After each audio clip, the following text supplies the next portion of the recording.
Ataweza kufika hapa kwenye ukumbi wa Bomas ili kuweza kuleta hizo fomu za 34B na vile vile zingine za 34A ambazo wameweza kupewa na wasimamizi wa sehemu ambazo ni polling centers ambazo waliweza kupokea kutoka kwa POs ambao ni wasimamizi waliokuwa katika maeneo ya polling centers, na hapo baadaye zikishaletwa hapa basi wataweza kuwa wakidhibitisha pamoja na zile picha ambazo zilikuwa zimetumwa hapo awali, kwani kulingana na hizo picha ambazo zimeweza kuwekwa kwenye mitandao yao ni kuwa kufikia sasa zimeweza kufikia asilimia 98.01 kufikia wakati huu, kulingana na kile ambacho naweza kuona ambacho ameweza kuweka hapa kwenye ukumbi wa Bomas. Na vile vile aliweza kutujuza kuwa ameweza kuwa na tashwishi kidogo katika maeneo kadhaa. Mojawapo ni eneo la Rakwaro kule Rongo, kaunti ya Migori, ambapo waliweza kuona kuwa fomu za 34A ziliweza kuwekwa hapo kimakosa, na hapo baadaye zikaweza kurekebisha ama kuondolewa.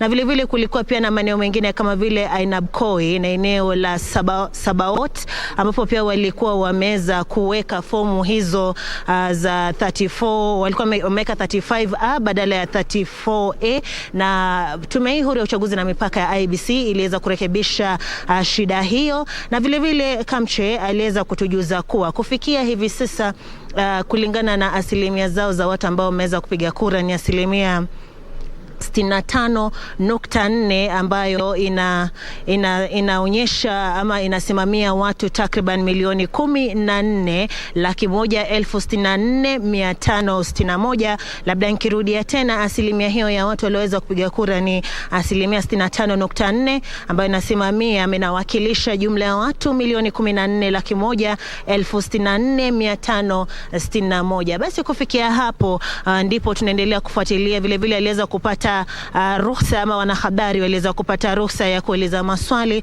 kulingana na upigaji kura mdogo ambao utaweza kufanya katika maeneo 8 ambao walisema uchaguzi mdogo utaweza kufanyika tarehe 23 mwezi wa 8, ambapo aliweza kusema kuwa ifikiapo usiku, kwani hivi sasa watu wanapopiga kura basi wanaweza kuwekewa alama kwenye mkono wa kushoto, but ifikiapo hiyo siku ya tarehe 23 mwezi wa 8 basi wataweza kuwekewa kwenye mkono wa kulia. Vile vile ameweza kutujuza kuwa wanaendelea tu kupokea bado fomu hizo kama nilivyokujuza hapo awali, na kama zinavyoonyesha kwenye baadhi tu ya runinga ambazo zimeweza kuweka kwenye ukumbi huu ni kwa kufikia sasa ni asilimia 98.01, na tunaendelea tu kufuatilia. Na vile vile ameweza kutujuza kuwa pia ataendelea kuja hapa na kuongea na wanahabari na kuendelea kutufahamisha kama wameweza kupata fomu hizo. Na hapo awali pia mchana nilikuwa nimewajuza kuwa kulikuwa hapa kwenye ukumbi wa Bomas wapo maafisa wa tume huru ya uchaguzi na mipaka IEBC, ambapo wapo ngangari kabisa wakiweza kusubiri wasimamizi hao waweze kuwasili hapa na fomu hizo za 34B, na kufikia sasa wameweza kutujuza kuwa hamna hata moja ambayo imeweza kuwasilishwa hapa. Basi wataendelea kusubiri na sisi tutaendelea kutegea hapa tuweze kuona kama iwapo hata angalau moja itaweza kuletwa hii leo ifikiapo mida ya jioni. Kwako Kamche. Navosubiri hapo kuona kama kuna fomu zozote zitakazofika hii siku ya leo, basi ndivyo Wakenya wengi huko nje, hata sisi hapa studio tunavosubiri. Sarafina, shukran, manake umeweza kutufanulia mawili matatu. Ile asilimia 65.4 ambayo ni awaleni ile idadi ya wale waliotambulika kwa Kimskit. Shukran, manake umetufafanulia ukasema ni watu milioni 14,164,561. Kisha ukatufahamisha tena kwamba ile idadi ya zile form 34A ambazo zimetumwa kwa picha kutoka kwa vituo vya kupiga kura sasa imefika asilimia 98.01. Nakumbuka kwa awali Chebukati alikuwa amesema kwamba baadaye watarudi tena kuzungumza na wanahabari, lakini shukran Sarafina kwa kutupatia ama kutufahamisha zaidi kuhusu ujumbe huo kutoka huko kwako. Tutakuwa tunarudi kwako pia baadaye kutueleza zaidi, lakini Hareth, upande wako nasikia kwamba tuna wenzetu zaidi ambao wanataka kutujuza yanayofanyika kule. Kumbuka kuhesabu kwa kura bado kunaendelea katika maeneo mbalimbali. Bila shaka tunaye mwenzetu Ben Chumba amekuwa katika kaunti ya Trans Nzoia kufuatilia shughuli hii ya uchaguzi, na hivi sasa nafikiri itakuwa ni vyema tumpe fursa naye atueleze ni yapi ambayo yanaendelea kwa manufaa yetu na vile vile watazamaji na wale wakazi waliopiga kura katika eneo hilo. Ben Chumba, kama unanisikia, usukani ni wako.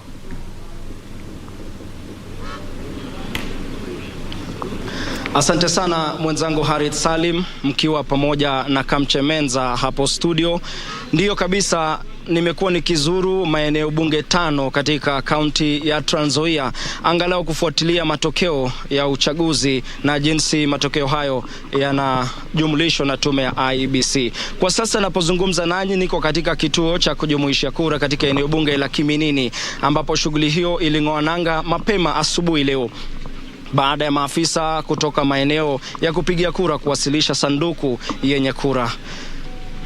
Na hadi kufikia sasa tunaweza ripoti kwamba kuna baadhi ya vituo vya kupigia kura ambavyo bado hawajaweza kupeana matokeo yao. Na ni jambo kidogo ambalo limezua, labda nitasema sintofahamu kidogo, kwa sababu kuna wengi ambao wangetaka labda kujua matokeo hayo, lakini wale maafisa wa IEBC wanashikilia kwamba hawawezi kutangaza matokeo hayo hadi wakamilishe. Lakini kwa sasa kile wanachofanya tu ni kutangaza kwamba katika kituo fulani cha kupigia kura wameweza kupata matokeo hayo. Labda tu ni kuarifu kisa kimoja ambacho kiliweza kutokea katika eneo bunge la Cheranganyi, ambapo kidogo maafisa wa polisi walikuwa na makabiliano na wafuasi wa mmoja wa mgombea mbunge ambaye aliweza labda kuwa na sherehe kidogo. Wale wafuasi wake inadaiwa kwamba katika ile pilika zao za kuweza kuhesabu kura ambazo wamepata, walianza kufurahia, kuimba na kurukaruka na kidogo kuleta sintofahamu katika lango la kituo cha kuhesabia kura, na hapo basi maafisa wa polisi iliwabidi kuingilia kati na kufurusha. Lakini mbali na swala hilo hakuja kuwa na jambo lingine sugu sana. Wengi sana wangetaka kujua katika kinyang'anyiro cha kiti cha ugavana katika kaunti ya Trans Nzoia, ambapo mshirikishi ama aliyekuwa mshirikishi katika eneo la bonde la Ufa na Tembea George akimenyana na kiongozi wa Ford Kenya Chris Wamalwa, ni nani ambaye anaibuka mshindi. Lakini kwa sasa hatuna jibu la swali hilo, kwani maafisa wa IEBC bado wanasema wanajumuisha kura. Kwa mfano, na afisa mkuu wa IEBC katika kituo hiki cha kuhesabia kura ni kwamba kwa sasa wameweza kupata matokeo kutoka vituo vya kupigia kura 62. Kumbuka kwamba eneo bunge la Kiminini ina jumla ya vituo 159 ya kupigia kura. Kwa hivyo bado kuna vituo vingi vya kupigia kura ambavyo havijaweza kutoa matokeo yake. Basi hilo ni swala kidogo ambalo hapo awali nilikuambia kwamba imezua kidogo maswali kwa wananchi na vile baadhi ya wagombea viti mbalimbali. Hapa ninaye baadhi ya mgombea ama mojawapo wa mgombea ambaye angependa kutoa maoni yake kuhusiana na swala hili. Labda unaweza rejea karibu alafu uweze kujitambulisha. Majina yako nani na uliwania kiti gani kwa chama gani? Okay.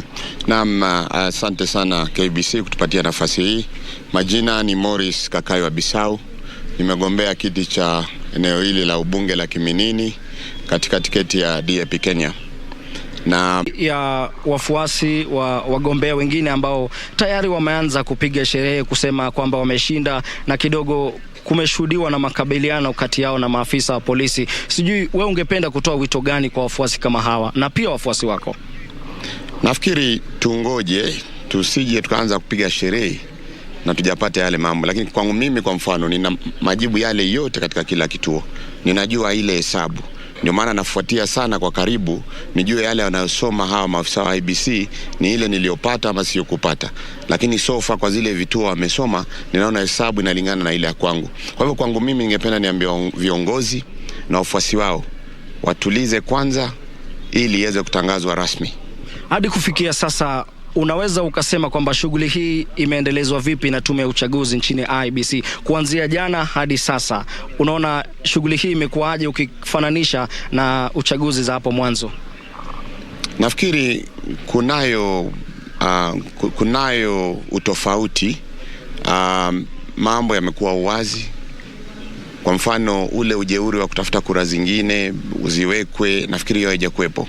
Na pengine kwangu mimi ni kwa vile nilikuwa nimeweka jicho pevu, kwa sababu mula uliopita 2017 niligombea kiti cha ugavana, na pale najua nilipoteza kwa sababu ya ujeuri wa kuiba kura. Kwa hivyo raundi hii nimekuwa macho sana, lakini nimekuwa nikiangalia system ya raundi hii.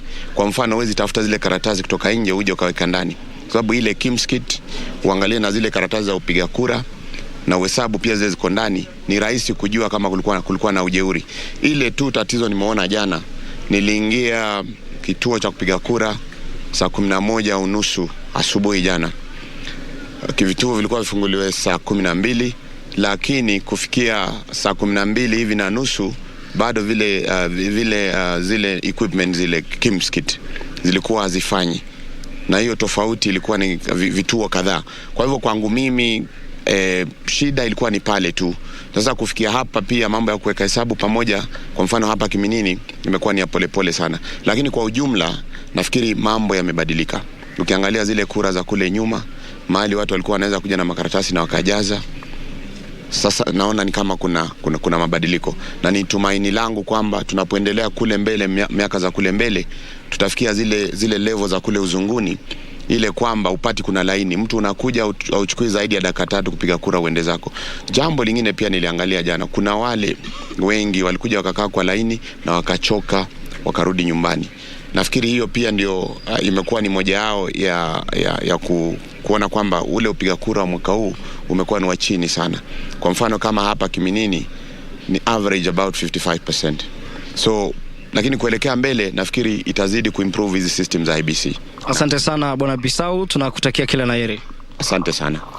Mwenzangu Harith Salim, huyo amekuwa ni mgombea wa kiti cha ubunge katika eneo bunge la Kiminini hapa katika chama cha DAP-K, akitoa hisia zake kuhusiana na shughuli nzima ya ujumuishaji wa kura. Anatoa wito kwa wafuasi wake na hata wafuasi wa mwanasiasa yote yule nchini wa watulivu, wasubiri tume ya IBC iweze kukamilisha shughuli zake. Mimi sina la ziada, labda ikiwa mwenzangu Harith Salim una swali.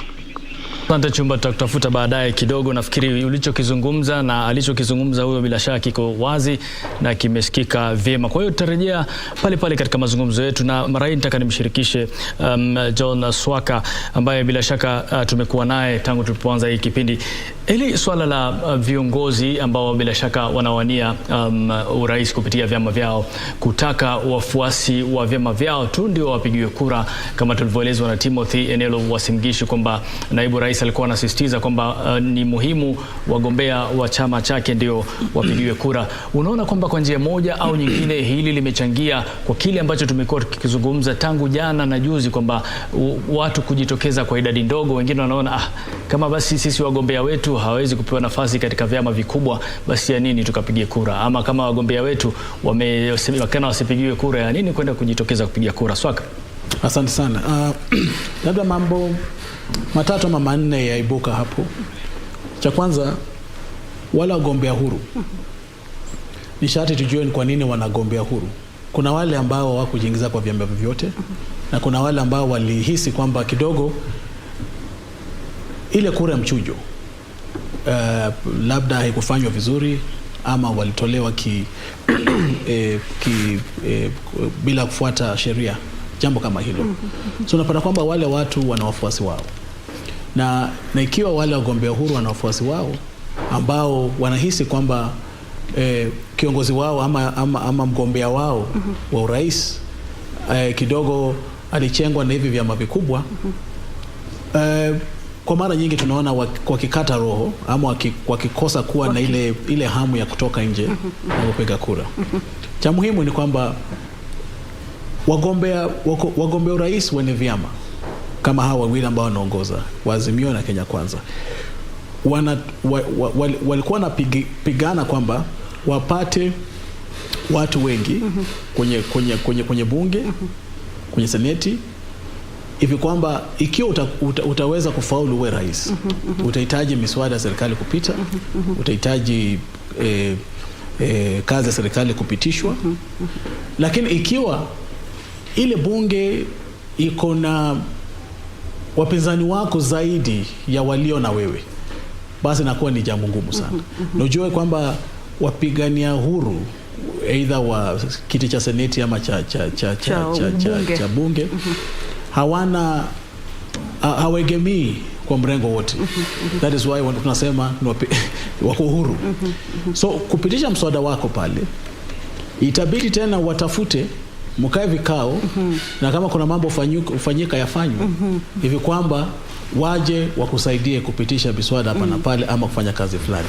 Unapata kwamba badala ya kutoa jasho kufanya mambo kama hayo, ni afadhali mpigie debe wale wanaowania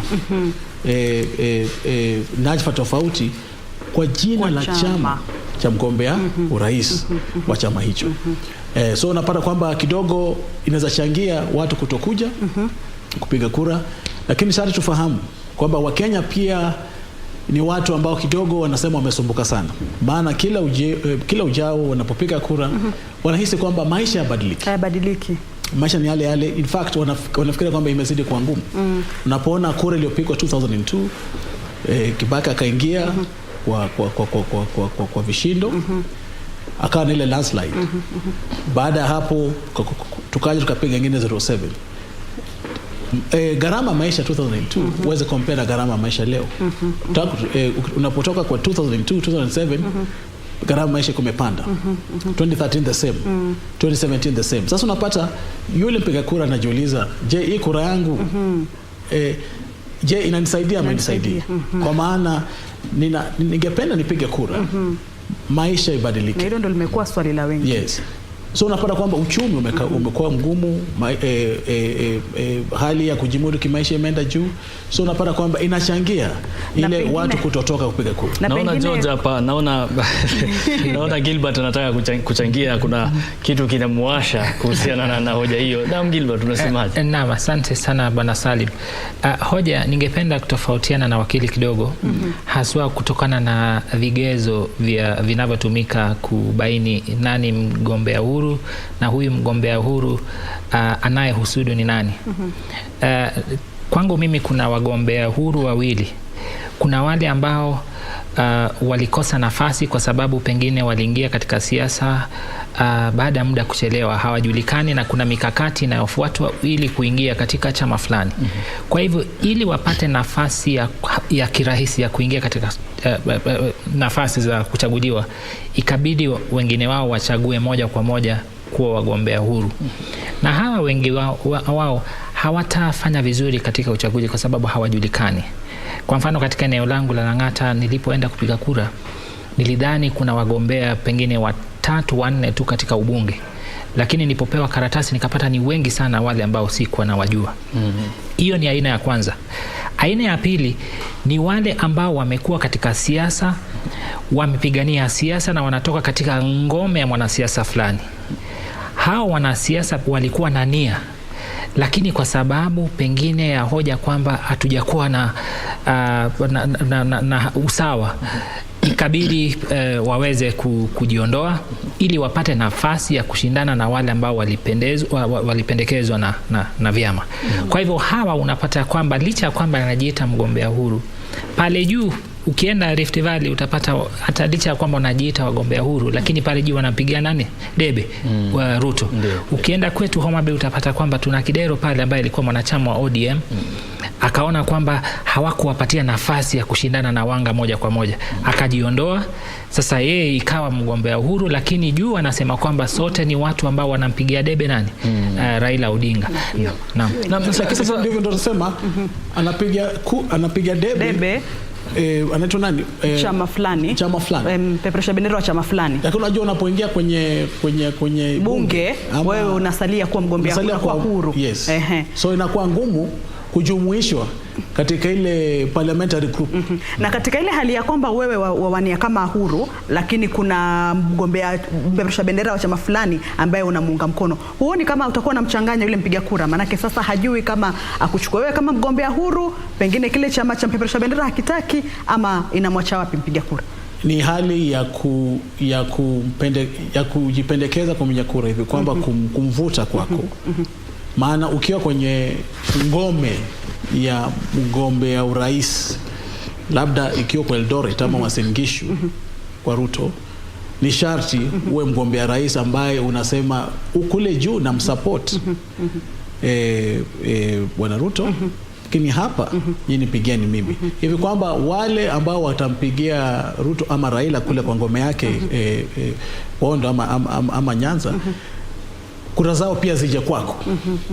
Lakini kidogo pale changamoto sana na hawa wagombea huru ni kwamba hawapewi support na wale wagombea huru wa urais. Kwa maana tayari nishajieleza kwamba wanahitaji watu wa vyama vyao. Wanasema fanya 6 piece ndio nikuwe na watu, niwe na jeshi langu pale kwenye seneti ama kwenye bunge. Ndio. Naam, kwa sasa naambiwa tuelekee kaunti ya Kajiado ambapo namuona mwanahabari mwenza Nancy Okware yupo tayari kutujuza mawili matatu. Nancy, nyuma uliposimama upande wa nyuma naona kuna shughuli fulani inaendelea. Sijui kama ni nini kinachofanyika hasa. Tupe taswira kamili wapo nanipata kwa njia iliyo sawa. Shukran sana Kamche Menza ukiwa kwenye studio, na ni kweli kama ulivyosema, unapoangalia upande wangu wa nyuma ni ya kwamba kunavyo vile vifaa vya kupigia kura ambavyo bado viko hapa kuanzia mwendo wa hapo jana ambapo shughuli ya kuhesabu kura katika vituo mbalimbali ilikamilika.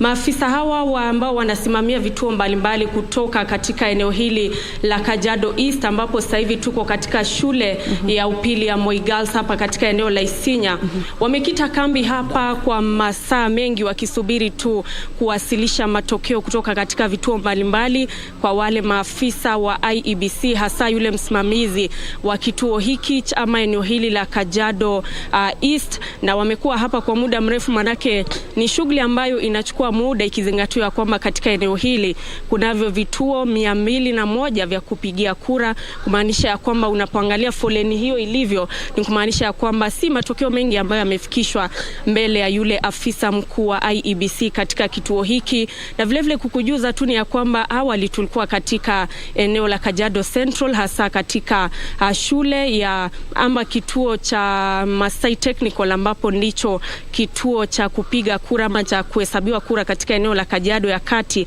Na ni ya kwamba kufikia mwendo wa saa 6 hali ilikuwa ni kama hii tu, ya kwamba mwendo wa saa 6 kati ya vituo 152 ambavyo viko katika eneo hilo la Kajiado Central ni vituo tu takriban 50 ambavyo vilikuwa tayari vimeshawakilisha matokeo yao kwa wale maafisa wa IEBC. Hivyo basi ni shughuli ambayo inachukua muda, tutazidi tu kukita kambi hapa. Lakini kukujuza tu ya kwamba muda mfupi uliopita ni kwamba kulikuwa na hali ya mshike hapa katika kituo hiki katika eneo la Kajiado East ambapo maafisa wawili wa vituo vya kupiga kura ama wale wanaojulikana kama presiding officer walikuwa wamepatikana na vile vifaa vya kupiga kura ambavyo vilikuwa vimefunguliwa, na ni hali ambayo ilizua mshike manake vifaa hivyo vilifunguliwa kabla ya matokeo kuwasilishwa kwa afisa mkuu wa kituo hiki, na hivyo basi walikuwa tu wanafanyia ule uchunguzi na maafisa wa polisi ili kubaini chanzo cha hayo yote na ikiwa kweli walikuwa wamehitilafiana na matokeo. Afisa mkuu katika kituo hiki anayejulikana kama Bwana Samuel Chacha alipozungumza alisema ya kwamba hayo yote hayako mikononi mwa tume ya IEBC, manake wakati ambapo maafisa hao walipatikana hawakuwa wamewasilisha matokeo kwake, na hivyo basi anasema ya kwamba hiyo ni shughuli ambayo inastahili kuchunguzwa na maafisa wa polisi. Hivyo basi tutazidi tu kufuatilia yale ambayo yanajiri hapa, lakini kwa sasa hivi hali ni kama unavyoona, hakuna mengi ambayo yanaendelea, lakini wale ambao wamebahatika kuwasilisha matokeo yao mapema kidogo wamesaidika, lakini kwa sasa foleni bado ni ndefu. Usukani sasa na urejesha kwako Kamche na Harith mkiwa kwenye studio. Nancy, kabla ni kuruhusu uendelee na shughuli za huko katika kaunti ya Kajiado, sijui kama vile viti mbalimbali hususan ugavana na useneta, kama kuna wagombea wapya waliokuwa wamejitosa kwenye viti hivyo kulingana na majibu ambayo yametokea tunayoona kwenye mitandao, pengine kama walivyosema IEBC kwamba majibu kama hayo tunaweza kuyaona pale. Sijui kama kuna wagombea wapya waliojitosa kwenye viti vya ugavana, useneta vile ama ubunge ambao unaona wameweza kupenya na kupata nafasi hizo. Naam, shukran sana Kamche Menza. Kwa kweli tunapoangalia kinyang'anyiro cha kiti cha ugavana ni ya kwamba katika kaunti hii kilikuwa kimewavutia wagombeaji 4 akiwemo Joseph Olelenku ambaye ni wa chama cha ODM.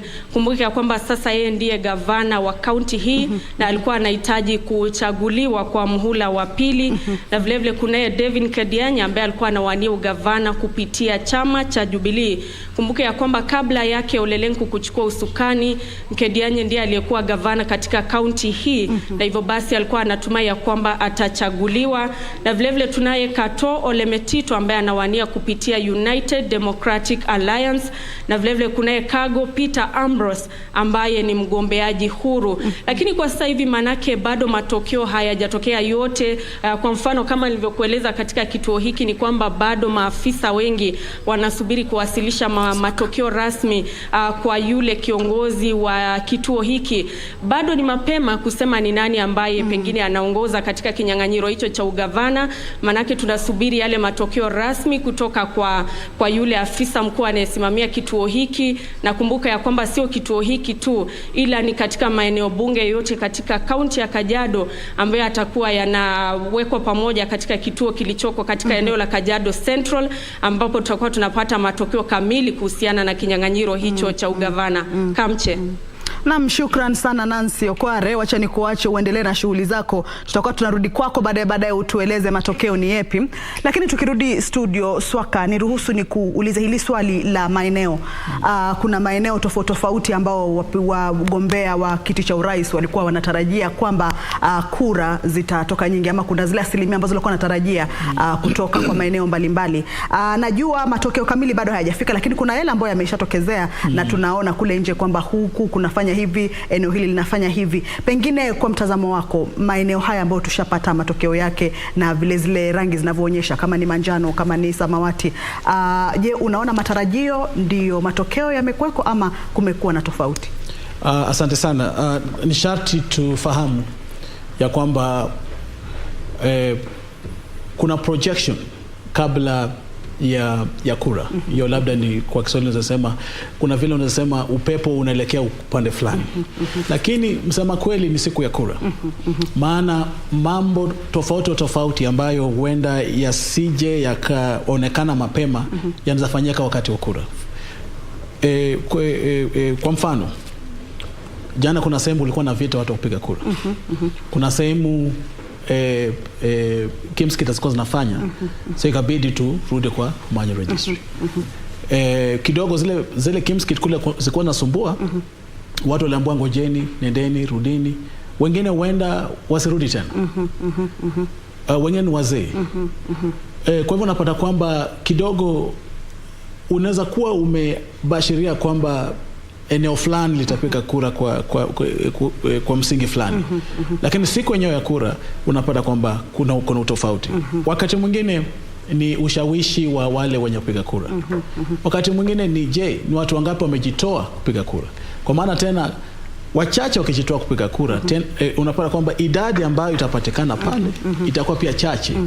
Na huenda ikijumuishwa na zingine isije kafika ile idadi ambayo ilikuwa imetazamiwa kwamba kama ni Kajiado ama ni Murang'a ama ni mali fulani itatoa asilimia fulani. Kwa hivyo unapata kwamba kuna projection na kwamba sehemu fulani itapiga kura namna hii.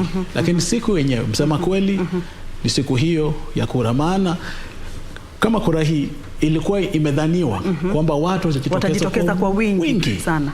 Kisha wanapotokeza kwa wingi ikabashiriwa kwamba ikiwa wanajitokeza kwa wingi, upendo pole kasema itakuwa hivi, itakuwa vile. Ukapata kwamba kwa ajili ya wakujitokeza kwa wingi, unapata kwamba kidogo kuna utofauti kidogo hapa na pale. Unaporudi sehemu za labda Mlima Kenya, unapata ndio walijitokeza, kila kujitokeza katika ile idadi ambayo ilidhaniwa ama ilitarajiwa. Hivi kwamba maana ilikuwa imetarajiwa kwamba ikiwa watatoka kwa wingi watasaidia mrengo wa Kenya Kwanza. Lakini idadi yao ndio wanaweza kuwa wamejitokeza, lakini as long as idadi yao iko chini, inabidi tena kama ni Ruto atafute kura mahali pengine pia. Upande wa Azimio labda litarajia labda kule Western utoke kwa wingi.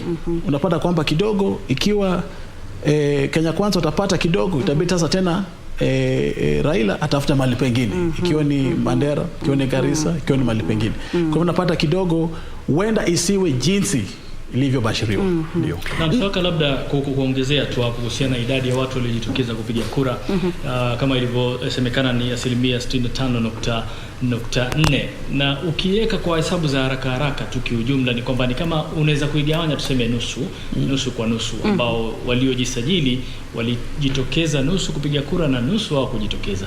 Sasa labda atakayeshinda yoyote yule anafaa, hili litaashiria nini kwake, na anafaa fanya nini kuhakikisha kwamba katika chaguzi zijazo ama chochote kile kitamhusisha mwananchi wanajitokeza moja kwa moja kwa 100%?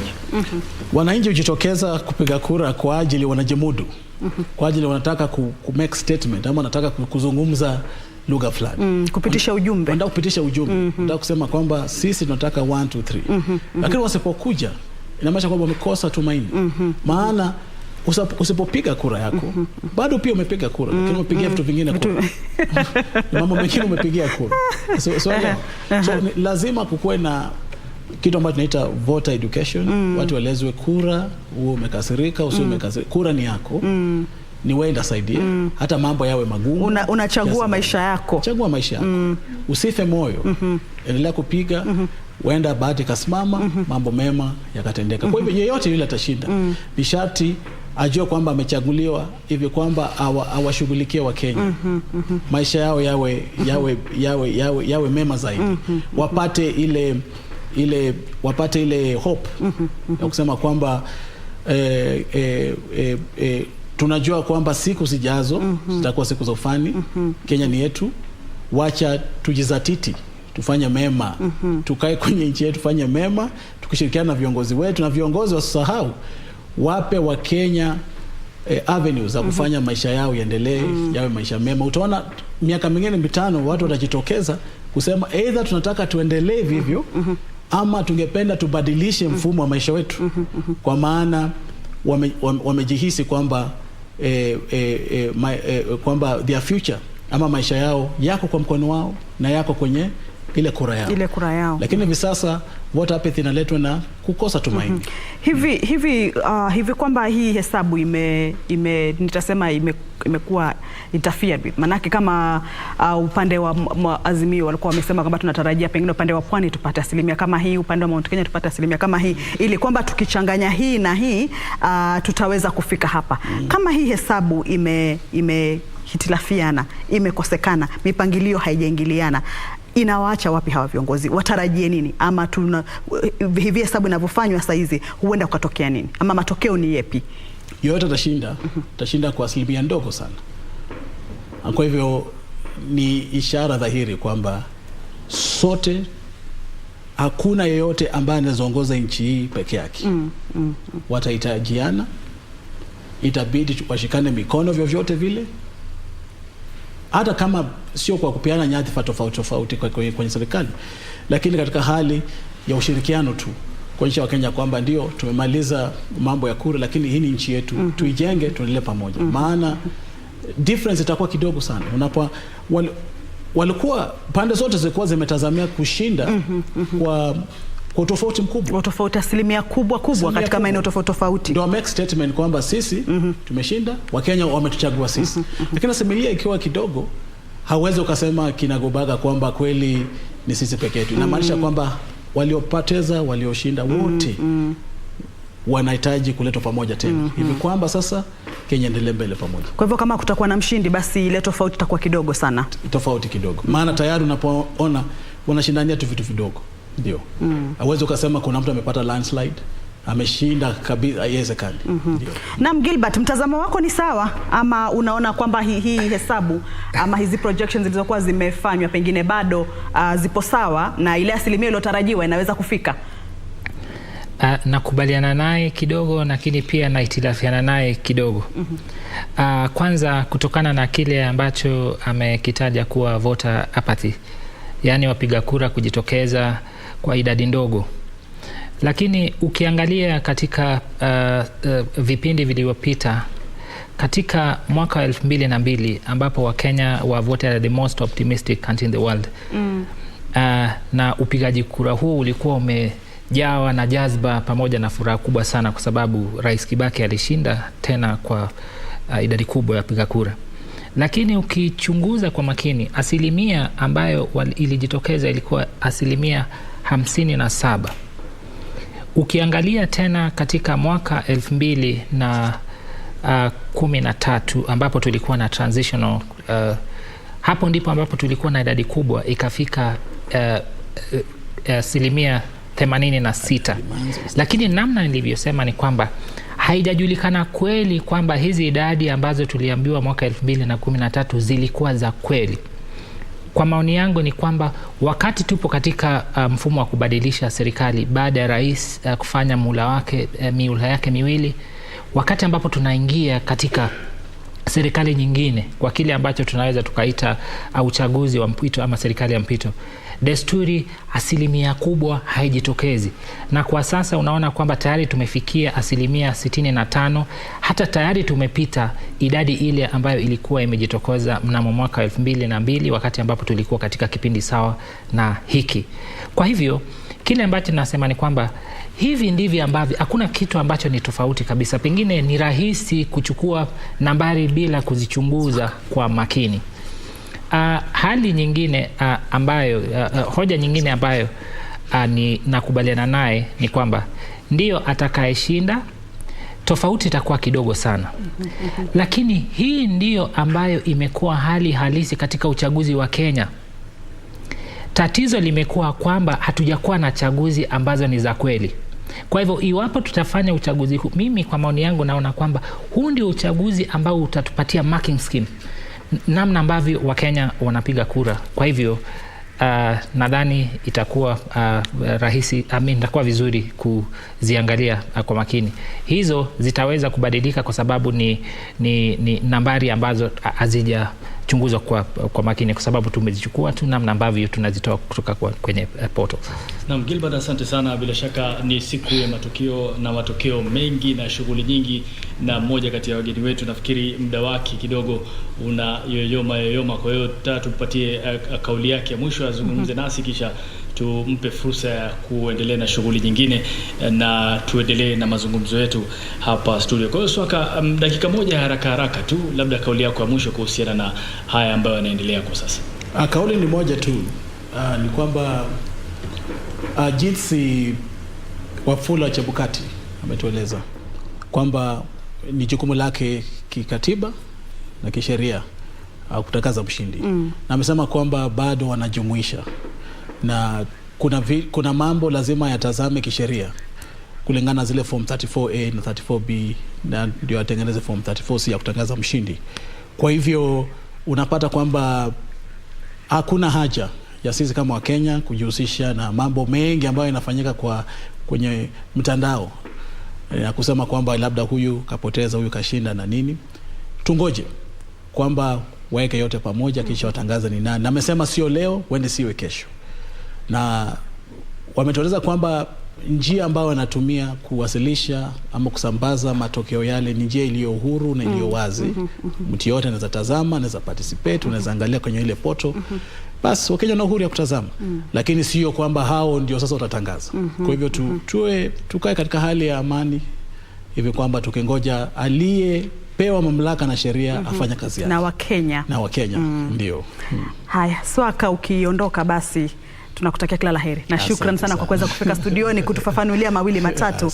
Mtazamaji, natumai kwamba umejifunza mawili matatu kuhusiana na uchaguzi unaoendelea na vile vile kuhesabu kwa kura na masuala mengine yanayofungamana na uchaguzi. Lakini kwa sasa nataka tuungane na mwenzetu Sheila Yogo aliye katika eneo la North Horr kwa njia ya simu.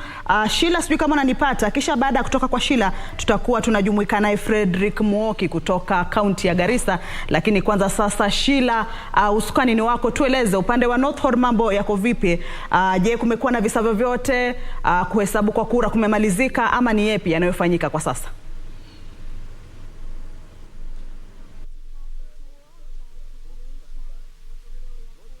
Eneo bunge la Northor, ambapo kutangazwa kwa kura kutoka vituo vya kupigia kura kunaendelea, huku kura kutoka vituo mbalimbali zikiendelea kuletwa mahala hapa. Nilikuwa katika shule ya msingi ya Northor, ambapo shughuli ya kujumuisha kura zote kutoka vituo vya kituo hiki ilikamilika mwendo wa saa 9 alfajiri hivi leo. Kuna vituo 118 vya kupigia kura katika eneo bunge hili, na kulingana na afisa anayesimamia ujumuishaji wa matokeo ya uchaguzi katika eneo bunge la Northor, bado matokeo kutoka vituo 103 hayajawasili mahala hapa, na kufikia sasa ni vituo 15 pekee ambavyo vimewasilisha matokeo. Na tukumbuke kwamba hili ni jangwa la Chalbi na barabara sio shwari, kwa hivyo zoezi la kujumuisha kura kutoka vituo vya kupigia kura huenda likaendelea hadi usiku. Hii ni kutokana na mwendo mrefu ambao magari ya uchukuzi yatachukua kuwasili eneo hili. Kuna vituo ambavyo viko umbali wa takriban kilomita. Yes, welcome to this broadcast. For more ballot boxes to arrive so that the turning of votes continues. And it is an exercise that started at the midnight, and of course some of the turning of votes had kicked off, but we're still awaiting more ballot boxes from other polling stations within the constituency. Remember, it's far away from this special turning center at Nandera constituency in Mudugashe, Garissa County.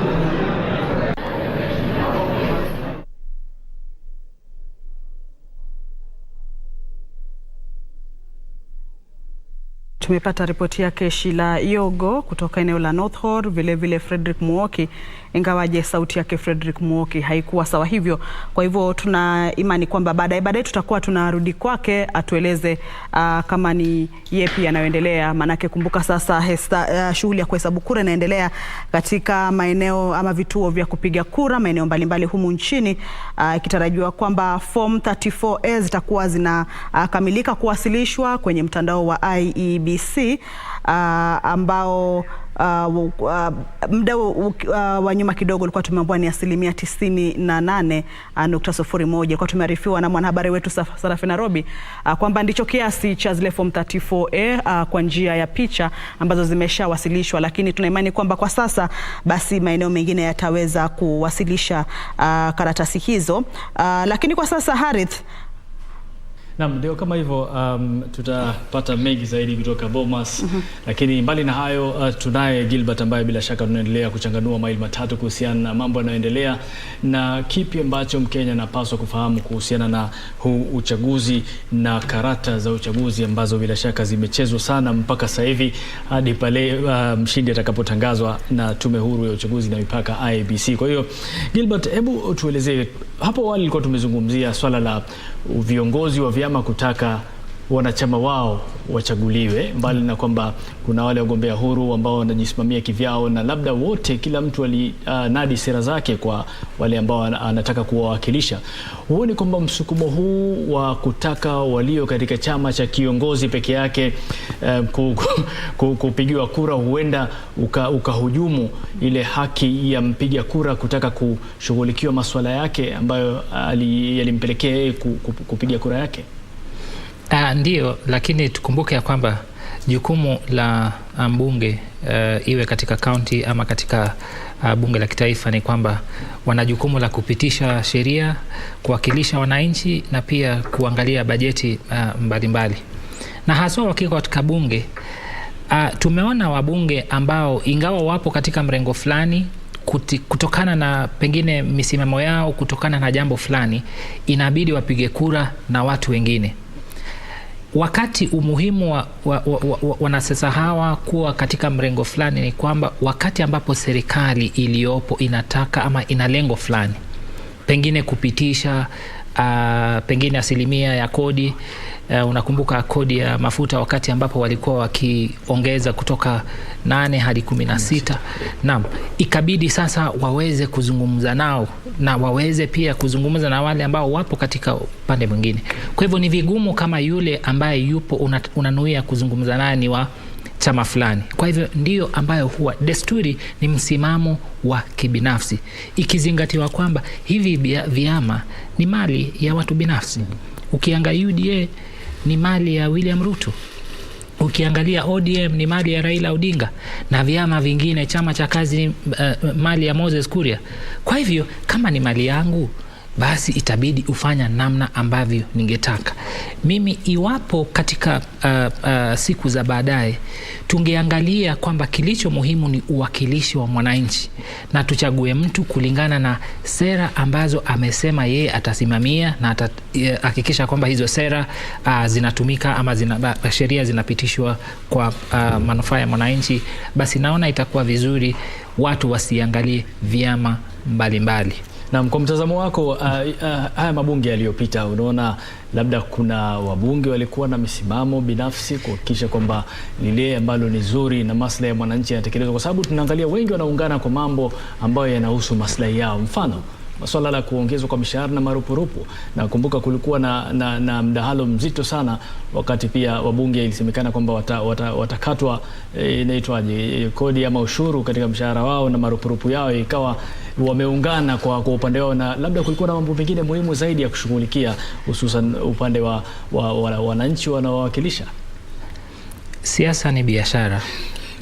Kwa hivyo iwapo tungetofautisha biashara inayoambatana na siasa na uwakilishaji ambao unahitajika kwa anayeamua kuingia katika bunge, kwa sababu ukiangalia hata zile fedha ambazo wanatumia wakati ambapo wanafanya kampeni, mshahara ambao wanapata, rais anapata chini ya milioni 2, naibu wake hivyo, lakini unapata kwamba katika kampeni wanatumia mabilioni ya fedha.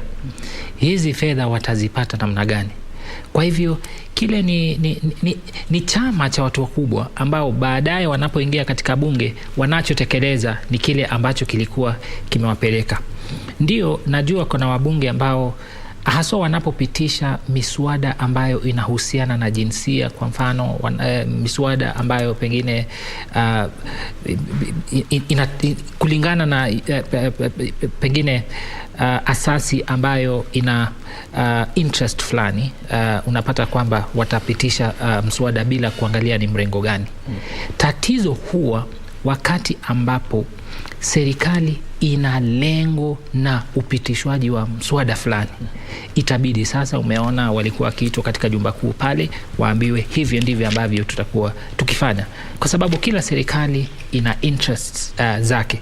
Lakini hiyo inatokana na hali kwamba hata wakati ambapo unachaguliwa, huwa ndio maana wao wenyewe wanahakikisha kwamba anayechaguliwa ni yule ambaye anaambatana na sera zangu, fikra zangu, na hata kitabia hata tunafanana. Iwapo tutaamua kudanganya, tunadanganya pamoja. Kama ni kufanya hivi, tunafanya pamoja. Kwa hivyo ni mchezo ambao upo, lakini mimi naona kwamba iwapo sisi wapiga kura tuna nafasi, ingawa kura zishapigwa, lakini tuna nafasi ya kuangalia, je, huyu ambaye tunampigia kura kutokana na sheria au tunampigia kura kutokana na zile ambazo yeye mwenyewe amesema anasimamia kama mbunge. Kwa hivyo iwapo tutaanza kufanya hivyo, basi nchi itakuwa tofauti na vile ilivyo kwa sasa. Kwa sababu unakuta wengine wengine wale wanaopiga kura ndio wale baadaye wanakuja kulalamika kwamba matatizo leo, kuna hivi kuna vile, na wao ndio walikuwa mstari wa mbele kupiga kura. Kamche, malalamishi kama hayo naamini pia umeyapata kwa upande wako kupitia marafiki zako ama watu ambao unaamiliana nao kwa njia moja au nyingine. Nimeyapata malalamishi hayo, lakini nataka nimuulize swali moja Gilbert kuhusiana na uwakilishi wa wabunge. Umesema kwamba wabunge wengi watajikuta kwamba wanaweza kuwa pengine kama ni kushawishiwa na serikali kwamba waweze kuunga mswada fulani, manake wanaona ni kama ambao huo utawainua mahali katika kutekeleza sheria zao. Lakini huoni kwamba katiba pia nayo iliipatia bunge uhuru wake, kwamba hawa wabunge wana uhuru wa kuamua kama huu ni mswada mzuri mzuri kwa mwananchi? Manake wewe umekwenda kuwakilisha mwananchi pale. Huu ni mswada mzuri kwa mwananchi, ama kama si mswada mzuri, licha ya kwamba serikali ama kiongozi wangu ananilazimisha mimi kwamba ni ukubali, lakini mwananchi wangu kule nyumbani anaumia. Na tumeona wabunge wengi wakifanya hivyo. Lakini ni vipi, je, tutajuaje ama wabunge wataelewaje kwamba wao ni wako huru na kwamba wanaweza kufanya uamuzi wao licha ya kwamba kuna ushawishi unaweza kutokezea kutoka afisi za juu? Inategemea mbunge yeyote awe katika kiwango cha county ama katika kiwango cha kitaifa. Ile huduma ambayo atapatia wananchi itategemea ile effort ambayo alikuwa ameweka kabla kuchaguliwa. Iwapo alitumia pesa, yeye amenunua waliompigia kura, basi yeye atakapoingia atakuwa tayari amewasahau, kwa sababu hata wewe unajua kwamba tayari nilishachukua haki yangu, wacha sasa yeye aendelee na haki yake. Kwa hivyo hii inaanzia sisi wenyewe kama wapiga kura. Mara nyingi wanasiasa wanapokuja na hoja kutafuta pesa ya wanasiasa imekithiri sana hivi kwamba nakumbuka gavana wa Migori kuna wakati alikuwa ameita umati na akawa na hutubia, lakini kile ambacho alikuwa akisema, kijana mdogo akawa anamwambia harakisha, kile tunachohitaji ni fedha, kwa hivyo maliza utupe fedha tuende zetu. Kwa hivyo hiyo ni kumaanisha kwamba mpiga kura mwenyewe anajua kwamba mwanasiasa anajitafutia. Kwa hivyo wao pia inabidi wamfionze mapema, kwa sababu usipomfionza pengine hata hutamuona. Lakini huku kuwafionza wanasiasa bado kwaja kwa mponja mwananchi mwenyewe.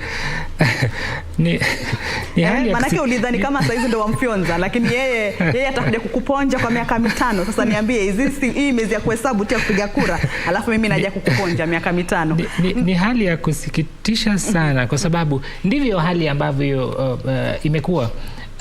Ukiangalia tamthilia ya Mezidi na Said Ahmed Mohamed anasema kwamba Mwafrika analala siku 8 badala ya siku 7. Kwa hivyo yeye anapoamka anajiuliza chakula kiwapi, baadaye anapewa, anaendelea. Hivyo namna ambavyo mwananchi amehamasishwa kutokana na kile ambacho anastahili kutafuta kwa yeyote yule ambaye anatafuta kura kutoka kwake, pengine hiyo haija fikia kiwango ambacho kinahitajika kwanza. Pili, hali ya maisha imekuwa gumu hivi kwamba kile ambacho unanipatia ni historia au ni hadithi isiyo na maana kwangu, kwa sababu tumbo lina njaa. Kwa hivyo nife na tumbo langu badala ya historia badala ya hadithi ya kubadilisha sheria.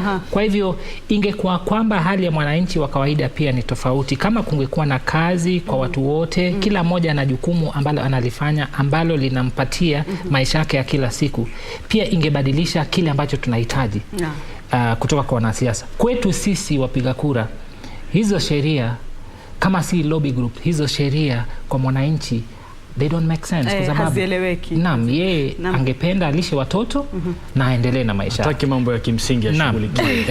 Ndio tuko katika wakati huo kwa sasa. Naam, Gilbert na Harith, wacha sasa tuelekee katika chuo kikuu cha Multimedia, ambapo ndicho kituo cha kujumuisha kura za eneo bunge la Lang'ata, na naarifiwa kwamba Andrew Okero huko ndiko liko kitakambi tangu siku za nyuma. Sijui kama ni yepi anayotukia kwa sasa. Andrew Okero, tafadhali tujuze.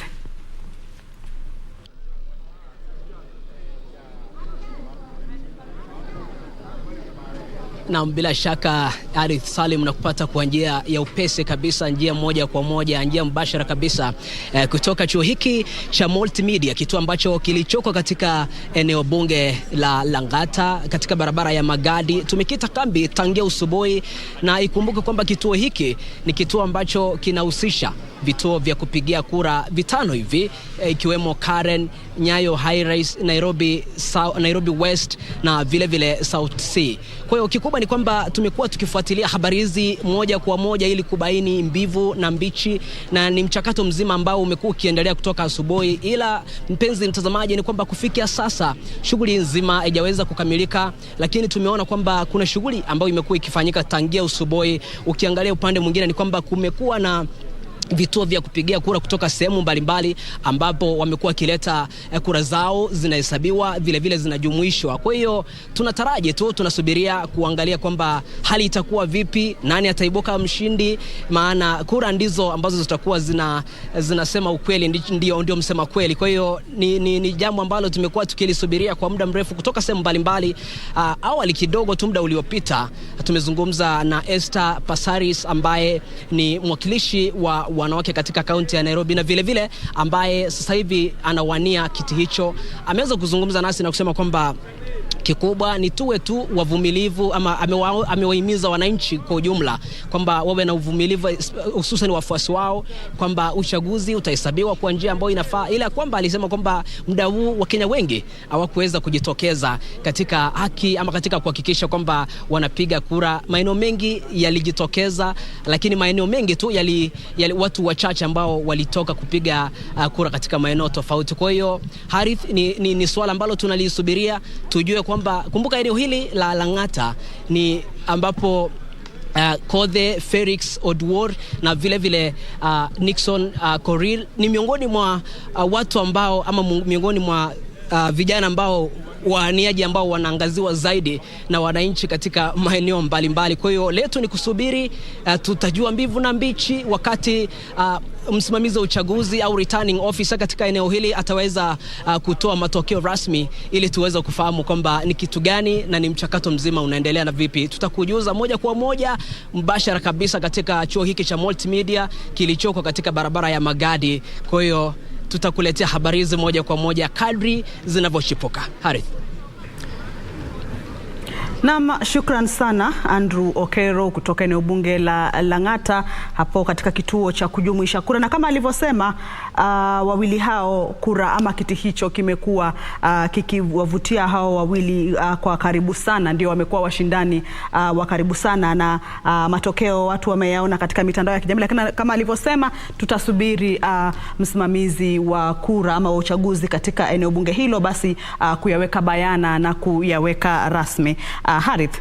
Naam, ndio kama hivyo tumeona katika picha zote ambazo tumeonyeshwa katika vituo tofauti kupitia wanahabari wetu ambao wamekuwa katika maeneo tofauti kutupa kinachoendelea, kwamba usalama umeimarishwa vilivyo. Yaani kulingana na alichokizungumza waziri wa usalama wa kitaifa Dr. Fred Matiang'i, ni kwamba kila kitu kimepangwa na usalama utakuwa wa hali ya juu. Kwa hiyo mpaka sasa alichokizungumza ni kama kinaonekana, na bila shaka tunatarajia mambo yatakuwa kama hivyo, kwa sababu hata nchi jirani za Uganda na Tanzania kupitia mitandao ya kijamii ni moja kati ya vitu vinavovuma ama kauli zinavovuma, wenyewe wanaita the trends, vivumio, ni kwamba wanashangaa, wanasema Kenya ni kama hakujafanyika uchaguzi, manake si kawaida kuwa na utulivu wa namna hiyo. Kwa hiyo nafikiri ni jambo zuri na kuwa kielelezo kwa mataifa mengine kuhakikisha kwamba haya mambo yanaweza kufanyika kwa njia ya kistaarabu tu.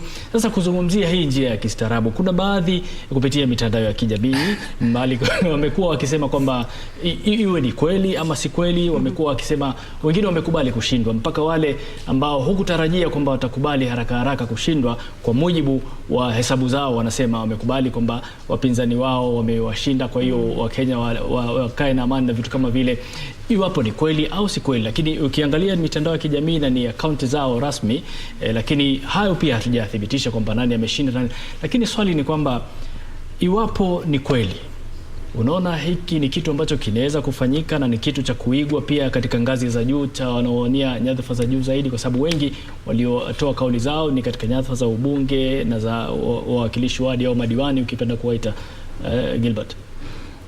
Naam, kwanza kabisa katika hilo swala la usalama, ni kweli kwamba nimeona tumepiga kura katika mazingira isiyokuwa na hofu wala vitisho kwa vyombo ama asasi za usalama. Nakumbuka jana nilipoenda kupiga kura, niliona afisa mmoja wa usalama akiambatana na mmoja wa wafanyikazi pale wakienda, na niliona wakila pamoja katika mazingira ambayo ilikuwa imetulia. Kwa hivyo nadhani kwamba iwapo ingekuwa hivyo katika siku za baadaye itakuwa vizuri. Kutokana na swali lako la pili kwamba tumeona katika mitandao ya kijamii, mimi ni mpiga kura katika eneo bunge la Lang'ata, na mbunge wangu ni Bwana Korir, na pia hizo ripoti niliona kwamba kweli kutokana na ripoti ambayo ilikuwa imewekwa katika mtandao wa kijamii, haswa mtandao wake, akawa anampongeza mpinzani wake pale Felix Odiwuor kwamba amemshinda. Kwa kuangalia kwamba iwapo hiyo ambayo alikuwa ameandika ni kweli, nadhani itakuwa vizuri tuchukue mtindo kwamba ukienda katika uchaguzi unaweza shinda, unaweza shindwa. Ukishindwa uendelee na kazi yako nyingine. Tatizo ambalo huwa lipo katika siasa ni kwamba watu walichukulia kwamba mimi nitafanya kila kitu, na baada ya kufanya kila kitu nikiingia katika uwanja wa siasa mimi nitashinda. Wengine wamechukua mikopo, wengine investment inakuwa kubwa. Kwa hivyo mtu akifikiria kwamba nikipoteza nitaanza wapi, inakuwa vigumu. Sasa wao inakuwa vigumu hata kukubali. Lakini iwapo ingekuwa kwamba hii naweza nikajaribu, nikishindwa sawa, nikishinda nitaenda katika kazi nyingine. Kwa hivyo ingekuwa vizuri iwapo mtu anaingia katika siasa ajue kwamba anaweza shinda, na waweke mipangilio mibadala hivi kwamba akishindwa arudi katika ile kazi yake, maisha yaendelee. Namna Moses Kuria alisema kwamba yeye atarudi katika private sector namna ambavyo alikuwa. Na iwapo hilo pia ni kweli, kwa sababu iwapo pia itasalia kwa mitandao ya kijamii. Ningependa niongezee hoja moja tu kuhusiana na mitandao ya kijamii. Nadhani mipangilio, mawasiliano, tunaona IBC ya 2017 na IBC ya sasa ni tofauti kidogo. Lakini kile ambacho walisahau kufanya ni kwamba walisahau kujumuisha au kuweka mipangilio ya kuwasiliana na wananchi, ikizingatiwa kwamba mitandao ya kijamii imekuwa haswa miaka 5 iliyopita ambayo imepita, watu wengi sana ujumbe ambao unapatikana katika mitandao ya kijamii, bahati nzuri wakati fulani huwa ni ujumbe wa kweli. Kwa hivyo wao wenyewe wangeweka mikakati ya pia kuwasiliana nasi kupitia mitandao yao, hivi kwamba tunaweza tukadhibitisha. Hawana verified site. Wameconcentrate sana katika uchaguzi wa urais. Katika miaka ile iliyopita tulikuwa tunaona hapa fulani ameshindwa, huyu hajashindwa, ili tupate ujumbe. Sheria bila miktadha ama bila muktadha haiwezi tubadilisha sisi wenyewe, kwa sababu sisi ndio tunapiga kura na sisi ndio tunaitisha ujumbe, sisi ndio stakeholders. Kwa hivyo unapotuweka kwamba sheria inasema hivi, sheria inatumika katika muktadha wa huduma kwa wananchi. Kwa hivyo hapo nadhani wangefanya, pengine ilisahaulika, lakini communications plan kwa social media ni muhimu.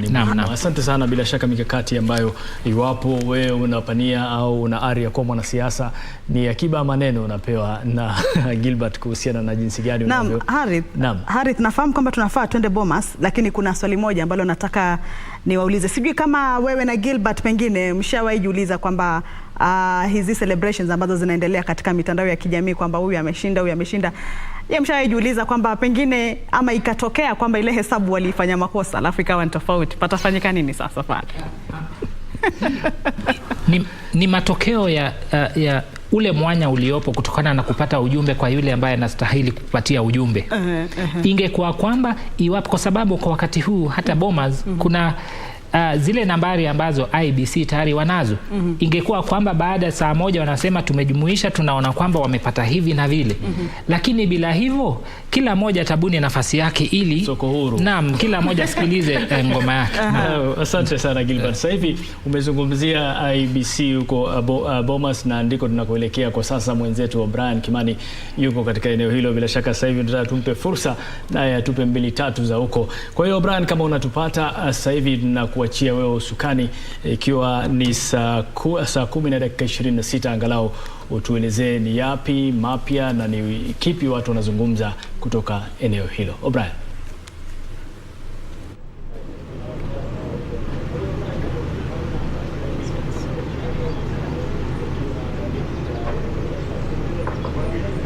Well, thank you very much, Harith, Salim and Kamche Menza.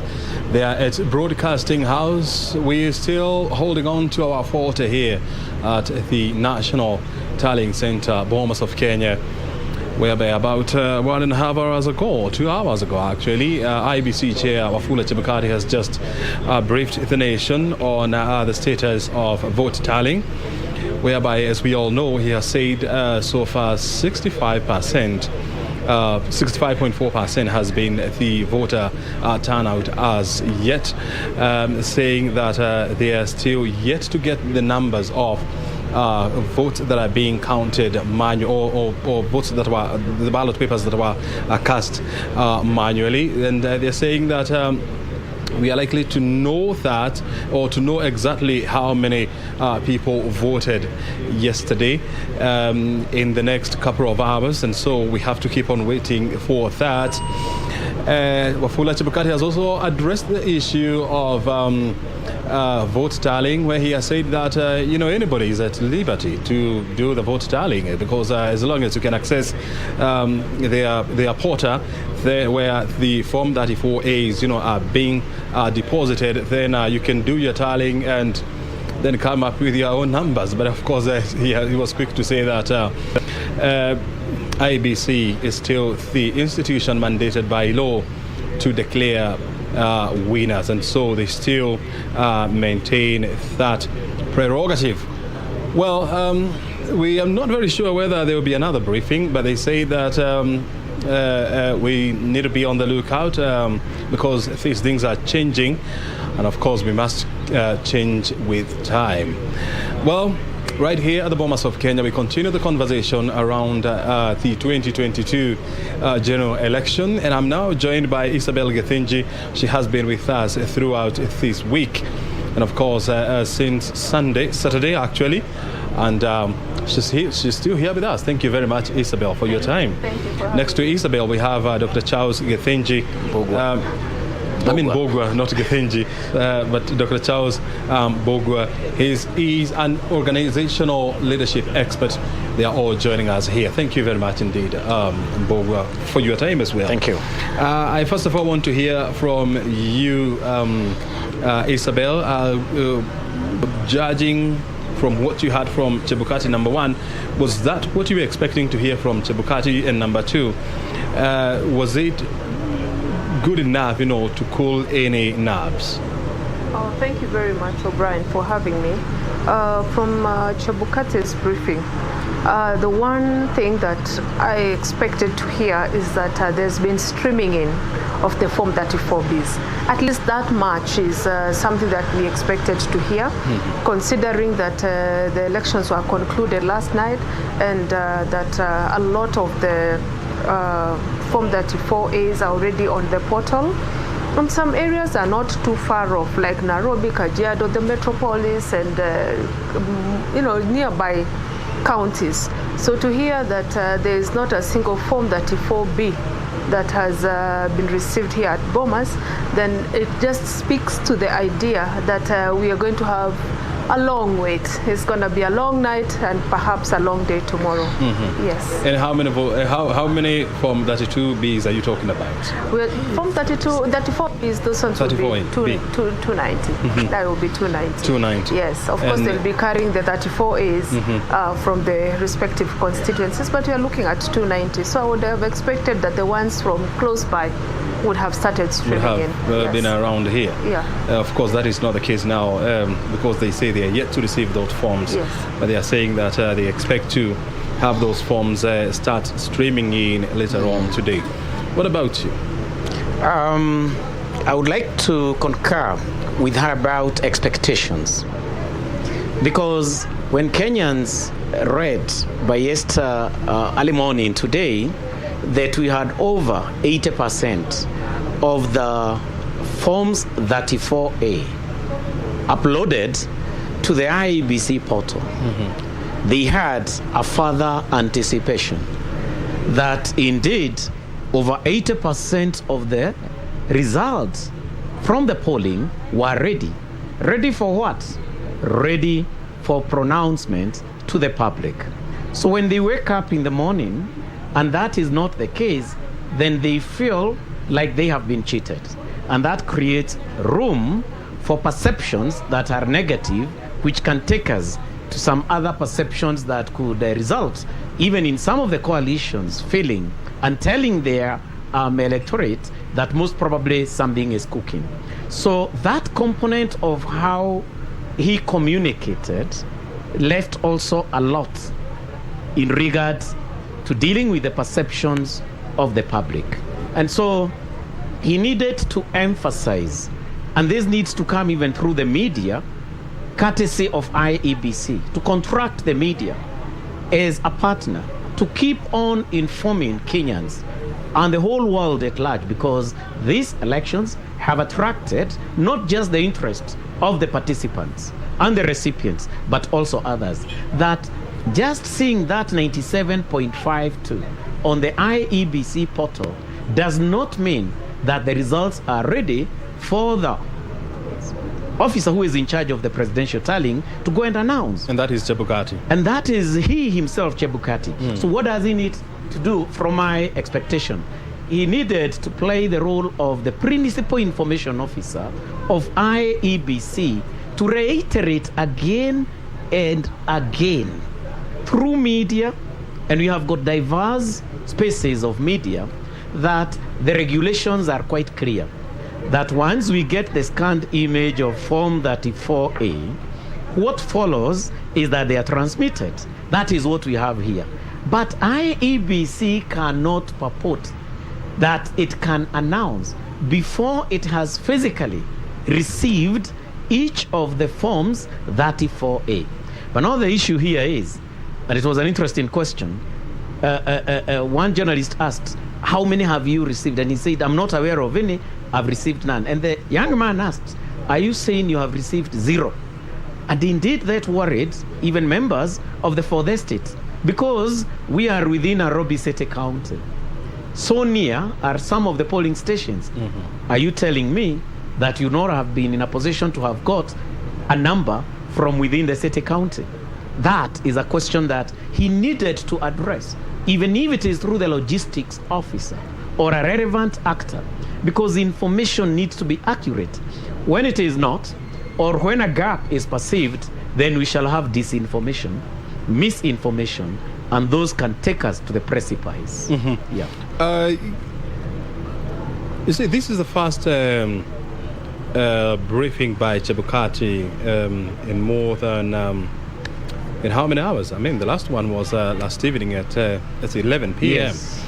And are you satisfied with the, the kind of the kind of information that he shared with the public and the assurance that was given to the public by Chebukati? Number one, the ability of an organization to have emotional intelligence, to also understand what goes out there, is core in giving way towards a decision by the entire commission on how to communicate on areas that may not be about numbers, that may not be about process. Now, that was missing as far as Chebukati is concerned. Why?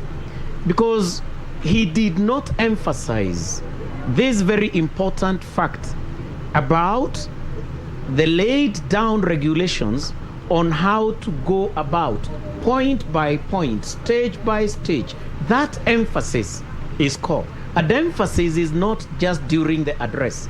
The emphasis could even be through media in diverse ways. The emphasis could be talking to the national government to also come on board as a stakeholder. The emphasis could also be to the coalitions and even the individual independent candidates that we may be having, all parties for that matter. That component of bringing everybody in board so that this can then be propagated to their constituencies is lacking. So he dealt with entityship. IEBC, this is what we are saying. Then he was not franked accordingly by these other actors. Number two, other than government political parties, who are the other key actors in the information that Chebukati is giving us? We have the faith-based organizations. They have a large mass of those who went out to vote. They have got interests, they have got opinions, they have got perceptions. And for a democracy to be seen to be mature, how we communicate the entire process through an inclusive approach becomes important, let alone the faith-based organizations and actors. We have got groups of eminent persons who are critical in conflict resolution. in reconciliation.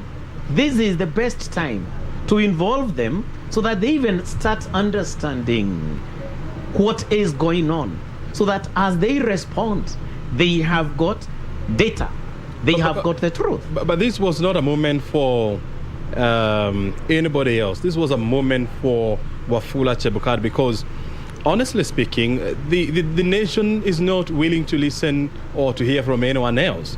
The only person that this country is ready and willing to listen to is Wafula Chebukati and his team, because they are the people that count at this moment. But the key thing is, who is these people who should listen to him? He cannot just tell Kenya in a very flat way, this is where we are. He needs to also not just address the media and that public out there. Who are the significant others if things were to go haywire? How differently would you have done it? This is how I would have done it. I'm not IEBC, but this is how most probably I would have done it. Number one, within that briefing, I would have specifically invited, for the sake of further dissemination of the same, even before I do the entire brief, very significant organs of what would be termed as government, the coalitions as they are, and other parties, the faith-based organizations like the Interfaith Council, because they play a critical role. We have got the Council of Eminent Persons who are core in reconciliation and mediation, among other interest groups, including KEPSA, so that that component of them knowing you have had, you are a constituency, let others know. Then it means in one way or the other, we shall have started counter-messaging, counter-acting, messaging that may be coming from the same characters, and which would ban the trust that we have created or that IEBC has created on itself. Isabel, what do you think of his idea? I mean, do you think this is an idea that can work at a time when the hopes of the entire nation is rested on Chebukati? In my opinion, I feel that Chebukati has, in a way, included the stakeholders, because this has been a journey in preparation for the elections. And by and large, IEBC has worked with stakeholders, including political parties, including the faith-based organizations. He has worked with us quite a journey in preparation for the elections. It is just that now, and he has accredited most of these teams, so they're already in Bomas, they're seeing what is happening. And the truth is, right now, nothing is happening, because until the Form 34Bs start streaming in, then we can say that nothing is happening at Bomas. That is not to say that the electoral process is not continuing at the different levels. And I believe that at the constituency tally, that is where the action is. And I think that is just what Chebukati should have communicated. He of course expects that because he has walked the journey with us, we all know what is the process. But just to assure us again, reteach until we all get it. But better still also, so that the person who votes, the voter out there, and the ordinary Kenyan who might not have been consuming this because they were busy doing their own work, but right now they are all glued on TV because now that moment has come. He should just continue to talk to us, so that basically he explains to us that last night polling closed, voting happened, tallying happened at the polling stations. Form 34As were filled up, but they were not coming directly to Bomas. They were being taken to the constituency tally, and that is now where they are, because they have now to again be added together from all the polling stations within that constituency. And if there are any discrepancies or anything, it is sorted at that level. Then the Form 34B then is generated, and then it is now brought to the Tally Center, the National Tally Center, so that people now understand, oh, why we have nothing happening right now here is because everything is happening at the constituencies. That kind of communication is good to just continue allaying the people's fears, and also just the confidence in the system that he actually, the chairperson and the other commissioners are on it. It's just that there is a process, much as the forms are already on the portals and people are already calculating, but that is not the formal communication, because there is a process that has to be undertaken, and it is underway. From where you stand, Yes. Look, this exercise was concluded yesterday. The voting exercise was concluded yesterday at 5 p.m. And so now it's almost coming to 5 p.m. again. So we're talking about 24 hours. Yes. By expecting too much from IEBC, are we also shooting ourselves in the foot?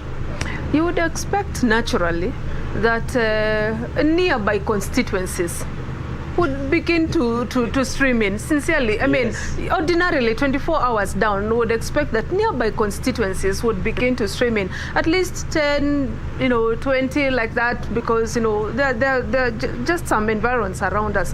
However, even from where we are, even Langata constituency. From Langata itself, Kamukunji, everywhere. But what we are saying is, possibly the chairperson would have tried to go ahead to explain, because when the question came, are you saying that you have zero?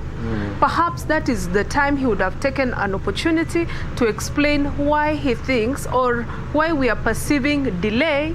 But perhaps the commission is not calling that delay, is possibly calling it diligence or whatever it is, but he would have spoken to the element of time, and also to give us a time frame also within which then to begin expecting results, and a time within then to expect that, we would know where we completely stand. And that is not to say that people do not know somewhat where we stand, because they have access to the portals. They are seeing it also on the media. However, that is not conclusive, so we still have to wait for him. So telling us zero when we are already at 4.3 million is not fair. Doesn't look fair.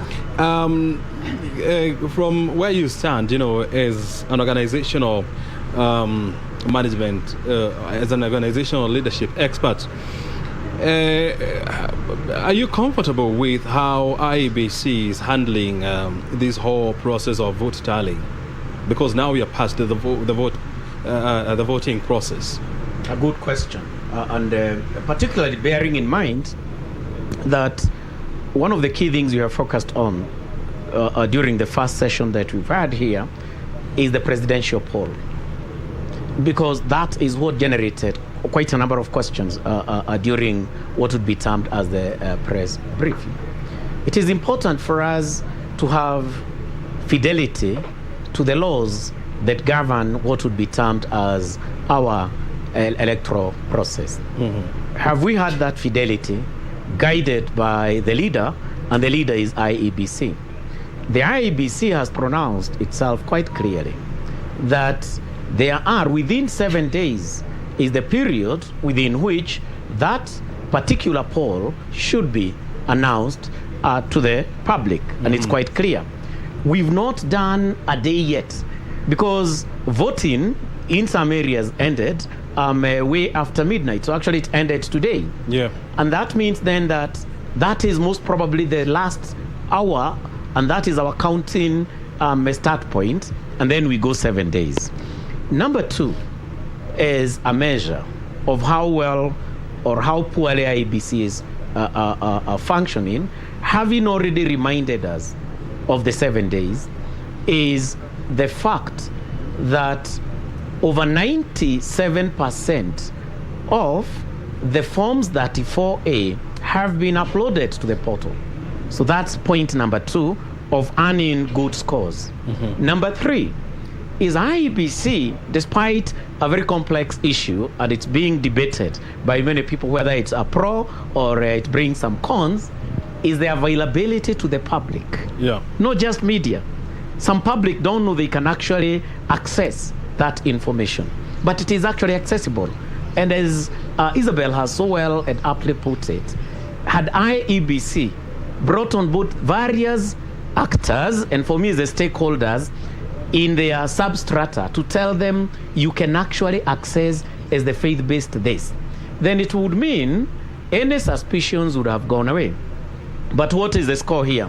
Yeah. It's a great score because we are now able to access. So whatever is being streamed live by the various media houses, including KBC, have got only one source. So when you have got a credible source of any data, then you reduce suspicions, negative perceptions. That's another score as far as IEBC is concerned. The briefings, although many hours apart, are important because whenever you manage a complex event like this, a critical component is targeted briefing. Of course, part of this has been very general, but we need to have targeted briefing, which does not need to be done by the chair. It can be done by the other commissioners. Yeah. For example, on issues like social media, on issues of responding to the perceptions created by fake news, that there is even a pronouncement that one of the coalition presidential candidates has won the election. That takes people into a celebratory mood, and remember, that is fake news. To that extent, that mainstream management is good.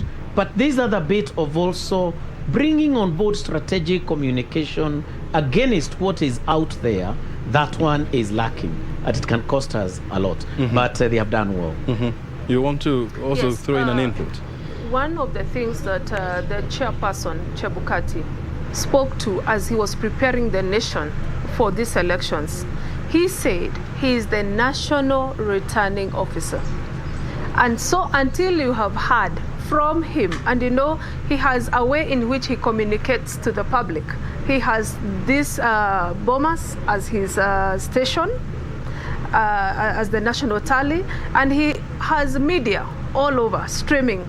So if you're not getting communication coming from Chebukati in this form, anything else out there should be disregarded and should be seen for what it is, propaganda, fake news, and all that. And it is for the voter. It is for the Kenyan person who is receiving a lot of communication coming from whatever corners to just be able to understand that right now there's a lot of lies and propaganda and all that is going to be spread, but they have to, shelter themselves by making sure that they are only taking to their heart as gospel truth only the information that is coming from the National Tally Center. Yes, Dr. That is good, and you have actually communicated to Kenyans. It is unfortunate that during the electioneering period, a habit, a practice, a behavior was developed. Which one? Depending on the coalition or political party or the particular leader you are going out for, there were a number of, for example, social media groups. And the kind of communication that is there is the source of the information. So we have had echo chambers where, for this group, if the information is not coming from so and so, it doesn't matter whether it has been announced by IEBC, they don't trust it.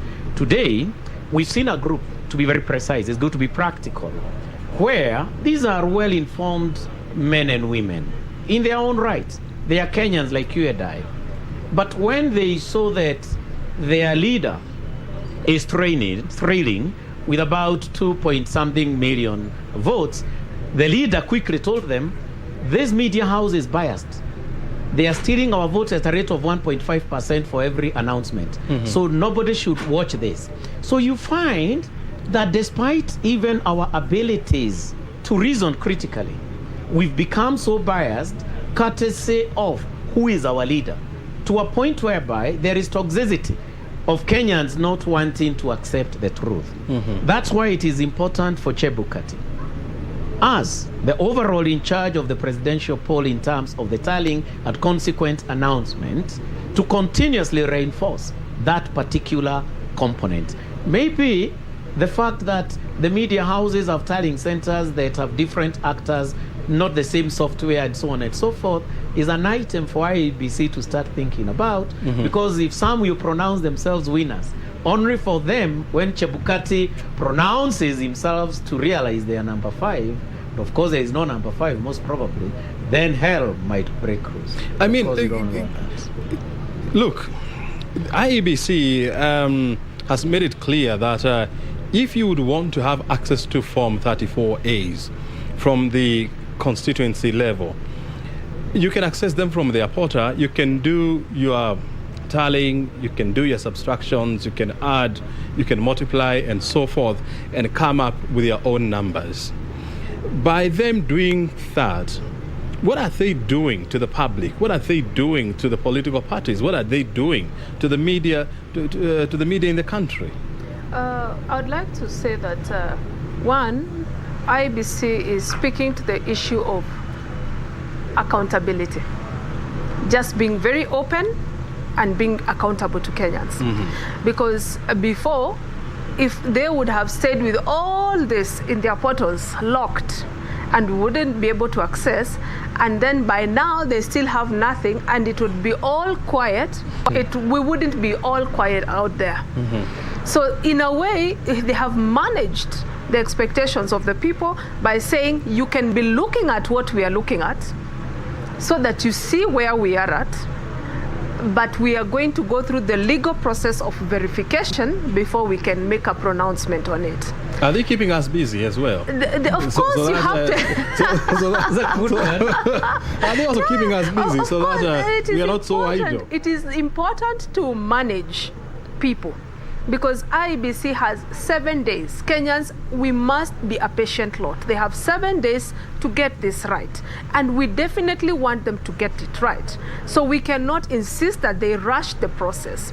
The only thing we are saying is that by them opening for us that window so that we are able to peep and see what they are seeing, in a way has caused the people to just become even in waiting and also managing the expectations of the people, because you see it is a contest, and a contest people want to measure themselves and see where are we at. And so even for purposes of the emotional aspect of it, people now are able to see this is where we are at, these are the possible outcomes like that. So it is good management, if you ask me.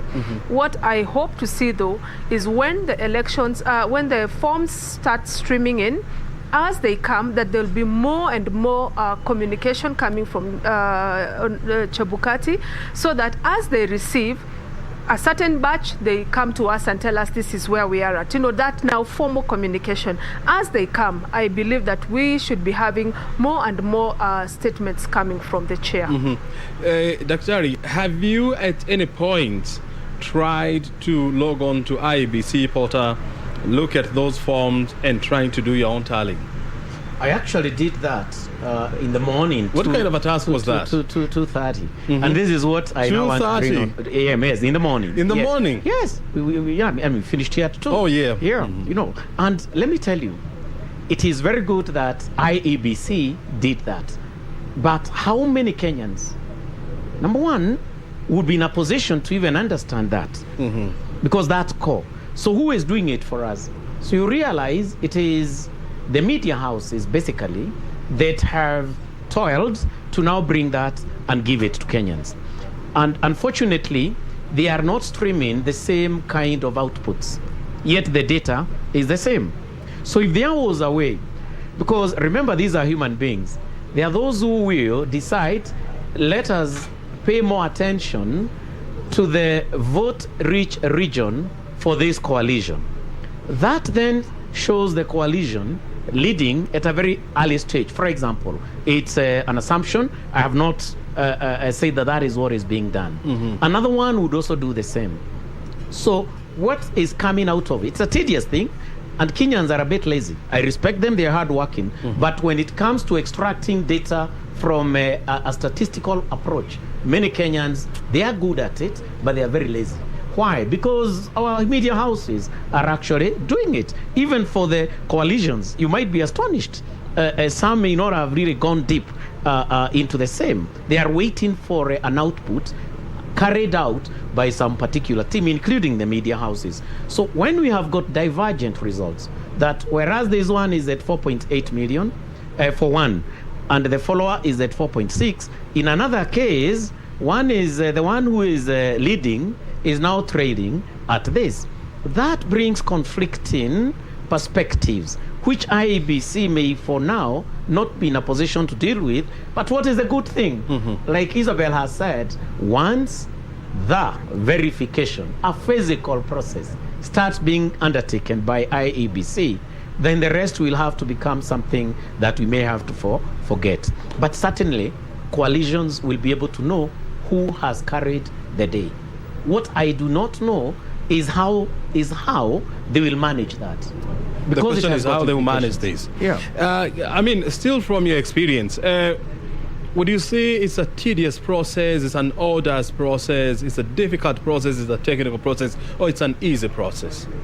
The tallying that you try to do at 2:30 a.m. It is not an easy process. And so if I go to the other kofia that I adorn of inclusivity, it bars quite a number of Kenyans from actually interrogating that data. And we may interrogate that another day. We may need to revisit that. For how long did you try to do the tallying? Well, it was about some 45 minutes. Some 45 minutes? Yeah. In fact, I had started how many forms? How many forms did you end up tallying? I dealt with about, it was about 15 forms. 15 forms. And that was not easy because, let me make it very easy. Brian, if you told somebody to record the number of vehicles passing along Uhuru Highway in the morning, that is data you are collecting. Yeah. Now, when you tell him, when you look at the number of vehicles during the times that we have got gridlock, it's easier, yes, but you can imagine walking, doing cross-checking and all that. We are talking about 46,000, she mentioned, 229. Who is this Kenyan who has all this time? Because it's good for us to have a practical perspective. 46,229. It is a tedious job, and that's why even those who have got the tallying centers around, you can see the kind of workforce that they have put on board and the skills that are also required. Isabel, I mean, Chebukati somehow, deflated the attention when he was asked by the media, how comes we are yet to get the numbers from IEBC? And he said that actually even the media is doing badly because right now they're at less than 50%, whereas they're supposed to be at around 98%. Yes. Was he trying to deflate the criticism from IEBC and throwing it off back to the media? As Daktari here has spoken to the issue, the whole process of downloading the forms from the portal and now calculating the same, even for the media, is an enormous task. Yes, it is. They have a duty to the Republic, so they can't just do things. They too want to be careful in the manner in which they are processing this information, but more so broadcasting it. So they will play safe. And Chebukati has kept on saying that he's the person who will announce the result. So you want to be behind Chebukati. You do not want to be ahead of him, even as a media house, because he's the one to announce it. So you will want to dilly-dally and work with him and mark you. He has not started because he doesn't have any form here with him. So he hasn't given any formal communication. So you do not want to be too much ahead of him, because even out of the experience of previous elections and even just by what we have been seeing, sometimes a certain path seems to be, the path, then from nowhere there's a turnaround, and then the people who seemed to be in the lead are no longer in the lead. And as a media house, you do not want to be the one who created that perception. So everybody is playing safe, and they're going to work at the pace of Chebukati. So what I'm getting from you is that all of us, we are in some sort of a wait and see what kind of a move IEBC is going to take before we can follow suit? In terms of the duty, the level of duty that people, different stakeholders have, what I can say is I'm sure from the different political formations, you know, the coalitions that had candidates, they possibly know the result by now. Because it has been their interest from the beginning. I'm so sure that they have put in everything that they needed in place in terms of infrastructure, in terms of staffing, because they have a lot of interest in it. They cannot afford to wait as everybody else is waiting. But the media cannot be caught in that. It cannot be caught in those partisan chases. So it has to remain very vigilant in the manner in which it is giving information, and they have to walk at the pace of the national returning officer. I want to hear this from you, Daktari. I mean, Chebukati is telling the media, hey, look here, you're actually very slow. You should be at 98 point something now. But look, you are below 50%. But then he goes ahead and say, but wait a minute. Even if you are to complete the process, you cannot call the election. Those are your personal information, okay, for you to keep, for you to digest. So, essentially, why should we bother then collecting an information that we are not going to use anywhere? This is an interesting one. She has brought on board a moral duty of media not to be embroiled and then be labeled as a partisan. And of course, that is the fairness we expect as far as any media house is concerned. But what kind of wordings do we expect from Chebukati when he's addressing the media? When he says that you are now playing catch-up, I'm ahead of you, but another time you are ahead of me, so that does not work. Is it a challenge, or is it an ill motive? Is there an ill motive in it when you address what would be termed as partners who are so key in disseminating the same information out? I would not be in a position to tell. That's one thing that I had said I need to interrogate with a fellow analyst so that you're able to look at it. But then, it is also quite interesting. Chebukati has become hardened. And not Chebukati the man, Chebukati the entity, IEBC. Because it has been bashed this way, that way, across all perspectives, within the entire cycle of the electoral process. Yeah.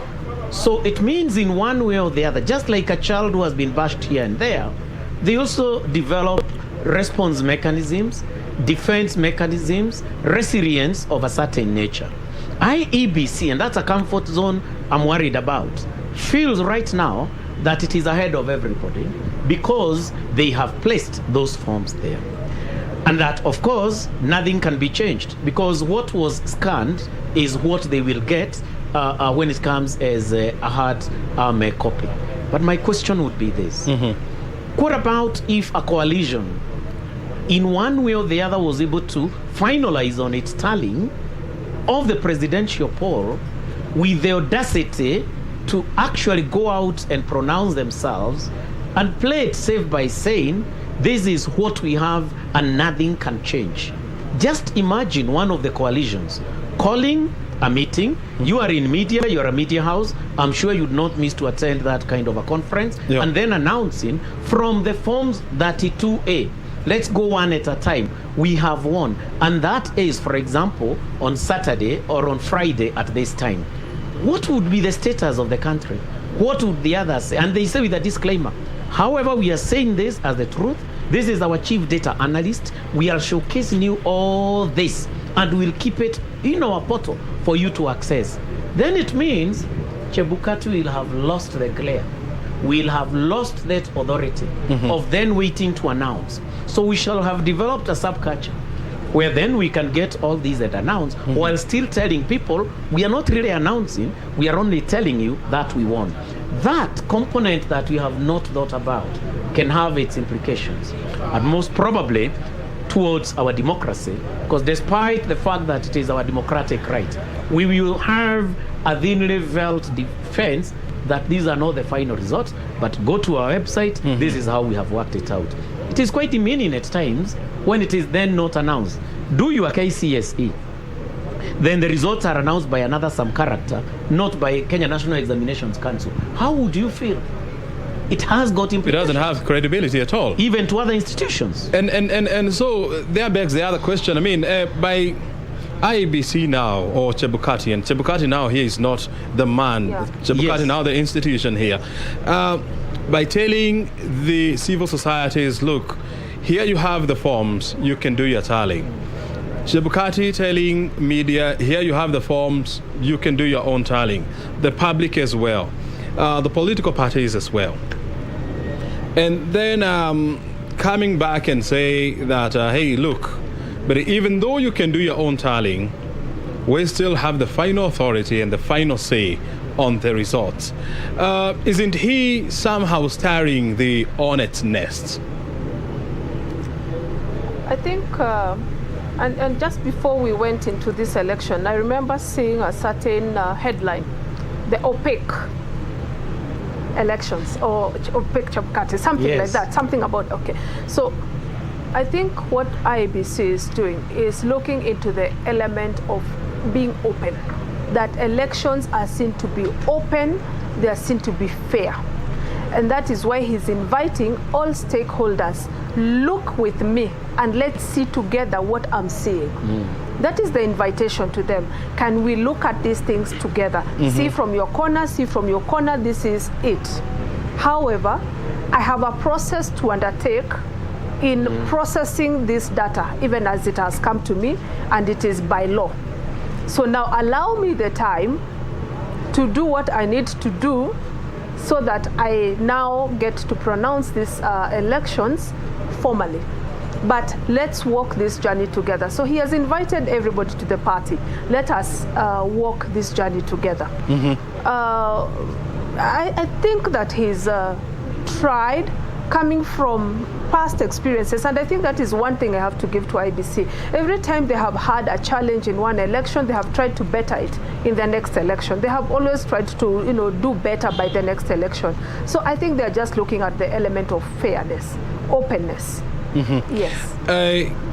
Daktari, look, so all of us are coming up with our own numbers, using our own methods.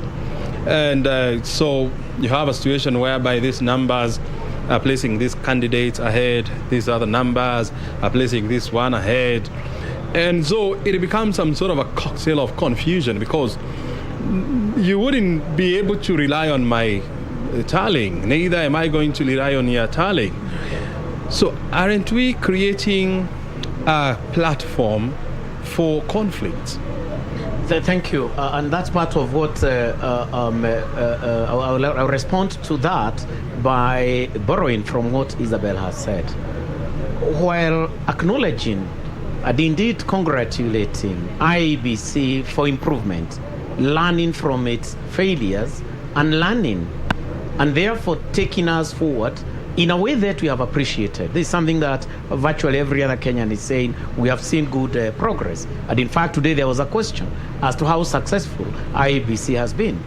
We also need to realize that when we bring on board actors to enhance our credibility, we must also make sure that we have tenets.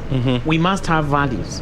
We must have a code of conduct, so that this code of conduct then enhances the desired end.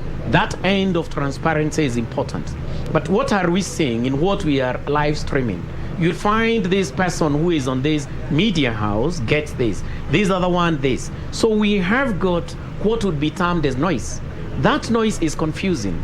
So it would be a good lesson, because for now we cannot do much, to then ask ourselves, how can we then do it as media houses, so that we have got what would be termed as respect to democracy, where we have a right to download this one and this one at the very tactical level of democracy. But we become strategic by agreeing that we can have co-joined that partnership in the analysis. If we have that partnership in the analysis, then we have partnership in sanity. So that what Kenyans are getting is not disjointed. Because once it is disjointed, rest assured, today there are people celebrating that so-and-so has won. Yet that might not be the case. So when you bring many actors on board, systems thinking tells us that all those boundaries must be broken so that you gel. You can gel through processes. And that is core because it's missing despite a good intent that is in tandem with our national values and in tandem with the need for us to continuously increase the trust index of IEBC. From my angle, I view that as the next space and practice that we may need to focus on because then it reduces the kind of confusion that is there. Hey, look, you see, when you have a situation whereby, the entire media in Kenya, is having its own tallying center, it's having its own personnel, statisticians, it becomes quite arduous, for a single media house to do things. Because look, Chebukati has a team of close to 300,000 people on the ground who are helping to do things. We do not have a media house in this country that can have such a human resource. Yes. Could it have been then wiser if all the media houses in Kenya, the Kenya Broadcasting Corporations of this world, the Royal Media Services, the Nation Media, the KTNs of this world, to come together, employ economies of scale, and then form a consortium for them to do this tallying? Would it have been easier for them? That is what we are alluding to. And has the media done that before? Yes. How? The presidential debate. The debate, yeah. Was an outcome of a practice of partnership. And it delivered great scores and showcased that indeed we can partner to drive an agenda of national interest. And so the same is doable and will deliver credibility even to media. And indeed, media would learn from each other because KBC could be having unique skills as an organization that KTN, for example, and I'm not saying doesn't have, that it may not be having. So that joint learning makes sure that then media is not in any way exploited by what would be termed as some of the political processes that we have and politicians for selfish ends. And that can play an ultimate critical role in bringing cohesion to this country because the truth will be one. For now, Kenya is having 5 different truths and it is one truth. How on earth can you be a boy who has scored grade A or a first class honors, then another one says it's a second class, another one says pass, another one says fail? It brings noise, and that toxicity is what can take us to the precipice if we are not careful. So I reiterate, and do it also concur. There are economies of scale, and it is the way to go, and it benefits in many ways. It also sets an example for the East African community, not to mention the entire African Union. And I think that could drive us far and make Kenya a pace setter within that theater of operation. Yeah. What would be the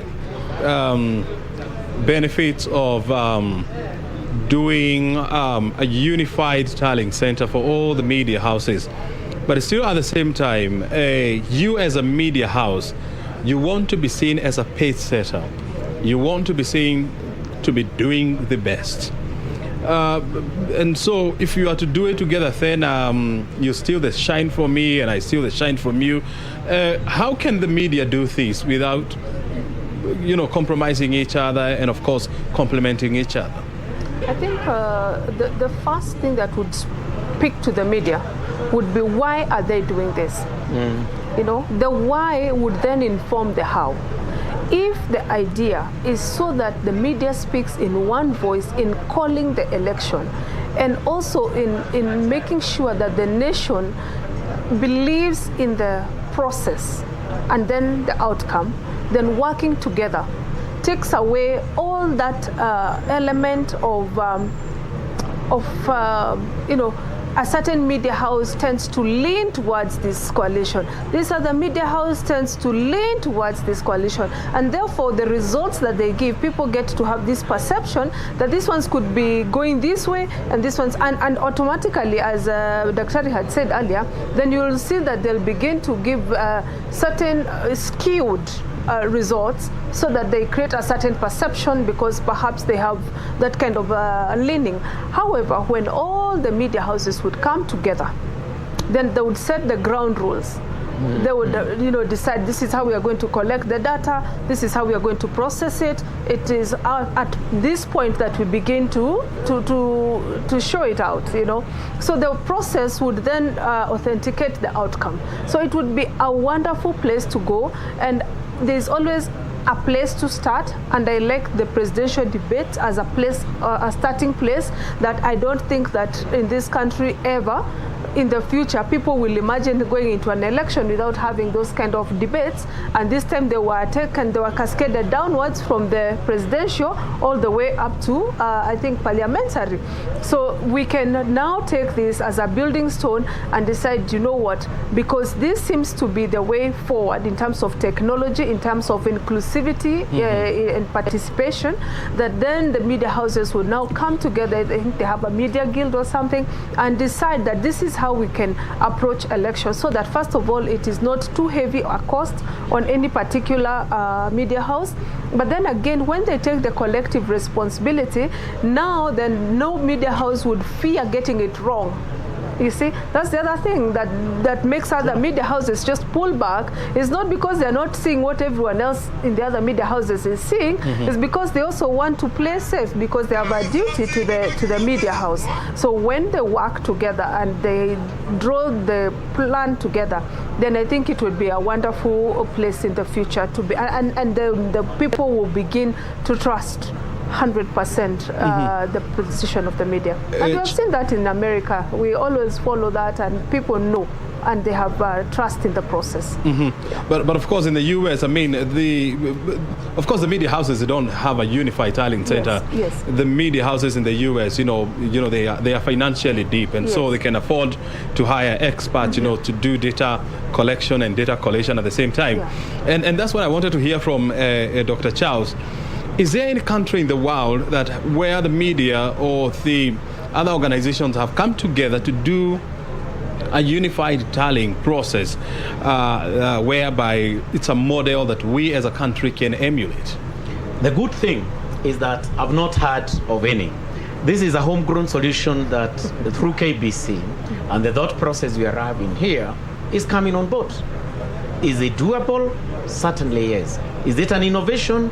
Of course, yes. And that's why I alluded to the fact that the East African community members and Africa at large would be in a position to borrow from this kind of a process. As a young democracy, the kind of media we have, certainly, most of it is certainly locally has been homegrown. That's what we can say. And we have pride to even have seen the pace setter, the initiator, that is KBC, right from yonder as we got independence. So I'm not aware of any, but it would be the pride of this nation, because we have great innovators, to celebrate the IEBC and ourselves and Kenyans for the kind of thought process we are having by sitting at this table and truly focusing on motherland, because it is a calling for patriotism to stick our necks out, think beyond what exists globally, and maybe deliver what should be global. Very well. Because we are coming to a close, in this conversation, I want to hear from you, and I want to start with you, Dr. Charles. Now we are finding ourselves in a situation whereby there is so much information out there that you do not know who is right and who is wrong. We have had some areas in this country people have started to celebrate because their candidates has been projected to be ahead. So how do you then handle this information or manage this information as IEBC to ensure that, of course, the people who will have their hearts broken, we don't end up with the worst? For number one, we were not fully able to manage misinformation right from when we started this process of the campaigns. And we had character assassination. We even had disinformation where people had fake accounts, assassinating others, assassinating agencies of government, including IEBC, and even leadership of some of the coalitions. So it has given birth now to what campaigning does. It gives birth to votes or to the polling perspective as we move along that process. And so time has come, and we've come of age to make sure that continuously we work with a variety of stakeholders to channel through the full information. We need to inculcate a subculture of fact-checking and involving particularly critical actors at the county level, at the political parties level, to air what would be termed as these truths, these facts that are relevant. Of course, the media comes out pretty well. And significantly here, because the urban people are faster in fact-checking, it is important, most probably, for us to partner, IEBC and all other stakeholders, to come up with a fact-checking and information channel that leverages on our vernacular stations. Because they are there. They are critical actors. They could fuel violence, they could quell or prevent what would be termed as violence. How well is IEBC, the government of Kenya, the political parties, when it comes to the vote pronouncement, how well do we use those particular channels? We don't use them. We only use them when we want to whip up emotions of our constituencies. How then do we create a model of strategic communication, what we call Stratcom, so that there's a Stratcom for the sake of business continuity, no burning of houses, for the sake of social cohesion, the social pillar of Vision 2030. So strategic communication then becomes an important aspect. And that then must be followed by the final words you put in that question.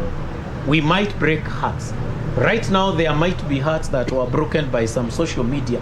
You heard somebody, some people went slept, they never woke up in their vehicles. That's what I heard from some people who were talking. Now, we are calling on another constituency. Yeah. The constituency of our psychologists, of our psychosocial well-being experts, of our mediators, those who practice reconciliation. Their time has come in within this particular process. How well prepared we are, I may not tell, but how much we need it. This is the election where we have had the highest number of candidates. And when men and women take loans where the collateral is their houses, their land, and they fail, and an economy may not be picking up pretty fast or doing well, we have a recipe for psychological ruin in not only individuals, families, and organizations. We've got to bring on board those characters, that constituency, critical to our mental well-being. Isabel, how would you handle these information management process now that the horse has bolted?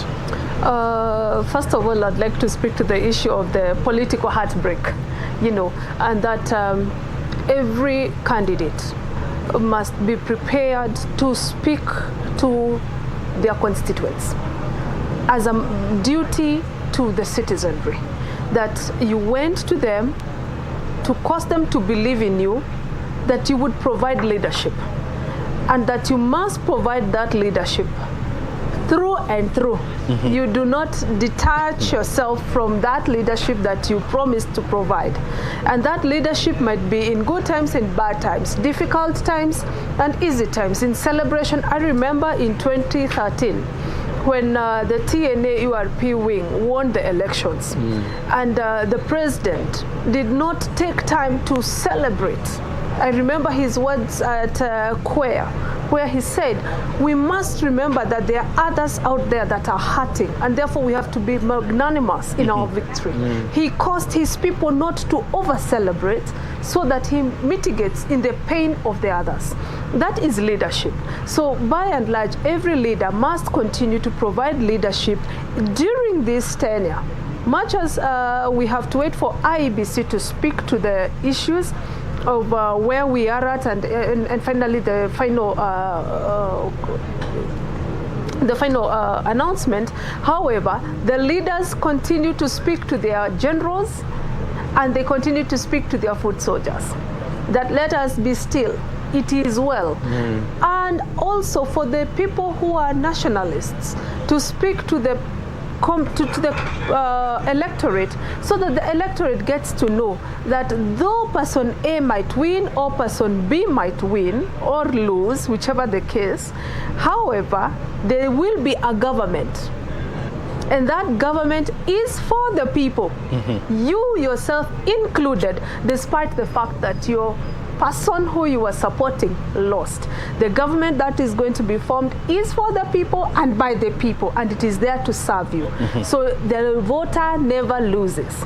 So the voter should not feel that though my person who I was supporting has lost, I have lost. The voter is not there to lose, and the government that comes in place will come to serve you. Once that information keeps being repeated to the voter by and large, then they will begin to see, oh, so if these are the government forms, then these are the things they had promised, so even though I might miss on this, I will get this.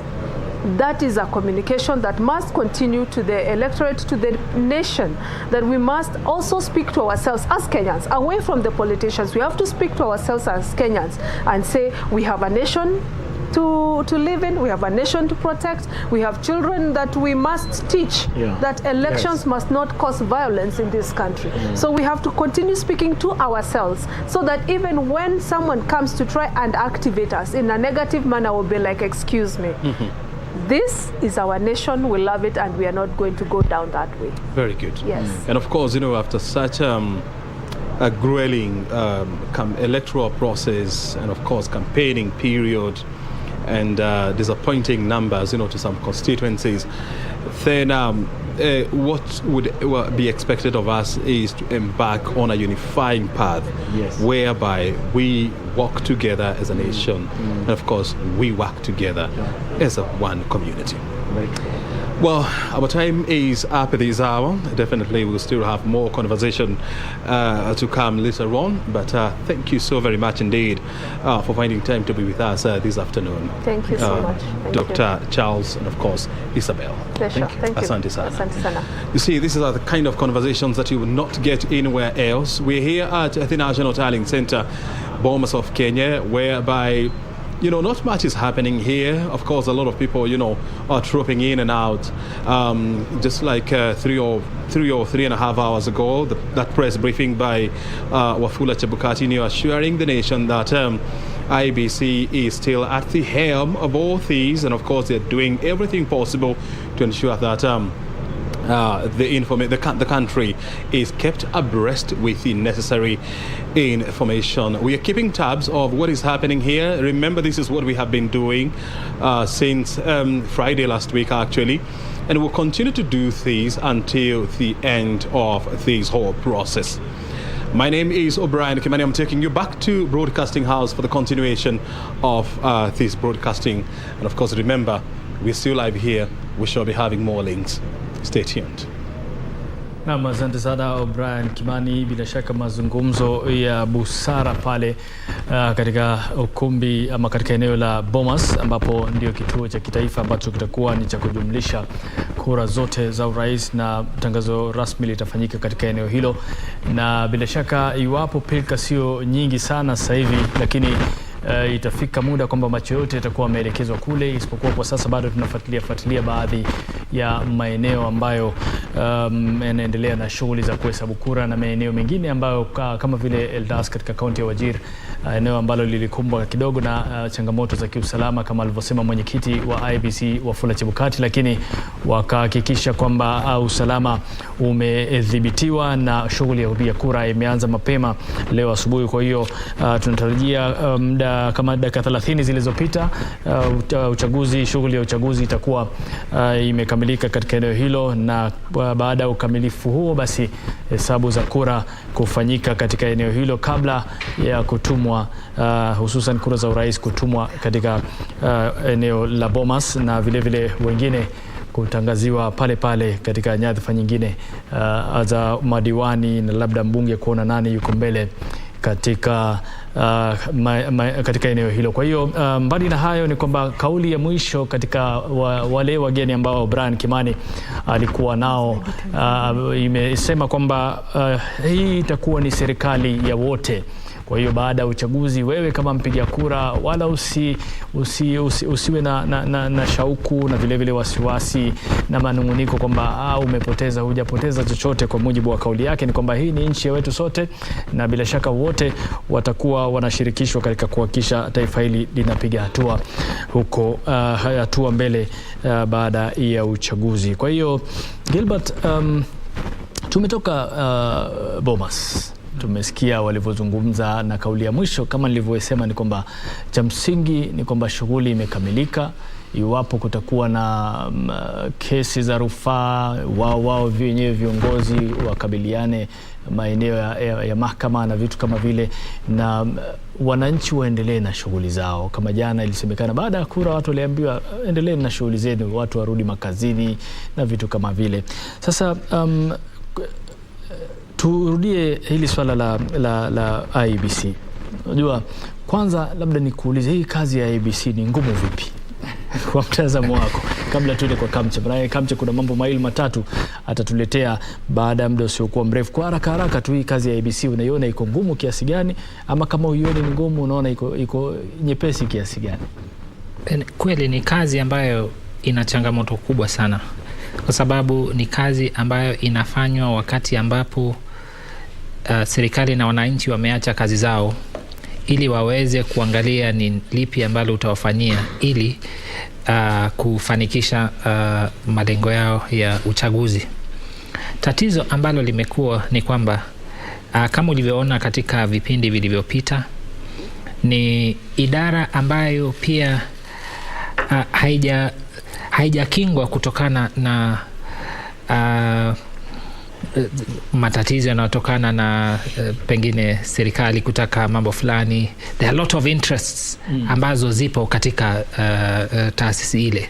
Kwa hivyo inabidi wakati fulani wao wenyewe tufanye hiki, tusifanye hiki, na watu wengi sana pia wanawaangalia. Kwa hivyo hata wakati ambapo wamefanya vizuri, kwa sababu kwa sasa nilitembea mjini, maduka mengi bado yamefungwa, magari ni machache. Hivyo ni kumaanisha kwamba licha ya kwamba tunaambiwa turudi kazini, siasa ya upigaji kura inatuhusu sote kama Wakenya, na tunategemea kile ambacho IEBC inafanya. Hiyo inafanya iwe ngumu kwa kiasi fulani. Ndio, bila shaka ni kazi ambayo iwapo una maradhi ya moyo na mambo kama hayo unafaa kujua unajiingiza wapi. Manake iwapo huna subra basi Kamche, iwapo huna subra katika masuala haya unaweza ukajipata katika hali mbaya, mara kuzimia ama pressure imepanda na mambo kama hayo. Kwa hiyo nafikiri wanaotuma maombi kwa kazi kama zile tayari wanajua fika kwamba hapa tunajiingiza katika sehemu ambayo macho yote yatakuwa yanatumulika sisi. Sasa Kamche, hebu tuzungumzie, kwa sababu tangu tupate taarifa kutoka kwa mwenyekiti wa IEBC Wafula Chebukati na tume ya uchaguzi kwa ujumla, ilikuwa nafikiri kitu kama saa 9:20 hivi, na bila shaka mpaka sasa kuna mengi yametokea, lakini mwenyewe Chebukati alisema kwamba maelezo mengi na taarifa pamoja na form zile ambazo zinahusika na uchaguzi zinapatikana katika portal yao ama tovuti yao pia. Kwa hiyo sijui, hebu piga macho, kuna jipya lolote ambalo unaweza kuliona katika portal ya IEBC? Na mtazamaji, njoo nami hapa katika hii portal ya IEBC, na kufikia taarifa iliyotolewa na Chebukati ilikuwa ni mwendo wa kitu kama saa 9:15, na kufikia sasa saa 11:22 nilipopitia hii portal, basi nimeona kwamba 98.72% ndivyo vituo ambavyo vimeweza kuwasilisha form 34A kwa ile njia ya picha, hivi vikiwa vinaashiria vituo 45,637 kati ya vituo 46,229. Hii ni 98.72%. Tukiangalia maeneo ama kaunti, hapa ninazo kaunti zote na jinsi walivyoweza kuwasilisha hizi form 34A kwa njia ya picha. Kaunti ya Baringo iko katika kiwango cha 99.71, ambapo nikiangalia tu kwa kifupi hapo ni vituo 1028 kati ya vituo 1031. Kwa hivyo hawako mbali, nadhani kama ni vituo 4 vinsalia kama sijakosea. Baringo hiyo imeshakamilisha, angalia mtazamaji, hapa ni 100% kamili. Kwa hivyo vimeshakamilisha vituo vya kupiga kura 855 kati ya vituo hivyo 855. Kaunti ya Bungoma pia haipo mbali, iko kama kaunti ya Baringo. Hii iliyokamilisha ni kaunti ya Bomet. Kaunti ya Bungoma haiko mbali sana pia, hiyo vimebakia vituo kama 4 vikamilishe kuwasilisha form 34A kwa njia ya picha. Alafu pia hiyo ni 99.971. Tukiangalia kaunti ya Busia, vituo 2 vimbaki tu. Mtazamaji ukiona hapo ni 856, tumebakisha vituo 2 vifike 858. Tukiangalia diaspora pia ughaibuni na hizi nchi jirani ambazo pia zimeshiriki katika uchaguzi huu mkuu, 85.19 ishawasilisha form 34A kwa njia ya picha, ikiwa ni vituo 23 kati ya vituo 27 vilivyohusika katika kupiga kura. Elgeyo Marakwet imeshakamilisha. Unaona hapa, hii ni Elgeyo Marakwet. Vituo 555 vimeshakamilisha kati ya vituo 555. Vile vile Embu, kaunti ya Embu pia nayo imeshakamilisha 100% kamili, vituo 749 kati ya vituo hivyo 749. Garissa bado wako nyuma kidogo. Kumbuka Chebukati alipokuwa anatoa ile taarifa yake pia amesema kwamba kuna yale maeneo ambayo yana utata wa kupeperusha matokeo kwa njia ya mtandao. Kwa hivyo maeneo kama haya yatakuwa yanakumbwa na utata kama huo, lakini si haba yamejaribu, manake kati ya vituo 559 basi vituo 507 tayari vimeshawasilisha form 34A, hiyo ikiwa ni ikiashiria 90.7. Homa Bay nayo imebakisha vituo vya kuhesabu tu, si vingi sana. Kati ya 1228 naona tumebaki wamewasilisha 1223, ikiwa ni 99%. Hapa ni Isiolo pia nao hawako mbali, wamejaribu. Imebakia tu kidogo hapa, kama si vituo 12, basi ni vituo 12 wakamilishe 219.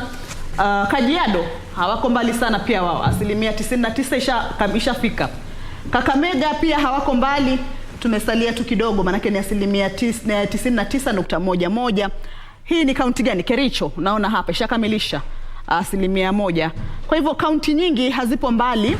Kiambu wamebaki na kidogo pia, kati ya 2117 washakamilisha 2109. Haya, tukiangalia Kilifi nao 99.48. Hapa atakuwa amesalia vituo kama 6 wakamilishe hesabu yao, ama ni vituo 6 ama 8 wakamilishe hesabu yao. Kirinyaga wamebakisha kimoja. Haya, hapa ni vituo 698 kati ya vituo 699. Kwa hivyo hawako mbali pia nao kukamilisha. Itakapofika pengine mida baadaye tutaangalia tuone kama watakuwa shamaliza, manake ni kituo kimoja tu kilichosalia. Tukiangalia kaunti ya Kisii nao pia hawako mbali, wamebaki na vituo 6 tu. Ukiangalia 1294 hadi 1300, vituo 6 ambavyo vimebakia. Haya, Kisumu nao hawako mbali. Kitui wapo 99%. Hapa ni Kwale pia nao wambaki na vituo kidogo sana. Haya, hawa ni wapi? Laikipia wambaki na vitano tu. Kati ya 565 wameshawasilisha 560. Lamu pia hawapo mbali, 97.4. Machakos, Makueni pia nayo kama unavyoona hali ndivyo ilivyo. Hapa ni Murang'a wameshamaliza kuwasilisha kutoka vituo 1189. Hapa kwao ishakamilika 100% kamili. Kaunti ya Nairobi iliona vituo vingi zaidi, vituo 3641 vishawasilisha matokeo yao kati ya vituo 3649. Hawako mbali pia kumaliza, vibaki 8 tu. asilimia iliyoko hapo ni asilimia 99.78. Nakuru pia vituo 5 vinsalia tu. Nandi wamebakisha kituo kimoja. Kwa hivyo hawa ni wale ambao pindi tutakapojaribu kurudi kwenye hii portal tena tutaona pengine watakuwa shamaliza. Nyamira wamekamilisha. Haya, Nyeri pia nao wameshakamilisha. Samburu wambaki na 3. Huyu ni nani? Huyu ni Siaya. Siaya pia wameshakamilisha. Kwa hivyo vituo vingi vimekamilisha. Uasin Gishu ndo hawa hapa washamaliza. Kwa hivyo Harith na Gilbert, vituo vingi vimeshakamilisha. Manake nikiangalia hii asilimia hapa ni kwamba ni 98.75. Ni vituo vichache sana vilivyosalia. Tunaweza sema hata ni chini ya 1000 hapa. 45,653 kati ya 46,229. Hii itakuwa ni chini ya 1000. Kwa hivyo vituo vinamalizika. Huenda mwisho wa kwisha siku hii ya leo, pengine saa 1, saa 2 wakawa wote washawasilisha. Harith. Naam, asante sana Kamche. Bila shaka ng'ombe mzima ameliwa, umesalia mkia. Ukiangalia vituo vingi vimekaribia au katika asilimia 90 kwenda juu. Kwa hiyo shughuli hii angalau kuna matumaini kwamba inaendelea vyema na ukamilifu wake upo katika upeo wa macho. Na mbali na hayo, kuna jambo moja ambalo Gilbert nimelitizama nikajiuliza maswali mwenyewe, lakini naona sipati majibu. Labda tujadiliane tuone kama huenda tukapata majibu kwa swali hili. Kuna wale wanaopiga kura ughaibuni ni kama 10,000 hivi. Naam. Na mataifa 12, lakini hawajamaliza mpaka sasa hivi na kule wengi wao hawana matatizo ya mitandao, hawana matatizo. Inaweza kuwa tatizo liko wapi mpaka sasa hivi hawajakamilisha watu 10,000 peke yake? Kwa hivyo upigaji kura ulimalizika katika sehemu nyingi humu nchini. Hata ukiangalia kwenye ile orodha imesomwa na binti pale, unaona kwamba stesheni nyingi zimefikia 90 na kuwasilisha zile fomu zao. Tatizo nadhani lipo katika IEBC kuhakikisha kwamba wameziba mianya yote ambayo inaweza ikatumika kuwashtaki wakati ambapo mmoja wetu ama mmoja wa wawaniaji pengine atakuwa ameenda mahakamani kupinga matokeo ya uchaguzi, haswa uchaguzi wa urais, matokeo ya urais. Kwa hivyo tunaona kwa mfano jana asubuhi nadhani matokeo ya Australia ndio yalikuwa ya kwanza kabisa kuingia. Wale ambao wapo katika sehemu ile, kwa sababu unajua Australia ipo katika wako mbele, kwa hivyo saa kama hizi utapata wao pengine saa 11 asubuhi. Australia, lakini inasemekana ni hakuwa na kituo cha kupigia kura. Wanasema kwamba ni baadhi ya mataifa ni kama vile Ujerumani, Uingereza, Qatar, UAE, Canada, Afrika Kusini na mengine ni mataifa ambayo karibu na sisi. Naam. Hoja kubwa ni kwamba matokeo tayari IEBC wana matokeo. Kile wanachoogopa ni kutangaza kile ambacho kitakuwa kimeanza kuleta nini? Ati. Pengine Waswahili husema aliyeumwa na nyoka akiona ung'ong'o mshtuka. Kwa hivyo wapo katika lengo lao haswa kwa wakati huu ni kutimiza sheria. Kile pengine wamechukua kabisa ushauri wa wanasheria kuliko ushauri wa wadau wote ambao wanahusika katika hii kazi. Kwamba hawatakuwa wamevunja sheria wakituambia kwamba kulingana na ile ambayo tumepata tunaona idadi ya kura ya Odinga ama ya Ruto imefikia hapa. Ndio maana unaona kuna tatizo sana, kwa sababu watu hawajaelezwa kwamba ukitazama KBC wao wanafanya orodha yao. Ukiangalia Citizen wao wanayao kutokana na kuangalia ile public portal ambayo ipo pale. Ingekuwa kwamba wanatangaza alafu nyinyi mmepewa nafasi ya kudhibitisha yale ambayo wamefanya nini? Wametangaza. Kwa hivyo hiyo ndio nafikiri imekuwa hoja kubwa kwa IEBC katika mazingira ya uoga, wakijua kwamba baadaye malalamishi yote yatakuwa kwao. Na hiyo inajibu swali lako la kwanza, hii kazi ni ngumu kiasi gani? Mshahara upo, lakini kijasho lazima kutoka. Naam. Hata ulivyosema kuhusu hiyo kazi, wakati ule wa mahojiano huwa mtu yaulizwa utaweza kufanya kazi wakati mgumu ama wakati unaona kwamba mambo si yanavyokwenda, lakini wewe utakuwa ngangari ufanye hiyo kazi, na natumai kwamba walisema hivyo.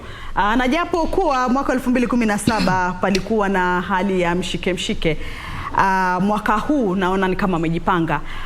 Gilbert, unaweza kusema IEBC imejipanga vilivyo, hususan vile imetoa hii ruhusa kwa watu wengi ama mashirika mengi ama wahusika wengi kuweza kunakili na pia kuweka hesabu yao na pia kuwa na jumuisho yao ya matokeo yatakavyokuwa, ama pengine itakuwa imejiweka katika hali ya kwamba majibu watakuwa wako nayo wao, IEBC wako na majibu yao na hawa wengine wako na majibu, alafu kisha kuleta yote pamoja pengine itakuwa ni hali ngumu?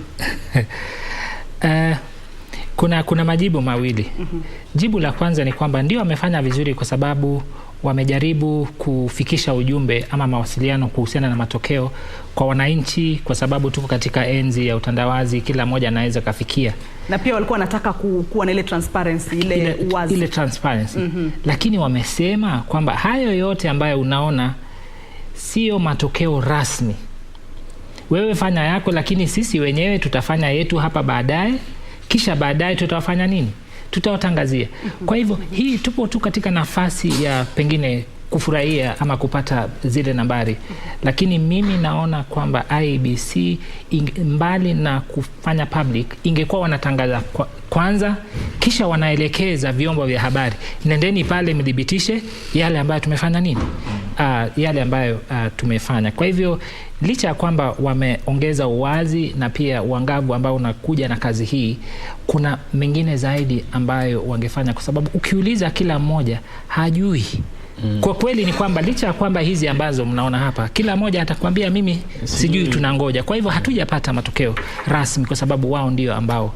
Kwa hivyo wangejumuisha wanasheria pamoja na pengine vitengo vya mawasiliano ili hizi zote ziendane. Desturi ya mawakili ni kwamba wao wanapenda kuplay safe. Hivi kwamba let's keep as much as we can ili tusipatikane katika bila kuangalia kwamba huu ujumbe pia kuna emotional perspective ambao pia lazima.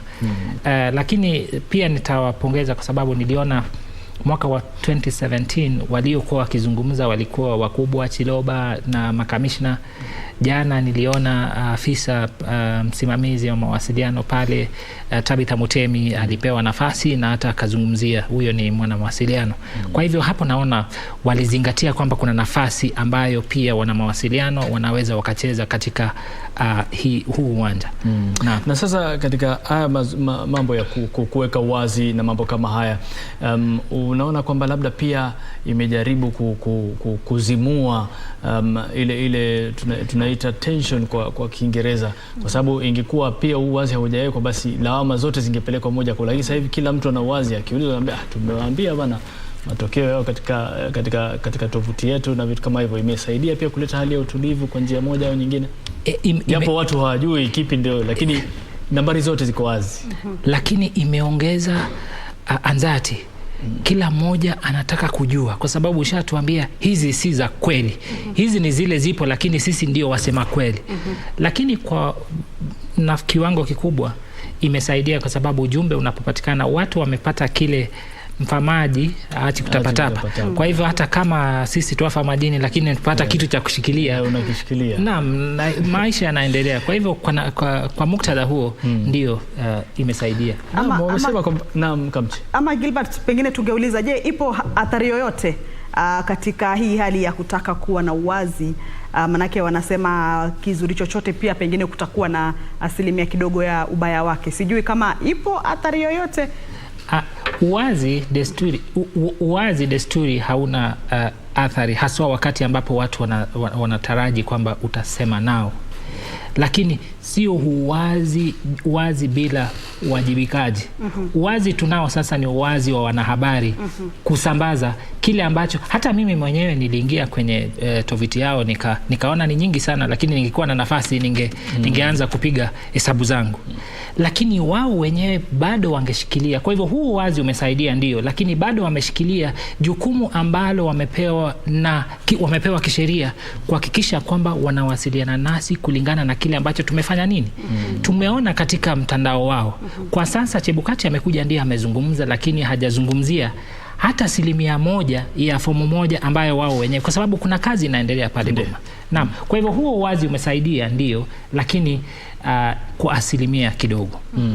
Naam, sasa hebu tuzungumze tangu asubuhi matokeo yalivyokuwa yanaanza kutiririka kutoka maeneo tofauti.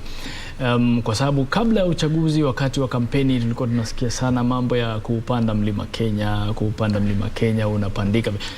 Vipi? Kwa sababu idadi walijitokeza kupiga kura katika eneo la mlima Kenya pia sio ya kuridhisha na sio kama watu walivyotarajia. Mlima vipi ulikuwa unateleza kwa pande zote mbili?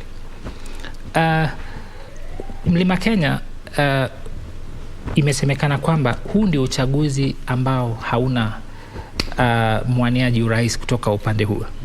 Na desturi, ukiangalia maeneo ambayo wagombea urais wanatoka, desturi napata kwamba 1% kubwa utokea kuwapigia kura. Kwa hivyo kwa sasa hawapo katika hiyo orodha. Kwa hivyo hiyo inachangia 1% kutokea kuja chini. Lakini kilicho muhimu kuhusiana na eneo la kati ya Kenya ni kwamba nafasi ambayo wanayo katika matokeo ya uchaguzi huu ipo katika mstari wa mbele. Kama huna kura ya Central, basi itakuwa vigumu sana wewe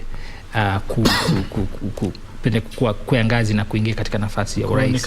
Ni kama eneo hilo bado lina turufu. Naam. Lakini umeona kwamba katika zile, ukiangalia hizo nambari namna zinavyokuja, unaona kwamba Deputy President unaona anapata 70% na mahali fulani anapata 80 ya kura zilizopigwa. Naam, zilizopigwa. Na mkiangalia Raila Odinga anapata 18, 20 na mambo kama haya. Ukilinganisha na mwaka wa 2017 unaona Central kwa mfano Nyeri alikuwa anapata kwa kura 1400 na alikuwa anapata 3000. Hiyo haiwezi kafikia hata 1%. Kwa hivyo katika kujibu swali lako kwamba ni nani amekwea, pengine kukwea ilikuwa hali ya kuleta uchangamfu wa kisiasa, kwamba nimekwea hata kama huwezi, kwa sababu kukwea mlima ni kufika kileleni.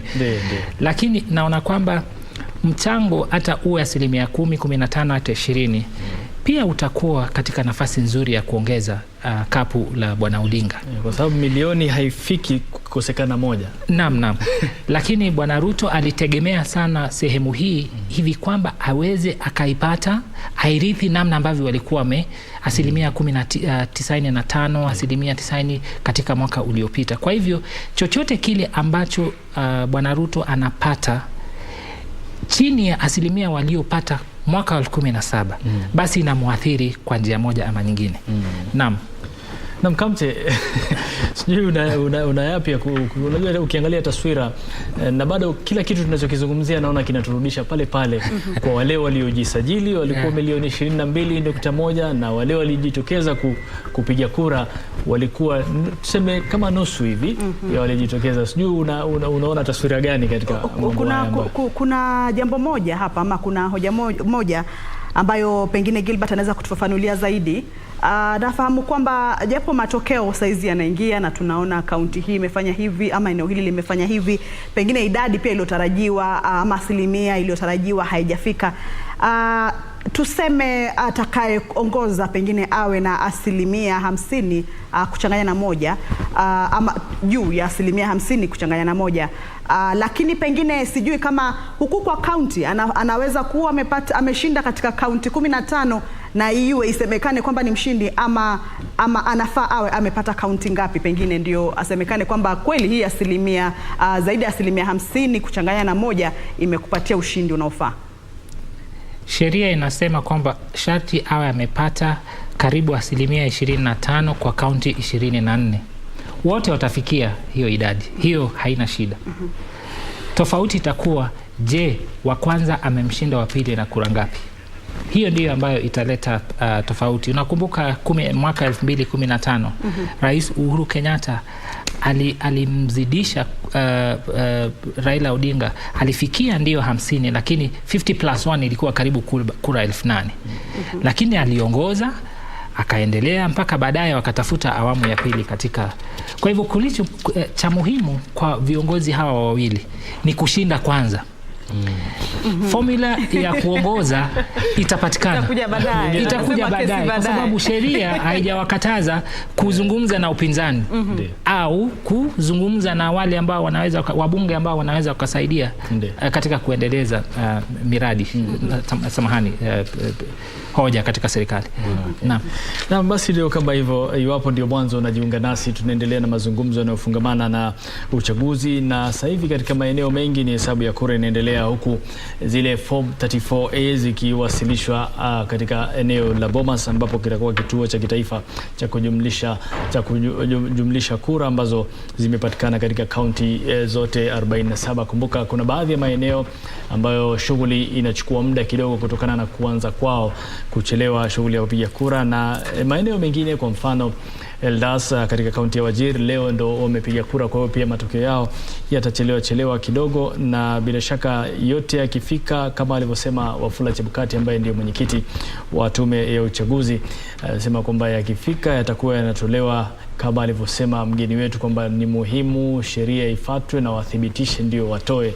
Kwa hiyo haraka kwa mujibu wake inakuwa haina baraka, unasema kawia ufike. Ila kukumbusha tu, iwapo kama utakuwa hujafuatilia mchakato huu tangu tuanze, ni kwamba kuna baadhi ya maeneo pia kura zilisitishwa kutokana na sababu za kiusalama, na vile vile kuna baadhi ya maeneo pia kura zilisitishwa kutokana na mkanganyiko uliohusisha picha na majina ya wahusika, na uchaguzi ukaakhirishwa kwa wiki 2. Kwa mfano Mombasa, Kakamega, Pokot, maeneo ya Kacheliba huko, na vile vile Nakuru, baadhi ya maeneo ya Nakuru, na vile vile Kitui. Kwa mfano Mombasa na Kakamega ni ugavana, wanaogombea nyadhifa za ugavana hawakupigiwa kura kutokana na ule mkanganyiko uliotokea, na ikasemekana baada ya wiki 2 itakuwa tarehe 23 mwezi Agosti ndipo wakazi wa eneo hilo au maeneo hayo ndio watakuwa wanaelekea debeni kumpigia kura gavana wao. Na maeneo ya Kacheliba na Pokot Kusini wao pia vile vile nafasi za ubunge hazikuwezwa kushirikishwa katika kinyang'anyiro kilichofanyika hapo jana, katika shughuli ya kupiga kura iliyofanyika hapo jana. Kwa hiyo wao pia baada ya wiki 2 itakuwa shughuli ndo hiyo. Na mbali na hao kuna maeneo ambayo yaliongezeka mjini Nakuru, eneo la Rongai, na vile vile Kitui Rural pia ni eneo ambalo limeathirika na kura zitafanyika baada ya wiki 2. Kamche. Naam, Harith, naarifiwa kwamba sasa tunaweza kuungana moja kwa moja na mwanahabari mwenza aliye katika eneo la Lungalunga, kaunti ya Kwale. Huyu ni Zainab Said kwa njia ya simu. Zainab, tueleze vipi, kuna yale maeneo kwako jana tuliona kulikuwa na hitilafu kadhaa, sijui kama yale maeneo ambayo yalikuwa vifaa vyao vimeharibika pengine ama havikufanya kazi, sijui kama walisaidia mojawapo ya yale aliyotumia sajili ya kuchapishwa. Je, vipi kuhesabu kura, munaendelea vyema huko ama mumefikia wapi? Pengine kama unaweza kutujuza tu hali halisia ilivyo katika eneo hilo la Lungalunga. Zainab. Naam, naarifiwa kwamba Zainab hatuwezi kumpata kwa sasa, hatuwezi zungumza naye kwa sasa, kwa hivyo tutaendelea tuna mahojiano yetu hapa studioni. Gilbert, kuna jambo moja ambalo nimeliona katika kampeni za hawa wagombea kiti cha urais, wakijaribu kuhakikisha kwamba hiki kiti cha ugavana hususan kaunti ya Nairobi kina kwenda upande wao. Wanasema kwamba rais awe na kile kiti cha ama kiti cha ugavana cha Nairobi basi kiwe pamoja pengine na yule mshindi wa kiti cha urais. Sijui kama hii ina maana gani kwa rais akipata gavana wa upande wake, ama kama ina athari gani kwa rais kukosa gavana wa upande wake katika jiji la Nairobi. Athari ya kwanza, atakayeongoza, atakayepata ushindi katika kura ya urais, iwapo atakosa kupata gavana wa Nairobi, itakuwa vigumu kwake kuweza kutekeleza masuala fulani. Unakumbuka ya kwamba wakati ambapo Bwana Sonko alijikuta katika kitimoto kama gavana wa Nairobi, ilibidi Rais Kenyatta aweze kutafuta mbinu mbadala kuhakikisha kwamba maendeleo yanatekelezwa. Akawa amechukua majukumu fulani, kwa mfano nadhani alichukua afya, akachukua ujenzi, akachukua na mengine nadhani majukumu mengine mawili ambayo siwezi yakumbuka kwa wakati huu. Akawa na unaona maendeleo ambayo bwana Generali Badi alifanya. Akaweka kabro kwenye barabara, hospitali nyingi zikafunguliwa. Kwa hivyo ingekuwa kwamba gavana wa Nairobi kwa wakati huu angekuwa tuseme kwa mfano kwa chama pinzani, ingekuwa vigumu kwa sababu kisheria kuna sheria, kila gavana anaongozwa kisheria. Lakini kama gavana ni wa chama chako, basi kuna uhusiano ambao upo, kuna namna ambavyo mnashauriana kikazi. Unakumbuka Sonko akisema kwamba mara ya kwanza alipoingia katika kiti kile, ikawa kwamba akaletewa mamilioni ya pesa, akabeba moja kwa moja akampelekea rais kwamba njoo uangalie kile ambacho nimekutana nacho. Akaweka kamera, pesa zikaja tena. Sasa ikawa kwamba ingekuwa kwamba yeye ni wa chama fulani, basi angeenda kwa rais, pengine hata tungejua habari hizo. Kwa hivyo mara nyingi, kwa sababu licha ya kwamba Nairobi ndio kaunti ndogo sana katika ukizingatia pengine umbali pamoja na upimaji wake, lakini ndio ambayo ina rasilimali kubwa sana, hata inashinda Rwanda kwa mfano na Burundi. Kwa hivyo ni kama gavana wa Kenya hata anashinda rais wa Burundi ama rais wa Rwanda. Kwa hivyo ni vizuri rais kuwa karibu na gavana huo. Lakini samahani, lakini haitakuwa jambo geni iwapo atakaye shinda, iwapo rais na gavana watatoka katika vyama tofauti. Haitakuwa jambo geni kuwaona wakifanya kazi pamoja, kwa sababu ishafanyika. Unaona wakati Kidero alikuwa gavana wa Nairobi, watu wa ODM walikuwa wakikasirika sana kwa sababu mara yeye na Uhuru Kenyatta wanywa chai, mara wameshauriana, hata kulikuwa na tetesi kwamba kuna mambo fulani Kidero amefanya, lakini rais akajibu kwamba namna Kidero alinifahamisha ni kwamba yeye ananuia kupanda nyasi katika barabara. Kwa hivyo nadhani ni hoja tu katika siasa, lakini uhusiano unaweza jengwa na mtu yeyote yule. Na bila shaka yote hayo, hususan ikizingatiwa kwamba wanaozungumza kwa sauti za busara wanasema baada ya uchaguzi watu wana malengo mamoja, kwa hiyo washirikiane katika kuhakikisha taifa limepiga hatua. Sasa tutajaribu kuungana naye tena Zainab Said kutoka eneo la Lungalunga, kaunti ya Kwale. Tupashe ni yapi ambayo yamejiri siku ya leo. Zainab, kama unatupata sasa kwa njia ile usafi, usukani ndio wako.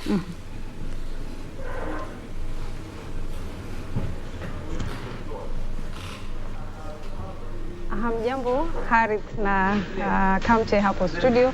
Mimi hapa katika kaunti ya Kwale, eneo bunge la Lungalunga, si jambo. Hii leo zoezi zima ambalo linaendelea katika eneo hili ambao ni kituo cha kuainisha matokeo yote ya eneo bunge la Lungalunga katika shule ya upili ya Lungalunga. Hapa hivi shughuli ambayo inaendelea ni kutangaza matokeo haya ambayo yametoka katika vituo mbalimbali katika eneo bunge hili. Kufikia hivi sasa tunapozungumza, vituo ambavyo vimeweza kuwasilisha matokeo yao katika eneo hili ni vituo 38 kati ya vituo 148, ama vituo ambavyo matangazo yake yameweza kutangazwa ni 38 kati ya vituo 148. Na mwendo wa saa 10 hivi ndo vituo hivyo ama matokeo haya yalianza kuingia kufika katika eneo hili, na ndipo kuanza ile shughuli ya kwanza kutangaza matokeo haya katika maeneo mbalimbali. Tumeshuhudia tu visa mbalimbali, kumekuwepo na visa vya karatasi zile za kuandikisha matokeo ya mwisho hasa katika kiti cha useneta zimechanganya katika kutoka kituo kimoja na kituo kingine. Hilo vinafanya usimamizi shughuli hiyo nzima inaweza kusitishwa kwa muda ili kuruhusu tu kwamba hali hiyo iweze kutatuliwa. Na pia pale mapema saa 2 kulikuwepo na mapumziko ya lisali moja kuruhusu maafisa wa IBC waweze kupata kupumzika, alafu waweze kurudi kuja kuhesabu. Kwa sasa hivi shughuli ambayo inaendelea ni msimamizi tu wa kituo hicho ambaye anazungumza, ambaye anasema kwamba sio tutakuwa tunachukua muda wa mapumziko katika kuwaruhusu maajenti hao na pia wao waweze kwenda kupumzika. Na kama tu nilivyokuwa nimetaja jana, pia siku mzima kumeshinda tu kunyesha, asubuhi kumeraukia mvua. Na kama sasa hivi nitakuonyesha tu kwa nyuma uweze tu pengine kuona maajenti hao ambao wako hapa ndani. Kwa hivyo nitakuonyesha tu kwa nyuma uweze kuona ni shughuli nzima ndio hiyo ambayo inaelekea hapa ndani. Na kwa sasa hivi afisa mkuu huyo Raymond Mamkazi alikuwa anapendekeza kwamba kuwe na mapumziko, watu waweze kurudi kesho kuendelea na shughuli nzima ya kutangaza matokeo hayo mwendo wa saa 12 kesho. Lakini baadhi ya maajenti wa vyama na wanasiasa mbalimbali wanapendekeza kwamba hilo haliwezi kufanyika, wanataka shughuli hiyo iweze kuendelea hadi mwisho. Kumbuka kama nilivyowatajia pale awali, ni vituo tu 38 ambavyo vimeweza kutangazwa. Vituo vingine 110 kutokana na vile 148 bado havijatangazwa matokeo yake. Kwa hivyo alikuwa anapendekeza mwendo huu ambao umefika, anataka watu wapumzike waende walale, lakini ni swala ambalo halijapokelewa vizuri na baadhi ya maajenti hapa ndani ambao wanahisi kwamba hilo halifai kutendeka. Kwa hivyo ni bado tu majadiliano, anajaribu kuwashauri tu waweze kusikizana na yeye kwamba naam. So we have enough time. Please do not break our backs. We've been up for 5 days running. Hali ilivyo huko Lungalunga Kamche na mashauriano, umesikia moja kati ya changamoto ambazo pia zinachelewesha matokeo kufikishwa katika kituo kinachosubiriwa IBC hapa Bomas. Kuna mchanganyiko fulani wa zile karatasi za kura, na lakini tumeona kwamba pale mawakala ambao wengi wanawaita maajenti wako pale wanashauriana jinsi ya kufikia muafaka au kuafikiana kuhakikisha kwamba shughuli ile inasonga mbele. Na ni moja kati ya maeneo ambayo bila shaka vituo vingi pia bado vinasubiriwa vijisanduku vifikishwe katika mahala pale ndio shughuli pia iendelee. Na bila shaka katika kaunti ya Kwale kama walivyotuonyesha katika ule mtandao wa IBC na tovuti yao, ni kwamba Kwale pia ni moja kati ya maeneo ambayo bado tunasubiri vituo vyote vikamilishe 100% kuleta vijisanduku hivyo Kamche. Naam, Harith, Zainab amesema kwamba ni vituo 38 tu kati ya 148 ambavyo vimewasilisha vijisanduku vile. Pale ni katika kituo cha kujumuisha kura za eneo bunge lile. Sasa kitu ambacho sikumuelewa na nilikuwa nataka kumuuliza swali ni yule msimamizi wa kura ama wa uchaguzi alikuwa asema kwamba watu waende wakapumzike, manake vile vijisanduku kutoka mahali kwingine havijafika na hawawezi ngoja waje waendelee kesho, ama alikuwa anamaanisha nini kwamba waondoke pale waende wakalale? Manake Zena bantuambia kwamba amesema kwamba waende wakalale warudie kesho asubuhi. Sio kulala. Unakumbuka tulipokuwa tunawasiliana na Nancy Okware alipokuwa katika kaunti ya Kajiado, alituambia mpaka sasa hakuna kinachoendelea. Kwa hiyo kwa maana kuwa pia wale mawakala na maafisa wa IBC hakuna wanachokifanya, wanasubiri vile visanduku viletwe. Kwa hiyo pale wao wamekaa tu na labda wameambiwa ndio fursa ya kwenda angalau kuvuta pumzi ama kupata hewa safi, anayetaka kula kitu kidogo wale, ili kazi ikija waendelee na kazi, kwa sababu vilivyopo pale tayari vimefikishwa na labda shughuli yao imekamilika pale, vinasubiriwa hivyo vingine ambavyo havijaja. Kama alivyotueleza Nancy Okware katika eneo la Kajiado, anasema kwamba bado wengine wanasubiriwa wafike ndio shughuli iendelee. Kwa hiyo ni jambo la kawaida. Harith, bora kusubiri ama kuchukua mapumziko pengine ya saa 12, manake wakikwenda kulala sasa ama wakipumzika sasa kesho asubuhi warudi, hayo ni masaa 12. Sasa bora kusubiri ama kwenda kupumzika? Bora kusubiri, lakini unasubiri ukipumzika, sio? Gilbert, unasemaje? Na hapa ndipo ambapo IBC ingekuwa sasa ndiye yule ambaye anachukua jukumu la kuwasiliana nasi kuhusiana na ile standoff ambayo karibu ni kama standoff. Kuna kitu ambacho kinaendelea katika sehemu ile, lakini wameachiwa wale maajenti pale ndio waweze kuwasiliana nasi. Kwa sababu tunaona kwamba kuchelewa huku si jambo la kawaida. Katika miaka iliyopita matokeo yanayochelewa ni matokeo ya rais. Ndio. Lakini viti vingine hutangazwa haraka sana kwa sababu tayari watu wanajua. Naam. Naam, Gilbert, kabla tujaondoka kwenye swala hilo, tuzungumzie tu hizi changamoto za kuwasilisha haya matokeo. Najaribu kuangalia katika hali ambayo ama endapo hizi tashwishi zitakuwepo ama changamoto zitakuwepo, zinaweza pita siku 7 kiasi cha kwamba iwe karatasi hazijawasilishwa ipasavyo mahali inapofaa kwa IBC kuweza kutangaza matokeo. Haiwezi. Hiyo haiwezi kwa sababu kile IBC inafanya ni kujaribu kufuata sheria. Kwa hivyo hawawezi fuata sheria kiwango cha kuweza kukiuka hiyo sheria ambayo wanafuata. Kwa hivyo kuchelewa kutakuwa, lakini kufikia kesho jioni utaona mabadiliko yameanza kutokea. Na kumbuka ya kwamba kilicho muhimu ni dhibitisho. Tayari IBC ina hizi na 34A tayari kama tulivyoona pale kwenye mtandao. Tayari wamepata. Kwa hivyo kile wanangoja ni dhibitisho. Kwa hivyo dhibitisho ndio ambayo itachelewa, lakini ipo, matokeo yapo. Kwa hiyo ni vile vijisanduku vije viletwe mpaka Bomas, wajaribu kuangalia hizi karatasi kweli zinawiana na kilichotumwa katika mtandao, na kama inawiana sawa, vinginevyo hawatapeleka vijisanduku vyote Bomas.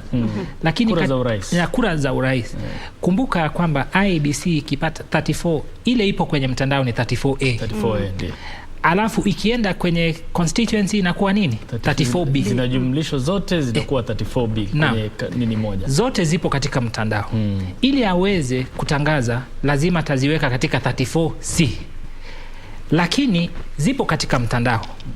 Yeye mwenyewe itabidi aone nakala ya moja kwa moja kwamba hii ambayo nilipata katika mtandao ndio hii ya kweli, kwa sababu unaweza weka kitu kwenye mtandao lakini ulete kitu tofauti. Kwa hivyo ni dhibitisho tu, wanasubiri. Nadhani kwa wakati huu hawana haraka kwa sababu wanajua bado wana muda, lakini nadhani kwamba wana nguvu kazi ya kutosha ya kufanya hii kazi chini ya sheria na kwenye ule muda ambao sheria inahitaji. Na pia bila shaka kama alivyosema katika taarifa yake, ule muda wa siku 7 unatosha kwa unakumbuka Kamche katika taarifa yake aliulizwa kwamba kwa mfano eneo la Eldas ambao wamepiga kura hii leo aliulizwa kama je, halitaathiri hesabu za kura za urais? Akasema halitaathiri kwa sababu tayari zile siku 7 zinatosha kufanya yote yanayohitajika. Lakini kabla ya kuendelea na mazungumzo haya, nataka tuungane na mwenzetu Daniel Mwendo kutoka kaunti ya Machakos. Kaunti ya Machakos, Daniel, kumekuwa na mambo chungu nzima pia, na pia tunajua kinyang'anyiro cha ugavana pia kimewavutia wengi, na wengi wanasubiri kujua matokeo yako vipi. Mpaka sasa hali iko vipi katika kaunti ya Machakos? 8015 Rosfella 001 Asante sana. Tuko katika chuo kikuu cha Machakos ambapo ndio eneo la kujumulisha kura la eneo bunge la Machakos, na ikumbuke kana kwamba kuna watu wanang'ania nyadhifa mbalimbali, ikiwepo nyadhifa za urais, wadhifa wa useneta, wa ugavana, na kama unavyoona kwa sasa niko na kwamba tunaendelea, watu ambao wametoka vituo mbalimbali za kupigia kura wameweza kukuja kuwasilisha kura zao na fomu zao ambazo wapiga kura waliweza kupiga jana. Na ikumbuke kana kwamba kwa sasa matokeo yanaendelea kufanyika, na kwa sasa walioshinda ni wanaendelea kutajwa. Katika wadhifa wa urais ni kana kwamba kwa sasa kufikia sasa ambaye amechukua usukani ni anayewakilisha chama cha Azimio, Raila Odinga. Kwa sasa amechukua uongozi lakini haijulikani, tutangoja kujua kana kwamba ataweza kuzoa kura ngapi. Katika wadhifa wa ugavana ni kana kwamba Wavinya Ndeti na Nzioka Waita wameweza kukabana kweli, kwa sababu unapata katika kituo kimoja Wavinya ameongoza na kituo kingine unapata Nzioka Waita amechukua uongozi. Tukiangalia katika wadhifa wa useneta ni kana kwamba kufikia kwa sasa Agnes Kavindu amechukua uongozi wa mapema. Ukiangalia tukiangalia ni kana kwamba Agnes Kavindu amechukua uongozi, lakini katika wadhifa wa mwakilishi ubunge wa wanawake ni kana kwamba Joyce Kamene Kasimbi ameweza kuchukua uongozi. Tunaendelea kuangalia tujue kana kwamba ushindi ambao watazoa utakuwa wa kura ngapi. Ukiangalia katika wadhifa wa wakilishi bunge ni kana kwamba Caleb Mule ndiye kwa sasa anayechukua uongozi, na tuliona kana kwamba asubuhi aliyekuwa mbunge wa Machakos Victor Munyaka aliweza kusema kwamba yeye anamtakia kila laheri Caleb Mule baada ya kuchukua uongozi wa mapema. Tukiangalia ni kana kwamba eneo bunge la Machakos lilikuwa na wapigaji kura 117,367 ambao waliweza kuwa wametarajiwa kupiga kura, lakini kwa sasa tunangojea kujua ni watu wangapi haswa waliweza kupiga kura. Ukiangalia ni kana kwamba kulikuwa na vituo vya kupigia kura 232 ambazo ziliweza kuwa zinapigiwa kura eneo tofauti huku eneo bunge la Machakos. Tukitoka hapa tunaelekea katika shule ya Machakos Academy ambapo ndipo ambapo patakuwa panajumulishwa kura za county, na hiyo ni hafla ambayo inatarajiwa kuanza muda mchache baada ya kukamilisha zoezi hili ambalo linaendelea kwa sasa huku. Tutazidi kufahamisha mengi jinsi yanavyoendelea, na tutaweza kukupa kura halali na matokeo halisi ambayo yataweza kuwa yatakayotangazwa baada ya zoezi hili kufanyika.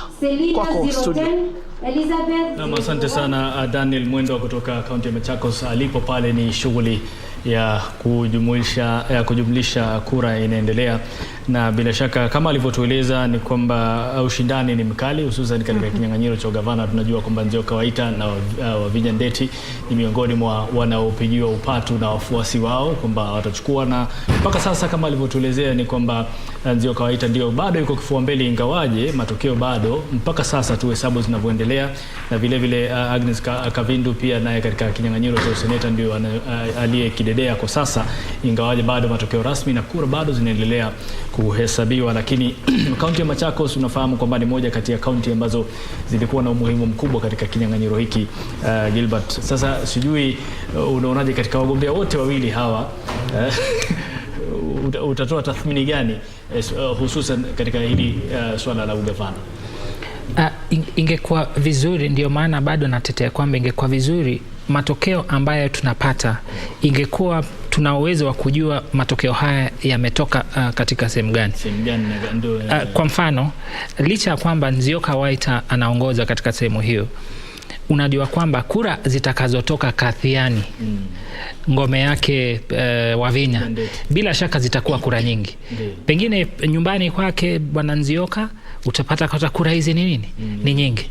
Lakini kuna yaliyotendeka kabla ya uchaguzi mjini Machakos, katika kaunti ya Machakos. Unakumbuka kwamba Wavinya Ndeti alikuwa katika chama chake, baadaye akaja katika Azimio, lakini chini ya chama gani?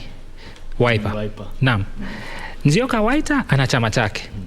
Gavana wa sasa alikuwa na chama chake ambacho kinaitwa chama gani? Maendeleo Chapchap. Maendeleo Chapchap alikuwa katika Azimio, baadaye akaruka.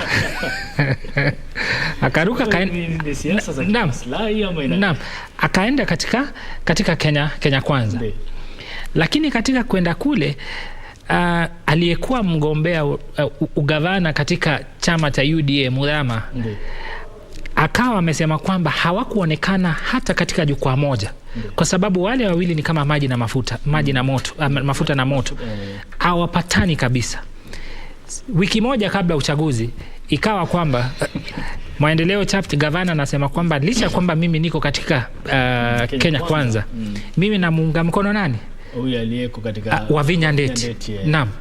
Na unakumbuka kwamba hata uungwaji mkono wa Wavinya na Nzioka ilikuwa inaleta shida kubwa, kwa sababu hata wakati ambapo Azimio walikuwa wakifanya kampeni katika sehemu ile, Nzioka hakufurahia kwamba walikuwa wanajaribu kumuinua na kumpendekeza kwa wananchi wa Vinya na kumwacha licha kwamba yeye ni mwanachama mmoja wa vyama vile tanzu katika Azimio. Kwa hivyo kwa kuangalia historia hiyo, pengine wananchi kama ripoti ambayo alikuwa ametoa ni kweli kwamba White anaongoza, pengine mwananchi alianza kuona mbona mnamtesa huyu jamba, kwa sababu yeye amekuja, alikuwa katika serikali ya kitaifa, amekuja kutafuta kura. Gilbert, tunasema kuna sympathy votes. Hizo zipo. Na aliyemuunga mkono, unajua gavana yeyote, mtu yeyote ambaye amekuwa katika kiti, wakati ambapo anakuambia tafadhali mpigie kura fulani, wengine utasema namna ambavyo umetutesa bado unatuelekeza kwa huyo. Hapana, hata kama ni mzuri ile itaathiri. Kwa hivyo ule kuungwa mkono kwake wa Vinya na Chapchap pengine ilikuwa imetoa kura fulani kutoka upande wao. Kwa hivyo mimi naona katika itakuwa interesting kuangalia namna ambavyo Machakos zitakuwa lakini hatuwezi tukasema kwamba White atashinda, lakini kuna uwezekano. Ni mapema mno kusema chochote, kama tulivyoelezwa kwamba bado visanduku au vijisanduku vya kupigia kura bado vinaletwa na hesabu bado inaendelea kufanyika, na sio Machakos peke yake. Kuna baadhi ya maeneo pia hii kinyang'anyiro cha ugavana kinasubiriwa kwa hamu na ghamu, hususan ukiangalia ule upande wa Mombasa kwanza ambapo kura ziliakhirishwa. Ukiangalia Kakamega pia ambapo kura kuna mambo ambayo yanavutia ule utamu fulani wa kisiasa, watu kutaka kujua hii mechi, kama ukitizama mpira, hii mechi itaisha na kusubiriwa kwao kunatokana na hoja hii. Kwanza hizo ambazo umetaja Mombasa na Kakamega zimekuwa ngome ya Bwana Odinga. Kwa hivyo watu wengi wanasubiri kwamba je, atabaki na ngome zake ama ngome zake zitaenda kwa huyu jamaa mwingine. Mombasa vile vile tuliona kwamba Sonko akajaribu kwenda pale, ikawa vigumu. Mbogo hawezi kubaliwa kuwa gavana, ikawa sasa wakakubaliwa kufanya uchaguzi namna ambavyo IBC ilikuwa imefanya. Lakini bahati nzuri ama mbaya ikawa kwamba uchaguzi hauwezi kufanya nini. Kwa hivyo mimi naona hii ni nafasi nzuri kwao Kenya Kwanza kujiandaa zaidi, kwa sababu hawakuwa, inaonekana Mombasa hawakuwa wamejiimarisha ipasavyo. Kwa hivyo kuahirishwa kwa uchaguzi wa Mombasa naona imekosea sana upande wa Azimio kuliko Kakamega.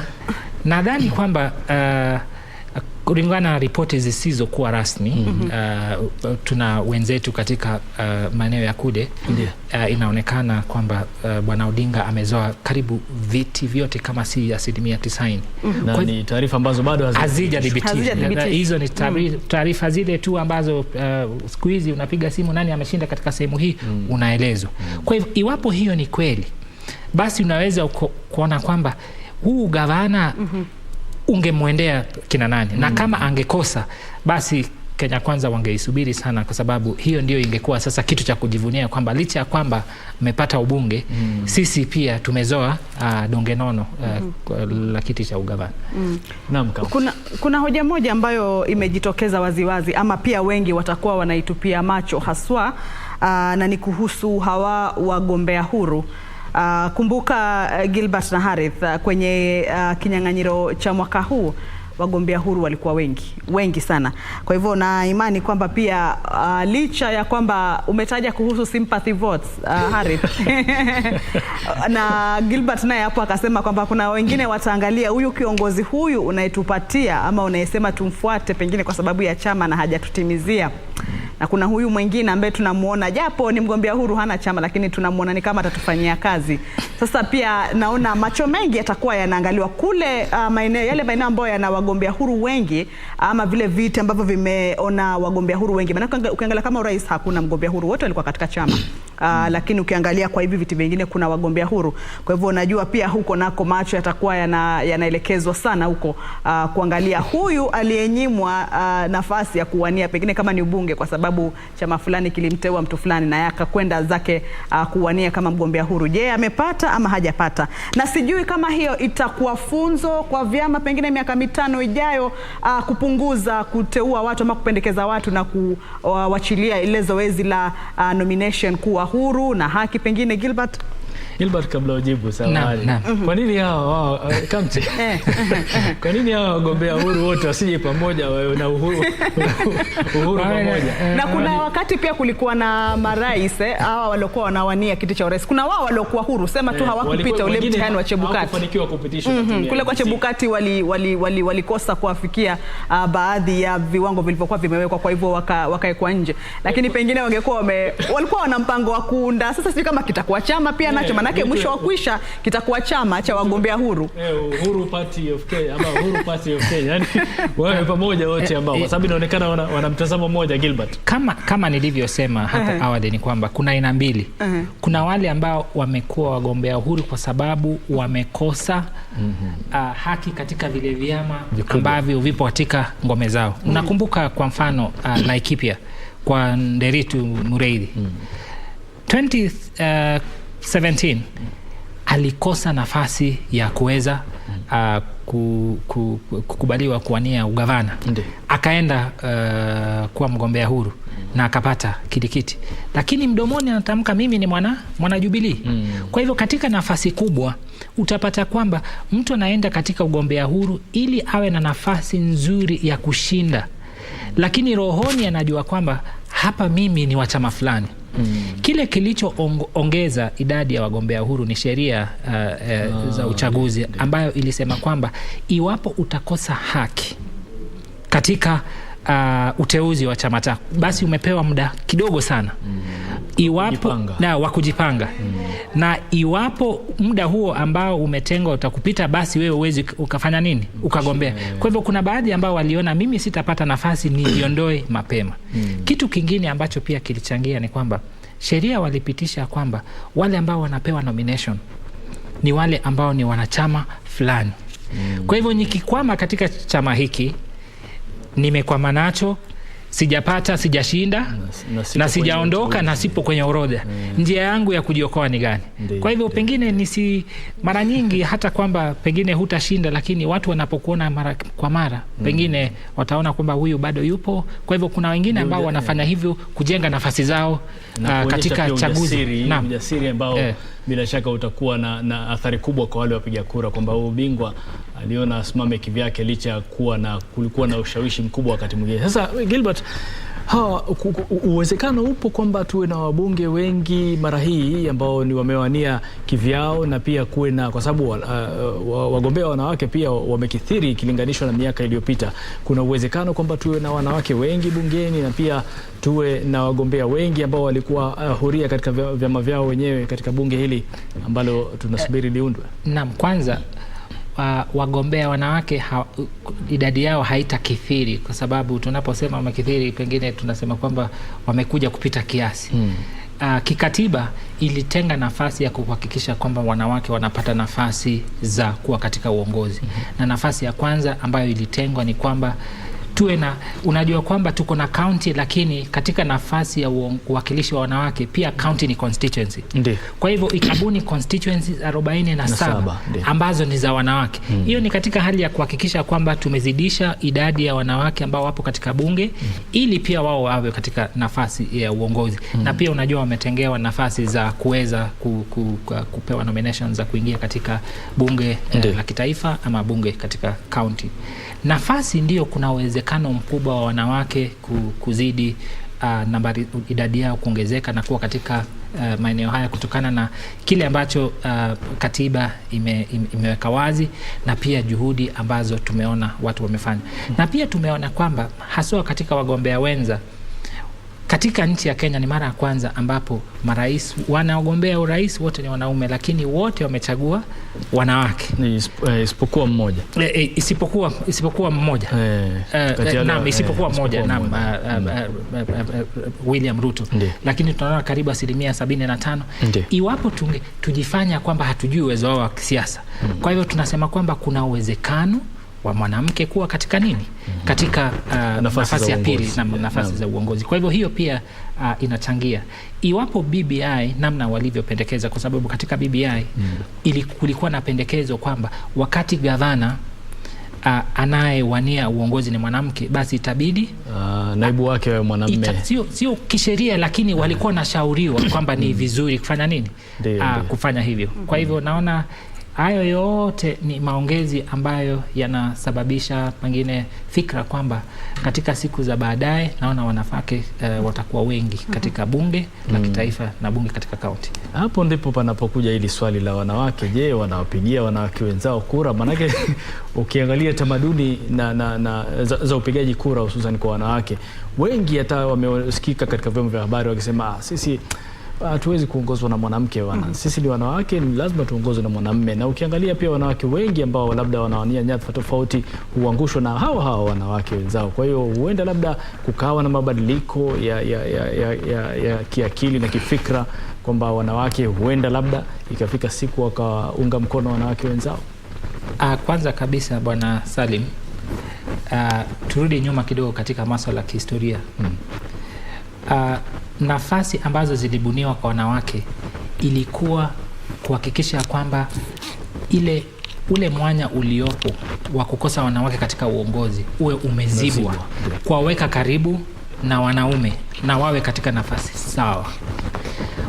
Inaitwa affirmative action. Katika wasomi wanasema kwamba affirmative action haiwezi kuwa milele. Ni kama kudungwa sindano wakati ambapo wewe unaugua, lakini ukishapona unaendelea na kazi zako. Ni kama huduma ya kwanza, first aid. Naam, ni kama huduma ya kwanza. Kwa hivyo katika kuendeleza nafasi uongozi kuwa katika jinsia fulani, ni katika pia kusahau kwamba kila mmoja, katiba imebuni nafasi sawa kwa kila mmoja. Iwapo mwanamke, na mimi naomba Mungu kwamba katika siku za baadaye tutoke katika jinsia katika uongozi ama katika kazi, kila mmoja aweze kutathminiwa kutokana na uwezo wake wa kutekeleza ile kazi na kuwapatia wananchi huduma bila kuzingatia jinsia, awe wa kike au wa kiume. Hapo ndipo ambapo mimi naomba Mungu siku moja tutaweza tukafikia. Naam, Kamche. Unaona kwamba kuna swali langu bado hajanijibu Gilbert. Kwamba itakuwa funzo gani ama vyama pengine iwapo tushtukie tu kwamba wagombea huru ndio wengi bungeni? Hivi vyama vitashika sikio viseme kesho tena mimi siwezi fanya hivi, nitawapa Wakenya nafasi, ama bado watajaribu tu kufinyilia watu tuseme ni kama ni haki zao ama ni vipi endapo bunge lijalo litakuwa na wagombea huru wengi na wale wanachama na wale wabunge waliopendekezwa na chama watakosa kufika pale? Manake Mkenya naye kama umeona Wakenya wamekomaa, wengi ukiangalia upande wa matokeo vile yanavyojitokeza utagundua kwamba wabunge wengi ama viti vingi vya ubunge ambavyo wengi walikuwa wanadhani kama bado wale ambao walikuwa wanataka kurudi kwa mara ya pili, mara ya tatu, mara ya nne, na utendakazi wao pengine haukuwafurahisha licha ya chama, utakuta kwamba wananchi wameamua kwenda kwa chama kingine, mtu mwingine, ili mradi tu wapate yule wanayemuona kama ni kiongozi. Sasa sijui tu tushtukie tu kwamba bunge lijalo lina wagombea huru wengi wabunge, sijui kama itakuwa ni funzo, vyama vitajishika sikio viseme kesho tena siwezi fanya hivi, ama itawatasema tulikosea tu, lakini miaka mitano ijayo tutajaribu tu kupanga mambo vizuri. Kamche, hili swala la wagombea huru naona linakugusa kwa kiwango kikubwa sana. Katika taaluma yetu tunafundishwa kwamba maswali ambalo yanakisiwa hayawezi yakapewa majibu ambayo ni ya uhakika. Lakini kwa sababu umeuliza, naomba tu nikujibu kwa muktadha huo wa makisio. Ni kwamba haiwezekani kwamba ukiangalia orodha, haiwezekani kwamba tutakuwa na waliochaguliwa wengi, wagombea huru wengi katika bunge, kwa sababu ukiangalia idadi yao sio kubwa ukilinganisha na wale ambao waliteuliwa na vyama mbalimbali. Lakini iwapo idadi yao itaongezeka katika vyumba hivi vitatu vya county, National Assembly pamoja na Senate, iwapo idadi yao itaongezeka, kwa hivyo funzo ni kwamba mwananchi amejua kwamba chama ni chombo tu kimoja, lakini vyombo vinaweza vikawa vingi. Moja wapo ni independence, ambayo unaweza kutumia kuvuka upande ule mwingine. Kilicho muhimu ni huduma kwa wananchi. Kwa hivyo tutakuwa tumejifundisha kwamba ni vizuri pia kufanya uteuzi kwa namna ambavyo inahitajika na kuleta demokrasia katika vyama, kwa sababu baadhi ya hivi vyama vimelaumiwa kwa kukosa demokrasia na kuteua marafiki zao ama yule ambaye ana kitita kikubwa. Umeona kwamba wale ambao wana vitita vikubwa wakigombea viti huwa wanapata uteuzi moja kwa moja, na ukitazama ramani ya Kenya utawaona. Kwa hivyo pesa pia ni kitu muhimu katika hivi vyama. Na mtazamaji, ni mazungumzo tu ya kujaribu kuangalia hali ilivyo.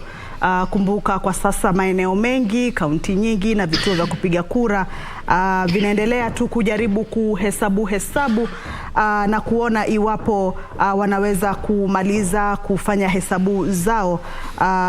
Kuna yale maeneo ambayo yalikuwa yamekumbwa na utata na hitilafu za mitambo ama vifaa vya Kimskit, ambao wengi wao walianza shughuli nzima ya kupiga kura kuchelewa.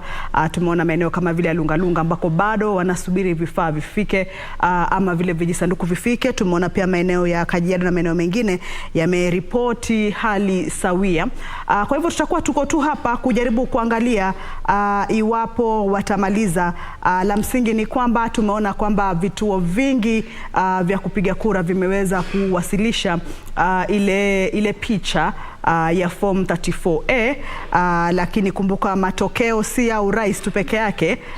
Maeneo kama vile Lungalunga kuna kama vile alivyokuwa anatueleza Zainab, kuna matokeo, kuna viti ambavyo ama kuna kufikia sasa ni vituo 38 kati ya 148 ambavyo vimeweza kuwasilisha visanduku vyake pale katika Constituency-level. Kwa hivyo kuna matokeo mengine, ima ni ya UMCA, ima ni ya ubunge, ima ni ya ugavana ama seneta, ambao bado wanasubiri pale waelezewe.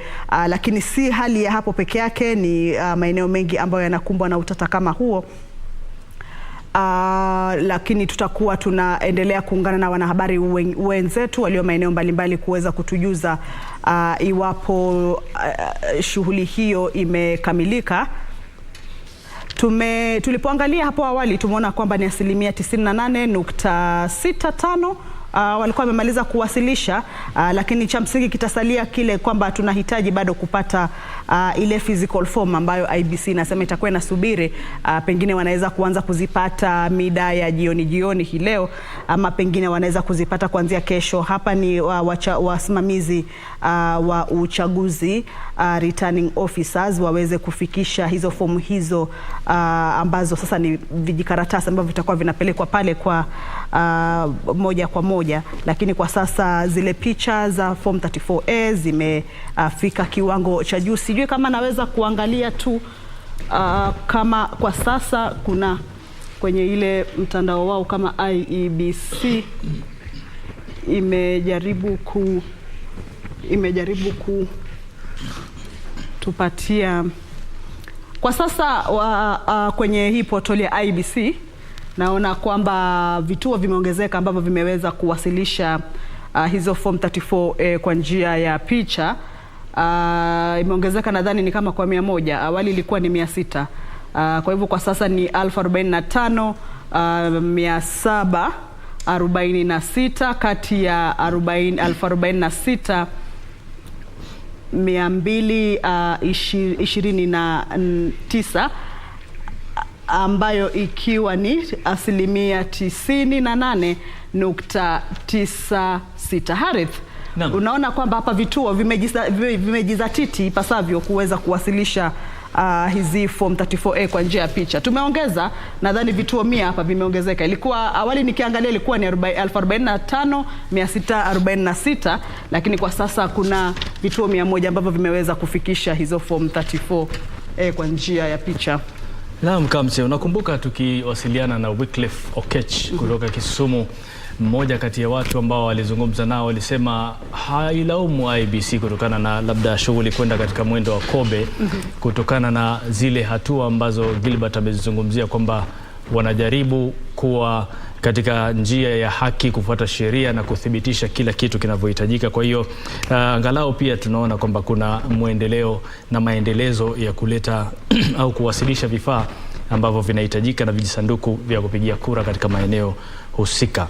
Sasa mbali na hayo, tunaye mwanahabari wetu Yusuf Farah ambaye bila shaka amekuwa akifuatilia mengi tu katika eneo la Lagdera. Alikuwa huko akifuatilia shughuli hiyo ya uchaguzi na mambo yalivyo. Yusuf Farah, kama unanipata kwa njia iliyo safi, hebu tujuze tangu jana kuna nini kipi ambacho kimetokea hii leo katika masuala ya uchaguzi, hesabu za kura na mengineyo.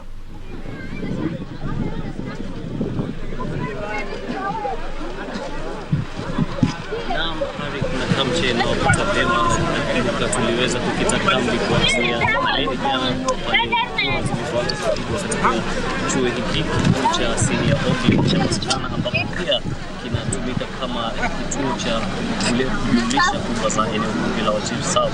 Tuliweza kukita hapa pale kura zilipoanza kupigwa na pale zilipokamilika, wale maafisa wanaosimamia maeneo ya kupiga kura waliweza kuja hapa fanya marekebisho kutokana na hayo ili tupate kumpokea kwa njia iliyo safi, na bila shaka tujuze ni yapi ambayo tunafaa kuyaelewa kutoka eneo hilo. Mbali na hayo, iwapo kutakuwa na changamoto kubwa katika kuipata sauti yake, basi bila shaka tutakuwa tunakujuza kupitia mitandao mingine. Kuna njia nyingi za kufikisha taarifa na habari hizo muhimu.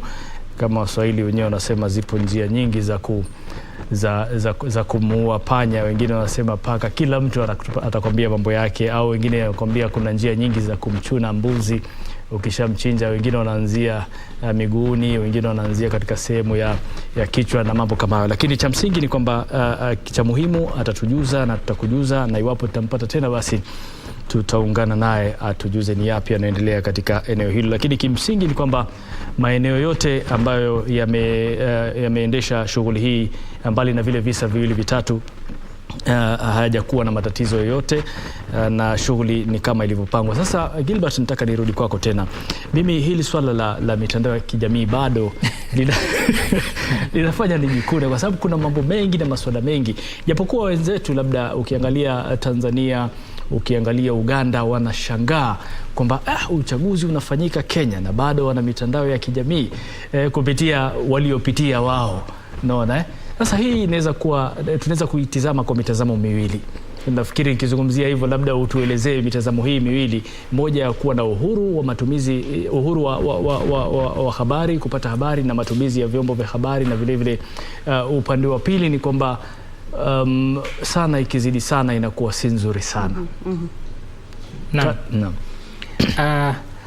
Tukianzia uzuri wa mitandao ya kijamii, haswa kutokana na namna ambavyo tumeitumia wakati huu wa siasa, ni kwamba katika katiba yetu unajua kwamba kipengele cha 33 ambayo inazungumzia uhuru wa kujieleza, 34 ambao pia unazungumzia uhuru wa waandishi wa habari na vyombo vya habari, na pia 35 ambayo inazungumzia uhuru wa kutafuta ujumbe wowote ambao unahitaji, haswa kwa asasi za umma. Naam, kwa hivyo social media au mitandao ya kijamii inajikuta katika hali hii kwamba tupo katika uwezo au katika nafasi ya kutafuta habari, kusambaza kutokana na uhuru ambao tumepewa na kikatiba. Kile ambacho hatuja pengine fahamishwa kwamba uhuru wowote ule ambao tumepata under the Bill of Rights, ni kwamba haki ambazo tumepewa kikatiba, uhuru wa habari pia upo katika sehemu hiyo. Si uhuru ambao unaweza linganisho na uhuru wa afya ama uhuru wa masomo. Kwa hivyo kuna kiwango kile ambacho huo uhuru unafikia. Kwa mfano, wakati ambapo unasambaza ujumbe, haufai kusambaza ujumbe wa kuhofisha au kusambaza ujumbe ambao pengine unachochea watu kufanya mambo fulani. Kuna mipaka. Kwa hivyo watu wangehamasishwa kwamba kila moja amejikuta katika, hatujahamasishwa katika kuzungumzia sasa ubaya wake, ni kwamba hatujafahamishwa, je, ni mpaka upi ambao nafaa kufikia ili kutosambaza. Kwa hivyo imekuwa chombo ambacho kinatumika na wanajeshi wa kimtandao. Iwapo mimi wewe ni adui wangu, basi nitaingia katika mtandao na nitabuni tu jambo lolote. Kwa mfano, umeona katika kila upande, upande wa kwanza umekuwa ukisema kwamba sisi tumeshinda uchaguzi. Upande wa Azimio pia unasema kwamba tumeshinda uchaguzi. Kwa hivyo ndio, lakini tunajikuta katika hali hiyo kwa sababu mimi naona kwamba katika kutumia mtandao wa kijamii inatupa nafasi ya consolation, tunasema vipi katika Kiswahili, kujiliwaza kwamba kweli mambo sio mabaya sana, kwa sababu ikikubakia ndani basi utachukua jiwe au utachukua bunduki uweze kufanya kibaya. Kwa hivyo mitandao imetupatia nafasi ya kuandika wakati ambapo mzongo wa mawazo umezidi. Imetupatia platform ya kuvent. Naam, imetupatia hiyo. Lakini inafaa sisi ambao tunasoma ujumbe katika mtandao huu tujue kwamba ni mtandao ambao ujumbe ambao unapatikana kule ni ujumbe ambao haujadhibitiwa.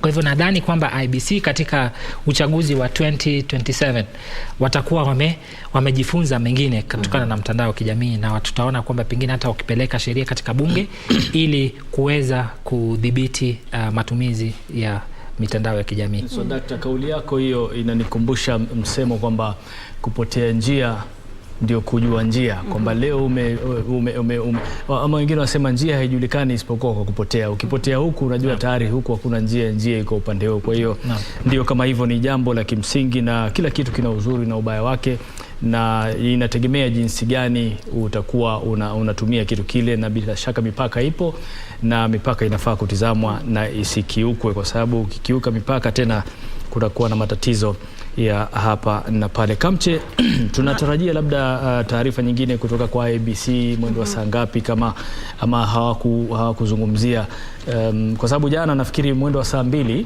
walitoa taarifa yao tena kwa umma kuhusiana na kinachoendelea. Huenda ikawa leo pia pengine watasubiri hadi pengine hiyo saa 2 ama baadaye, manake saa 9 walipozungumza na wanahabari walisema kwamba basi wataweza kuzungumza nao tena, lakini hatuwezi jua muda wao. Kama leo walikuwa wamesema watazungumza saa 4, lakini unaona walikuja saa 9 kuzungumza mara ya kwanza siku hii ya leo. Kwa hivyo hatuwezi sema kama watakuja saa ngapi, lakini bila shaka watakuwa wanajitokeza tena kuzungumza na wanahabari. Lakini Harith, kuna jambo moja ambalo nimekumbuka wakati kuhusu hii hali ya IBC kujaribu kuwa na uwazi wa kutosha na kuruhusu mitandao ya ile kujumuisha kura kwa mashirika tofauti. Wanasema kwamba kuna siku moja walikuwa wanafanya makongamano tofauti na kuna mafunzo fulani walijifunza kutoka nchi ya Zambia, ambayo ilisema, nafikiri mwaka wa 2020-2021 Zambia ilifanya uchaguzi wao mkuu, na msimamizi wa tume hiyo ya uchaguzi sasa katika nchi ya Zambia akasema kwamba walitoa huo uhuru, walitoa hiyo nafasi kwa sababu ya uwazi. Sawa, waliweza kufikia uwazi, lakini changamoto ni zile za kuona kwamba sasa kila mtu alikuwa na majibu yake huku na huku, kila mtu alikuwa na majibu yake, lakini wakashikilia kwamba tumewapatia nafasi hii ya kujumuisha na kufanya hayo yote, lakini sisi ndisi tume ama ndisi tulio na mamlaka ya kutangaza ni nani mshindi na ni nani mshindwa. Mtazamaji, kufikia hapo sidhani kama tuna la ziada. Gilbert, semi zako ama kauli zako za mwisho tukiwa tunajaribu kukamilisha awamu hii, kisha tupishe wenzetu na mengi zaidi. Gilbert. Kauli yangu ya mwisho ni kwamba hayawi huwa. Kwa hivyo tutasubiri, lakini hatimaye tutakuwa na mshindi na tutakuwa na yule ambaye atakuwa ameshindwa. Iwapo huu uwazi au dhana ya uwazi ambayo tunashuhudia na IBC itaendelea hadi mwisho, basi atakaye shinda nadhani atakuwa mstaarabu wa kumpongeza yule aliyemshinda, na aliyeshinda pia ajue kwamba ni kiongozi wa Kenya wote, sio kiongozi wa wale waliokupigia kura peke yake, kwa sababu huduma ni kwa wananchi wote. Naam. Naam, Gilbert, asante sana kwa kuwa nasi tangu tulipoanza kikao hiki siku hii ya leo, na kufikia sasa naona muda unasonga, na bila shaka kila muda unatoa fursa mpya kwa kitu kingine na kwa watu wengine na kwa mambo mengine, na bila shaka sisi pia ni jukumu letu sasa hivi, na itakuwa sio haki iwapo tutaendelea na shughuli hii na wenzetu wapo nao pia angalau wapate fursa ya kuendeleza yale ambayo tutakuwa tumeyatilia kikomo sisi, wao waanzishe tena, waendelee pale tulipoachia, na bila shaka utakuwa unayapata kwa njia safi sana kupitia hapa KBC Channel 1 kwa yale ambayo yatakuwa yanajiri kuanzia sasa hadi kesho alfajiri.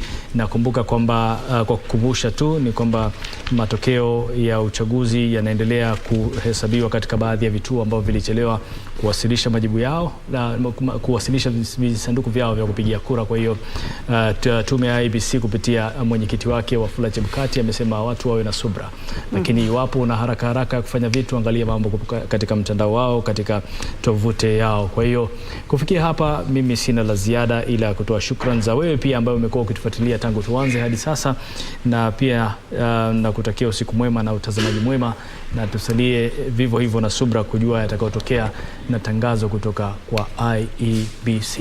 Alamsiki. Na mtazamaji, mimi ni Kamchemenza na aliacha jukwaa hili kwake Juma Balo na Nancy Onyancha, lakini tukutane tena atakaporidhia Maulana. Kwa heri.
Unaona venye unapenda hii kuku yako? Hivyo ndo tunafaa kupendana kama Wakenya. Hiyo ni ukweli papa. Inafaa tupendane kama Wakenya. Kweli? Abiria wapendwa, mnajua ni wakati mwingine wa uchaguzi mkuu. Uchaguzi unatupa fursa ya kuchagua viongozi tunaopendelea. Lakini hata tukiwa na tofauti gani za kisiasa, lazima tubaki kama Wakenya tunaopendana na kushirikiana kwa umoja na uwiano. Sisi yote ni Kenya moja na Kenya ni yetu sisi yote. And together we are destined for greatness. Together we are destined for greatness. IEBC, your vote, your future.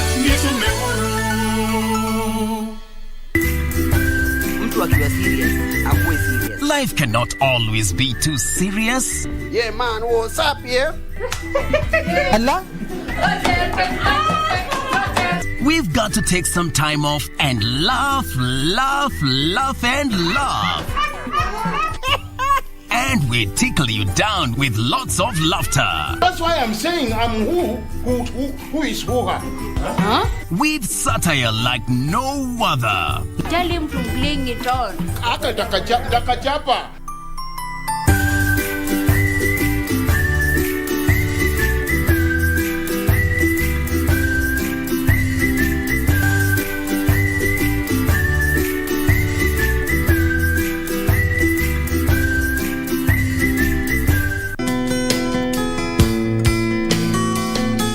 Uchaguzi utakuja na utakwenda. Rafiki atasalia kuwa rafiki yako na jirani atasalia kuwa jirani yako. Usikubali tukio la siku moja liharibu uhusiano huo. Kumbuka, Kenya ni kubwa na ina thamani kushinda mwanasiasa yoyote.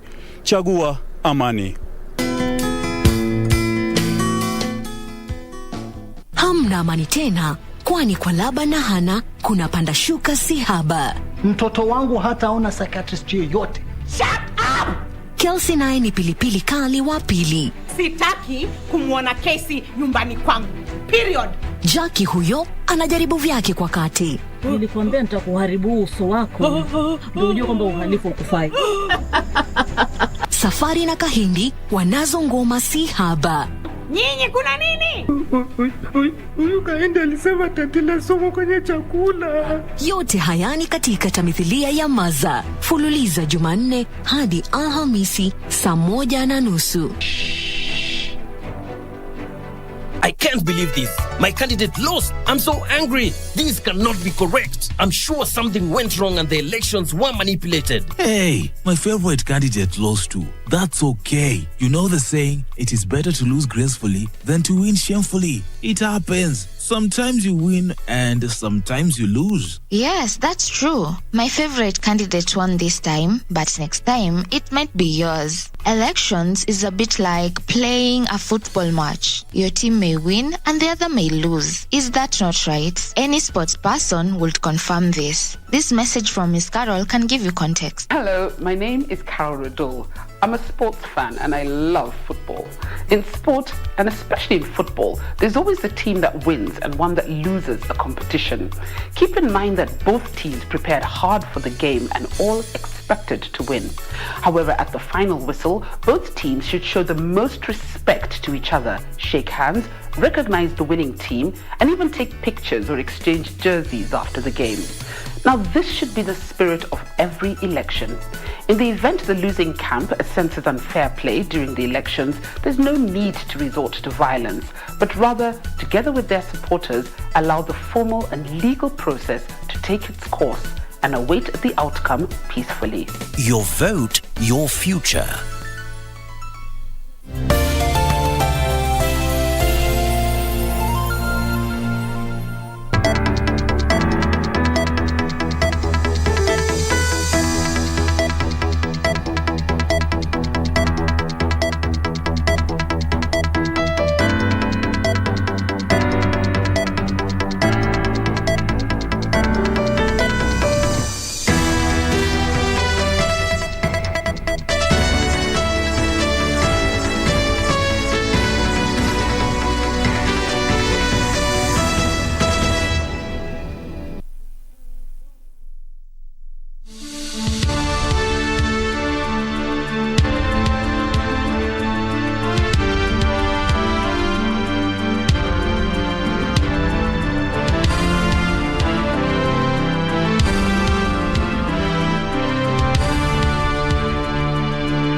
Naam, asalamu alaykum mpenzi mtazamaji popote pale ulipo, ni matumaini yetu kwamba umeshinda vyema. Hujambo na karibu kwenye makala haya maalum ya Kenya Yaamua. Karibu mtazamaji, tumekuandalia mengi kutoka maeneo tofauti humo nchini. Jina langu ni Nancy Onyancha, mtangazaji wetu wa ishara ni Lensa Odingo, lakini kwanza tupate vidokezo.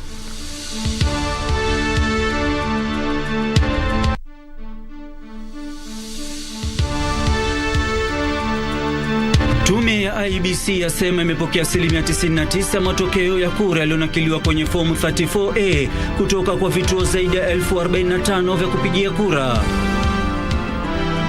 Wakazi wa eneo bunge la Eldas hatimaye wapiga kura baada ya uchaguzi huo kuahirishwa hapo jana. The RO realized that the results pasted on the container were different from the results that were brought, but now we have to investigate it further. We have taken in custody the PO and we believe that he will be able to tell us exactly what transpired. Na wasimamizi wawili wa vituo vya kupigia kura kaunti ya Narok wakamatwa kwa kughushi matokeo ya kura za ugavana.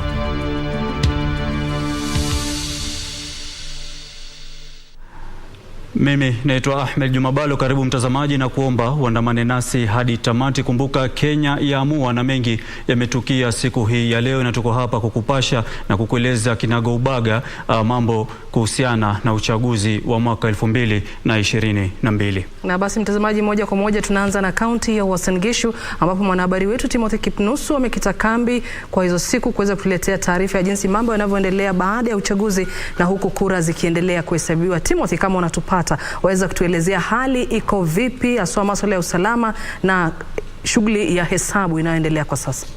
Mwenzangu Nancy Onyanja ukiwa na Jumabalo kwenye makao makuu ya shirika la utangazaji nchini KBC, kama mlivyodokeza na kujia moja kwa moja kutoka katika eneo la Sugoi, eneo bunge la Tarbo, gatuzi la Uasin Gishu, mojawapo ya magatuzi humu nchini ambapo macho yote yanaangaziwa zaidi, ikizingatiwa kwamba mgombea wa urais kupitia muungano wa Kenya Kwanza na naibu wa rais Dr. William Ruto huku ni nyumbani kwake, na hatua chache kutoka hapa ni kama mita 200 hivi ni nyumbani kwake naibu wa rais William Ruto. Kumbuka kwamba hapa ndiko nyota yake ya siasa ilianza kung'aa alipochukua hatamu kama mbunge wa Eldoret Kaskazini tangia mwaka 1997 hadi mwaka 2013, na eneo bunge hili sasa linafahamika kama Tarbo, ligawanywa kuwa eneo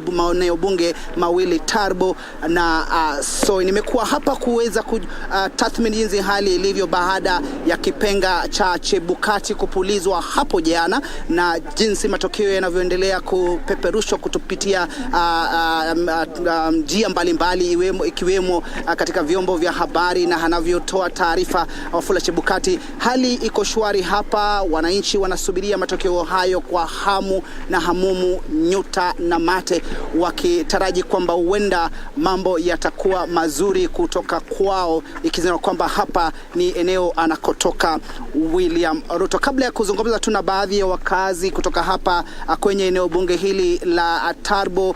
Nimekuwa katika vituo kadha wa kadha vya kujumuisha kura, ikiwemo eneo bunge hili la Tarbo, shule ya upili ya Uasin Gishu, na zoezi hilo litamatika kama mwendo wa saa 3 hivi, zoezi la kuweza kuwasilisha zile vijisanduku ambavyo vimetoka katika maeneo ya kupigia kura katika eneo bunge hili la Tarbo, ambapo ina wapiga kura kulingana na tume huru ya uchaguzi na mipaka nchini IBC wapatao 1120, eneo bunge ambalo lina wakazi au wapiga kura wengi zaidi ikilinganishwa na maeneo bunge mengine. 1506,134 ndio wapiga kura ambao wamesajiliwa na tume huru ya uchaguzi na mipaka nchini IBC. Na kuweza kutathmini jinsi hali ilivyo, ningependa kuzungumza tu na baadhi ya wakazi. Nianze na mzee huyu hapa. Kwa sasa songea tu hapa karibu, tueleze kuhusiana na hali ilivyo baada ya kushiriki zoezi. Kwanza ulishiriki zoezi la uchaguzi hapo jana, na hali ilivyo unahisi kivipi na jinsi tume ya IBC ilivyotekeleza shughuli hiyo? Kwa majina naitwa James Mwali. Mimi nilishiriki zoezi hili jana katika shule ya Manzili Primary School. Zoezi hilo lilifanyika vizuri. Sisi wenyewe kama wakaaji hatujawahi kuona kazi nzuri kama hiyo ya IBC. Kila mmoja alifanya kazi, hakushurutishwa. Hata wamama wasee kwa mama walifurahi kwa sababu hata kazi ilifanyika mapema, walitoka pale mapema, mambo ilihesabuliwa, hakuna tashwishi yote. Kazi tunangojea mshindi.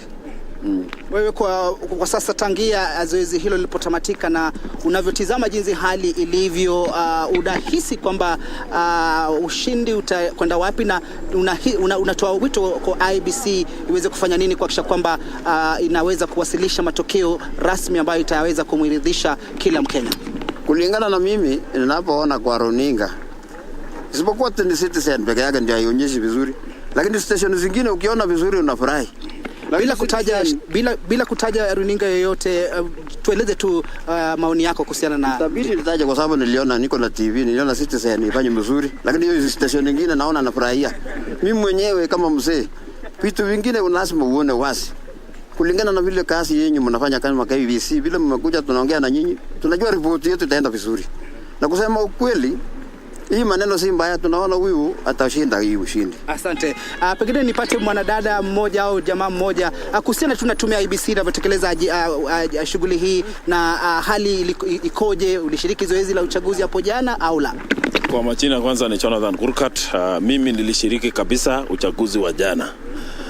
Na kulingana na hali ya sasa tunasubiri Chebukati mwenyewe. Na tuangalie kwa mambo ingine, tunasubiri Chebukati mwenyewe ambao ni chairman ya IEBC atuelekeze penye tunaenda. Lakini kwa sasa sisi kama wakaaji wa Tarbo ambao ni Uasin Gishu tuko na amani kabisa, na tungependa kuambia Wakenya wa Kenya kwamba tutulie. Mambo yanakuja mzuri, tutulie mpaka tupate ripoti mzuri. Kwa sasa tunaona hapa hatuna maneno, tulishiriki mzuri na zoezi ilikuwa mzuri. Ilikuwa nzuri kabisa, ilikuwa laini nzuri, iliendeshwa kwa njia ya taratibu ya haki. Yes. Unatoka hapa eneo la Tarbo na kutoka naibu wa rais. Kwa mtazamo wako kuhusiana na kazi ambayo amefanya, anatosha kuongoza taifa hili? Manake amekuwa kwa miaka 15 akiwa mbunge na baadaye akachukua hatamu kama naibu wa rais kwa miaka 10 sasa. Kabisa. Hiyo mambo tunatoka hapa hizi kama wakazi wa ya Tarbo hii na constituency hii na Uasin Gishu hii. Kwa hakika kusema ukweli, naibu wa rais ambao ni William Samoei Ruto anastahili kiketi, kwa sababu amefanya mambo ambayo yanaonekana kwa Kenya nzima, yanaonekana kweli kabisa hata kwa dunia nzima. Huyu jamaa anastahili kiketi ambao tunatarajia saa hizi. Asante. Yes. Pengine mtu mmoja na nitamatishe zoezi la kuhesabu kura linaendelea. Wito wako kwa Wakenya wanaposubiri, najua kuna ile hali ya tumbo joto, kama wewe pengine ni mfuasi wa mtu fulani unakuwa na ile hali ya kungojea sana matokeo. Mtazamo wako kuhusiana na zoezi hili na Wakenya kuhusiana na swala la kudumisha amani hata ikiwa pengine yule mfuasi wako hajaweza kushinda? Kwa majina naitwa Alfred Kipkemboi, na ningetoa wito kwa vijana wote ama watu wote ambao wako kwa mrengo tofauti wa kisiasa, ya kwamba hii mambo ya siasa ni mambo ambayo yataenda na yatarudi. Tusikuwe na ile tumbo joto sana ya kwamba labda mwenzetu asipopata, labda tukue na ile changamoto ya kuenda barabarani ama ya kufanya nini.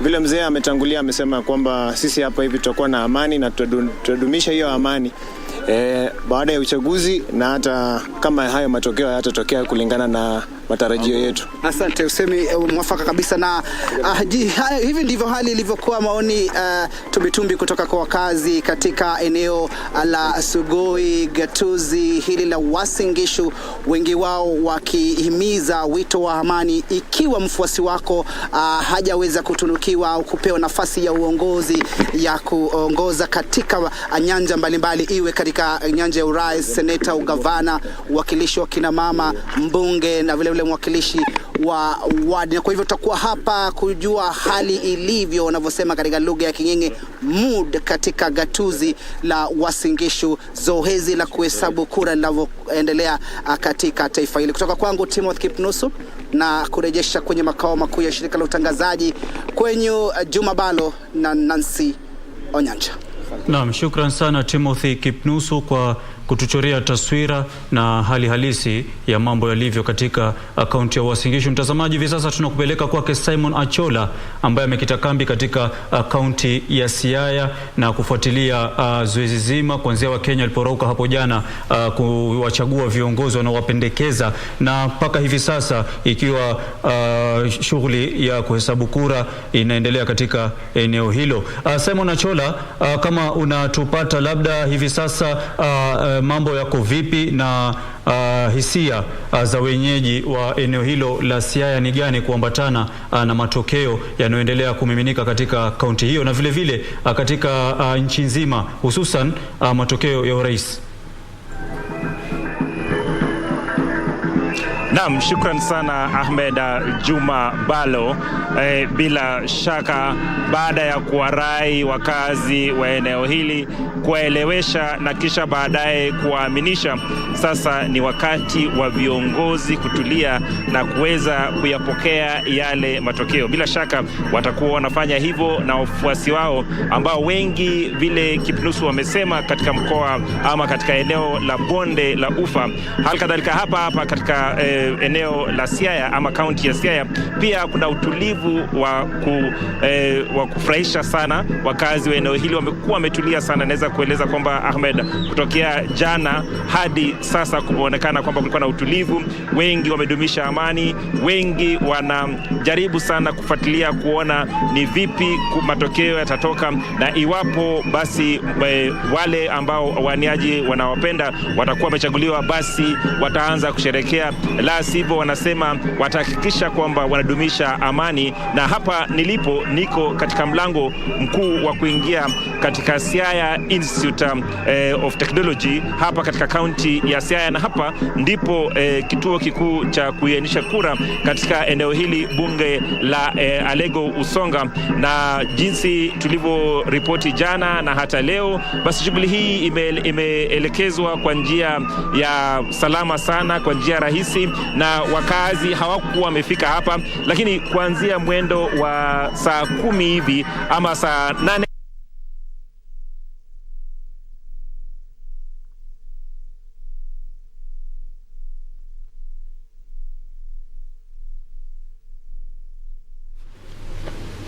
Na mtazamaji, utatuia radhi kidogo kutokana na hitilafu hiyo ya picha, lakini huyu alikuwa ni Simon Achola kutoka kaunti ya Siaya, na tueleza mengi zaidi kuhusiana na yanayojiri katika kaunti hiyo. Na kama umeona Nancy pale nyuma, ilikuwa ni kama kuna shamra za sherehe katika eneo lile alipokuwa Simon Achola. Pengine ni ishara mtazamaji kwamba wenyeji wamefurahishwa na matokeo katika eneo lile.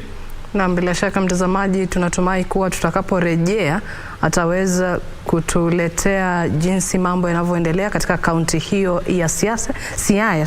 Na mtazamaji, kama tulivyokuahidi, tutakuwa tunakuletea taarifa hizi moja kwa moja kutoka kaunti tofauti, huku hesabu ya kura zilizopigwa hiyo jana zikiendelea kuhesabiwa, na bila shaka tutakuwa tunakuletea matokeo jinsi tutakavyokuwa tunayapokea na jinsi wanahabari wetu ambao wako katika maeneo hayo watakuwa wakitupa taarifa hizo.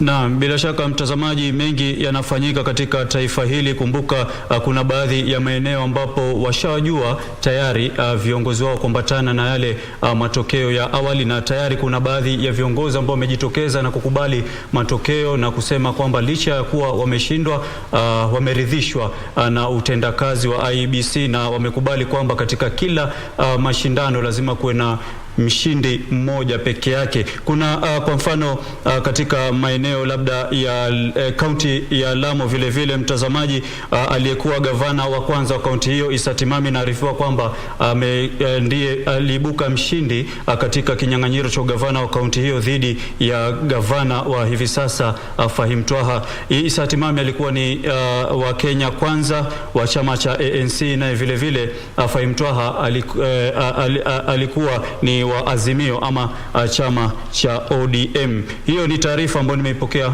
muda mfupi uliopita, na bila shaka tuna mengi ambayo tunakutayarishia na tutakupeperushia tutakapo yapata. Na mtazamaji, sasa moja kwa moja tunaungana naye mwanahabari wetu Irene Mchuma katika jengo la KICC aweze kutuelezea ni yapi yanayojiri katika kituo hicho, haswa hesabu ambazo zinaendelea kufanyika. Irene, kama unatupata, waweza kutuelezea ni yapi yanayojiri kufikia sasa? Na mwenzangu, shukran. Tunakuja kwako moja kwa moja kutoka maeneo ya katikati ya jiji mwa Nairobi, KICC, ama ukipenda mahala ambapo muungano wa Azimio la Umoja umechagua kuwa mahala pa kuhutubia wanahabari kwa lugha ya Kimombo ni Azimio la Umoja Media Center, na tumeweza kuwa hapa kutoka masaa ya asubuhi.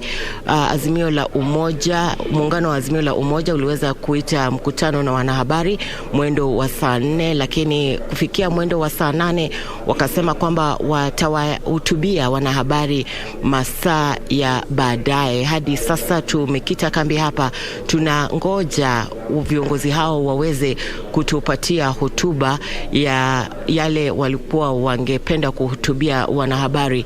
Lakini kwa sasa vile mambo yako hapa ni kwamba kuna utulivu, hakuna kiongozi yoyote ama mwanasiasa ambaye tumeweza kumuona akifika mahala hapa, lakini usalama umeimarishwa na pia kuna mpangilio vile watu wanavyofika mahala hapa na pia vile watu wanavyofanya vitendo mahala hapa.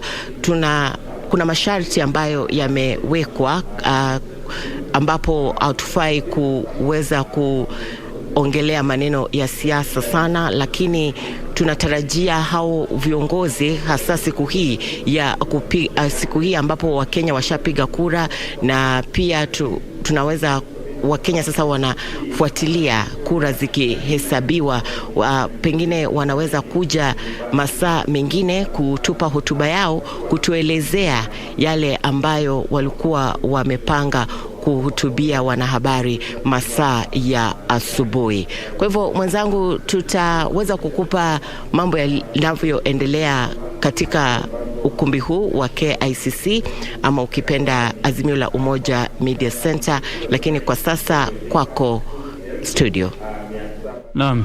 Shukran sana Irene Muchuma kutoka KICC katikati mwa jiji la Nairobi. Mtazamaji, ni wakati wa kupata pumziko fupi, tarejea na mengi zaidi. Tunakuomba usiende mbali.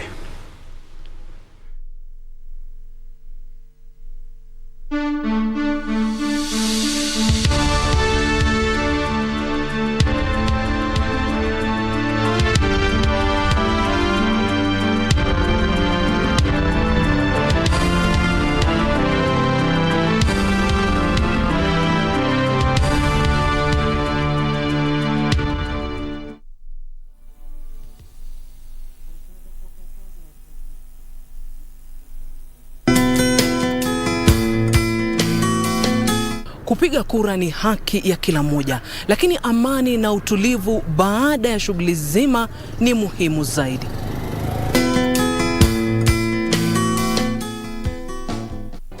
Do you have a news story to share with KBC? Get in touch swiftly on email news@kbc.co.ke or call 0723-892-654 or 0734-780-124.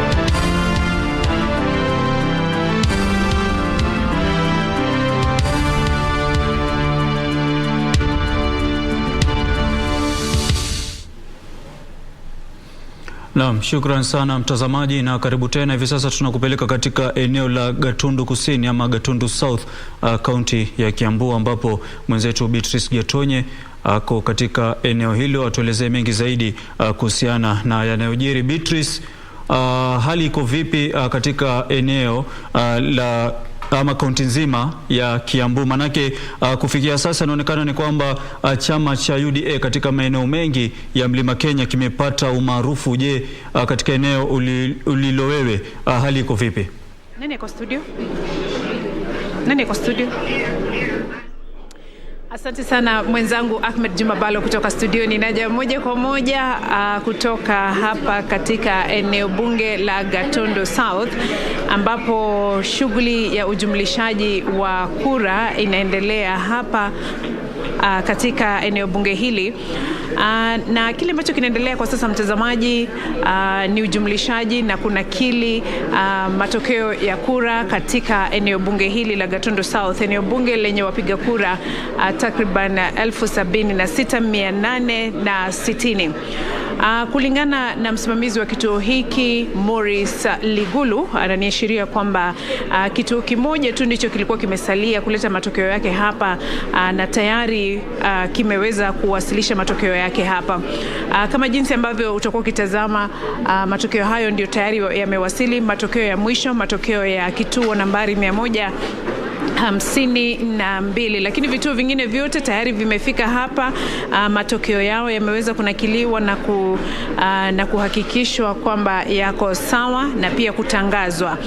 Kile ambacho kinaendelea kwa sasa ni maajenti pamoja na maafisa wa usalama, na ninamuona mgombea mmoja wa ubunge anayejulikana kama Gabriel Kathuka Kagombe ambaye yuko hapa tayari kusubiri kutangazwa kwa matokeo haya na msimamizi wa kituo hiki. Kutoka hapa mtazamaji, tutajua wapigaji kura kutoka eneo bunge la Gatundu South wameweza kumpigia nani ama ni nani mshindi katika urais, useneta, mbunge pamoja na mwakilishi wa wanawake na gavana pamoja na wawakilishi wa wadi mbalimbali.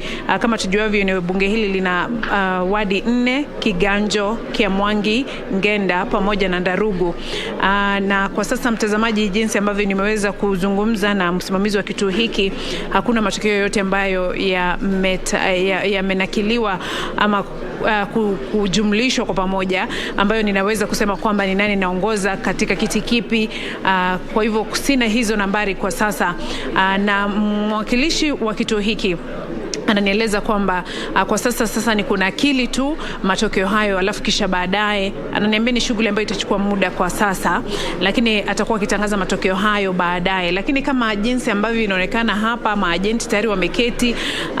Naona mgombeaji mmoja wa ubunge tayari ameweza kufika hapa, kama jinsi ambavyo nimesema, maafisa wa usalama wako katika eneo hili, na cha mno ni kwamba sasa wanasubiri tu kutangazwa kwa matokeo ya viti mbalimbali na wawaniaji mbalimbali ambao wameweza kujishindia kura ngapi, atakuwa akisema ama na kutangaza hapo baadaye rasmi. Kwa sasa mtazamaji, hayo ndio ninaweza kukuambia kutoka katika eneo bunge la Gatundu South, ambapo shughuli ya ujumlishaji wa kura imekuwa ikiendelea vizuri tangia hapo jana, wakati ambapo maafisa wa IEBC ambao walikuwa wanasimamia vituo mbalimbali walianza kuwasilisha matokeo yao hapa, ama matokeo ya kura ama kura ambazo ziliweza kupigwa.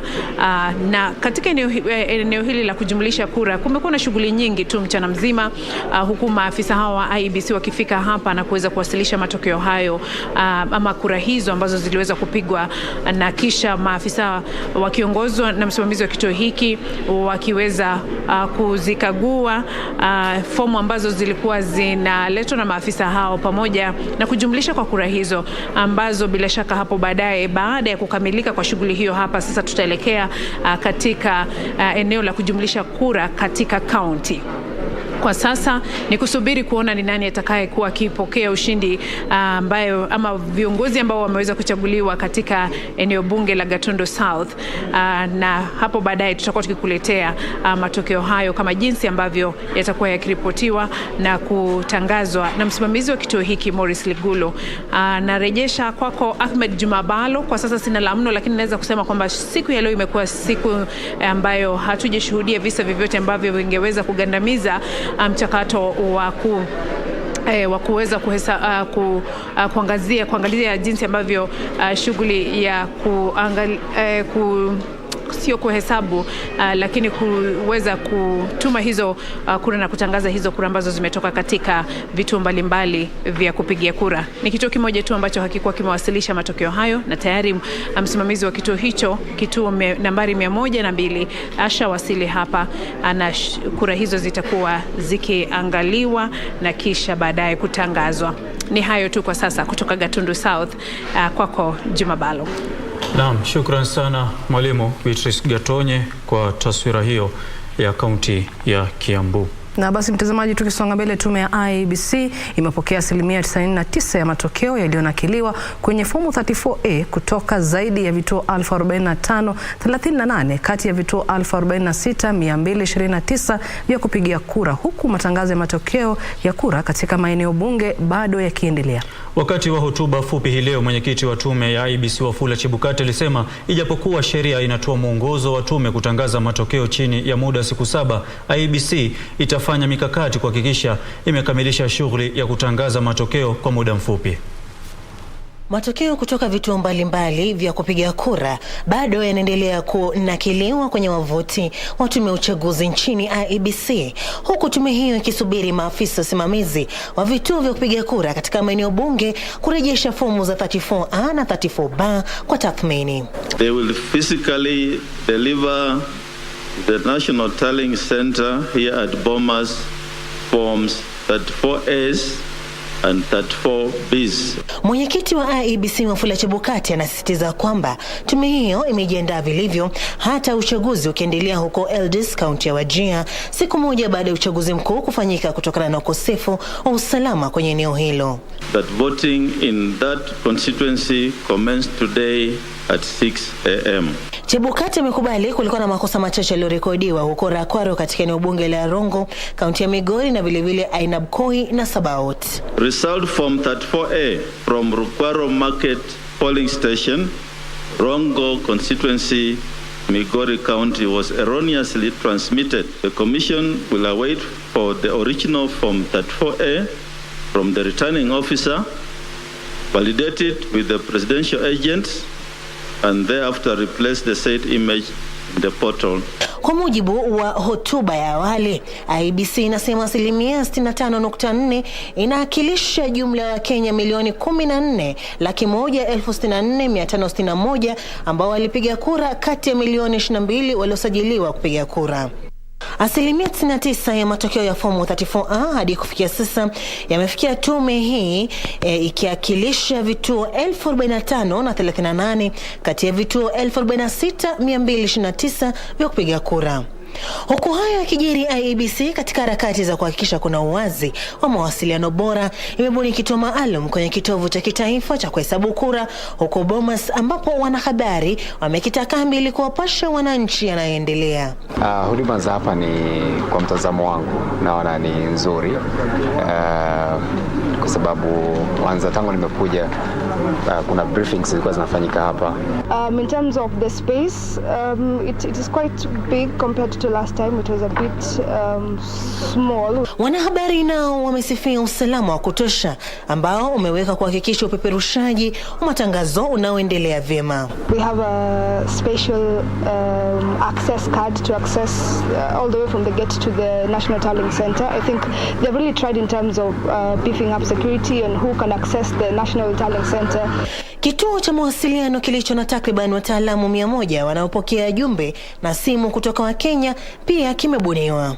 Na shughuli hiyo ya kuhesabu kura inapoendelea, tume huru ya uchaguzi na mipaka IEBC imeweka kituo hiki cha kupiga simu ikiwahimiza Wakenya waweze kutumia nambari ambazo sio za malipo za 1543 na 1544 kuweza kuripoti jambo lolote. Na nikiripoti kutoka makao makuu ama kitovu cha IEBC, jina langu Sarafina Robi.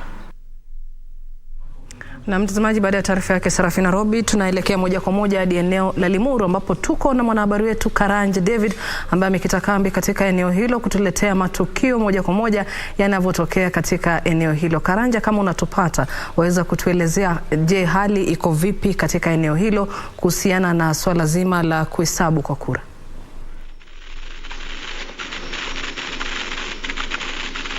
Shukran sana Nancy Onyancha. Tutakuja moja kwa moja kutoka kituo cha kujumisha kura cha shule upili ya Kenyogori, ikiwa ni kituo cha eneo bunge la Limuru. Hapa Nancy Onyancha, kuna mchezo baridi na choma vilivyo, lakini sisi ni nani? Lazima tuwajibike, kwani hiyo ndio kazi ile tuleta hapa, kumwambia mtazamaji hali ilivyokuwa, hali ikoje wakati wa uchaguzi huu wa kitaifa. Nikufahamisha ni kwamba kituo hiki eneo bunge la Limuru lina jumla ya vituo 159 na kufikia sasa tayari vituo 88 vimewasilisha kura zake katika ukumbi huu wa kujumlisha kura. Na kufikia sasa kinyang'anyiro cha urais ni kwamba kinara Raila Odinga wa Azimio la Umoja amepata jumla ya kura 15,730. William Ruto wa Kenya Kwanza kura 19,769, huku Waiga Mwaore wa chama cha Agano akipata kura 120, na George Wajakoya wa chama cha Roots Party 138. Katika kinyang'anyiro cha ugavana ni kwamba seneta wa kaunti ya Kiambu Kimani wa Matangi wa UDA apata zaidi ya 40%. Tunazungumzia vituo 88 kati ya 159. Kwa hivyo bado kura zinaendelea kuhesabiwa. Naye Patrick Wainaina aka Jango ambaye anawania kiti cha ugavana kwa tikiti ya binafsi anashikilia nafasi ya pili. James Nyoro wa chama cha Jubilee ni watatu, William Kabogo nafasi ya 4, naye Moses Kuria mbunge wa Tondo Kusini akiwa katika nafasi ya 5. Katika kinyang'anyiro cha ubunge mambo yamekuwa si rahisi, kwani John Kirago Shege wa UDA kwa sasa anaongoza kwa kura 25,000, huku mbunge wa sasa Peter Muathi wa chama cha Jubilee akiwa katika nafasi ya pili kwa kura 11. Nancy Onyancha na Mbalo tutasalia hapa ili kuweza kufahamisha hali ilivyo. Zimesalia vituo zaidi ya 70 ili tujue ni nani mshindi. Hatuwezi tangaza matokeo yenyewe hadi afisa anayesimamia uchaguzi wa kituo hichi cha kujumlisha kura ambaye ni Joseph Musyoki atakapotangaza rasmi nani mshindi wa eneo bunge hili la Limuru. Sina cha mno, Balo na Nancy Onyancha kutoka ukumbi wa Kinyogori eneo bunge la Limuru. Mimi ni Karanja David, narejesha shukrani kwako Balo na Nancy Onyancha. Na Karanja David kutoka eneo hilo la Limuru, na bila shaka mtazamaji tutaendelea kukuletea matukio kutoka maeneo tofauti humu nchini ambako wanahabari wetu wameweza kuwa kikita kambi kuhakikisha kuwa tumepata taarifa ya jinsi matukio yanavyoendelea. Na tukisonga mbele mtazamaji, wakazi wa eneo bunge la Eldas hatimaye wametekeleza haki yao ya kidemokrasia ya kupiga kura baada ya tume ya IBC kuahirisha zoezi la uchaguzi katika eneo hilo hapo jana kwa sababu za kiusalama. Hata hivyo, zoezi la kupiga kura lilicheleweshwa kisha likaanza mwendo wa saa 5 badala ya saa 12 alfajiri jinsi ilivyotarajiwa hapo awali. Wawaniaji watatu wanapambana kwenye kinyang'anyiro hicho, miongoni mwao akiwa mbunge wa eneo hilo Adan Kinan ambaye anawania kupitia tiketi ya chama cha Jubilee na Ahmed Borei wa chama cha ODM.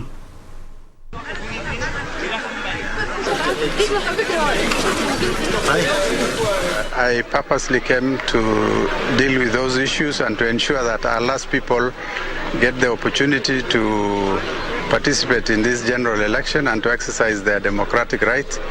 I went straight, after having a meeting with the security team, the county security team, I went straight to Eldas and had a meeting with political leaders there, Eldas, and we resolved on issues that grievances they had, and largely it had something to do with the issues of distribution of presiding officers amongst different clans and different affiliations in the constituency.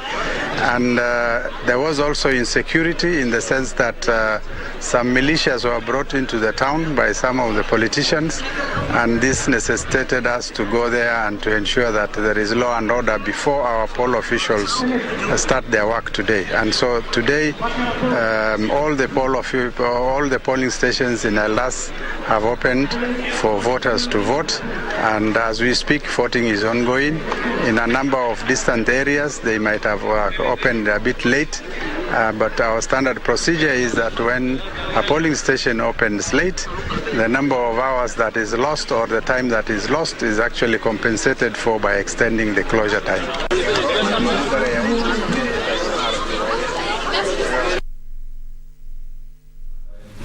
Na hali ya kawaida imerejea katika eneo la katikati ya jiji la Nairobi baada ya siku kuu ya kuhesabu kura ambapo Wakenya walishiriki kwenye uchaguzi mkuu. Uchunguzi uliofanywa na runinga ya KBC Channel 1 ilionyesha kwamba wakazi wa Nairobi waliosalia jijini wamerejelea shughuli zao za kawaida.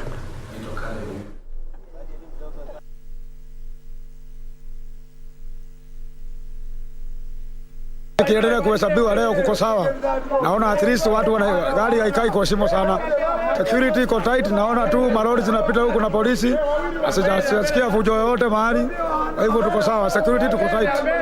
Wahala. At least leo kuna watu wengi, jana kulikuwa na watu wamerudi.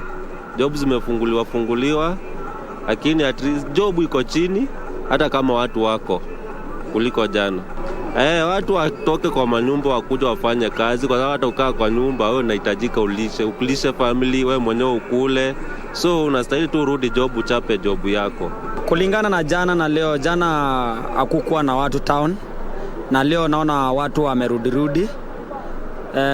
Kumaanisha kwamba kuko sawa, hakuna maneno mabaya. Hakuna itirafu, security ni tight. Kwa sawa kabisa. Safi. Nataka peace. Hapa town nipo nafanya kazi kama kawaida. Uchaguzi ulikwisha jana na sasa tumerejea katika hali ya kufanya kazi yetu ya kawaida. So we are already done with the election. So I'm calling upon our friends back at home who went for election to just come back and continue with their normal business. Kitu tunajua kwamba election must come and election must go. So at the end of the day we shall have a leader. But most importantly, we need to continue with our work. There's peace, there's calmness, and we're only waiting for the results. Nimeona kazini watu hawajaingia kwa wingi. Sijui kama wako na tension, kwa watu ni wachache. Hata kusafiri kuja kazi imekuwa na changamoto kidogo, kwa magari hayakuwa. Imebidi wengine wetu tutembee kwa distance refu kidogo ndio tukapata gari ya kuja kazini. You've seen there's a lot of there's no tension actually, but jana hakukuwa na watu. I think ni venye watu walikuwa wameenda kuvote. But leo at least you can see vehicles, you can see people, you can see at least business imerudi back to normal. There's no tension, no, hakuna anything yenye inaleta ati inaonyesha ati this like a fraction nini. Seguru tukaanza zinaanza na mimi na wewe. Sisi wenyewe tumedumisha amani, usalama huko top.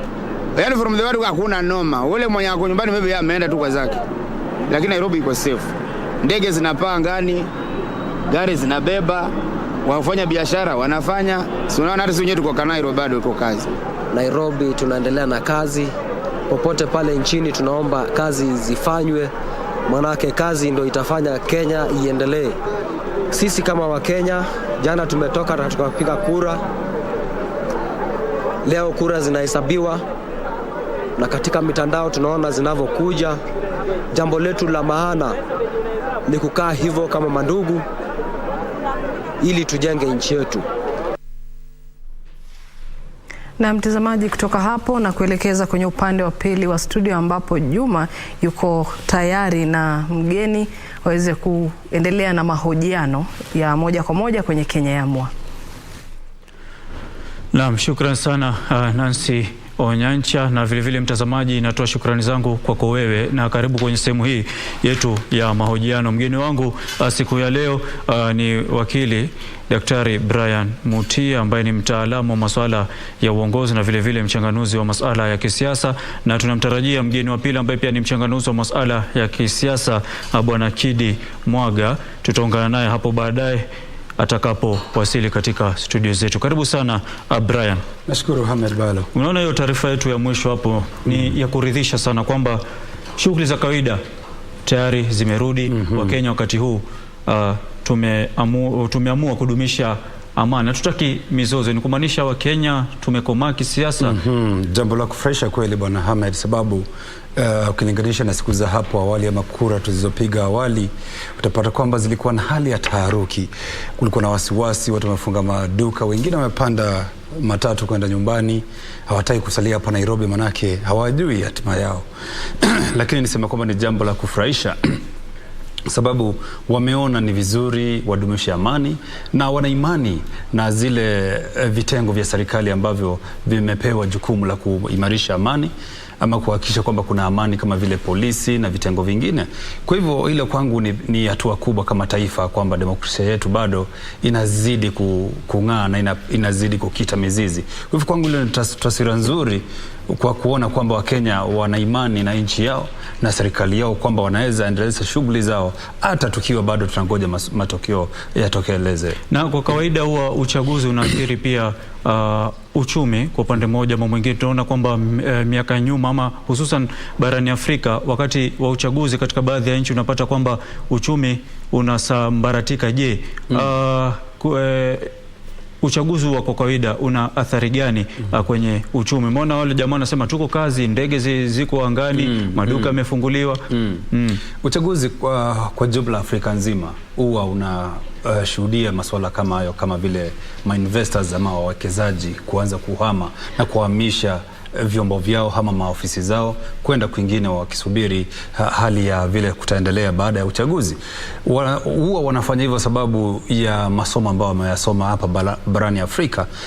Kwa mfano ukiangalia upande wa Ghana, kule Nigeria, pia taswira ni hivyo hapa Kenya. Ukilinganisha mwaka wa 2007 pale wawekezaji walipata hasara nyingi sana katika hali yao ya kuwekeza hapa nchini, na hilo likawa ni somo kubwa sana. Na hapo ndipo unaona sasa tukikaribia hali ya uchumi, wawekezaji ama watalii huwa wanaogopa, na hata hali za tahadhari huwa zinatolewa kimataifa na nchi zingine kama vile Marekani, Ulaya, Uingereza huwa wanatoa hali za tahadhari kwamba msije mkaenda maeneo fulani kama vile nchi ya Kenya, hasa wakati huo uchaguzi. Hata kwa mfano walikuwa wametoa hali ya tahadhari kwa kwenda kwa watalii ama warajaa wao kwenda kule Kisumu wakati huu wa uchaguzi, na hilo ni hali ya kawaida. Lakini cha msingi ni kwamba ni somo kwetu kama taifa kwamba tunaweza dumisha amani, na sababu ina hadhari zake katika uchumi wetu kama kwa jumla. Kwa mfano utaona kwamba tunapowazuia watalii kuja ama tunapowazuia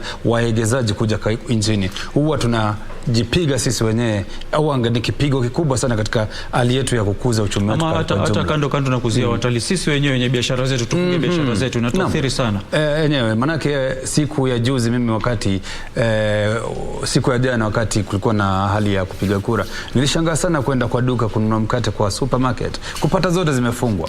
Lakini mimi ningependa kuona hali ya kwamba shughuli zinaendelea vile ule msemaji amezungumza kwamba hata tukiwa katika hali ya mvurutano wa hali ya aina gani wa kisiasa, bado shughuli za uwekezaji, shughuli za biashara zinaendelea kama kawaida. Naam. Hivi sasa tu ni kupeleke kuna hili suala la fomu 34A, 34B. Kuna watu wengi watazamaji pale nje, mimi mwenyewe binafsi pia linanikanganya. Kama unaweza kutufafanulia zaidi? Tunaona hivi sasa IEBC inatangaza kwamba imepokea zaidi ya 99% ya fomu 34A. Je, hizi fomu 34A ni gani na zina maana gani na zina umuhimu gani kwenye zoezi zima la kuhesabu kura za urais? Lakini kumbuka kwamba hawajapata zile nakala zenyewe physical copies, wamepata za elektroniki, kumaanisha kwamba bado hizi fomu ziko kule mashinani, kule kunakopigiwa kura. Hizi fomu ndizo zile fomu ambazo zinanakliwa kila kitu na yule returning officer. Akishanukuu kila kitu ama akishanaklia kila kitu pale, anazituma kwa njia ya elektroniki, na ndizo zinatumiwa na wana IEBC kujumuisha zile kura. Lakini wana IEBC wanasema kwamba hawawezi enda hewani kusema hizi ndizo takwimu rasmi, manake hawajapata zile nakaa ambazo zinajumuishwa kutoka form 34, zinajumuishwa kupitia kwa form 34B ambayo inajumuisha zile nafasi 6 za wapigiwa kura pale ndani ambazo pia zitakuja baadaye. Kwa hivyo hadi wapate zile fomu zikiwa physical copies, ndipo watazasema kwamba wakishazipekua wazifanyie ile inaitwa cleaning up, waangalie ni wapi kuna makosa dosari, ndipo waweze kuzideclare kama officials. Manake hizo zitaweza kuenda pia ama kusawawishwa pamoja na zile za kielektroniki ambazo zimenakliwa kwa siku ya leo. Kwa hivyo mpaka zifike zile zikiwa physical, ndipo waweze kuzisawazisha ama kusawisha, ndipo waweze kuzichukulia kama officials. Ni zile 34A ama pamoja na 34B zinazojumuisha nyadhifa zote 6? Mpaka unajua kwamba ya kwanza wakishapata zile za kielektroniki, sasa watakuja baadaye na zile physical, na pia zitakuja pamoja zikaratasi zenyewe pia nakala zenyewe, na pia watakuja na 34B ambazo pia zitakuja kama kuhakikisha zinalingana sawia na zile 34B ambazo zilikuwa zimefikishwa hapo awali. Manake tunasema kwamba zikifikishwa kwa njia elektroniki lazima pia zisawawishwe pamoja na zile za nakala ama zile physical copies. Nazo hizi 34B ambazo ni nafasi zote 6 ambazo zimeweza kujumuisha wapigiwa kura, si wapiga kura, wapigiwa kura wenyewe na matokeo yake zikiwa zimenakiliwa pale ndani, pia zitaweza kuletwa kwa njia ya physically ama ile karatasi yenyewe. Naam, shukran sana. Kidogo niruhusu hivi sasa tumpeleke mtazamaji katika kaunti ya Wajir ambapo mwenzetu Yusuf Farah amekita kambi katika eneo hilo. Kumbuka eneo bunge la Eldas liliopo katika kaunti hiyo ya Wajir, hapo jana wenyeji hakuweza kupiga kura kutokana na sababu za kiusalama usiku wa kabla ya jana, na hivyo kupelekea IEBC kuahirisha uchaguzi wa eneo hilo. Na hii leo eneo bunge la Eldas wenyeji ndio walishiriki katika zoezi zima la uchaguzi. Hivi sasa Farah, kama unanipata, salamu alaikum, na hali iko vipi? Shughuli ya kupiga kura katika eneo la Eldas inaendelea vipi?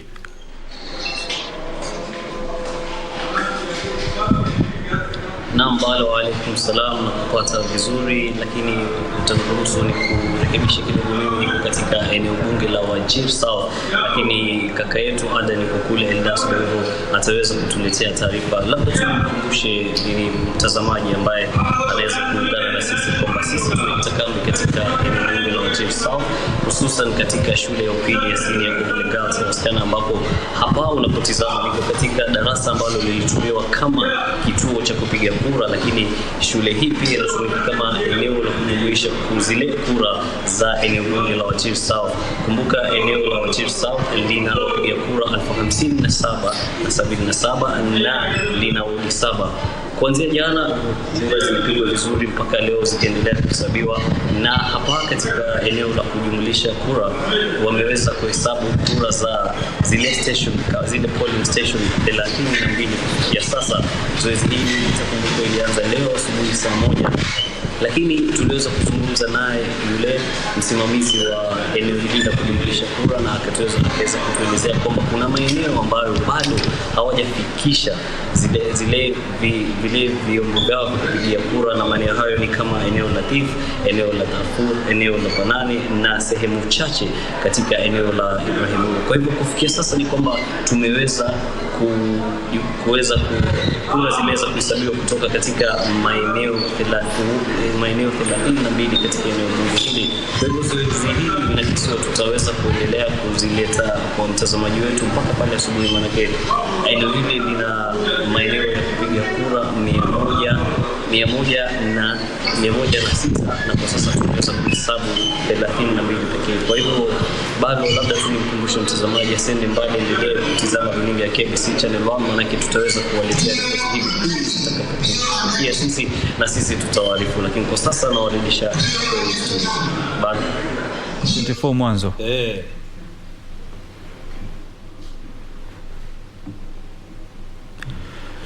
Naam, shukran sana Yusuf Farah kutoka eneo hilo. Na mtazamaji, hivi sasa na kupeleka katika pumziko fupi, alafu tutarejea na mengi zaidi, usiende mbali.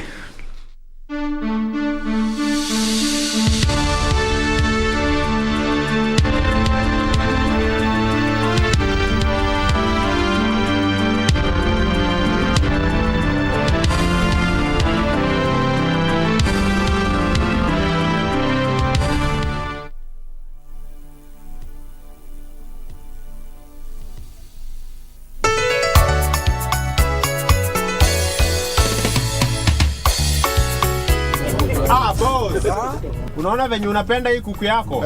Hivyo ndo tunafaa kupendana kama Wakenya. Hiyo ni ukweli papa. Inafaa tupendane kama Wakenya. Kweli? Abiria wapendwa, mnajua ni wakati mwingine wa uchaguzi mkuu. Uchaguzi unatupa fursa ya kuchagua viongozi tunaopendelea. Lakini hata tukiwa na tofauti gani za kisiasa, lazima tubaki kama Wakenya tunaopendana na kushirikiana kwa umoja na uwiano. Sisi yote ni Kenya moja, na Kenya ni yetu sisi yote. And together we are destined for greatness. Together we are destined for greatness. IEBC, your vote, your future.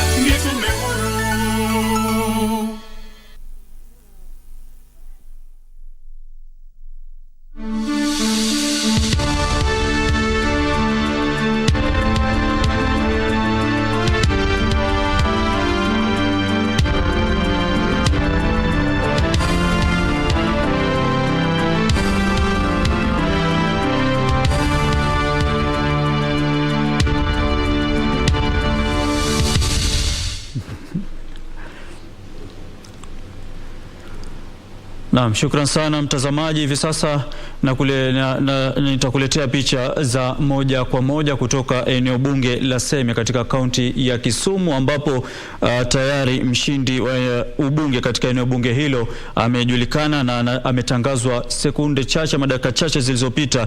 Daktari James Nyikal ndiye mbunge mpya wa eneo bunge la Seme, na hizo ndizo picha ambazo tunazipokea hivi sasa moja kwa moja kutoka katika kaunti ya Kisumu. Daktari James Nyikal ameibuka mshindi wa ubunge katika eneo bunge hilo la Seme liliopo kwenye kaunti ya Kisumu. Hizo unazoziona mtazamaji ni picha za moja kwa moja kutoka eneo hilo la Seme. Na bila shaka mengi yanajiri katika maeneo tofauti ya humu nchini, na tukitoka katika kaunti ya Kisumu sasa ni kupeleke katika kaunti ya Kilifi, ambapo wenzangu Asha Hamisi na June Karisa wako katika kaunti hiyo ya Kilifi. Watatupatia mengi zaidi kuhusiana na yanayojiri, na kuna taarifa ambazo tayari zilikuwa zimeshatangazwa hapo awali. Ni kwamba Gideon Mung'aro amechukua uongozi wa ugavana kupitia chama cha ODM katika kaunti hiyo ya Kilifi, na vile inaonekana ni kama chama cha ODM ama muungano wa Azimio ndio umepata umaarufu mkubwa katika kaunti hiyo ya Kilifi. Na bado tunajaribu kumtafuta Juni Karisa na vile Asha Hamisi, na tutakapo wapata watatuthibitishia taarifa hizo na watatueleza mengi zaidi kuhusiana na hayo. Lakini kabla ya hapo turejee katika mahojiano na wakili Brian. Tulikuwa tunazungumzia kuhusiana na masala ya form 34A, 34B. Nafahamu kwamba pia kuna na form 35. 34C ambayo ndio inajumuisha that form 34B zote pamoja. Na hiyo ndio 34 ndio ya nyadhifa zote 6. 34 ndio nyadhifa za urais zote. Hiyo 34A. Hiyo ndio inatumiwa na yule presiding officer kutuma kule, na anazituma kwa njia elektroniki, lakini analeta hard copy baadaye. Alafu kuna ile 34B ambayo inajumuisha wale viongozi wote, pia wale ambao wanapigiwa kura wote. Alafu sasa zote zinajumuisha zote hizo 34 form 34B, 34C, 34B zote zinajumuisha zinakuwa 34C, ambayo bwana Chebukati ndiye ataitumia kusoma mshindi pale wakati wa kumtangaza rais wa 5 wa Kenya. Na tukiangalia matokeo jinsi yanavyomiminika hivi sasa, na kwamba 99% ya form 34A tayari zimewasili, na yale matokeo tunayoyaona kufikia sasa, je, tunaweza kubashiri nani atakuwa mshindi? Tunaweza bashiri, bado ni mapema. Tunavyozungumza hivi ni kwamba IBC wanatumia mbinu ya kumanage expectations ama yale maazimio ya Wakenya, wasije wakakuwa na wasiwasi mwingi.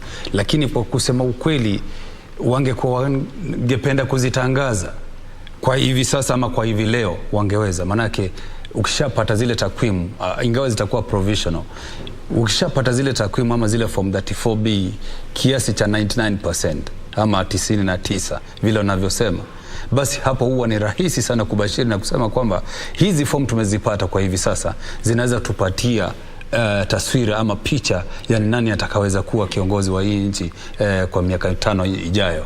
Nasema hivyo ni sababu gani? Ukiangalia hizo fomu zimefika ni kwamba kidogo wanapigwa chenga na hizi kidogo za kule upande wa Eldas Wajir ambazo bado leo wanapiga kura, na pia upande wa Mombasa na pia Kakamega ambao kidogo waliambiwa watasubiri mpaka tarehe 23 ndipo waweze kupiga kura. Lakini tunavyozungumza, ikiwa leo wangeweza kusema kwamba zile takwimu tumezipata, tukiongeza zile ambazo zimebakia ama zimesalia, tunaweza kuwa na taswira ama picha ya kwamba kiongozi wa Kenya huwa labda ni fulani. Naona IBC wamesema kwamba kwa kawaida sheria inaruhusu kukaa hadi siku 7 kabla ya kumtangaza mshindi, lakini wakasema kwamba kuna uwezekano na watafanya juhudi kwamba mshindi atangazwe kwa haraka iwezekanavyo. Ni kweli katiba yasema hivyo kwamba siku 7, lakini wanaweza tumia siku chache kulingana na njia ya teknolojia vile ilivyo, ama vile kidogo wamejiandaa kwamba wanaweza pasua hiyo barika kwa wakati ufaao. Nisema hivyo ni kwa sababu gani? Hizi siku 7 tulipewa kikatiba ndiposa kuweza kutatua matatizo hapa na pale 2 matatu, na waweze kuwa na muda wa kutosha wa kuweza kunakilisha hizo takwimu pamoja ama kuziweka kwa pamoja kwa muda ufaao. Wasije wakasema muda huko umetosha, hii siku 2 ama 3 ni kidogo, wakapewa siku 7. Lakini wakiwa wanaweza kutatua ya matatizo ama kuweza kujumuisha kura zote na kuzihesabu na kutupa taswira kamili ya kiongozi ambaye ni mshindi, basi hiyo imeruhusiwa kikatiba, wachukue muda mfupi wawezao kuchukua. Lakini cha msingi ni kwamba muda watakao uchukua kidogo bwana Brian, samahani, naomba hivi sasa tuelekee katika kaunti ya Kilifi ambapo tumempata Junei Karisa na Asha Hamisi. Juni na Asha, kama mnanipata, hapo awali nilikuwa nimepokea taarifa kwamba tayari baadhi ya viongozi wa nyadhifa mbalimbali wamejulikana na kwamba chama cha ODM kimepata maarufu katika eneo hilo. Je, mnaweza kututhibitishia hayo na mambo yako vipi katika kaunti ya Kilifi? Naam, hujambo dogo. Ni kweli unayoyasema, ni kwamba tumepata tumepata ripoti kutoka maeneo bunge 7 ya kaunti ya Kilifi, na ni kweli chama cha ODM kinaongoza na mgombea wa chama hicho cha kiti cha ugavana Gideon Mung'aro anaongoza kwa sasa katika maeneo yote 7, na nimekuwa tu nikitangatanga siku nzima katika gatuzi hili la Kilifi, lakini kwa sasa ninakita kambi katika eneo bunge la Kilifi South, ambapo mwenzangu Asha Hamis yupo tayari. Amekuwa hapa siku 3 zilizopita, atueleze 2 matatu hapa katika eneo bunge lake, kulikoni na ni nani anayeshinda na chama gani ambacho kimechukua mstari wa mbele. Karibu sana Asha, tupatie uhondo kamili. Shukran sana mwenzangu Juni. Ni kweli nimekita kambi hapa leo nzima, na tangu jana usiku ndo shughuli yenyewe ya kujumuisha kura iliyoanza katika eneo hili ambalo ndilo kituo cha kujumlisha kura cha eneo bunge hili la Kilifi South. Na kufikia sasa nimekuwa nikisikia matangazo hapa na pale, kama vile ulivyosema. Naona mgombea Gideon Mung'aro ndiye kama anaongoza. Nimepata kujumlisha mimi mwenyewe kura zake kufikia sasa, nimehesabu kama za pita 1400 kufikia sasa. Alafu pia nimejumlisha zingine za George Kithi, naona ni kama yeye ndo anamfuata kwa karibu na kura kama 1800 hivi, na wengine wakifuatia. Pia vile vile nimejumlisha za mbunge ambaye yuko kwa sasa Ken Chonga, naona kwa sasa yeye ndo anaongoza katika kinyang'anyiro hicho. Kufikia sasa nimehesabu kura zake zapata 4400 zikifuata kwa karibu na mgombea huyu anaitwa Sophie Kadzo. Naam, kufikia sasa nimehesabu kura zapata 1600 hivi za Sophie Kadzo katika kinyang'anyiro hicho cha ubunge wa eneo bunge hili. Na vile vile katika ile kinaitwa mwakilishi mbunge wa kike wa county, nimeona kura za Fondo Christine zapata 1700 hivi. Kwa hivyo naweza sema hao kwa sasa ndio naona ni kama wanaonekana kuongoza, lakini unajua ni matokeo ya awali. Bado kuna kura zapata zaidi ya 4000 bado hazijajumuishwa. Manake kufikia sasa imejumuishwa kama vituo 48 hivi. Na unaona eneo bunge hili lina vituo vya kupigia kura vyapata 168. Kwa hivyo bado tuko na safari ndefu kabla hatujajua mbivu na mbichi kuhusiana na matokeo ya uchaguzi ambao umeandaliwa katika eneo bunge hili. Na vile vile hapo mchana kulikuwa na kulikuwa na sintofahamu kidogo ilitokea. Kuna baadhi ya wagombea ambao walifika katika eneo bunge hili katika kituo hichi cha kumjumlisha kura, mmoja wao akiwa ni George Kithi. Alikuwa ameandamana na majenti wake na walikuwa wanataka kuzungumza na huyo afisa anayesimamia kituo hichi ambaye ni bwana Musa Juma, wakimletea tetesi kuwa kuna madai ya kuwa zile form 34A na 34B zilikuwa zina hitilafu. Sasa kukawa na purukushani pale kidogo, hata lile zoezi la kuhesabu kura likasimama kwa muda, lakini Bwana Juma akawatuliza vizuri, maafisa pia wakaingia pale na wakaelezwa kuwa hapa ni kujumlisha kura peke yake. Iwapo mgombea na tatizo lolote, itabidi sasa afuate zile taratibu za kisheria. Na baada ya tukio hilo, baada muda mchache kidogo, tukamwona Bwana Ken Chonga ameingia. Kidogo kukaja pia wagombea wengine katika kiti hicho cha ubunge kama vile Jaba na mwingine huyo anaitwa Haddad, na pia kukawa na purukushani pale wakitoa madai kuwa wameibiwa kura. Naam, lakini sasa pia vile Bwana Juma akawatuliza, akamwambia hapa ni kujumlisha tu. Kama mtu alikuwa kuna tetesi labda zingeangaziwa katika vile vituo vya kupigia kura, manake kama unavyofahamu matokeo yote ya uchaguzi mwaka huu yamekuwa yakitangazwa katika vituo vya kupigia kura.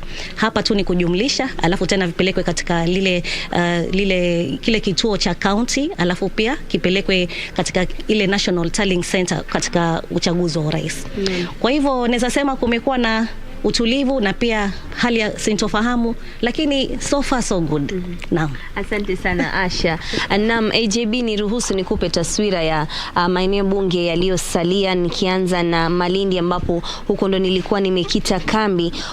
Kufikia sasa ni kura wadi 76 zimehesabiwa, zimeweza kujumuishwa pale katika kituo cha eneo bunge la Malindi ambao ni Barani Secondary School, ambapo kufikia sasa Gideon Mngaro anaongoza kwenye kile kituo cha eneo bunge anapoendelea kujumuisha yale matokeo ya pale, na tunaona kwamba hili ni eneo bunge ambalo anayegombea na kiti cha cha UDA kumradhi, Aisha Jumwa anatoka mahali pale, na tunaona kwamba katika eneo bunge lile tumeona kwamba chama cha ODM kimeweza kutawala na viti vingi vimeweza kuchukuliwa na wagombeaji wengi wa chama cha ODM.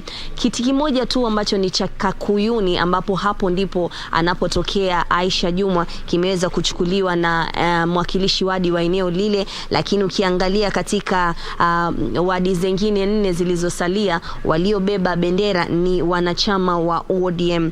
Mpaka sasa tunarifiwa kwamba gavana Gideon Mngaro anaongoza katika eneo bunge lile na 60%, akifuatiwa na Aisha Jumwa na 45%.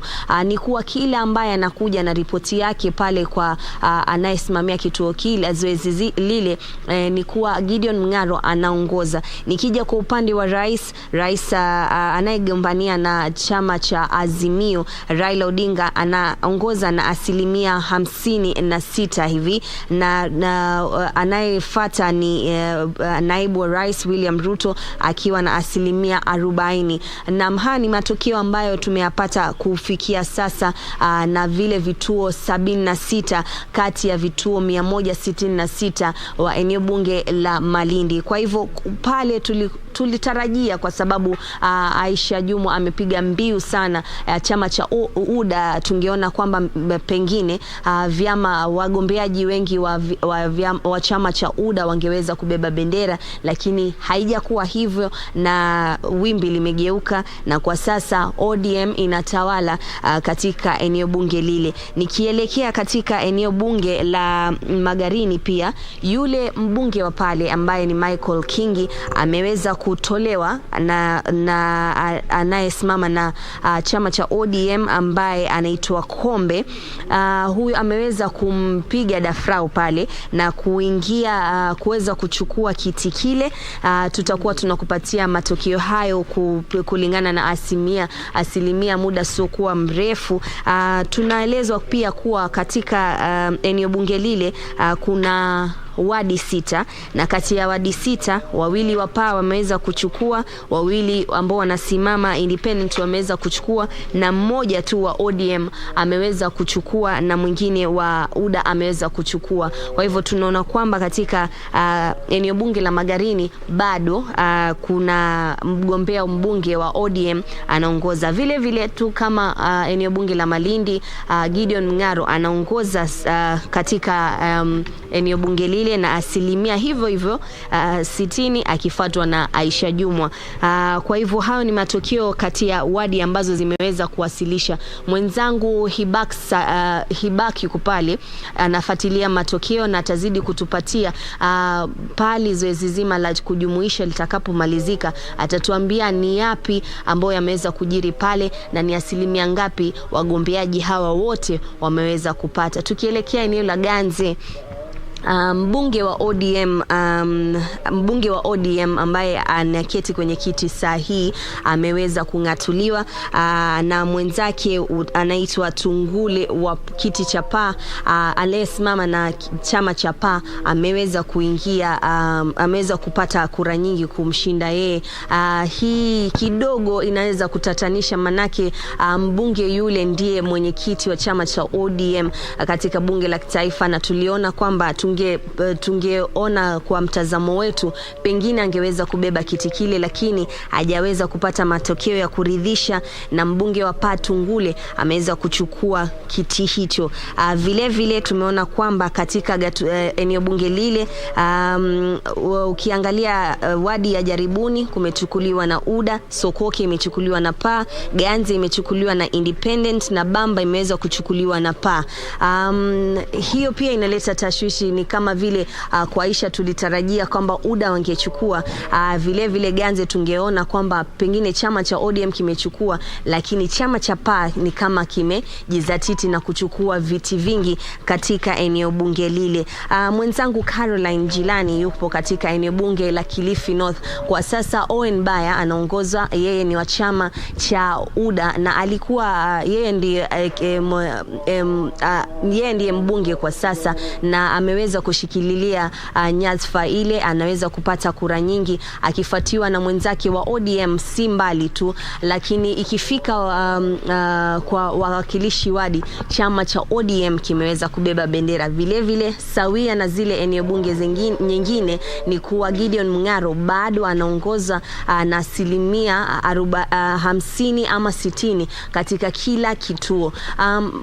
Vituo ambavyo vimeweza kumtangaza Aisha Jumwa kama mshindi si vingi ukitofautisha na vile ambavyo vimeweza kumtangaza Gideon Mung'aro. Kwa hivyo kufikia sasa matokeo ambayo tumeweza kujumuisha, nipo na wenzangu ambao wako maeneo ya Kaloleni na Rabai, na tunaongea tu hapa na pale, tunapiga gumzo, ni kuwa Gideon Mung'aro anaongoza kwa sasa. Haya tu ni matokeo ya kwa sasa, bado kuna vituo vingine havijawasilisha matokeo yao katika maeneo bunge ambayo yanajumlisha kura hizi, lakini taswira kamili AJB kama ulivyoiona ni kuwa chama cha ODM kimeweza kupata wabunge kadhaa, PA imeweza kupata wabunge kadhaa, na UDA pia inajikakamua kupata wawakilishi wadi. Kwa hivyo kwa sasa tunazidi kukita kambi, tunaelekea maeneo ya Pwani University tukaweze kupata taswira kamili. Kufikia kesho asubuhi pengine matokeo ambayo ya kujumuisha kura katika maeneo bunge ndio tutakuwa tumejua mbivu na mbichi, lakini kwa sasa hatuwezi kueleza kwa uhakika ni nani ameshinda, ni nani hajaweza kushindwa, lakini tukiangalia ni kuwa chama cha ODM bado kinapeperusha bendera katika gatuzi la Kilifi. AJB sijui ni kurudishie studioni mimi na mwenzangu Asha tukiendelea kukita kambi hapa katika gatuzi la Kilifi, tukuletee tu matukio kadri yanavyochipuka na wenzangu ambao pia wamekita kambi katika maeneo bunge 7 hapa katika gatuzi la 003. Kwa hivyo AJB na kurudisha kwako uskani. Naam, shukran sana June Karisa na Asha Hamisi. Bila shaka pengine mtazamaji ameshangaa kwa nini nilivyokutambulisha uliniita dogo, lakini hilo ni jina la utani ambalo mimi na dadangu June tunaitana. Asante sana June Karisa, na tumeona mambo yalivyokuwa Kilifi. Na nikukumbushe mtazamaji, hapo awali nilikwambia kwamba tunamtarajia mgeni wetu wa pili Bwana Kidi Mwaga ambaye ni mchanganuzi wa masuala ya kisiasa na tayari amefika. Karibu sana katika studio. Nimefurahi kufika katika kituo cha idhaa ya taifa. Naam. Na ninatuma salamu zangu kwa wananchi watukufu ambao wamechukua fursa huu kujiunga nasi. Naam, shukrani sana. Na tumeona mambo yalivyokuwa Kilifi kama alivyotueleza Juni. Je, tulikuwa tutarajie hilo kwamba ODM itaibuka na umaarufu kule na Mung'aro ataweza kumbwaga chini Aisha Jumwa na George Kithi? Wajua katika siasa za Pwani na sasa siasa za Kilifi, wakati uikumbukwe kwamba ni eneo ambayo kwa kipindi kirefu kimezingatiwa kuwa ngome ya mgombea kati ya wagombea wawili ambao tuko nao. Wakati mheshimiwa kidogo nikukatize, samahani. Naarifiwa kipaza sauti chako kina tashwishi hivi sasa. Tuelekee katika ama tuungane na mwanahabari wetu Ben Chumba atuelezee mengi zaidi kuhusiana na shughuli nzima ya kuhesabu kura na iwapo labda kama kuna mshindi yoyote alitangazwa katika kaunti hiyo ya Trans Nzoia. Kama unanipata Ben Chumba, uko wapi hivi sasa na hali iko vipi, na iwapo kama kuna mshindi yeyote ametangazwa katika wadhifa wowote ule?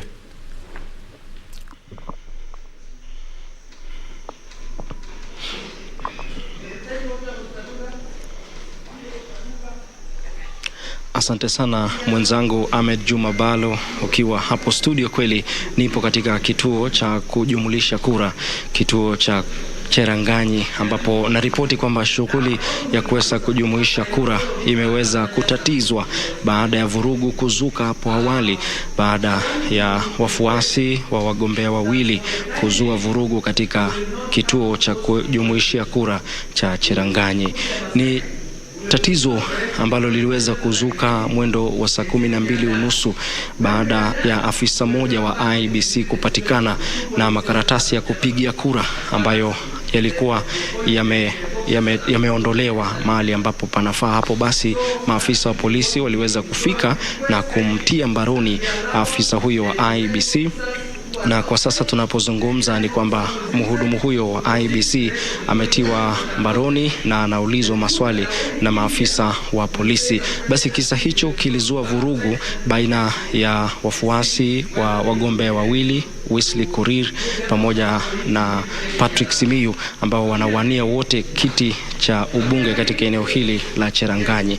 Kwa hivyo kwa sasa, ikiwa mpiga picha wangu anaweza labda kukuonyesha, ni kwamba kamanda wa polisi katika kaunti ya Trans Nzoia imebidi afike katika eneo hili na kuweza kujaribu kutatua swala hili, kwa sababu shughuli ya kujumuisha kura imesimama. Maafisa wa IBC wameshindwa kuendelea na kazi, kwani maejenti wa wagombea hawa wawili wanasema kwamba shughuli hii haitoendelea. Nje pale tunasikia sauti ya vilipua ama vitoa machozi, kwa sababu maafisa wa polisi wanapambana na wafuasi ambao wamezingira eneo hili la kujumuisha kura, wakitaka kujua ni nini ambacho kinaendelea. Kwa hivyo kwa sasa, ikiwa mwenzangu Nyongesa huenda kujaribu kukuletea pesa hicho za karibu, ni kwamba kamanda wa polisi katika kaunti ya Trans Nzoia anajaribu kupatanisha pande zote. Maafisa wa IBC wanapewa muda waweze kujieleza kunradhi, waeleze jinsi matukio haya yalifanyika. Pia maajenti na wale wagombea wa kiti cha ubunge pia wanapewa fursa wajaribu kuzungumza, angalau waweze tatua swala hili. Hapo awali kamanda wa polisi alikuwa ameagiza mgombea Wesley Korir aweze kuambia wafuasi wake waondoke katika eneo hili, naye Wesley Korir akatishia kuondoka na maafisa wake na maajenti wake na kusema kwamba shughuli ama matangazo yoyote ambayo yataweza kutangazwa na IBC yeye hatakubali. Basi imebidi kamanda wa polisi wa Trans Nzoia aingilia kati, na sasa tunapozungumza shughuli ya mazungumzo yanaweza kuendelea, na tutazidi kuwafahamisha watazamaji tu jinsi mambo yanavyoendelea. Kumbuka kwamba ni shughuli ambayo iling'oa nanga hapo jana, na katika kaunti ya Trans Nzoia ambayo ina jumla ya maeneo bunge 5, hata kufikia sasa hakuna eneo bunge ambalo kwa mwanzo imeweza kutoa matokeo yake, na hivyo basi mbivu na mbichi kuhusiana ni nani ambaye atakuwa gavana wa kaunti ya Trans Nzoia bado itabaki kuwa swali bila jibu. Kwako Balo.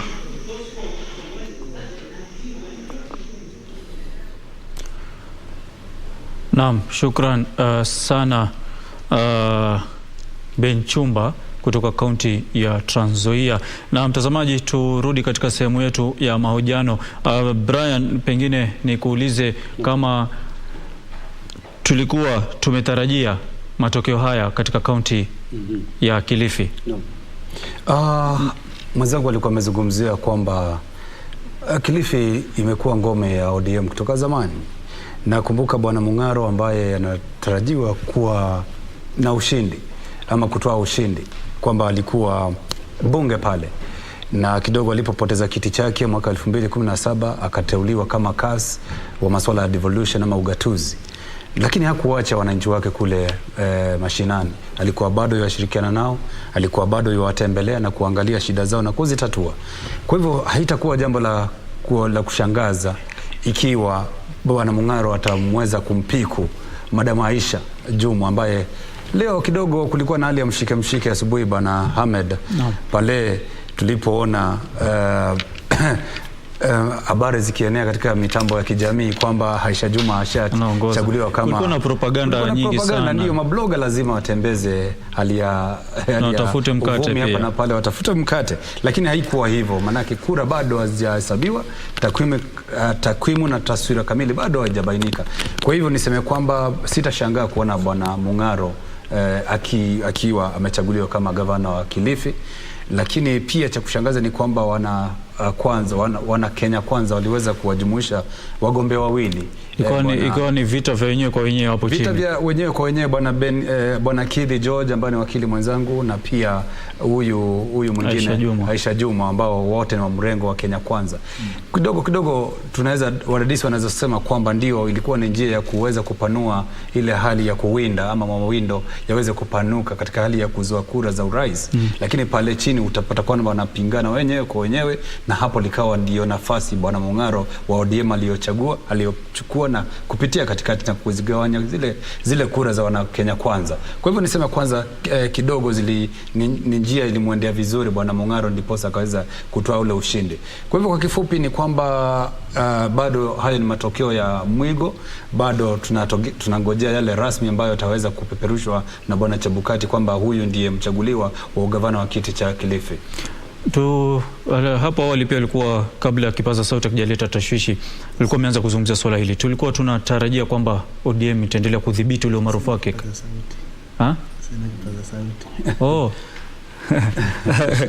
Sawa. Na kuna swala lingine muhimu sana ningependa tuzungumzie kuhusiana na kura za urais.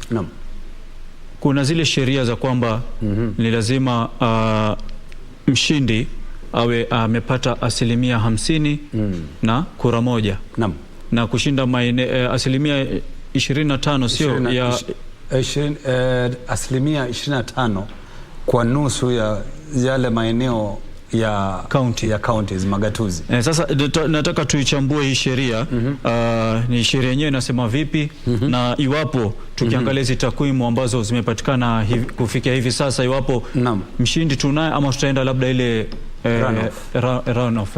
Katika kipengee cha 138 katika katiba yetu inasimulia vizuri, article 138 inasimulia vizuri kwamba rais lazima ndiposa aweze kuchaguliwa kama rais, achaguliwe katika maeneo, achukue 25% katika nusu ya maeneo ama magatuzi ya Kenya. Kwa mfano niseme kwamba nusu ya magatuzi yenyewe ni 24, hiyo ndio 50%, upate 25% kama rais ndio uweze kuchaguliwa. Lakini pia upate nusu ya zile kura ambazo ni 50% plus kura moja tu, ndiposa uweze kuchaguliwa kama mshindi. Ikiwa hautaweza kufikia 50+1, basi hakuna budi kwenda kurudia ile uchaguzi wote tena fresh. Na hapo ndipo ngoma hipo, manake sasa hawa wawili ambao ni farasi wawili, Bwana Ruto na Bwana Raila, wanapigana unyo kwa unyo ndiposa aweze kufikishia ile lengo la 50+1. Kuna dalili ya kwenda runoff kweli, ama mshindi atapatikana tu kwenye raundi ya kwanza? Kulingana na vile wanaenda unyo kwa unyo, bega kwa bega, mimi sitashangaa wakienda runoff, lakini kuna uwezekano mmoja atampiku mwenzake. Kwa hivyo tuweze kuweka kadi zetu wazi mezani, manake chochote chaweza kufanyika katika kura zetu, lakini sana naona mmoja tukipata 50+1 aidha upande wa UDA ama upande wa Azimio Kenya. Lakini cha msingi ni kwamba wana IBC pia waweke njia mwafaka ya kuhakikisha kwamba ikiwa tutaenda katika hiyo runoff ya 50+1, ikiwa moja hataweza kuyafikia, basi kuwe kuna hela na mipangilio kabambe ya kuhakikisha kwamba Kenya itayari kurudia uchaguzi. Naam, shukrani sana. Na mtazamaji, hivi sasa mwenzangu Nancy Onyancha ameungana nasi akiwa kwenye upande ama kando yangu kidogo. Tueleze kwenye takwimu zinasemaje kufikia sasa, Nancy? Naam, asante sana Balo. Na mtazamaji, kama ukitazama kwenye runinga hii yetu hapa utaweza kuona tayari hizo ndizo idadi ambazo tumeweza kuzipokea kwa sasa, ikionyesha William Ruto akiwa na hiyo 53.74 na Raila Odinga akiwa na 45.49 na George Wajakoya akiwa na 54.54 naye David Mwaure akiwa na 24. Na mtazamaji, kabla tuweze kuelezea tu kutoka maeneo tofauti, ni kuwa katika eneo la Baringo Kusini, Charles Kamuren ameweza kusalia na kiti chake kama mbunge wa eneo hilo na ameweza kupata kura 15,340 kati ya kura 33,73 ambazo ziliweza kupigwa. Naye Edith Vethi ambaye ni mbunge wa eneo la Nyenze Kitui Magharibi ameweza kutajwa kama mshindi wa kiti hicho cha ubunge katika eneo la Kitui Magharibi. Na Didmas, taarifa zingine ambazo si za hesabu inasema kuwa Didmas Barasa ameweza kukamatwa kutokana na tukio ambalo lilitokea hiyo jana la yeye kuweza kumpiga risasi mlinzi wa mmoja wa waliokuwa wakiwania kiti katika eneo hilo. Na tukisonga mbele mtazamaji, tuweze kuangalia katika kaunti tofauti tuone je ni hesabu zinaendeleaje, na labda tuende katika kaunti ya Baringo. Na mtazamaji, inaonekana kuna tashwishi kidogo, lakini tutaweza kuletea takwimu hizi jinsi zinavyoendelea kuja. Na taarifa nyingine ambayo tulikuwa tumeipata hapo awali ni kwa Daktari Nyikala aliweza kuchukua kiti cha ubunge katika eneo hilo. Na sasa mtazamaji, na kuelekeza kwa Kebalo. Naam. Shukran sana Nancy. Mtazamaji, tuendelee na mahojiano yetu. Bwana Kidi. Ndio, ndugu Bala. Pole tena, hapo awali tumekukatiza bwana. Ulikuwa unazungumzia turudi nyuma kidogo, tunazungumzia kura za kaunti ya Kilifi. Tulikuwa tunatarajia kwamba Mung'aro ataibuka mshindi kwa sababu pengine chama cha ODM alafu na Kenya Kwanza kusimamisha wagombea wawili. Tulikuwa tunatarajia kwamba atapenya katikati.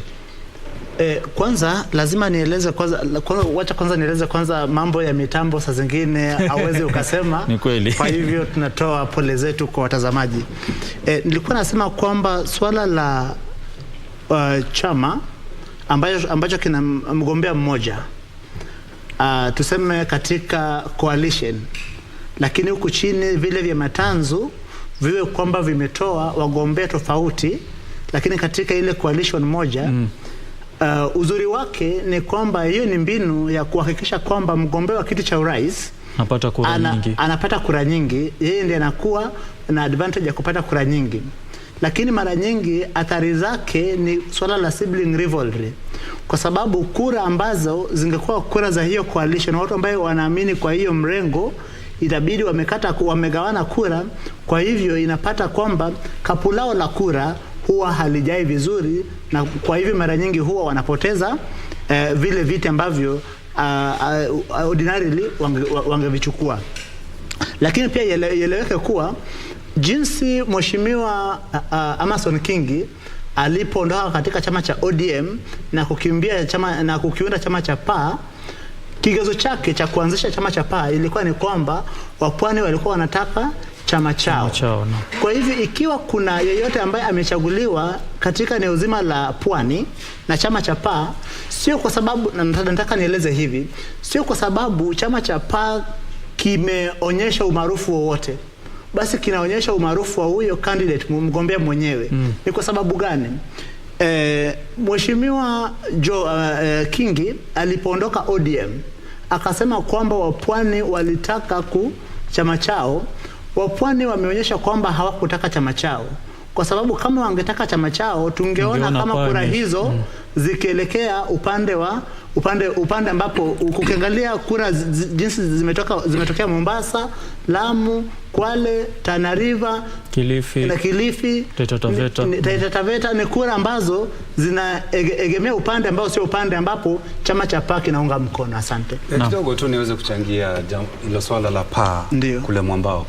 Utapata kwamba chama kukiunda ni siku moja ama wiki moja na kiko hewani ama kimesajiliwa na kiko na ofisi na kadhalika. Lakini ukumbuke kwamba Pwani imekuwa ngome ya wana ODM kutoka zamani, miaka nenda rudi. PAA kuingia mwaka mmoja, katika kipindi cha mwaka mmoja kuweza kutingiza ile nyavu ya wana ODM haitakuwa rahisi ama haingekuwa rahisi. Ni chama ambacho kingejipa muda ama ni chama tungesema ni chama cha usoni. Manake tukikipa muda kidogo kiweze kunawiri, kiweze kuweka structures na kiweze kurecruit wafuasi na kiweze kujiendeleza katika sera zake nchini, kiweze kupata umaarufu, itabidi ichukue muda kidogo. Kwa hivyo ningeweza kusema kwamba PAA ilikuwa overambitious, kwamba walikuwa wamenyane na wana ODM, walipiga kifua sana. Kwa hivyo wangeenda polepole ama wajipe muda na waseme hiki ni chama cha wapwani, lakini chama cha usoni ambacho kitaweza pia kuweka wapwani kwa cup moja kisiasa. Lakini kuanza kushindana wana ODM na kutaraji waweze kutoa viti vya maeneo ya MCA na MP kwa wingi, haingekuwa jambo la rahisi ikiwa wana ODM wamekita mizizi pale Pwani kwa wingi vile tunavyojua. Na ukumbuke kwamba Pwani nilivyosema ni kwamba ni ngome ya wana ODM kutoka zamani. Kidogo bwana Madam Aisha na ule mwenzake pia wa hicho chama cha PAA wamejaribu bwana Kidi kukiweza kukinadi kule Mombasa kwa fujo, na ni vizuri pia wameanza kwa hatua nzuri. Manake unaposikia kwamba Aisha Jumwa yu karibu kushinda kile kiti cha ugavana na kile chama ambacho kimeanza juzi pale UDA, basi utapata kwamba wamefanya kazi nzuri sana. Lakini wasije wakafa moyo, wasiposhinda wakati huu wasije wakafa moyo, manake pia kuna wakati wa kukinadi chama na kuuza sera zake na kuhakikisha kwamba kimekuwa na ubambe pale Pwani. Kuna uwezekano kweli. Naomba niongezee hivi kwamba swala lingine ambapo pia tunapata jinsi chama cha PAA kimefanya katika uchaguzi huu ni kutia dosari katika uwezo wa Mheshimiwa Kingi kufanya ile kitu tunaita mobilization, kumobilize, kuonyesha hana nguvu, kuonyesha nguvu yake Mombasa na Pwani kwa jumla. Kwa sababu historia tumeona vyama ambavyo vimeundwa miezi 6 kuelekea uchaguzi na vikafanya vizuri sana. Wacha nikupe mfano. Mwaka 1996 tukielekea uchaguzi wa mwaka 97, Mheshimiwa Raila Odinga aliunda chama cha NDP. Wakati kilielekea uchaguzi, chama hicho kilizoa karibu ya viti 80% za upande wa Luo Nyanza. Katika uchaguzi wa mwaka 2013, Mheshimiwa Uhuru Kenyatta alikwenda chama cha TNA. Na sisi sote tulikuwa tunaweza sema tuliona jinsi chama cha TNA kilivyofanya katika eneo la Central Kenya.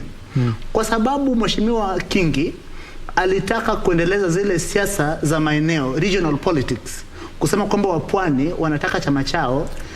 Katika kuangalia jinsi chama cha PAA kimefanya katika uchaguzi huu, ni ile kwa kizungu tunasema wapwani wamerepudiate, wamekataa chama cha PAA. Asante. Na umezungumzia chama cha TNA upande wa Central Kenya. Ndio. TNA ikazaa Jubilee. Ndio. Sasa uchaguzi huu unaonyesha kwamba Jubilee haikufanya vyema katika maeneo ya Mlima Kenya na maeneo ya kati. Na UDA ni kama imepata maarufu zaidi. Tulitarajia hayo, na ni kitu gani kilichopelekea labda UDA kuonekana ina nguvu Central Kenya kuliko hata Jubilee? Swala la Jubilee kutofanya vizuri sana Central Kenya ni maswala mawili matatu, ambapo kwa kimombo tunasema the issues are multi-pronged.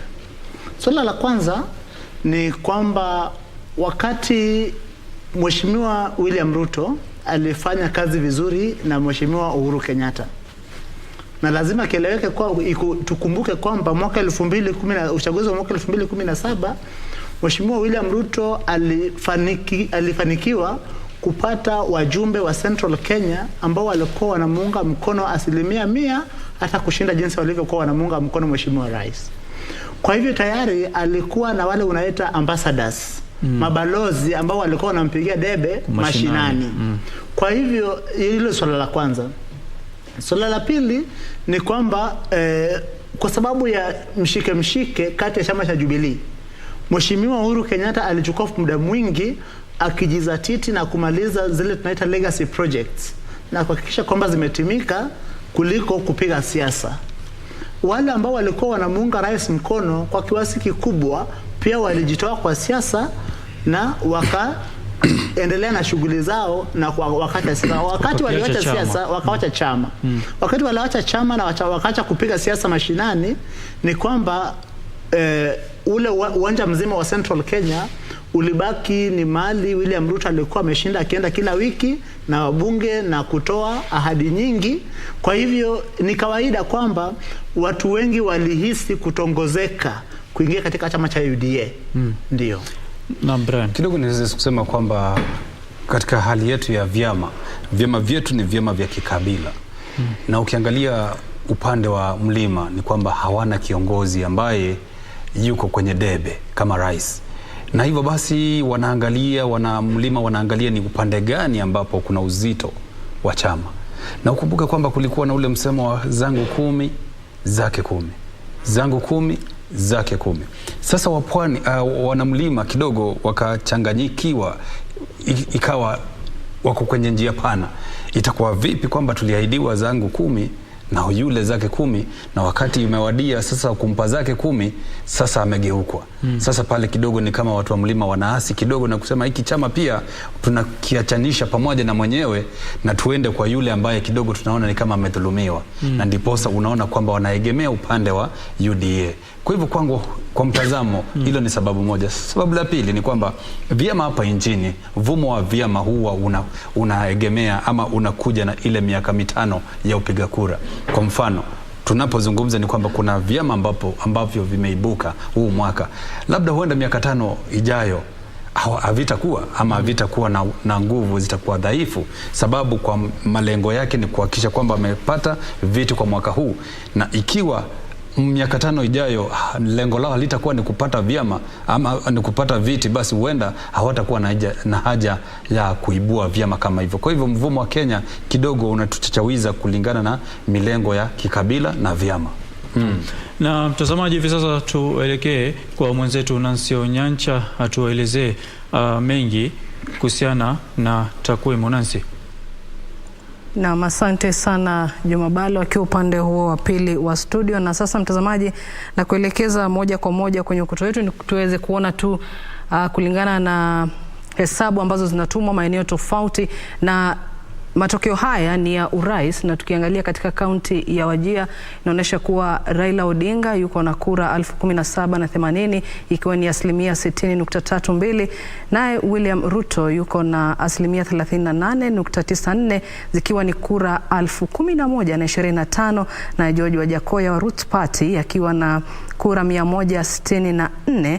Naye David Mwaure wa Agano Party akiwa na kura 77. Na mtazamaji, tukielekea katika kaunti nyingine tuweze kuona ni takwimu gani ambazo tuko nazo katika eneo la Isiolo. Mtazamaji, inaonyesha kuwa William Ruto wa UDA yuko na kura 14,592 ikiwa ni 57.31 ya kura hizo, na Raila Odinga akiwa na kura 10,770 ikiwa ni 42.3, na George Wajakoya wa Roots Party akiwa na kura 78, naye David Mwaure akiwa na kura 23. Mtazamaji, kumbuka matokeo haya ni jinsi tunavyo hayapokea na mengine tunayofanya kulingana na shirika la KBC, na bila shaka tutaendelea kukuelezea kutoka maeneo tofauti ambapo wanahabari wetu wapo kutuletea matokeo ya wabunge na magavana na pia maseneta. Na mtazamaji, tukielekea katika kaunti ya Pokot, tunaona William Ruto yuko na kura 165 ikiwa ni asilimia 63.95, Raila Odinga akiwa na asilimia 92 ikiwa ni asilimia 35.6, naye David Mwaure wa Agano Party akiwa na kura moja, naye George Wajakoya hakupata kura yote, yuko na 0 katika kaunti hiyo ya Pokot ambayo ina maeneo bunge kama 4 eneo hilo la Kapenguria. Na mtazamaji, tukisonga mbele tena tunarejea katika eneo la kusini na katika kaunti ya Garissa. Tuko na maeneo bunge 6 ambapo Raila Odinga aliweza kupata kura 3,011, naye William Ruto UDA akaweza kupata kura 1,610, naye George Wajakoya akaweza kujizolea kura 22, naye David Mwaure wa Agano Party akaweza kupata kura 7. Na mtazamaji, taendelea kuletea takwimu hizi jinsi tunavyozipokea na jinsi pia shirika la KBC linavyoweza kujihesabia, ambapo vituo mbalimbali vya televisheni viliweza kupewa ruhusa ya kuweza kuhesabu, hata hivyo tukisubiri matokeo pia ya IEBC. Na katika eneo la Meru, William Ruto wa UDA alipata kura 41,535, na Raila Odinga akapata 10,711, naye George Wajakoya wa Roots Party akaweza kupata kura 274, naye David Mwaure hapa yuko na asilimia 0.19 akiwa na kura 102. Na hatimaye mtazamaji, tukiangalia katika kaunti ya Laikipia ambaye inaonekana ni ngome ya UDA, tunakuwa William Ruto ameweza kupata kura 10,202 ikiwa ni asilimia 67.65, na Raila Odinga akaweza kupata kura 4,786, na George Wajakoya akaweza kupata kura 56, na David Mwaure akiweza kupata kura 37, na waliojisajili kupiga kura katika eneo hilo wakiwa ni 263. Na mtazamaji, tukiangalia tena katika kaunti ya Migori ambayo pia ni ngome ya Azimio, tunaona kuwa Raila Odinga ameweza kupata kura 35,368, na William Ruto akapata kura 1,590, na George Wajakoya akiwa ni wa Roots Party akaweza kupata kura 55, na David Mwaure wa Agano Party mtazamaji ameweza kupata kura 14. Na bila shaka mtazamaji, tutaendelea kukuletea matokeo haya jinsi tunavyoendelea kuwapata, na baada ya muda usio mrefu pia tutakufahamisha wale ambao tayari wameshapata ushindi katika maeneo mengine, haswa katika kiwango cha magavana, maseneta na wakilishi wa wanawake. Na endelea kutazama Kenya Yaamua. Naam, shukran sana Nancy kwa taswira hiyo. Tukirudi kuhusiana na ubabe wa UDA na Jubilee katika eneo la Mlima Kenya, tumeona kwa muda mrefu kwamba viongozi wote wa Azimio na Kenya Kwanza walijaribu kutongoza wenyeji wa maeneo yale. Akachaguliwa Martha Karua kuwa mgombea mwenza wa Azimio na akachaguliwa Rigathi Gachagua kuwa mgombea mwenza wa Kenya Kwanza. Tukiangalia hivi ni kumaanisha kwamba Rigathi Gachagua alikuwa na ushawishi mkubwa katika eneo lile kushinda Bi Martha Karua. Kulingana na hizi takwimu zilizopo hivi sasa. Niseme kwamba unaweza sema ndio au la.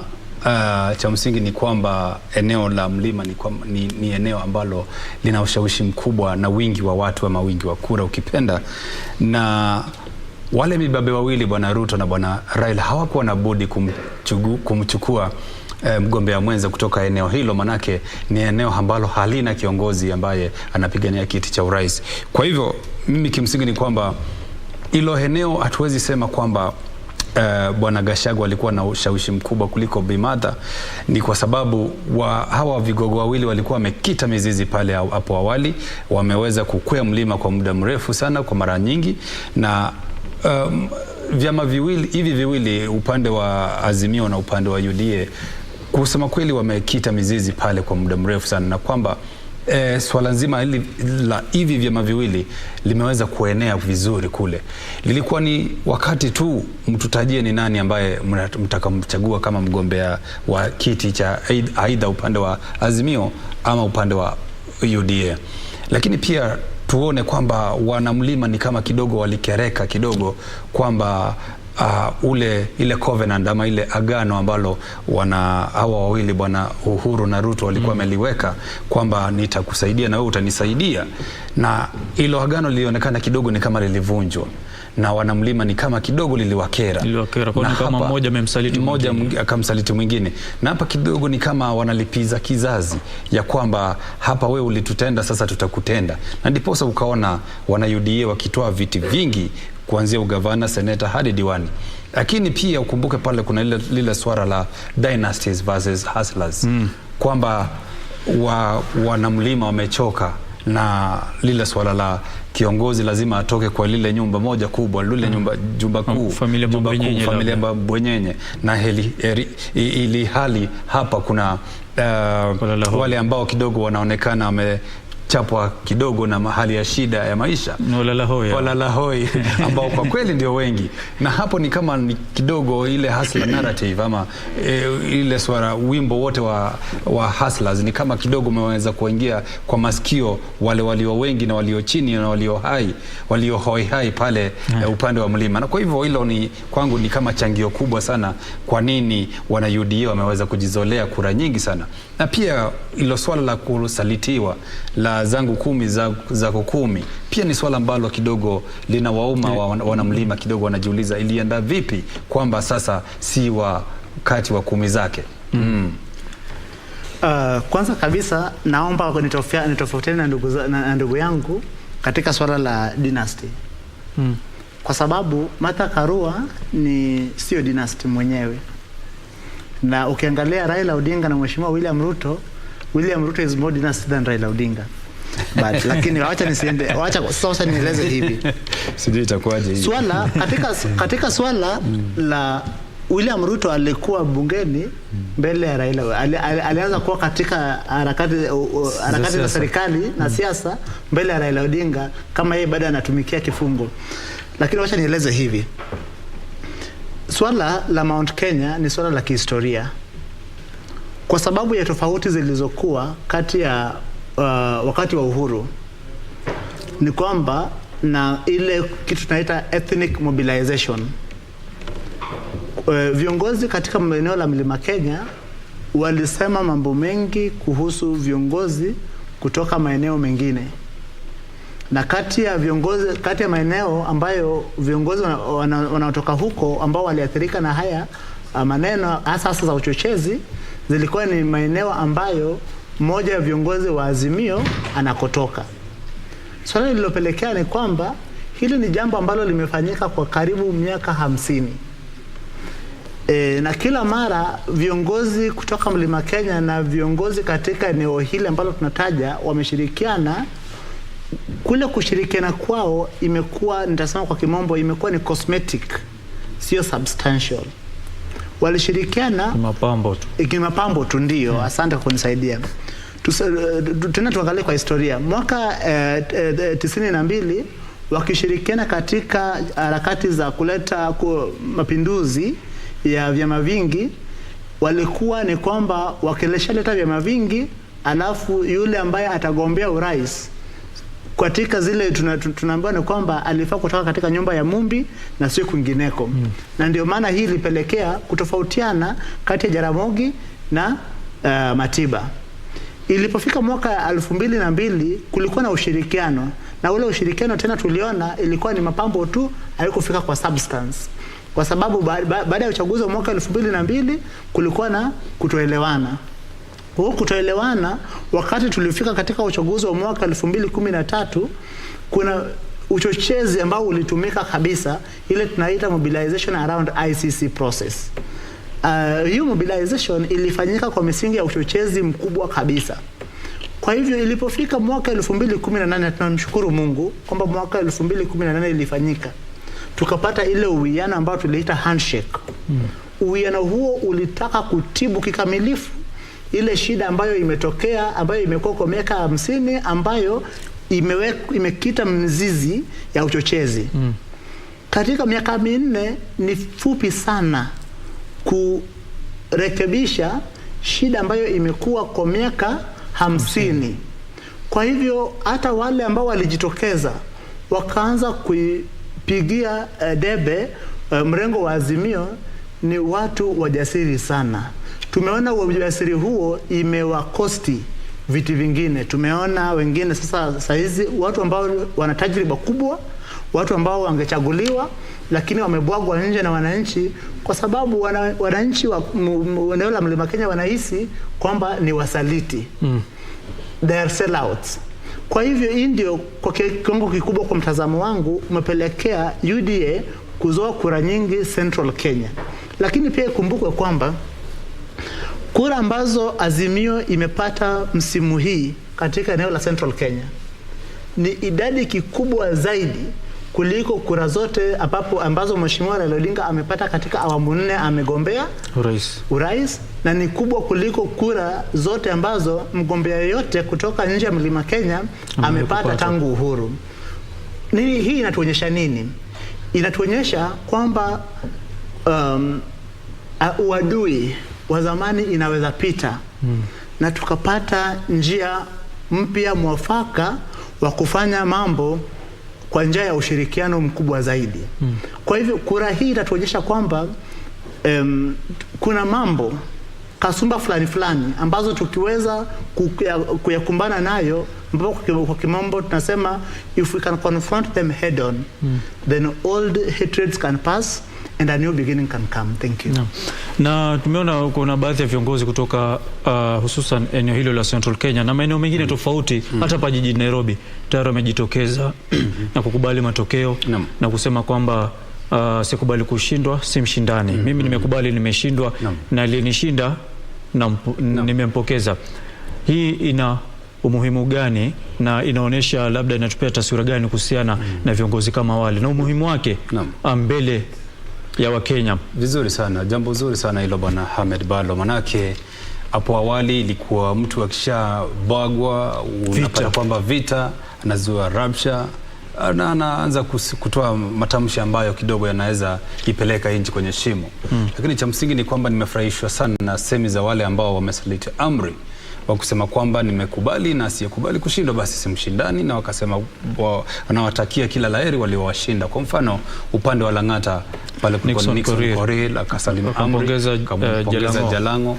Pale pia upande wa Machakos kuna ule bwana Munyaka ambaye alibwagwa na Caleb pia akamtakia kila laheri na akasaliti amri na maeneo mengine pia. Lakini yaonyesha kwamba tumeweza demokrasia yetu inazidi kukita mizizi na inazidi kunawiri vizuri na kukomaa pia. Na pia uangalie pia katika swala nzima la uchaguzi wa urais, ningefurahishwa sana, Wakenya wote wangefurahishwa sana ikiwa yule atakayebwagwa pia ataweza kusaliti amri na kusema kwamba amempongeza yule amemshinda. Ikiwa hataweza kukubaliana nao, basi kuna bado zile vitengo vya sheria ambavyo vimewekwa pale katika katiba katika kipengee cha 140 ambapo kinasema kwamba ikiwa hutaweza kukubaliana na yale matokeo yako pale, unayo njia ya kwenda katika mahakama ya kilele na kuweza kuweka petition yako na uweze kusikizwa katika baada ya siku 7 na hiyo petition iweze kusikizwa baada ya siku 14 na pale ushauri ama uamuzi wa mahakama uweze kutokezea vile tulivyofanya mwaka wa 2013 na vile mwaka wa 2017. Kwa hivyo hizo njia zote zimewekwa, na kwa viongozi wote ambao wataweza kushindwa na waone kwamba hawajaridhika na yale matokeo, hizo njia zimewekwa pale katika katiba, waweze kuzifuatilia, waweze kufika mahakamani, ndipo haki yao iweze kuonekana kwamba imeweza kuonekana. Lakini mambo ya kuzoa rabsha na kuanza kutoa hali ya mshike na kutoa hali ya taharuki nchini haitakuwa njia ya kuonyesha kwamba demokrasia yetu iko kwenye njia nzuri. Kwa hivyo mimi ningewahimiza viongozi na kuwashukuru kwanza wale wamesaliti amri kwamba hiyo ndio njia, huo ni ukakamavu wa demokrasia na hiyo ndio njia ya kufuata ama mkondo wa kisiasa utakaposhindwa wasaliti amri na kumtakia mwenzako kila laheri. Otherwise zote hatuwezi kuwa wanasema kwamba soko hawezi toshia kwenye msafara moja. Na unawapi kuhusiana na hilo kwamba alivyosema yeye amefurahishwa Mimi binafsi kama Mkenya nimefurahishwa kuona viongozi wengi wamejitokeza kusema kwamba tumekubali matokeo. Ndugu Balo, asiyekubali kushinda, Waswahili walisema si mshindani. Sio mshindani. Na wajua kwamba shida ya kutokubali matokeo nchini, kwa mtazamo wangu, sio shida ya wanasiasa. Mara nyingi ni shida ya institution, taasisi. Kwa sababu jinsi taasisi inavyoendesha shughuli nzima inakuacha wewe mwananchi wa kawaida, kile unaita kwa kimombo ordinary man in the street. Kwa sababu kwa kisheria, kuna sheria inaangalia kwamba kitu likifanywa vizuri, ni nani anafaa kusema kwamba limefanywa vizuri. Kwa hivyo sheria ilibuni mtazamo ambao inaitwa the standards of an ordinary man.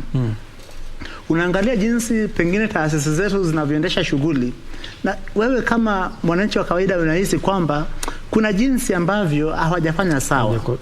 Kwa mfano, tuseme kwamba uchaguzi wa mwaka 2017. Uchaguzi wa mwaka 2017 tuliambiwa katika mahakama ya kilele kwamba kilikuwa na dosari si haba. Dosari hizi mahakama ya kilele kwa ujuzi wake, kwa maarifa yake, iliziita irregularities and illegalities. Hizi illegalities and irregularities zikifanyika, hazifanyiki binguni, zinafanyika katika harakati mchakato wa kupiga kura. Kwa hivyo mwananchi wa kawaida anaziona. Jinsi msimu huu tunaona jinsi majibu yanavyotoka za kura kwa runinga zetu. Hilo lilikuwa linafanyika mwaka 2017. Lakini tulipofika katika mahakama ya kilele wakati ya petition ya presidential election, nakumbuka my senior Paul Nyamodi akisema kwamba hizo hazikuwa chochote, kwamba zilikuwa data. Ni sawa kama zilikuwa data za nini? Zinatuonyesha nini? Na zimetoka wapi? Unaona? Mambo yakifanyika hivyo kwa njia ambayo si sawa, kwa mara nyingi inagadhabisha wananchi na inafanya wananchi kukua na mori na kuanza kuleta vurugu. Jambo la pili pia ni vyombo vitu vya usalama. Wakili mwenzangu atakwambia kwamba swala la tunaita right to dissent, kama kupicket, kuandamana, kulipeleka petition, ni swala ambalo kikatiba limetambulika. Lakini mara nyingi unapata kwamba vyombo vitu vya usalama, wakati wananchi wanajaribu kufanya hivyo, hasa wakati wa uchaguzi, kunakuwa na ile tunaita excessive use of force. Kwa uchaguzi huu tunafurahia kwamba mpaka sasa wananchi wamebakia watulivu. Na hata ikiwa kwamba utulivu huo pengine itayumba kidogo, vyombo vitu vya usalama daima lazima wakikabiliana na wananchi wawe na ile restraint. Asante. Na kuna swali ambalo lilikuwa awali nimemuuliza Bwana Brian kabla ufike ndani ya studio. Ndio. Tunaona kwamba 99% ya 34A zile fomu tayari zimefika kwa portal, zimefika kwa IEBC. Na tukitazama yale matokeo jinsi yalivyo hivi sasa, tunaweza tukabashiri tukajua mshindi, kwamba mshindi ni nani. Hivyo ni kweli.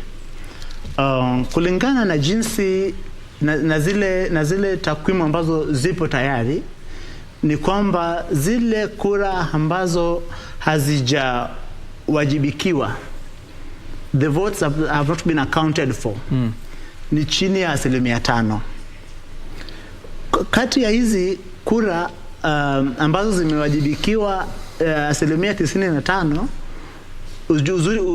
ukweli ni kwamba pande zote, kwa sababu pande zote zilikuwa zinafanya ile kitu tunaita comparative tallying. Walikuwa na maagenti kila mahali, walikuwa wanapata form 34A, wamekuwa wakijumlisha. Kwa hivyo pande zote mbili sasa hivi wanajua jinsi wamefanya katika uchaguzi huu. Lakini kumbuka kwamba kisheria, sheria inasema kwamba siku 7 baada ya kupiga kura, basi tume ya IEBC ndiyo itatoa matangazo rasmi kwamba nani ndiye rais. Mpaka sasa hata vyombo vya habari kama KBC, NTV na Citizen na mengineyo ambayo wanajumlisha, wakiongeza kasi yao jinsi wanavyojumlisha, ni kwamba asubuhi wao wenyewe wanaweza bashiri kwa 1% kubwa ya kupata sawa, kwa mambo tunasema with a high chance of accuracy kwamba nani ndiye atakuwa rais wa Kenya kwa miaka 5 ijayo. Lakini kumbuka kwamba sheria inaipatia IBC hadi siku 7. Hizi siku 7 ni kwamba tume iwe na fursa ya kutathmini kwamba fomu zote zilizoletwa ni halali ama kuna udanganyifu imefanyika. Ikiwa kuna udanganyifu imefanyika, ikuwe kwamba corrective measures zinaweza chukuliwa ili kuhakikisha kwamba yule anayetangazwa kuwa rais ni yule ambaye amechaguliwa rais kihalali. Alafu pia ikumbuka kwamba ikiwa hapo kuna yeyote ambaye hataridhika, basi kwa ajili ya kipengele cha katiba cha 1144 Article 140 of the Constitution ni kwamba anaweza kimbia katika mahakama cha kilele na afile petition ya presidential election petition. Na hapo pia alikuwa tumezungumzia swala lile la 50% plus 1. Tukiangalia matokeo ama takwimu vile zilivyo hivi sasa, tutarajie mshindi labda ataibuka akiwa na kura ngapi? Ama ikifikia wapi tuseme huyu tayari ameshachukua ushindi? Idadi ya waliopiga kura sasa hizi tunazungumza ni milioni 14, ambayo kidogo yasema ni 90 na ngapi, 96 97 kuelekea hivyo, lakini wadadisi wanasema kwamba huenda hiyo idadi ikafika takwimu karibu karibu 69 70. Lakini ikumbuke kwamba hiki ni kiwango cha chini kidogo ukilinganisha na kura za awali mwaka 2017 ambapo takwimu ama asilimia ilikuwa 79.5. Mwaka 2013 asilimia ilikuwa 85.1. Kwa hivyo unaona kwamba kidogo tumeweza kuteremka kidogo. Wengine wakasusia baridi kule upande wa mlima. Wengine wakasema kweli hawaoni haja ya kushiriki katika zoezi la kupiga kura. Wengine wakaona tumeambiwa tusipigie kura ugavana. Wengine wasipige gavana. Wengine wakasema pia hakuna unga kwenye maduka. Wana njaa, hawana chakula. Kwa hivyo ni masuala yote yaliibuka hapo jana na juzi wakati kura zilikuwa zinaendelea. Lakini cha msingi ni kwamba mimi kwa mtazamo wangu ni kwamba ili swala la 50+1 kiongozi yote anaweza litwaa. Niseme hivyo ni kwa sababu gani?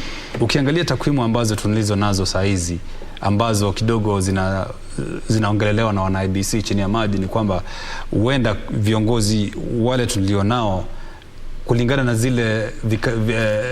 zile takwimu ambazo wamezipokea, huenda kuna mmoja tagonga ile 50+1 ama huenda hawatalifikia. Kwa hivyo tuweze kuvifungua vitabu vyetu, tuviache wazi kwamba tunaweza kujipata kwa njia yoyote. Tunaweza kupata kwamba hakuna yeyote ambaye amefikia ile 50+1. Huenda akafika 49.99 ama 50 ambayo hajafika aweze kufika hiyo 1, na hapo ndipo IBC basi tukumbushe kwamba mnamo mwaka wa 2017 walikuwa wameweka kitita cha hela kama bilioni 6. Unakumbuka bwana wakili, hizo pesa hapo baadaye ziliweza kuwekwa kama youth fund.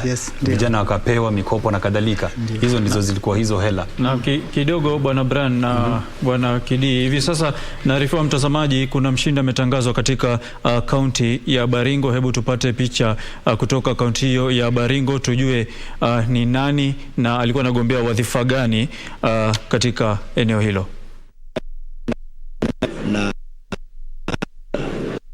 Angalia mambo ya sana vile kazi ya kwanza na wananchi.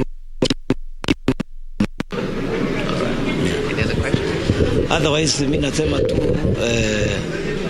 nimefurahi. Ningependa kuambia kwa jumla tukubali matokeo ya election na tuende mbele kama jamii moja tukijenga Kenya.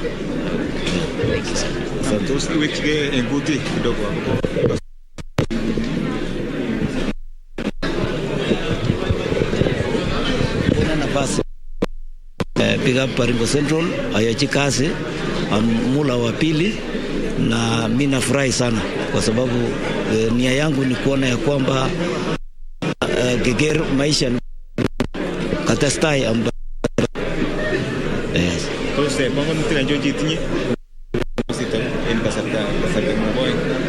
atinye panganutyet chebo vijana Pia upande ya kwa mastapik au kwa mastap elimu nitaangazia hiyo upande sana. Okay, to kingergele mi bik chama imuch ko belise komi chika belistos ingolione go tibik chama kondo chama imuch ko belise leganisha. Na mtazamaji, huyo naarifiwa ndiye ametangazwa mshindi wa eneo bunge la Baringo ya Kati, Baringo Central.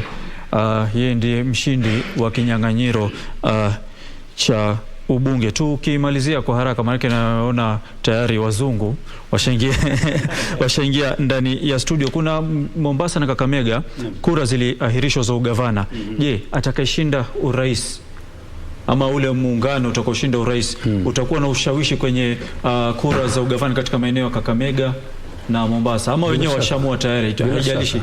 Bila shaka yeyote atakayoshinda kiti cha urais atakuwa na ushawishi mkubwa sana katika vile watu watakavyopiga kura katika hayo maeneo mawili, sababu hakuna mtu ambaye atataka kutupa kura yake kwa mahali ambapo waona vizuri kweli washapoteza. Kwa hivyo ikiwa wanaazimio wataweza kushinda, kwa mfano, basi Mombasa, Kakamega wote watafuata mkondo, na vile vile Kenya Kwanza wakishinda hayo maeneo pia atafuata huo mkondo. Naam.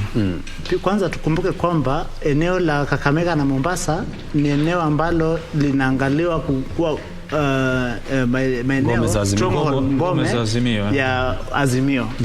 Kwa hivyo naturally ni kwamba Azimio itakuwa na upper hand, unless kwamba, alafu cha pili ni kwamba kile mrengo ambayo itashinda kura ya urais itakuwa na ushawishi mkubwa, unless kwamba kile chama ama ngome ama mrengo ambayo haitashinda itakuwa na uwezo wa kujaribu kudicampaign serikali kabisa, ipate kwa kimombo tunasema wipe up anti-government sentiments katika maeneo ya Mombasa na Kakamega, ambayo sioni ikiwezekana kwa sababu tunaona jinsi kule inavyoelekea. Asante. Naam, asanteni sana wakili Brian Mutie na vile vile Kidi Mwaga. Asanteni kwa muda wenu. Na mtazamaji, hakuna kilichokuwa na mwanzo kikakosa mwisho, na hapo ndio umefikia tamati ya Kenya Yaamua kwa siku hii ya leo. Mimi naitwa Ahmed Jumabalo, kwa niaba ya wenzangu wote waliofanikisha taarifa hizi kuanzia mwendo wa alfajiri mpaka hivi sasa, kwemo mwelekezi Morris Midhamo, mtayarishi Jackie Wasolo na wapiga picha na wengine wote, tunatoa shukrani zetu. Mimi naitwa Ahmed Jumabalo, Mungu akiridhia inshallah tukutane hapo kesho. Assalamu alaikum.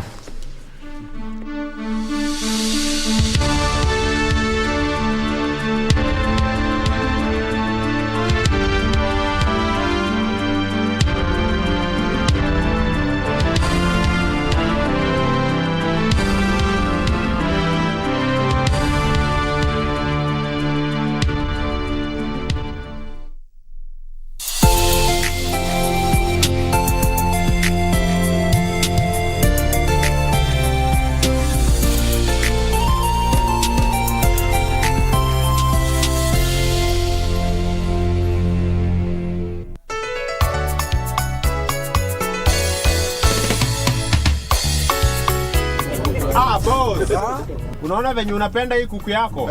Hivyo ndo tunafaa kupendana kama Wakenya. Hiyo ni ukweli papa. Inafaa tupendane kama Wakenya. Kweli? Abiria wapendwa, mnajua ni wakati mwingine wa uchaguzi mkuu. Uchaguzi unatupa fursa ya kuchagua viongozi tunaopendelea. Lakini hata tukiwa na tofauti gani za kisiasa, lazima tubaki kama Wakenya tunaopendana na kushirikiana kwa umoja na uwiano. Sisi yote ni Kenya moja, na Kenya ni yetu sisi yote. And together we are destined for greatness. Together we are destined for greatness. IEBC, your vote, your future.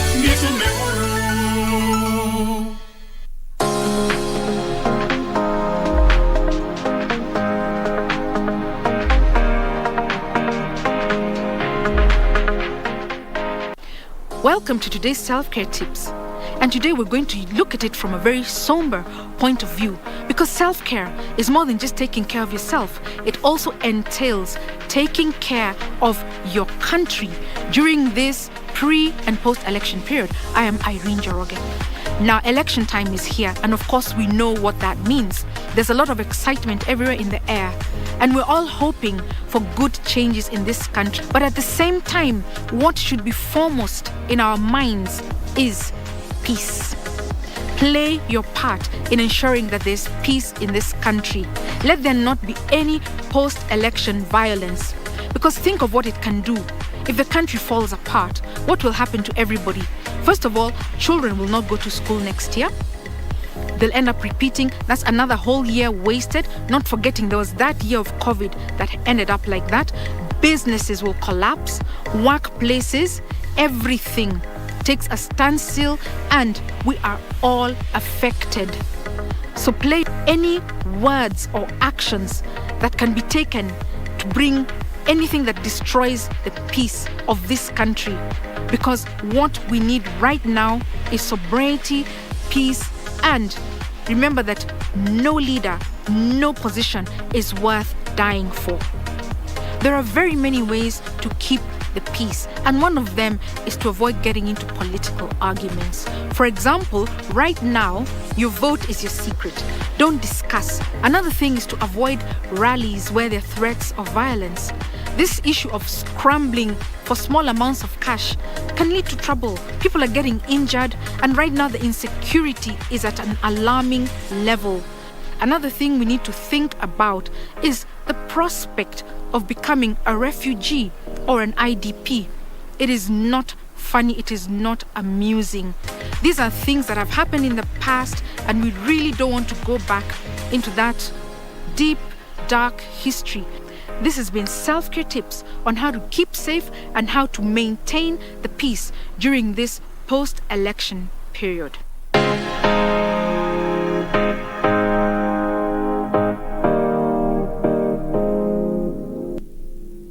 Very last warning. Don't you ever call my brother a fake millionaire. Kayonga mtu saizi. Aliona mshika hivi. Anamnyonga hivi kabisa. His muscle shaft nayo. Huku. Wacha tu. Guys, this school is relocating.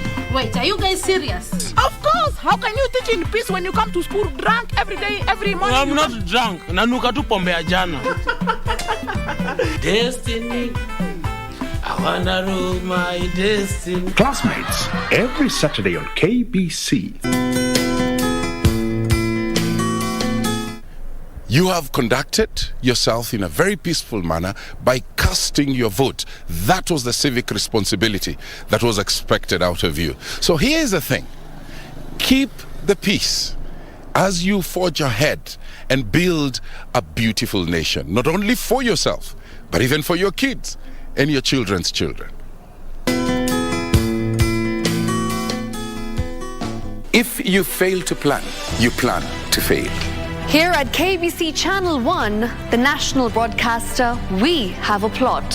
And as Kenya decides on its 5th president, governors, senators, members of the National Assembly, and those of the 47 county assemblies, KBC is ready more than ever before to be your one-stop shop in delivering authentic, credible, and timely 2022 election news on a 24-hour basis. Only on Kenya Decides.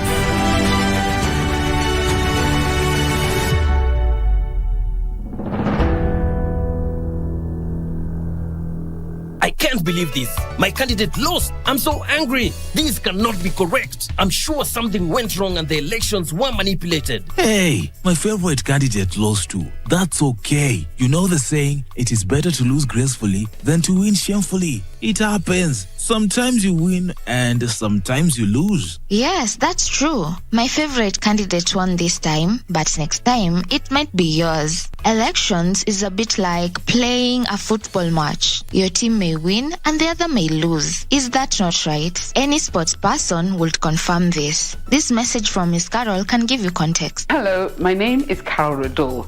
I'm a sports fan and I love football. In sport, and especially in football, there's always a team that wins and one that loses a competition.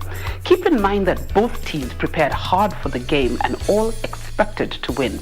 However, at the final whistle, both teams should show the most respect to each other, shake hands, recognize the winning team, and even take pictures or exchange jerseys after the game. Now, this should be the spirit of every election. In the event the losing camp senses unfair play during the elections, there's no need to resort to violence, but rather, together with their supporters, allow the formal and legal process to take its course and await the outcome peacefully. Your vote, your future.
Well, good evening. The wall-to-wall coverage of this year's 2022 general election is ongoing. The wait for the final general poll results could be testing your patience right now. IEBC, through its chair, Wafula Wabukati, confirming that the process of tallying, collating, and putting all those two results together is ongoing. And as soon as they have all the numbers in, then they will be able to declare who the winners are. We have a lot coming up in this live broadcast. Good evening, my name is Tom Boya. Let's look at our top stories first.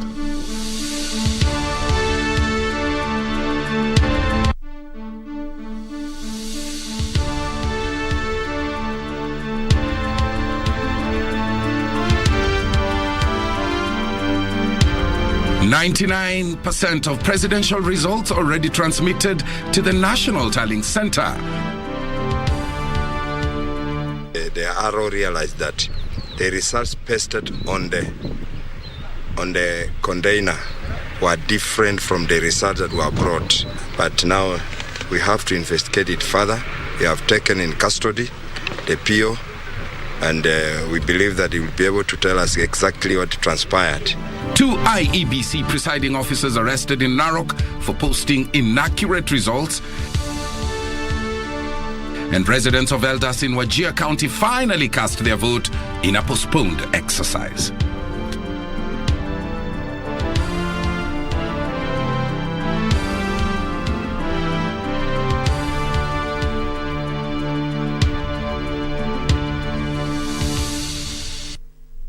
Two Narok presiding officers there arrested. We will be having an analysis with our guest in studio, Millie Wanga, a governance expert, and Dr. John Rower, a conversational expert, a little later on. Our socials are at KBC Channel 1, my Twitter handle at Tomboya24. Lensa Odingo is in charge of our sign language docket. Straight to our top story. IEBC has received 99% of results of all the presidential form 34A. This represents 45,653 out of 46,299 polling stations, with a collating and announcement of the results at the constituencies still underway.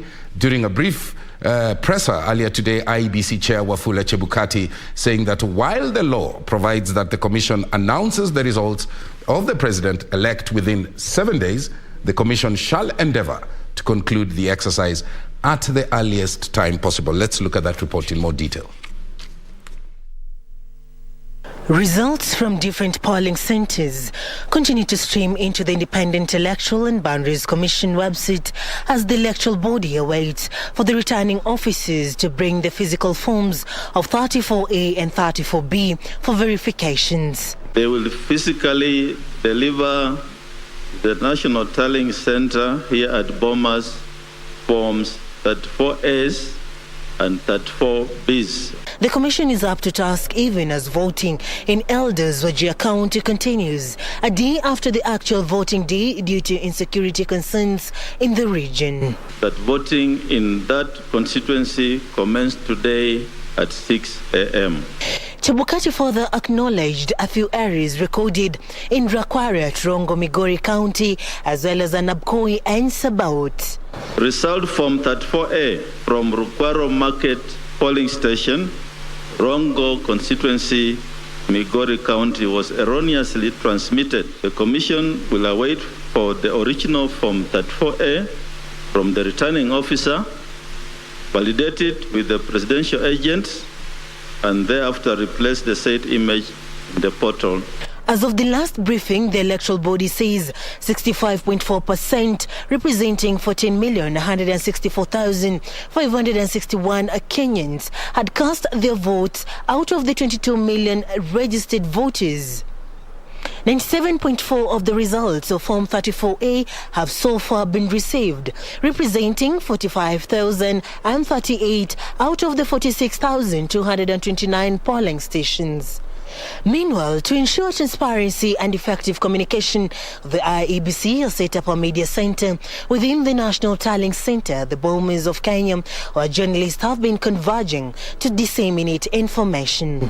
Huduma za hapa ni kwa mtazamo wangu naona ni nzuri kwa sababu kwanza tangu nimekuja kuna briefings zilikuwa zinafanyika hapa. In terms of the space, it is quite big compared to last time. It was a bit small. Journalists here have acknowledged the adequate security put in place to ensure the flow of information is smooth. We have a special access card to access all the way from the gate to the National Tallying Center. I think they've really tried in terms of beefing up security and who can access the National Tallying Center. A call center with almost 100 personnel receiving information and calls from Kenyans across the country has also been set up. As the tallying continues, the Independent Electoral and Boundaries Commission has set up this call center urging Kenyans to use the toll-free number, which is 1543 and 1544, to report any matters to the Commission. Reporting from the National Tallying Center, I'm Serafina Robbie. And we'll be joining my colleague Regina Imanyara, who's holding fort at the NAV Center at the Bombers of Kenya shortly. But first, busy as usual is the post-election mood Kirinyaga County, as more than 400 registered voters await the outcome of Tuesday's general poll. Residents went on with their business and called for calm irrespective of the outcome of the poll, whose winners are expected to be announced anytime from tonight. Let's listen into that report. After the general election, and residents of Kirinyaga County have resumed their day-to-day business. Having exercised their constitutional right, many feel there's nothing left but to wait patiently for the results. Tunaendelea tu na sira shughuli tunakuanga nazo, tukingojea Chambukati atangaze vyenye itakuwa, na hatuna kitu kingine, si tumerelax na mara tunaendelea na kazi yetu. Na kazi bado tunaendelea, watu walikuwa wanachaguana wanarudi kwa kazi zao. Kwa hivyo sijaona wananchi wakuwa na tatizo lolote katika biashara zao na pia katika polling station zao. Hakuwa na watu wengi, lakini mimi nimeona watu wako peaceful, wako sawa, wamechaguana. Na mimi nilikuwa naona IBC walifanya vizuri sana. However, a common concern among residents is the long time it takes to verify voters. Ile kilikuwa na makosa ni hiyo mashini. Mashini mtu alikuwa na tumia madakika mingi sana. Hata wengine hawakuchaguana. Tafadhali ukweli pale hawakuchaguana, watu wengine mingi sana hawakuchaguana kwa sababu kuenda pale mtu anakaa hapo ama dakika 30 tukasindwa kwa hiyo mashini, kwani ilikuwa na problem ama ni wale walikuwa wanatumia mashini.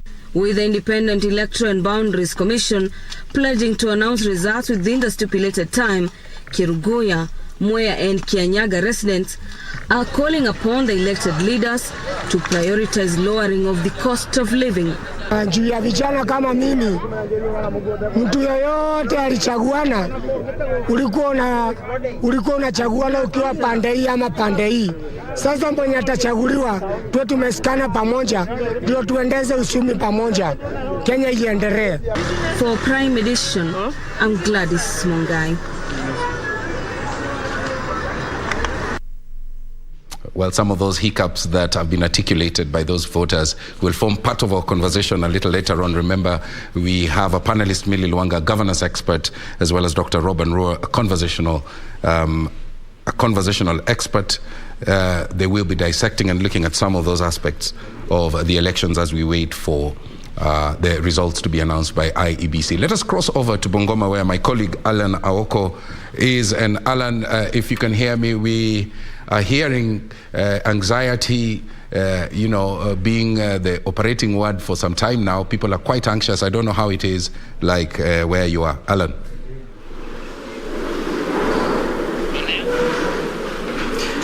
Well, thank you very much. Here from Bungoma County, we are at Kandui constituency. We have 9 constituencies here in this county, and Kandui is the biggest one of them. And from yesterday evening, we've been receiving ballot boxes from here, and up to now, we still have mounds and mountains of ballot boxes still streaming in. The reason why you might be seeing that, for example, the governor's results and the senator's results are not yet tallying is because here in Kandui, we are still counting these ballot boxes, as you can see on your screens, and we have here the returning officer just counting tallying these numbers here and crunching them. But they do tell us that they will not be able to give us those gubernatorial and senatorial results until they complete from this constituency level.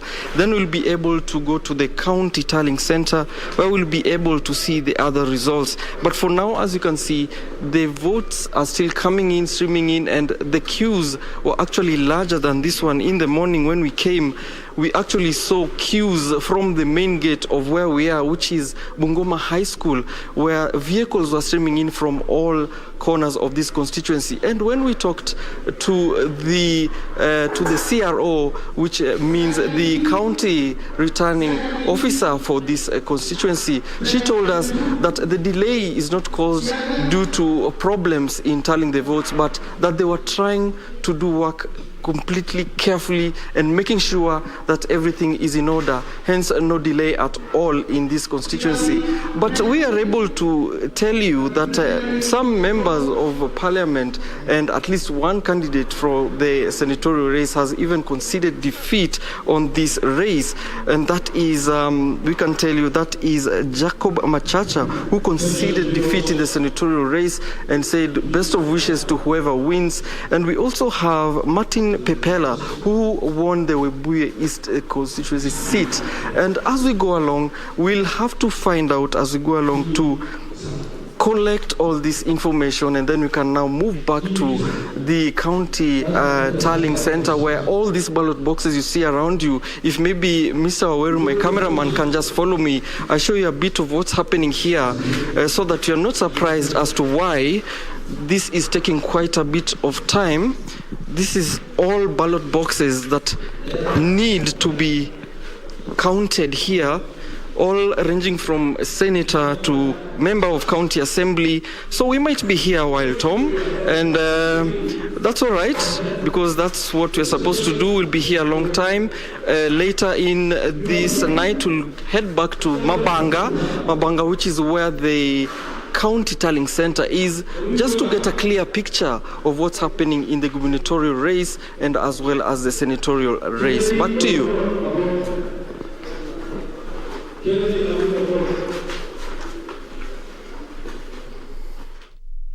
Aoko there coming to us from that part of the country. He did indicate that a number of candidates have already conceded, and even the ones who we know have also conceded. We have Kanini Kega, who conceded a little area on giants like Moses Kuria also conceding. He was in the Kiambu race. Amos Kimunya, Nicholas Korir conceding, Priscilla Nyokabi. And of course, we are following up a number of people who are conceding, and I would like to hear the thoughts of our panelists a little later on what that means. So we will take a short break. When we come back, we will be taking you to the lakeside city of Kisumu. Stay with us. Don't go away.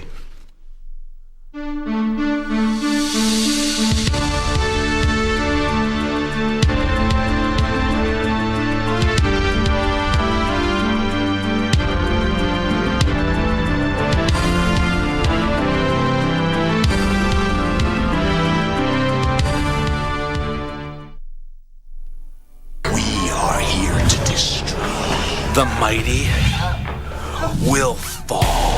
Driver! The members of Contra Unit! How have these guys not even been suspended after what they did? Oh my God! Oh my God! Get some help out here! No! There's global gamers involved. Another victim, this time the world champion. Where and how will this be stopped? Your world is gonna crumble when you reach the top of the mountain.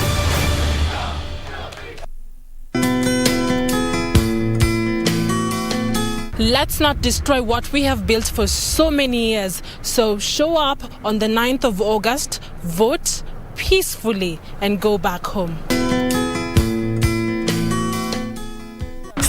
Songea tukupashe na zile ambavyo vitakupa tabasamu tosha. Hana mapenzi wala mahaba, mtoto mbaya sana huyu. What did you just say? Sio tamthilia tu. And why you're saying that Ni tamthilia tosha. Alinishika hivi. What? Sio burudani tu, ni burudani tosha. It is the day that the Lord has made. Na sinema bomba. Kabisa kama uelewi kitu inafaa uelewi. Na mada za kusisimua. KBC Channel 1, shirika la utangazaji Kenya.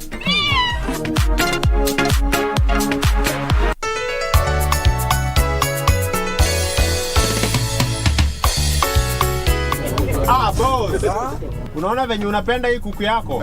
Hivyo ndo tunafaa kupendana kama Wakenya. Hiyo ni ukweli papa. Inafaa tupendane kama Wakenya. Kweli? Abiria wapendwa, mnajua ni wakati mwingine wa uchaguzi mkuu. Uchaguzi unatupa fursa ya kuchagua viongozi tunaopendelea. Lakini hata tukiwa na tofauti gani za kisiasa, lazima tubaki kama Wakenya tunaopendana na kushirikiana kwa umoja na uwiano. Sisi yote ni Kenya moja na Kenya ni yetu sisi yote. And together we are destined for greatness. Together we are destined for greatness. IEBC, your vote, your future.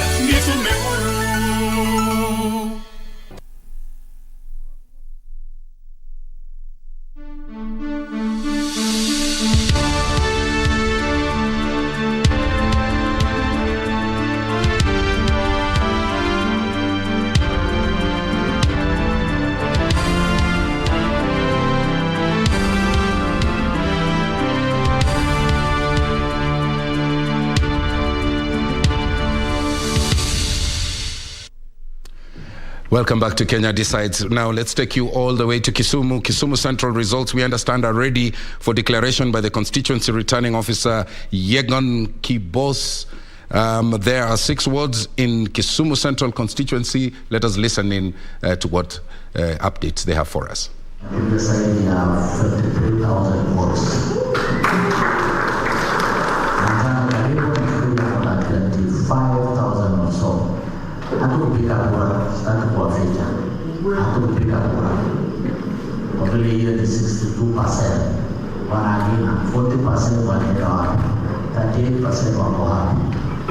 That is the reality. Samuel Onyango Omoro, Rebels, na amepiga kura na watu kadri 11,000, 62%. Pamela na amekuwa na ushindani mkali kidogo, amepigiwa karo watu na zaidi ya 7,700 upande wa Mikosi. Shauri Moyo, Karen Ajuan Odhiambo, zaidi ya 9,800. Self-reviewing market demand 13,563. Alafu Kondele na Nyalenda B ndio at least wamejaribu kupiga kura kiasi. Hao wengine wote sisi kutoka mheshimiwa Ron na wengine Pamela wengine wamekuwa 62%, lakini Nyalenda B na Kondele at least walijaribu kufikia 66%. So Kondele umejisalia kura 10,562. James Oyukiwere kura washinda ni 8,357, 66%. Hiyo ndio mwelekeo tutawapatia report kesho kamili in terms of documentation. Nataka kufanya haya mambo sana kama haya. Hiyo ndio at least the defense. But kuna watu say the turnout was very low, whether it is governor, senator, president or the rest. People, we do not actually know what happened, and the weather was very good. We did a lot of fortification. Kulikuwa na hiyo msisimko, lakini wakati wengine wanaambia watu wa travel, mambo ya shule na mambo kama haya. Lakini kwa sasa kawaida ya Kenya democracy is whoever goes past the ball first will get the proposal. Asante sana. Tutafanya hivi. Baada ya kupokea cheti, uchukue kwenye ofisi. Utapokea cheti, alafu naye utakuja kuandikisha kwamba unakuja ofisi yangu, alafu tufanye hivi, tumalize certificate kwanza, alafu kila mtu aseme na moja, sivyo hata kinyumbani.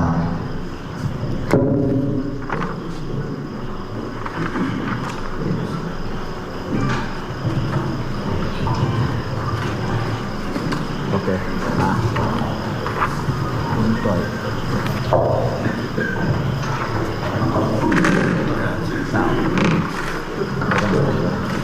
I, the returning officer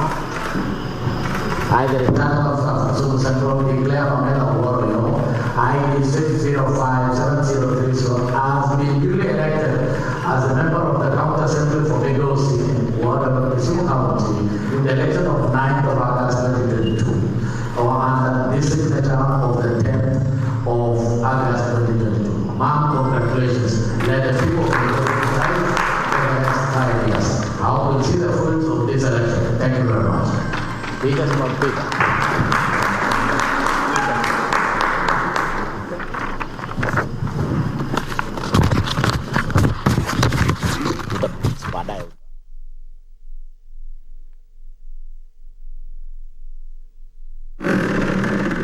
From Kisumu there, the winners in Kisumu Central, those results are ready. The declaration there being made by the returning officer, and we will be giving you the names in a little while. But first, let us cross over to Kirinyaga, where Gladys Mungai has been holding fort. Gladys, what is the latest from Kirinyaga, Gladys, if you can hear me?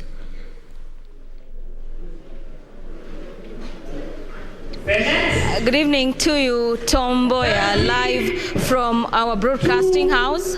We are live at Kirinyaga County at this very moment, where the tallying process of various vote cast in the 4 constituencies in Kirinyaga County, and that is namely Mwea, Ndia, Gishugu, as well as Kirinyaga Central, is currently ongoing. This being day 2, literally.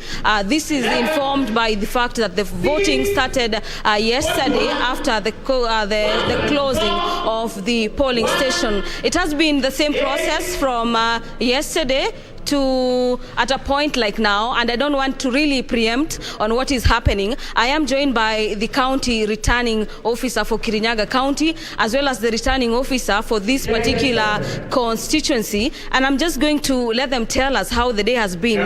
Mr. Jeffrey, welcome. We are live on KBC Channel 1. By around 1 p.m., you had done a total of around 55 polling stations. What is the situation like at the moment? Okay, thank you so much. As we speak, we are at around 134. Kwa hivyo tumeendelea vizuri since lunch hour, watu wanaendelea kujitahidi, wale ambao wanaangalia na kudhibitisha yale matokeo ambayo yametokea katika vile vituo ambavyo tunavyo hapa, vituo 181. Shughuli hiyo inaendelea na tunaonelea kwamba maybe kufikia masaa ya alfajiri tutakuwa tumekamilisha shughuli hii, ama labda pengine asubuhi ya kesho. Naam, Jeffrey, katika baadhi ya maeneo mchana wa leo kuna maeneo ambayo hayakuwa yamepokea vifurushi vya kupigia kura. Pengine katika maeneo ya kupigia kura ambayo yako chini yako, vifurushi vyote unaweza kuambia watazamaji vipo hapa? Haya, kwetu hapa jana tulipokuwa tumepokea vyote vile ambavyo tulikuwa tunavihitaji, isipokuwa tu labda pengine changamoto hapa na pale kwa asawa vile vifaa ambavyo vilikuwa vinatumiwa ili kuweza kuwatambulisha wapiga kura. Vingine vilikuwa na tatizo kidogo hapo asubuhi, lakini maafisa wetu ambao wanahusika na ICT walichukua hatua mara moja, na naweza kudhibitisha kwamba kufikia saa 3 kila kituo katika vituo hivyo vyote kilikuwa kimeanza shughuli ya kupiga kura na mambo yaliendelea vyema mchana kutwa. Thank you.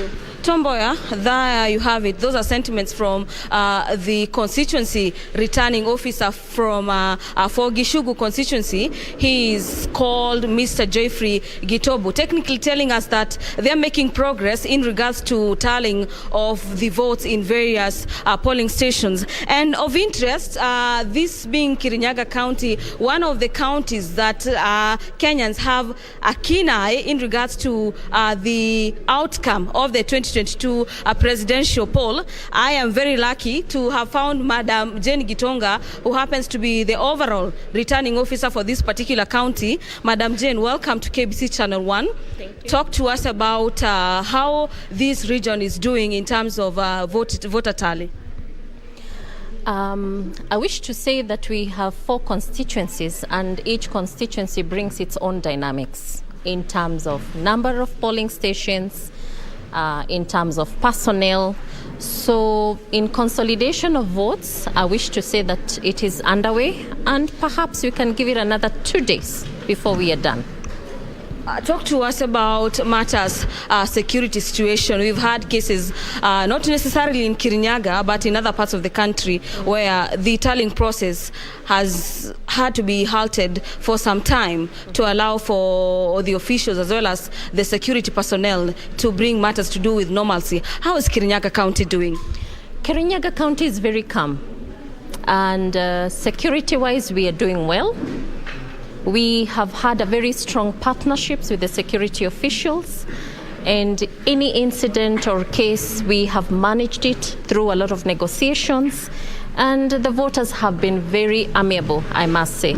Thank you. Yeah. Lastly, before I let you go, Madam Jane, is the aspect of results that have found themselves online. I'm not aware whether this has been brought to your attention. And of interest, when we speak about Kirinyaga County, is the issue of the presidential poll as well as the gubernatorial position. Are you probably aware that there has been some reports online about probably the outcome of various seats in this particular region? Well, I would ask the citizens of Kirinyaga to await IBC to officially announce the results. As you can see, we are still tallying our results. I am not aware where the source of that information is. And as we have always said as IBC, the forms will actually give us a final valid vote of the winning candidate. Thank you. And probably to a little bit emphasize, what is the... I am sure residents of Kirinyaga and Kenyans in general are looking at this particular county and they're wondering, there's a lot. Gishugu, you have 4 constituencies in this particular Kirinyaga county, and people want to know probably when can we get the final tally? The final tally depends on how the accuracy of the data that we receive from the polling or the POs. And it is difficult, but I know the law has given us 7 days. So within the 7 days, we shall announce and complete. compilation of our results. Thank you. Thank you. Thank you very much for according us your time. Tomboya, there you have it. Key officials from this particular region are basically bringing us up to speed with how the tallying process is going on in Kirinyaga County. And you remember this particular region has over 400 registered voters. And so it's up to the officials as well as the vote casted yesterday. The final tally will be telling us how this particular region has fared. You remember that in the race, in the presidential race, we've had Raila Odinga, who happens to be the Azimio la Umoja presidential flag bearer. And when you compare 2017 and matters 2022, he appears to have garnered a section, I would say, quite a number of votes from this particular region compared to 2017. Severally or similarly, the situation is a replica in the 6 other elective positions where a number of candidates are competing to either succeed or retain their seat. And what I can tell our viewers is that it is indeed a tight race when it comes to the Senate position, member of National Assembly, as well as the gubernatorial position. Another seat that has attracted interest is a seat of the representative of the wards, where we have quite a number of persons seeking just to represent one particular ward, and so that could necessitate probably the delay in the announcement of the results, owing to the complexity and the amount of votes that will have to be verified and confirmed and then announced to Kenyans at large. Back to you, Tomboya.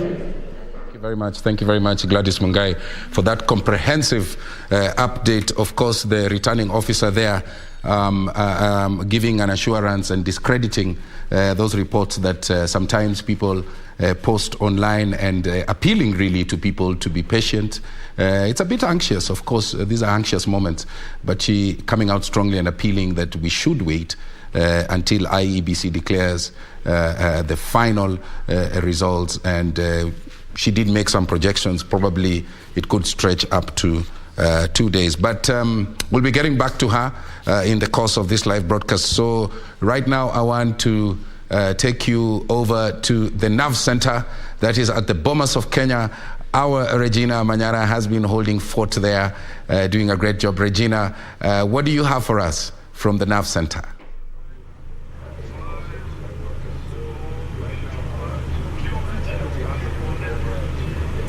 No, indeed, thank you very much, Tom. There is a national tallying center at the Bomas of Kenya, and things are taking shape. We are seeing various leaders who, either incumbents, governors, or senators, are trooping into the NAV center, and even some leaders who had eyed various elective seats and have already conceded are within the building. This comes even as IEBC maintains that as far as it's concerned, they have a zero tally. Why? Arrows are yet to physically come to the venue. But before we bring you up to speed with what we expect from the latest IEBC update that is set to take place at the Uchaguzi Auditorium, let's find out how things have been down in Mombasa with our reporter Ann Mboro. Good evening, Ann.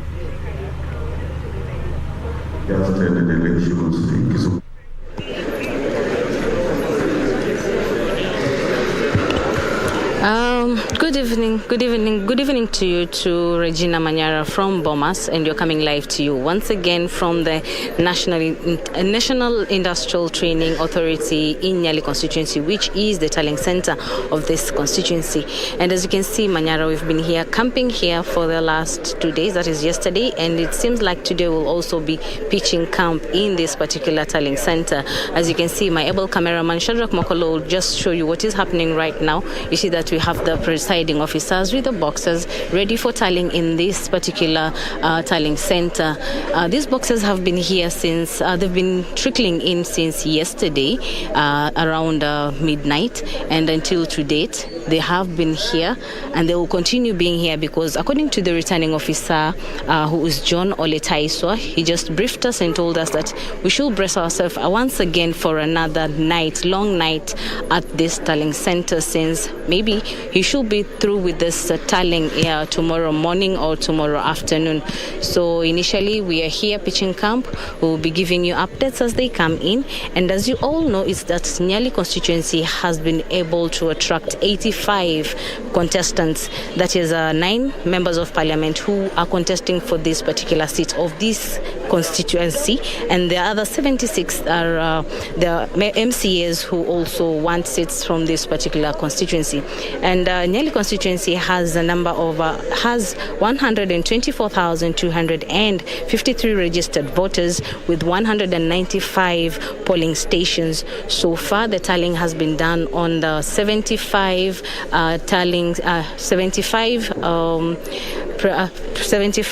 polls. That is the presiding officers who are here trying to get this done as fast as we can.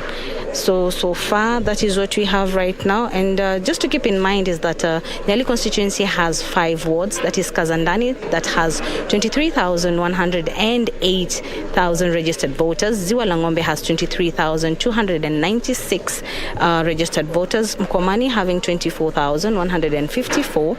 Kongwea having 28,846. With Freetown having 24,849 registered voters. So in total, we have 124,253 registered voters in this particular constituency. As you can hear, is that the deputy returning officer is also announcing the results right now. So Regina, we are bracing ourselves for another long night here at the National Industrial Training Authority. Back to you, Regina, unless you have something. In the polling station 656. Total number of rejected ballot papers 4.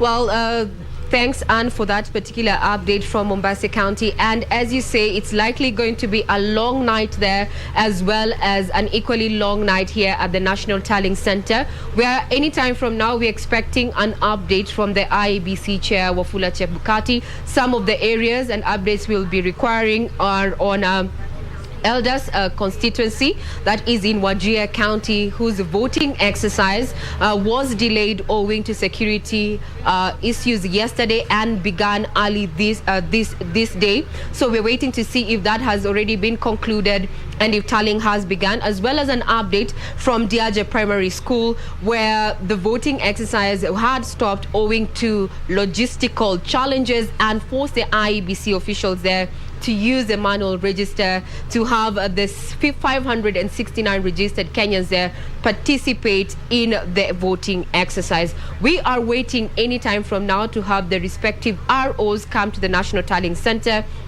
to have the coalition and announcement of the results from the constituencies that are currently ongoing. And once the returning officers complete the process, they are expected to deliver the Form 34As and 34Bs, and that is after declaring the results for the Member of Parliament and Member of County Assembly there. That maybe explains why we are having some leaders already within the National Tallying Center, and a lot of information there on social media with some of these leaders either conceding defeat or receiving congratulation messages there. IEBC, however, maintains, as far as it's concerned, it has 0 votes because it is yet to get to have even one single RO, the returning officer, arrive at the National Tallying Center. We have, that is how the auditorium, or the Uchaguzi auditorium is looking right now, quite empty. Any minute from now, we're expecting the officials to come in and address the various stakeholders, including the observers, and we are here on hand to bring you updates in regard to that. Remember, all the results that are being announced at the various polling stations are final. But as far as IEBC is concerned, it has 0 votes because none of the ROs across the 47 counties have arrived at the National Tallying Center. Over to you, Tom. Many thanks indeed. Thank you so much, Regina Manyara, coming to us from the NAV Center at Bomas. Regina, you did indicate two things, that the IEBC chair will be giving a presser, and of course you also did indicate that it's not only the country that is anxious, waiting for those results, but you indicated that also you spotted some incumbent governors who were trooping at the NAV Center. Obviously, there's also some level of anxiety. I don't know whether you have gotten a chance to speak to any of them, if you can hear me.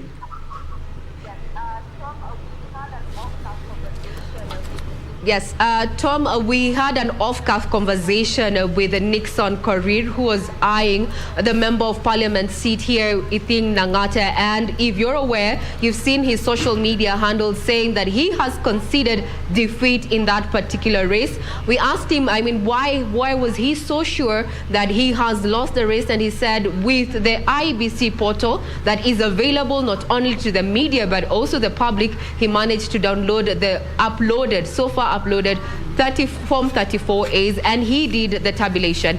And with the results that he got, it just clearly showed that he is not the top runner for that particular position. We also had a conversation also off-cuff with incumbent Kitui Governor there, Charity Ngilu, albeit not ready to have a candid conversation in regard to her opinion in regard to the voting as well as the process. But the night is long. We are going to be getting these leaders to just sample their views over the process as we are waiting the returning officers to show up here at the National Tallying Center, and then the verification process begins. Remember, Tom, here, the verification of the transmitted Form 34Bs have to be compared to the originals, as well as the verification of the constituencies Form 34Bs against the respective Form 34As.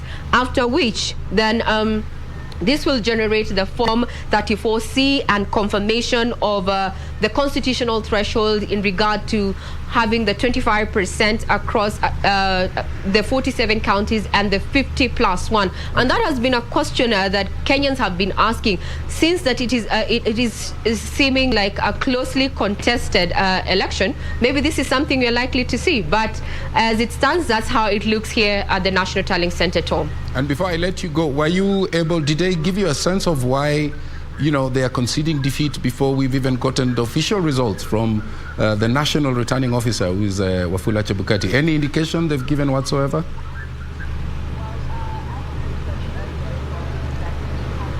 Well, as I mentioned earlier, Tom, is that they have been able to do their tabulation from the already transmitted Form 34As that have been made available by the IEBC portal, and doing their tabulation just as Wafula Chebukati, the chair, asked Kenyans to do, as well as other stakeholders. The numbers indicated that they were either losing and they were not up, or rather they were not topping the list in as far as their various seats. So they did their own tabulations, but as far as IEBC is concerned, it has 0 votes because we do not have any returning officer within the National Tallying Center as yet.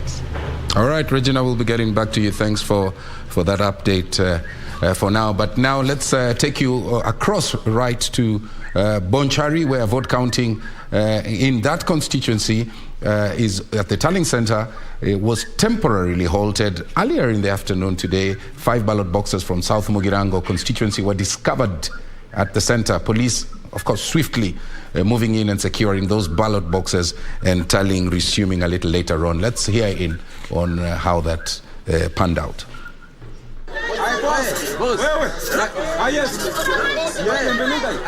In the turn of events, vote tallying at Itirio Boys High School, the Bonchari Constituency Tallying Center was disrupted after discovery of ballot boxes from the neighboring South Mogirango constituency at the center. After tallying almost half of the votes cast, the largely peaceful election turns chaotic after 5 ballot boxes from South Mogirango were found in this particular tallying center. The vote tallying process was temporarily stopped after agents from different candidates read the mischief as the ballot boxes were not sealed. As things stand now, the unofficial results, I'm the winner. I'm wondering why not been declared and issued a certificate in accordance with the law. It's not understood why ballot papers are being delivered after 24 hours after they've been cast, if they were cast at all. Omar is not so far. And another interesting thing is how boxes from other constituencies are finding way into this tallying center that don't belong to this constituency. We condemn that incident. We don't understand why it's happening. This is a very unfortunate incident that we don't condone.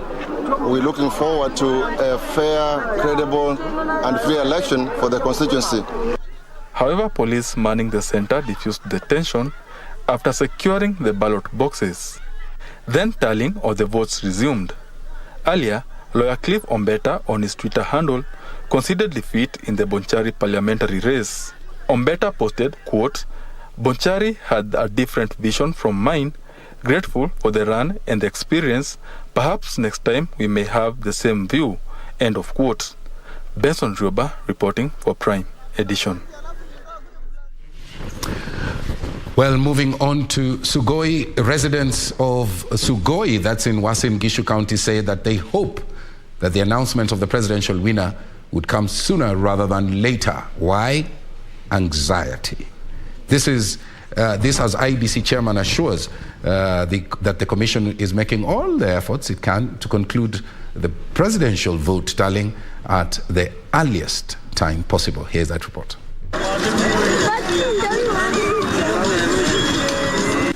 Nataka kwanza kushukuru IBC. It was fair. Kila mtu alipiga kura, nilipigia Sokiot polling station. I was among of officials there. Na niliona tana hapa iko mbaya, ilikuwa mzuri. Nilihusika kwa uchaguzi, ilikuwa hapa juzi. Na kazi tulifanya vizuri. Tunajua kwa vile watu walikuwa na matumaini mzuri, itaendelea hivyo. Na hata sisi wenyewe kama wasee tulifurahia. Tuna shida. Tunaona vile tulipiga kura, kila mtu alifurahi kupiga kura. Na kwa hivyo tunatarajia mazuri. Jana tulifanya uchaguzi iliendelea vizuri vile IBC ilipanga. Tumekuwa na amani kabisa kwa sababu mambo makubwa ambayo tunataka kwa wananchi wetu ni amani. Kwa hivyo kazi ya IBC iliendelea vizuri, uchaguzi iliendelea vizuri. Watu hapa wanapenda amani na wote tulifanya kazi hiyo kwa amani. Kulingana na uchaguzi ya jana, tulifurahia sana. Hope the best kwa sababu hatu kupata at least furugu na walifanya kwa amani. Tumeshukuru sana kwa uchaguzi ambayo tumefanya na tunaona iko transparency kwingine, lakini kwa media, lakini mahali kwingine hatuoni transparency, lakini tumeambiwa ni vile makaratasi inakuja kwa stations zingine, sasa inavari. Pia kura kwa polling station ya Tepesonic Nasare karibu 5 km to pali Deputy President alipigia. Tulipiga kura karibu 70% au 80%.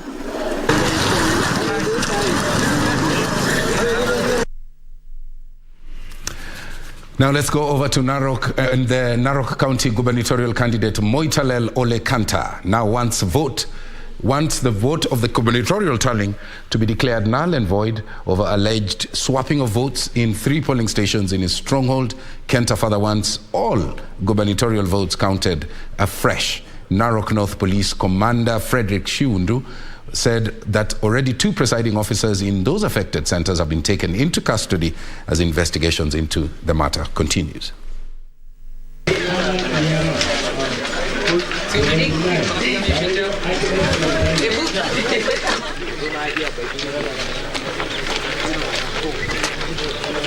One of the stations that was affected was in Durayabun, where I got more than 400 votes, and my opponent Koldutu got less than 50. And the person in charge there, the PO, actually swapped the results and gave Ndutu my results and gave me Ndutu's results. And I'm protesting in the strongest terms possible. that kind of practice. And I move with speed to ensure that this process is declared null and void, and that all the votes for Governor of Narok will be counted. We have to investigate it further. We have taken in custody the PO, and we believe that he will be able to tell us exactly what transpired, because this one brings confusion, it brings discontent, it brings disagreement, and it can even result into chaos.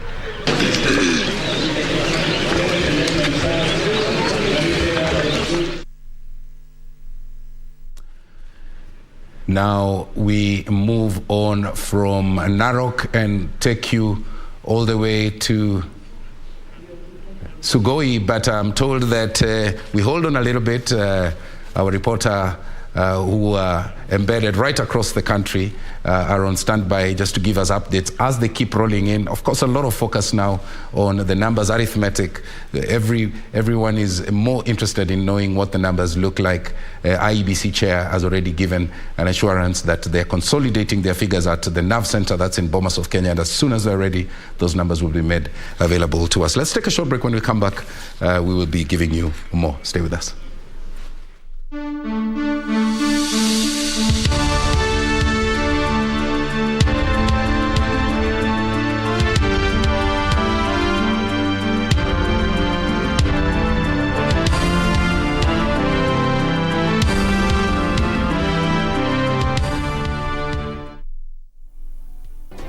Do you have a news story to share with KBC? Get in touch swiftly on email news@kbc.co.ke or call 0723-892-654 or 0734-780-124.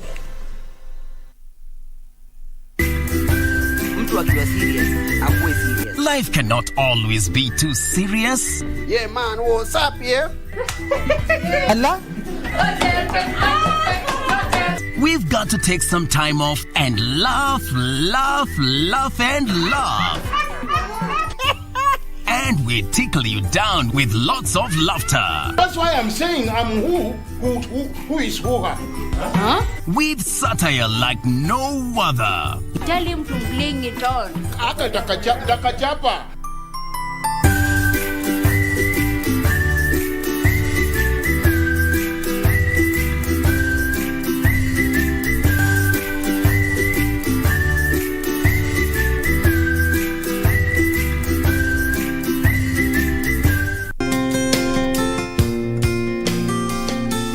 I'm Fayaz Qureshi. We're all set for the general elections on the 9th of August 2022. Across the board, we have people with diverse views and opinions, which is good. Your thought process and voice matters and makes a difference. How does it make a difference? By exercising your right to vote safely on the 9th of August 2022. Our vision is for a peaceful Kenya.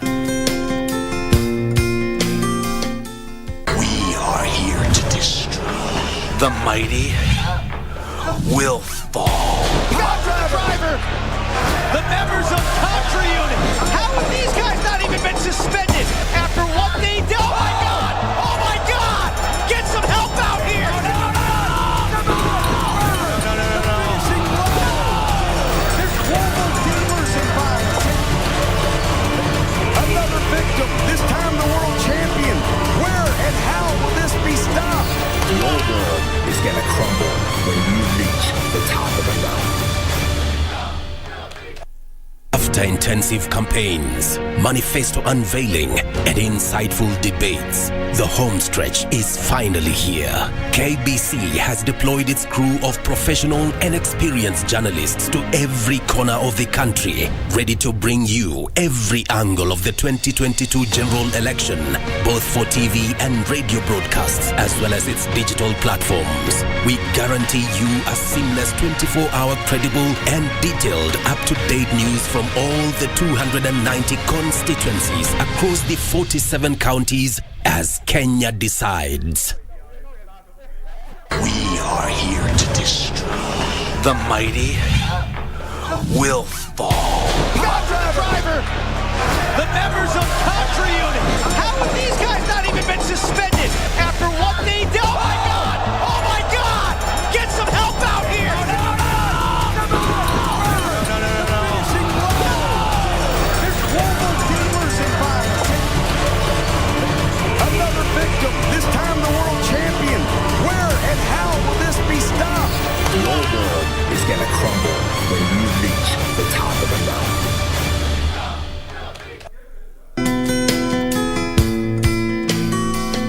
Let's not destroy what we have built for so many years. So show up on the 9th of August, vote peacefully, and go back home. Songea tukupashe na zile ambavyo vitakupa tabasamu tosha. Hana mapenzi wala mahaba, mtoto mbaya sana huyu. What did you just say? Sio tamthilia tu. And why you're saying that Ni tamthilia tosha. Alinishika hivi. What? Sio burudani tu, ni burudani tosha. It is the day that the Lord has made. Na sinema bomba.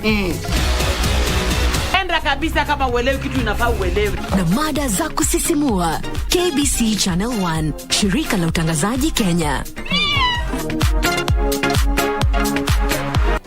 Do you have a news story to share with KBC?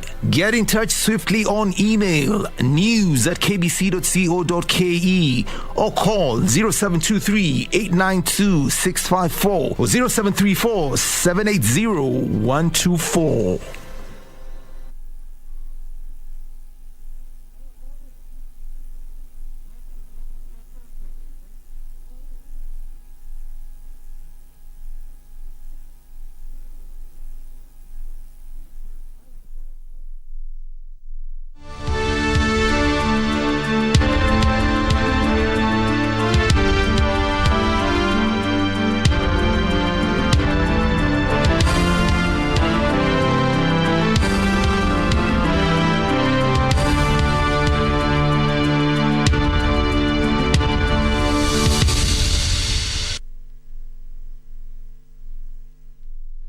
Well, thank you for staying with us, and thank you for your patience, and also choosing us as your preferred channel. We now cross over to the interactive session. I'm so delighted to have, again, Millie Luanga. We were with you last night. She's a governance expert. Thank you again for coming. Thank you for having me. Yeah, we do have Gibson Kesore, a political analyst, and an advocate also of the High Court. Thank you so much. Good to see Dr. Julian Roa again, a conversational expert. Nice to see you again, Tom. Thank you. Thank you so much. Thank you so much for coming. And I don't know whether we can also rope in Advice Mundalo. I think he's just walked on set and they're miking him up, so we'll be introducing him a little later. But let me bring in the ever-smiling Doreen Arangi. She's in charge. She's in charge of crunching the dockets, but I understand also the shot is also being sought out. But as they fix all that, because we're in a live environment, things are happening.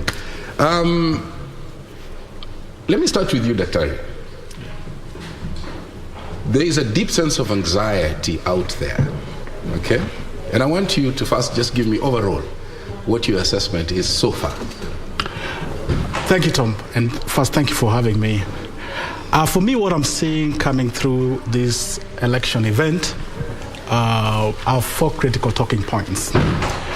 What I'm thinking, the voter turnout is something we need to investigate or interrogate in a lot more detail. There's a lot it is telling us.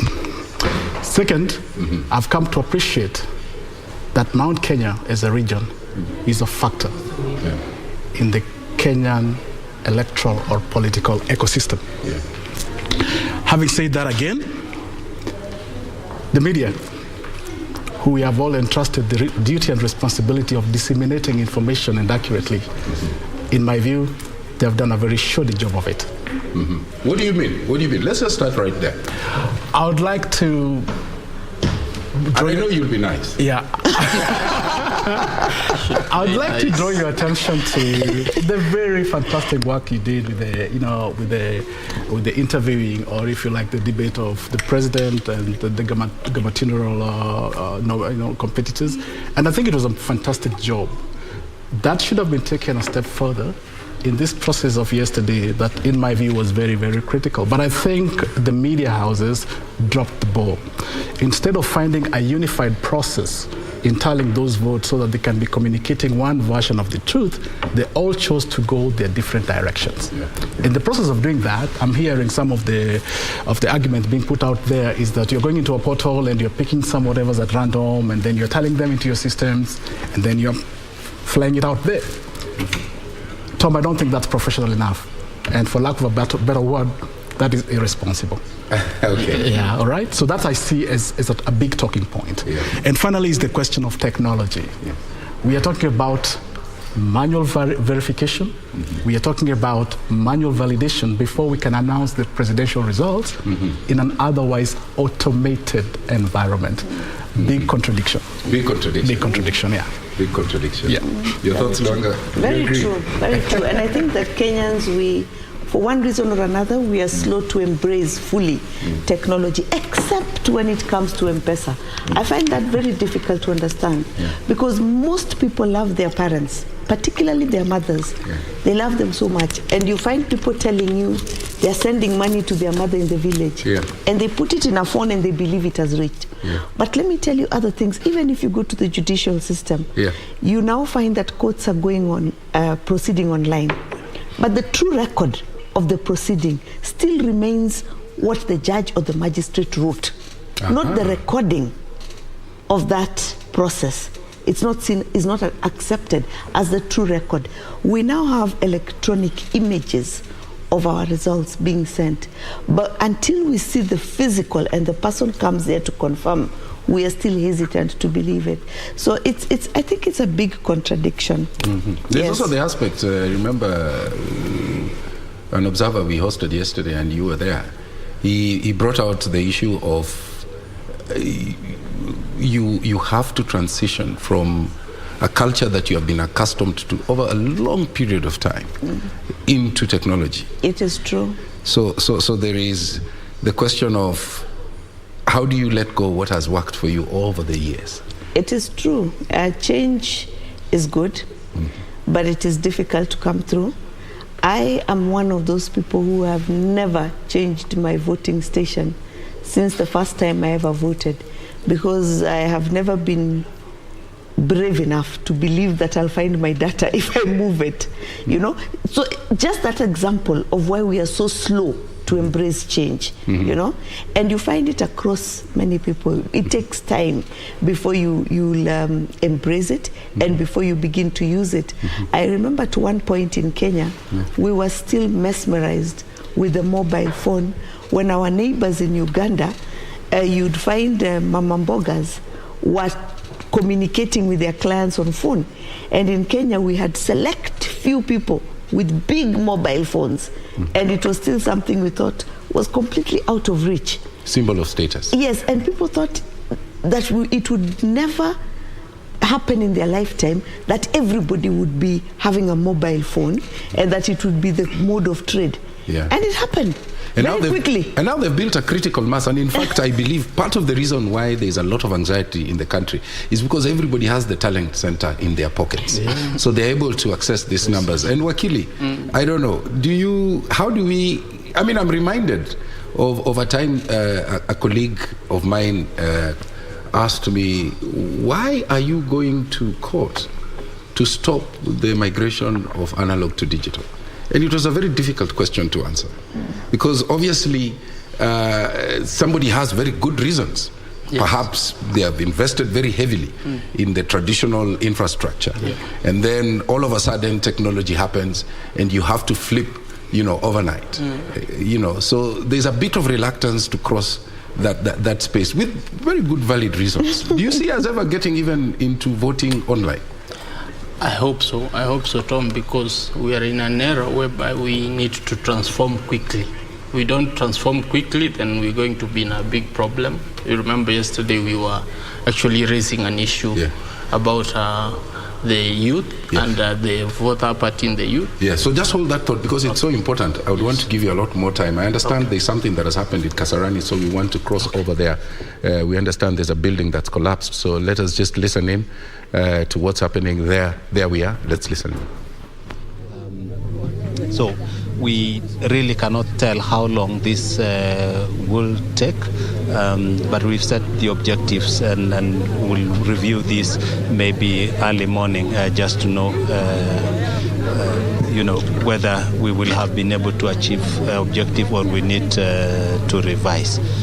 I think that is the state we could be able to say as at now. So far, how many have been rescued? So far, how many have been rescued? It's around one person was rescued and has been taken to hospital and is being assisted at the moment. Unfortunately, also, we have 3 fatalities from this incident.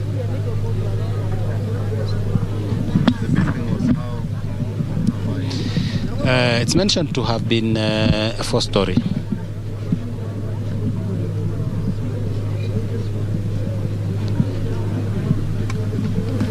You said the number of the people inside, it's not known. Yes, it's not immediately possible to establish how many could have been in the house at the time. We're still trying to make that inquiry so that then we can be sure. As you know, during this period where voting has been going on, a number of families traveled. We are not sure who was now back or had not come back. So it's still early to be able to put that figure together. You established the total occupants. Estimated to have been put at around 9 families, but again, we will be able to confirm who was in. You know, getting to know the occupancy of the building is one. The other is who was in the building at the time of the incident is yet another.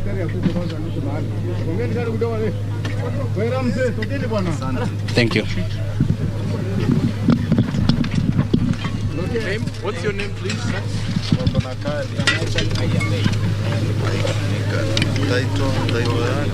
Title? Where's your job title? Head of disaster management. Report coming straight from Kasarani there. We understand that a building has collapsed. The rapid response team that includes the Red Cross have responded. We understand one person was rescued and has been hospitalized. Unfortunately, there were 3 fatalities. At this point in time, we're not able to establish the number of people who were in that building. Scanty information coming through. It's a developing story. So as soon as we get more additional information, we will relay it to you. So we come back to studio, and you're in the process of making a point. And I would like you, in addition, to just speak to the fact that how do you ensure that you build a robust infrastructure that doesn't collapse, during election, for example? Because those probably are some of the fears that, policy makers would have. And I fully agree with you, Tom, because you remember the 2017 election, the issue of the server not being even in Kenya, and we are told that some guys are sleeping elsewhere. That's why we cannot be able to produce the data. So those are some of the insecurities people can be able to build around such a system. There's also the aspect of we don't trust each other. I can't trust Tom to be handling the server. Well, I know he's not my supporter, or he comes from a region which does not support me. So if we can, you normally realize that we do have a big challenge in selecting the commissioners to the IBC.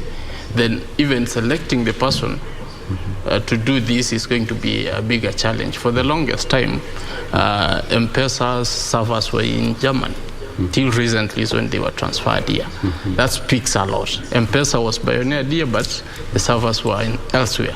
So if this has to be done, it has got to be done over time, because you have to assuage the people of Kenya that actually this can be done over time. And I think IBC has started off well.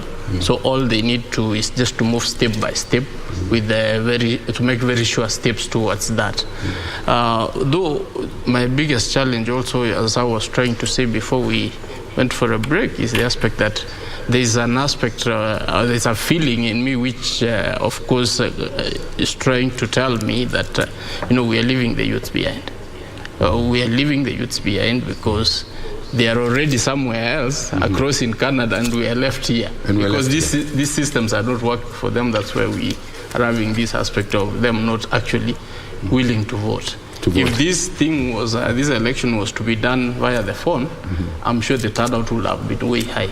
would have been way higher. If actually the registration process of becoming a voter in Kenya was also just you log into your phone and do it, we could be having a lot of youths. And that is the critical majority. Yeah. You remember we had a discussion about the intergenerational and intragenerational, the aspect of giving the baton to the next generation. I think we are dropping it somewhere and we're not going to help them. And these are the voters of tomorrow. And these are the voters we are going to have a situation whereby in 2027 we'll be having 30 million voters, but the people who will vote will only be 15 million or 16 million.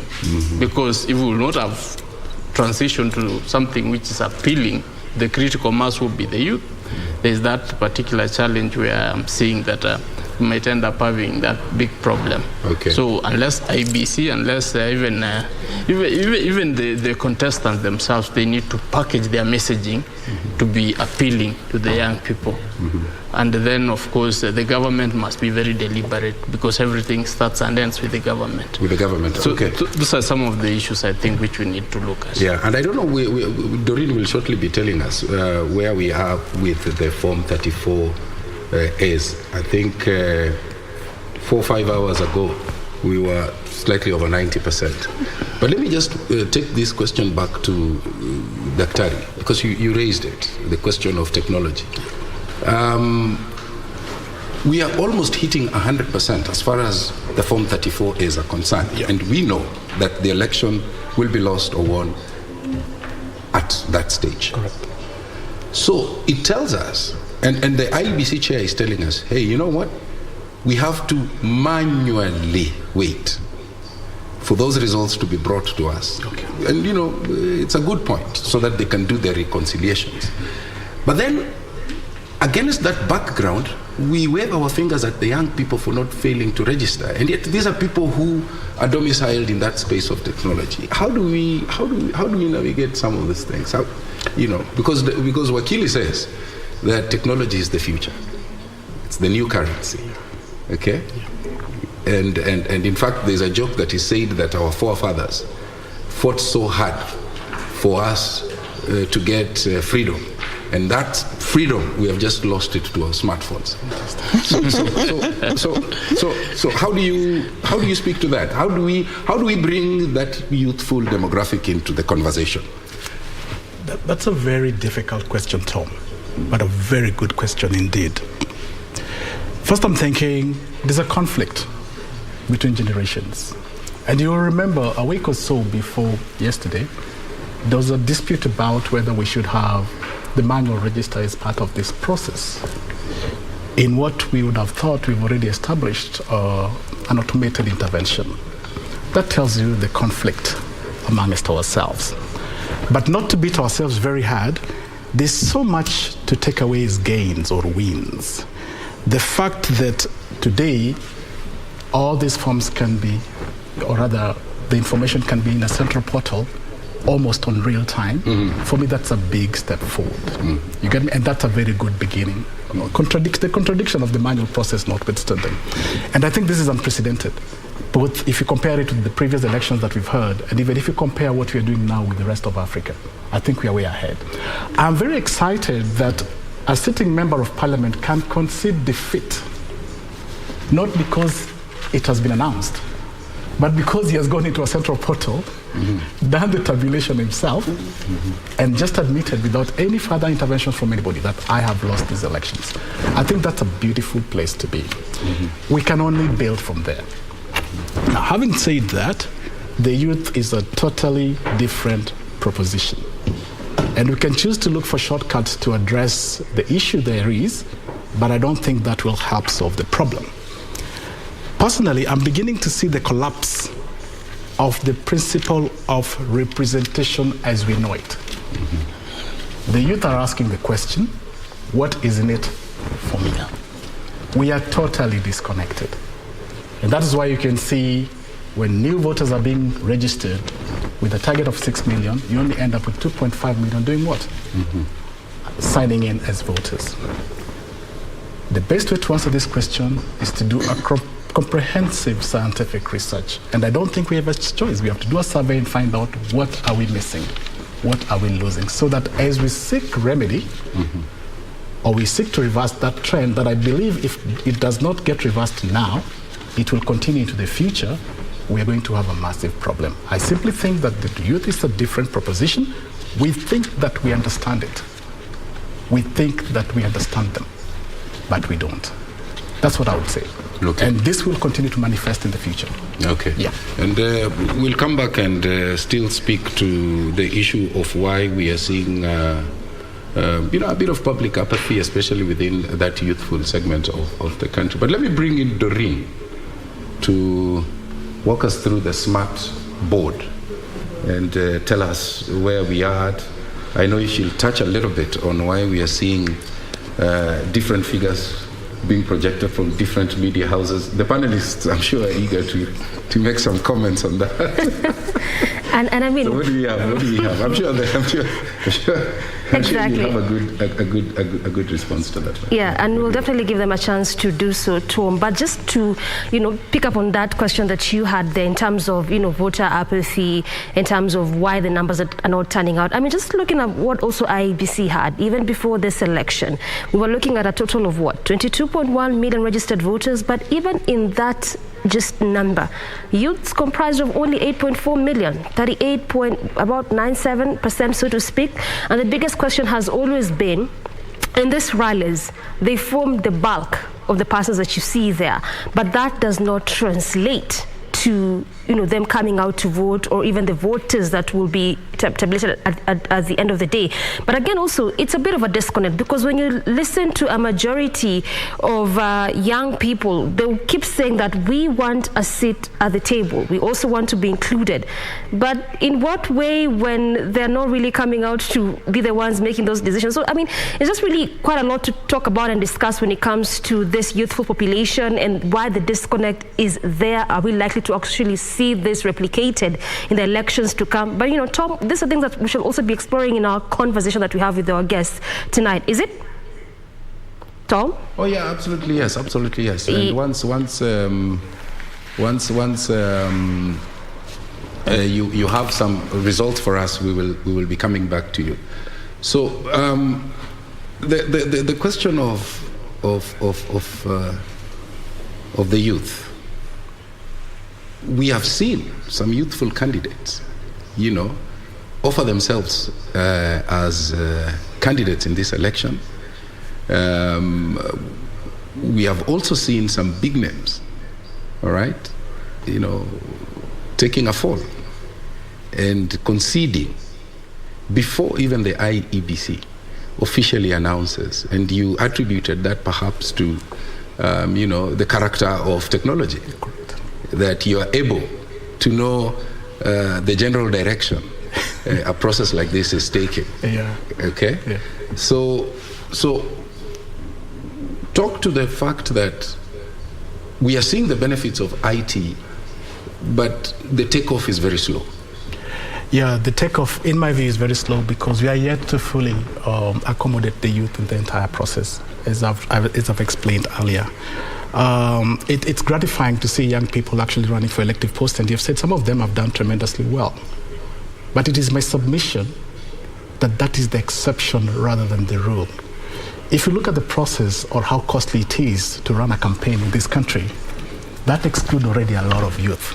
And those who would be deserving to be leaders, you'll find that they cannot meet that criteria because of the cost. But that's not to say that there'll be isolated cases where they'll actually break through that puzzle and still make it to the high table. But that is what I'm calling the exception rather than the rule. Now, where the uptake is concerned, to me, the uptake is not really the solution to engage the youth. That's my view. The youth must not be given I'm trying to phrase this properly. What the youth is looking for is not tokenism. And that is what we seem to be extending to them. What the youth is looking for is opportunity. And that is what the political players in this country should be looking at. What are the opportunities we are creating for the young people? They're not looking for favors. Awanjiro, somewhere in Muranga, who is 18 years old, wants to believe that they have an equal chance at something, like somebody else in Nairobi, even from a privileged group. The minute you create that possibility, then there is interest. But right now, I can tell you, there's a state of hopelessness. And the youth do not see what is in it for them. That was what I was leading to earlier. Wow. And so it's a fundamental question. which we must all address. And I've said the philosophy or the principle of democracy as we know it is collapsing. And in 5 years, ask me that question again. Inshallah, and I'll do that. Yeah. But let me ask you, Millie, because if you go back, we have history as a country, and if you go back to our forefathers and look at the lineup at the time, okay, a lot of them were quite young. Yeah. I'll give you an example of Tom Mboya, for example. I mean, we are told he died at 33. Was it 33? I don't have the exact, but look at what he had already accomplished. Yeah. So it tells you that, you know, he started very early. And he's not alone. We have a long list of names. Yeah. Mwai Kibaki, Mishuki. And these are names that might not even be familiar with the young demographic. Exactly. Even Musalia at 29. Yeah. Musalia was, I think, in the cabinet at a very... At 29. Yeah. So there's nothing to reinvent. These are things that have happened. It's part of our story. Exactly. But then again, you wonder, why is it... I mean, the other day I posed the question, is it possible? Okay? Because if you look at, for example, agriculture, Kenya is predominantly an agricultural country. But the majority of people who are in agriculture are the more mature, more established. So is it possible that it's also a question of, you know, making politics cool so that it's attractive to these young people? I don't know what your thoughts are. Are they intimidated by the setup? You know? I think that to a large extent we miss the point when we start talking about leadership and we start talking about politics. And it's not just in Kenya alone. I mean, you'll go to countries, I'll give an example of Sweden. In Sweden, you'll find that most of the population don't even know when there's an election going on. They will not remember. You're the one who will be telling them that, I hear you have elections coming up in 4 months. And they're shocked. You'll find that happens in a number of countries across the world. Our neighboring country here, Tanzania, up to the other day, barely a decade ago, you would go there and you'd meet people and they had vague information about the political scenario in the country. They'll tell you, yes, we expect to have elections sometime, but the focus of Kenyans on elections and on politics and on engagement with politics is to an extent almost, as we were once told, peculiar, you know? And it does not translate, interestingly enough, to when it comes to participating in politics. And it is not just in participating to become leaders, so to speak, or to become politicians by profession, but it is also even in participating in political discourse. We came up with a robust constitution that says that everything we do has got to have participation in it.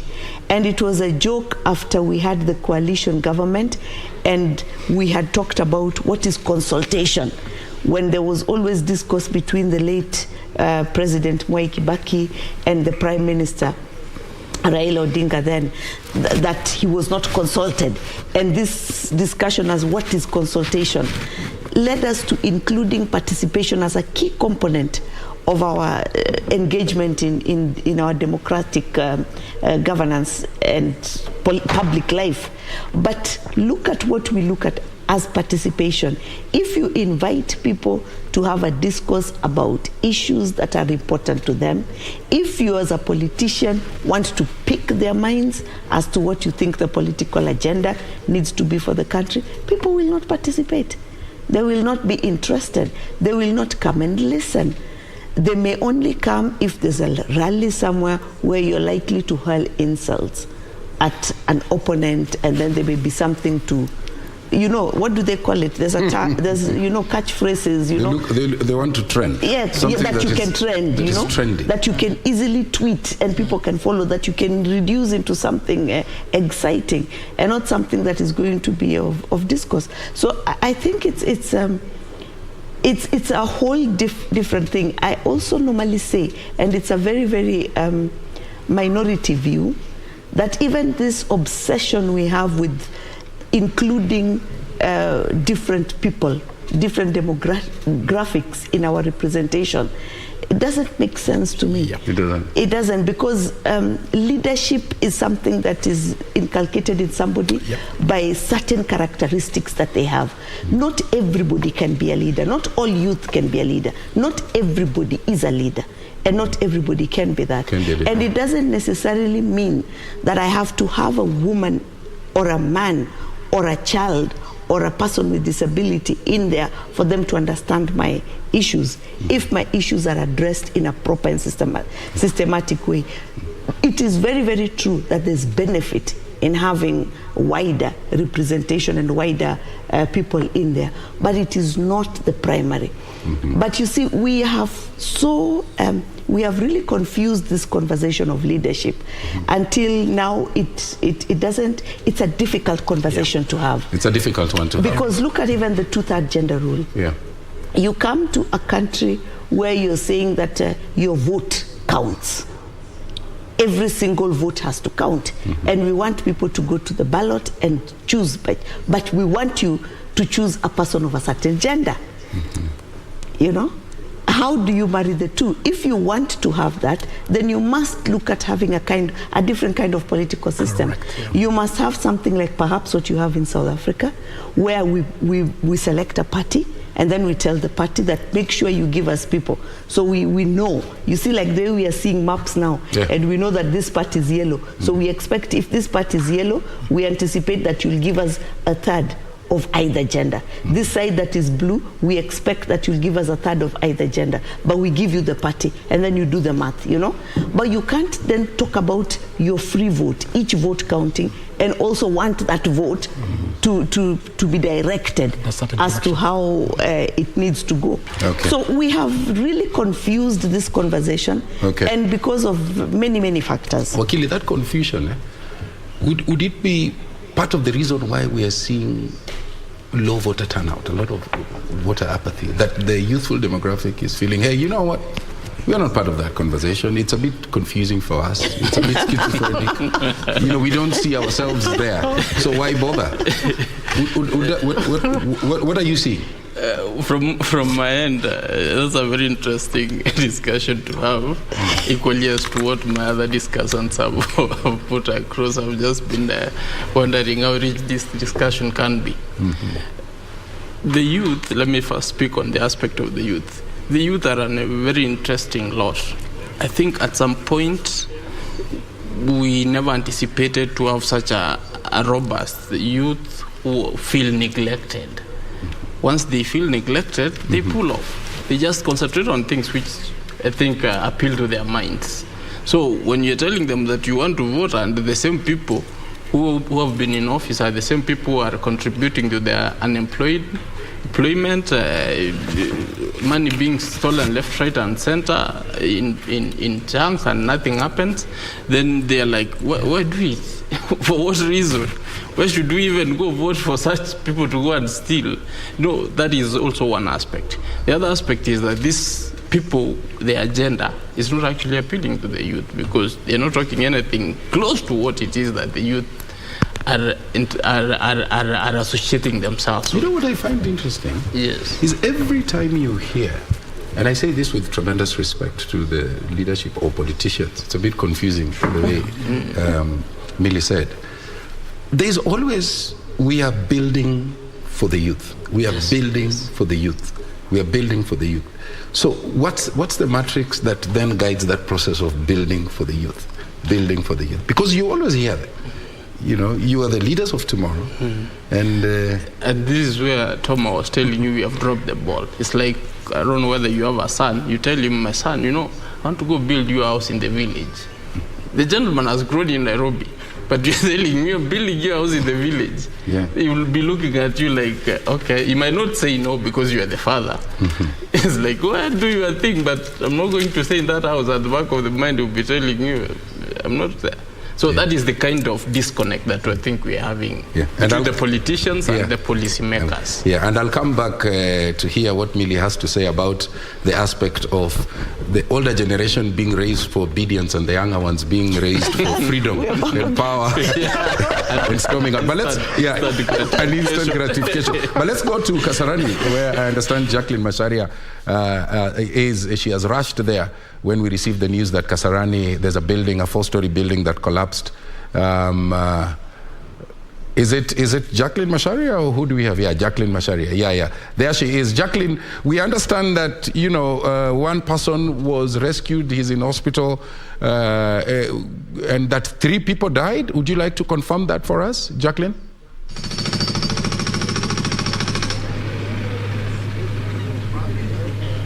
Good evening, Tom Boyer back in studio. I am live here in Wiki, where at around 4 p.m.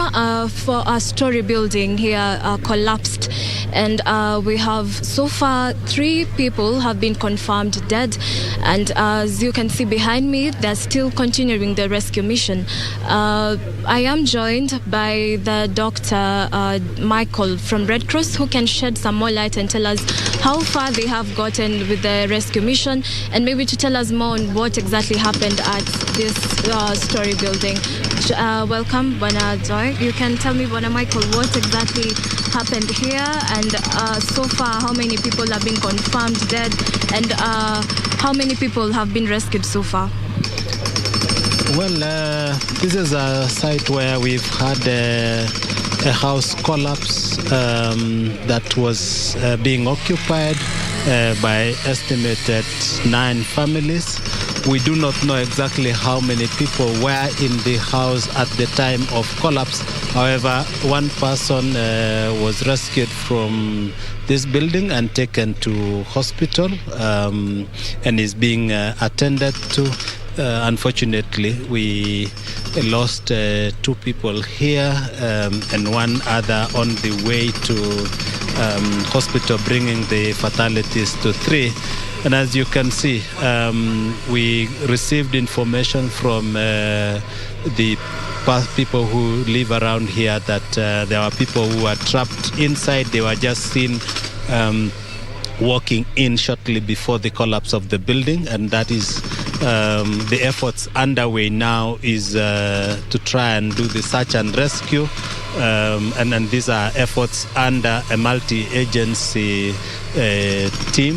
And you can see we have the DRU from the military, we have the NDMU, the NDOC, and other actors working here in an effort to see if we can be able to rescue any person alive.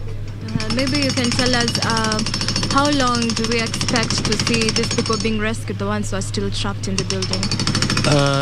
The structure is said to have been a 4-story building, and as you can see, it's a total collapse, and it's quite difficult to give an estimate since we have to try and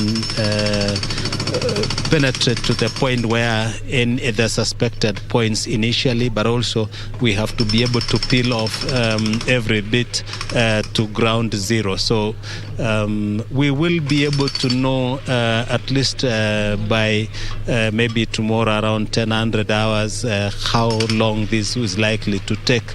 But as you can see, it's going to be a night-long process, and being the fact that we do not know exactly how many people may have been in the building, then the efforts also have to be calculated well, so that in the event there is anyone in, then we do not injure them. Thank you so much. Thank you. So, Tom, as you have heard from Dr. Michael from Red Cross, they're saying they're not sure how many people are still trapped in the building, and they are yet to continue with the rescue mission. And we will keep you updated on how many people have been rescued as information comes in. Back to you, Tom, in studio. Thank you very much. Jacqueline Macharia, they are reporting from Kasarani.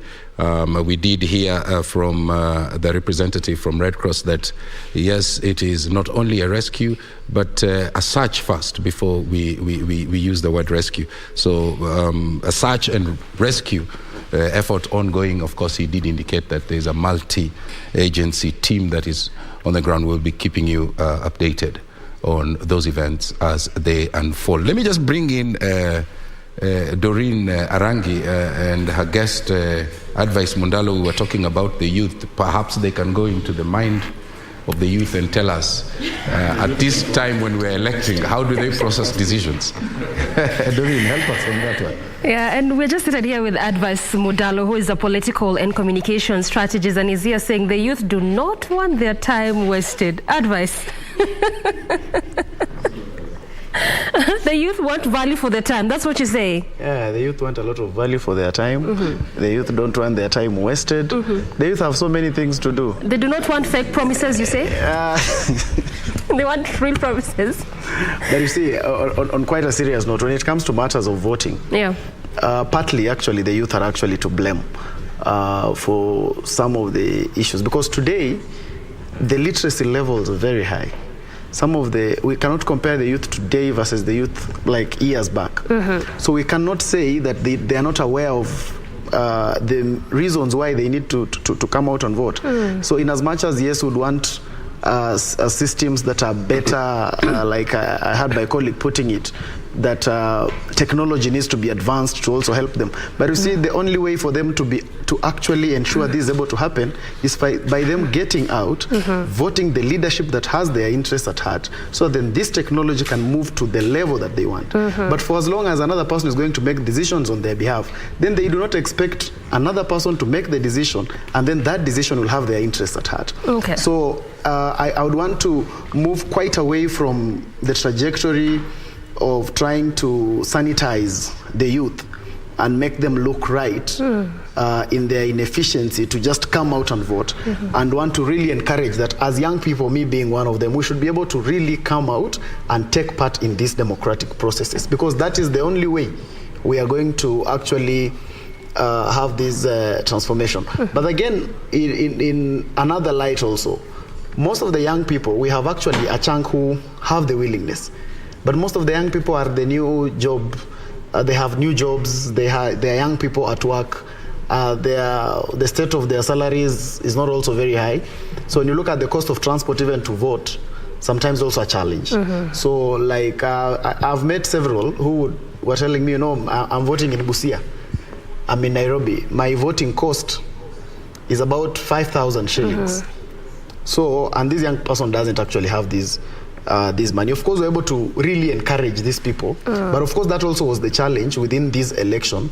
But be that as it may, it's important that we keep encouraging that young people must come out and actually just vote, so that we don't look for excuses for ourselves, and we also don't try to ensure that we are at a position that makes us look more sanitized.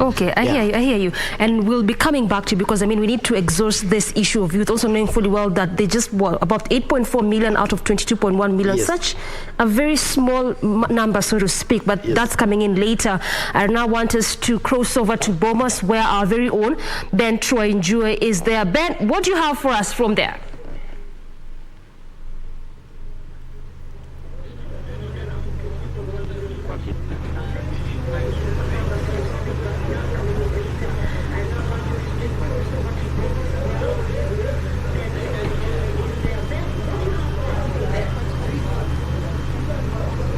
Thank you so much, Tom and Doreen, back in studio. And indeed, we are at the NAV Center right here at the Bomas of Kenya. And today, the two words that have been used frequently are Form 34A and crunching the numbers. That is exactly what we will be doing here. The day before yesterday, it felt like Christmas Eve.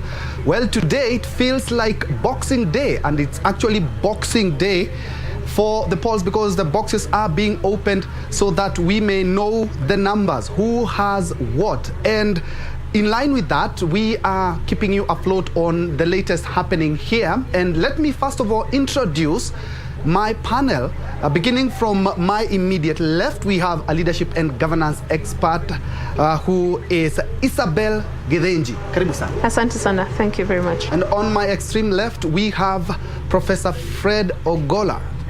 Prof, karibu sana. Thank you very much, Troy. But before we crunch the numbers, let's first of all head to the Uchaguzi Hall right here at the Bomas of Kenya, where we have our reporter Regina Manyara, who is actually keeping a keen eye to see anything that comes out of that hall, which is quite being expected with high expectations. Then we'll be crunching the numbers. Ray, if you can hear me. Indeed. Good evening, Troy. There, as you can see, we are right at the auditorium, Uchaguzi Auditorium, and it was quite an anticipatory mood there with various stakeholders, including media and some political parties, their representatives, and friends of the presidential candidates who are already in the auditorium, only to get information like 5 minutes ago to indicate that IEBC chairperson Wafula Chebukati and his team of commissioners will not be addressing the media and the stakeholders from here at the National Tallying Center up until tomorrow 10 a.m. Troy. Now, some of the updates that we have been waiting for is in regard to the status of the elders. Remember, this particular area, they had to wait, or rather there was a delay in as far as the voting exercise was concerned. In his latest brief there, IEBC chair said we need to look out for if that particular exercise was over, as well as Diaja Primary School that had some issues when it comes to matters of logistics. That would be just some of the updates that we'd be waiting for, or rather we have been waiting for, including to see if any RO from the various counties will have made their way to the National Tallying Center.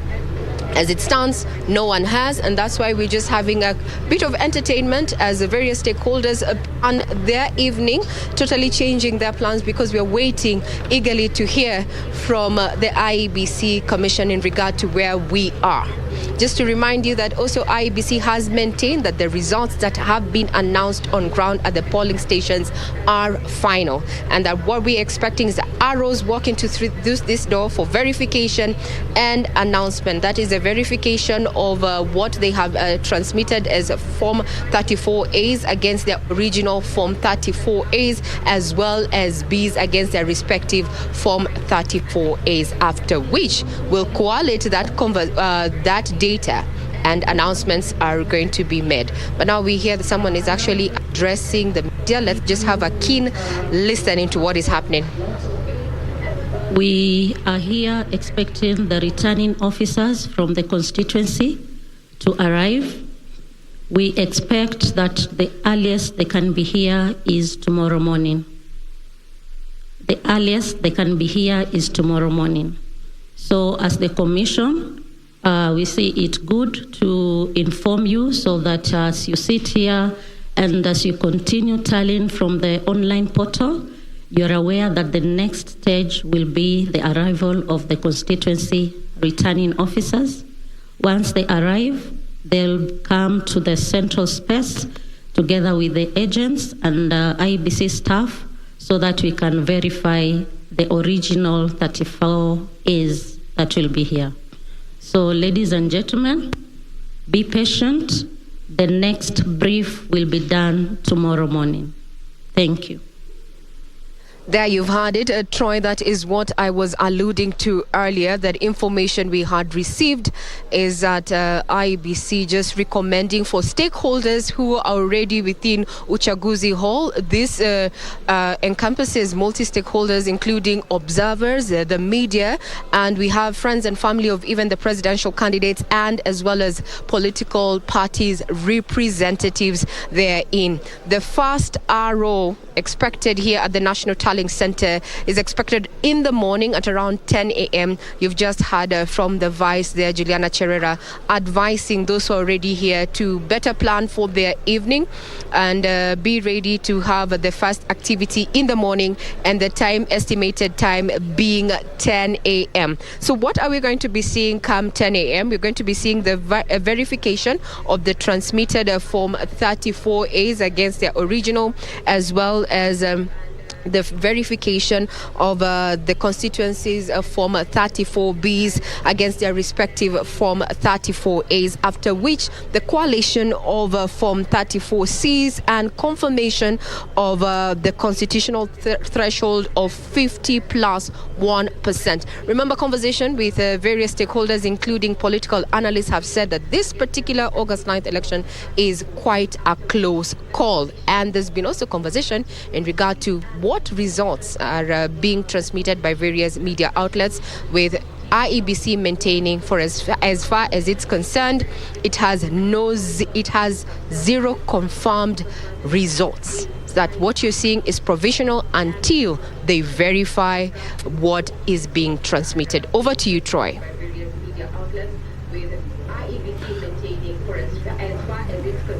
Thanks so much, Regina Manyara, there at Uchaguzi Hall, right here at the Bomas of Kenya. The latest being that IEBC is scheduled to have a presser tomorrow morning at around 10 a.m. But for now, we are back in studio. Let's have a look at those numbers. And to bring you in, Isabel, yes. Looking at IEBC, they have 1 week, but looking at social media, looking at the calls, looking at the activities just around Bomas, will tell you that Kenyans are quite anxious. And that is something that they have keenly been telling Kenyans, please be patient.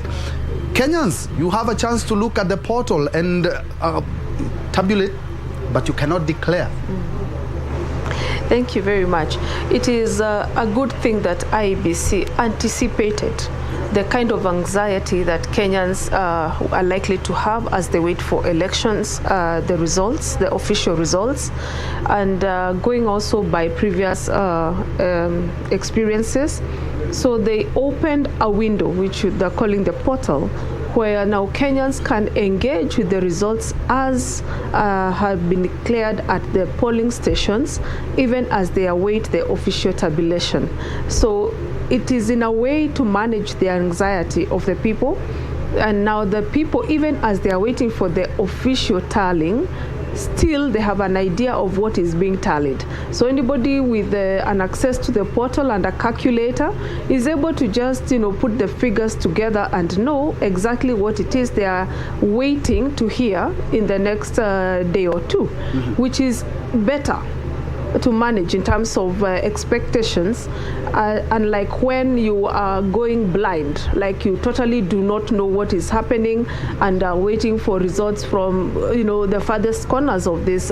In fact, not only the farthest corners, even just nearby here in Langata itself, that it's been over 24 hours going to, and still we don't even have just the results from this area. So ordinarily that would cause tension. So it's a good thing that the IEBC thought of, involving stakeholders and giving them that window where they can see what they're expecting to see, and then saying, give us time to tabulate this. Prof, there are some concerns that have been raised in terms of how different people are tabulating the results themselves, and even the Media Council has come out to actually try and bring some normalcy.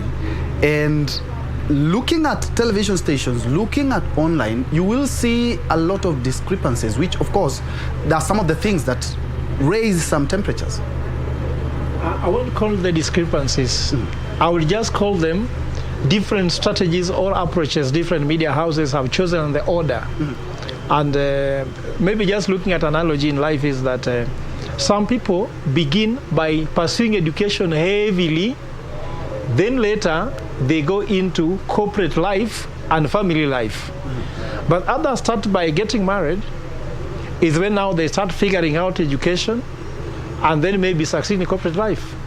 But maybe all of them will end up succeeding, just like I told you before, that if you have whiskey on the table, you have juice on the table and water. If you begin by drinking juice, then water, then alcohol, you will be drunk at the end. But the person who begins whiskey will be drunk in the beginning, but all of you will be drunk. Meaning that if Media House X begins with tallying, which a certain county, their tallies will be different from one who begins a different county. So there's no discrepancy. There's just different in approach, methodology, and order. So even this very process allows Kenyans to move their remote around. Maybe it's good for all media houses that everybody finds where they feel comfortable. So someone can say this media house belongs to this party. Everybody finds a home. You can decide whom to follow on Twitter depending on what information they're giving you, if you like it. So it's just diversity, but in the end what Kenyans need to know that those are not official results, neither can even call them results. They are just the media houses trying to also look at this process so that when IBC will be doing their tallies, they can also cross-check or they can also give their own report. So it's a good thing. I encourage it like my colleague Isabel, but the discrepancies is not there. All we know is that whether even you are telling them yourself as an individual, look at it this way. IBC has 7 days to deliver the results, right? And I gave an example. This anxiety you're talking about, why are we in a hurry? 291 forms. I told you one of the media houses spent 8 hours to tally 5,000.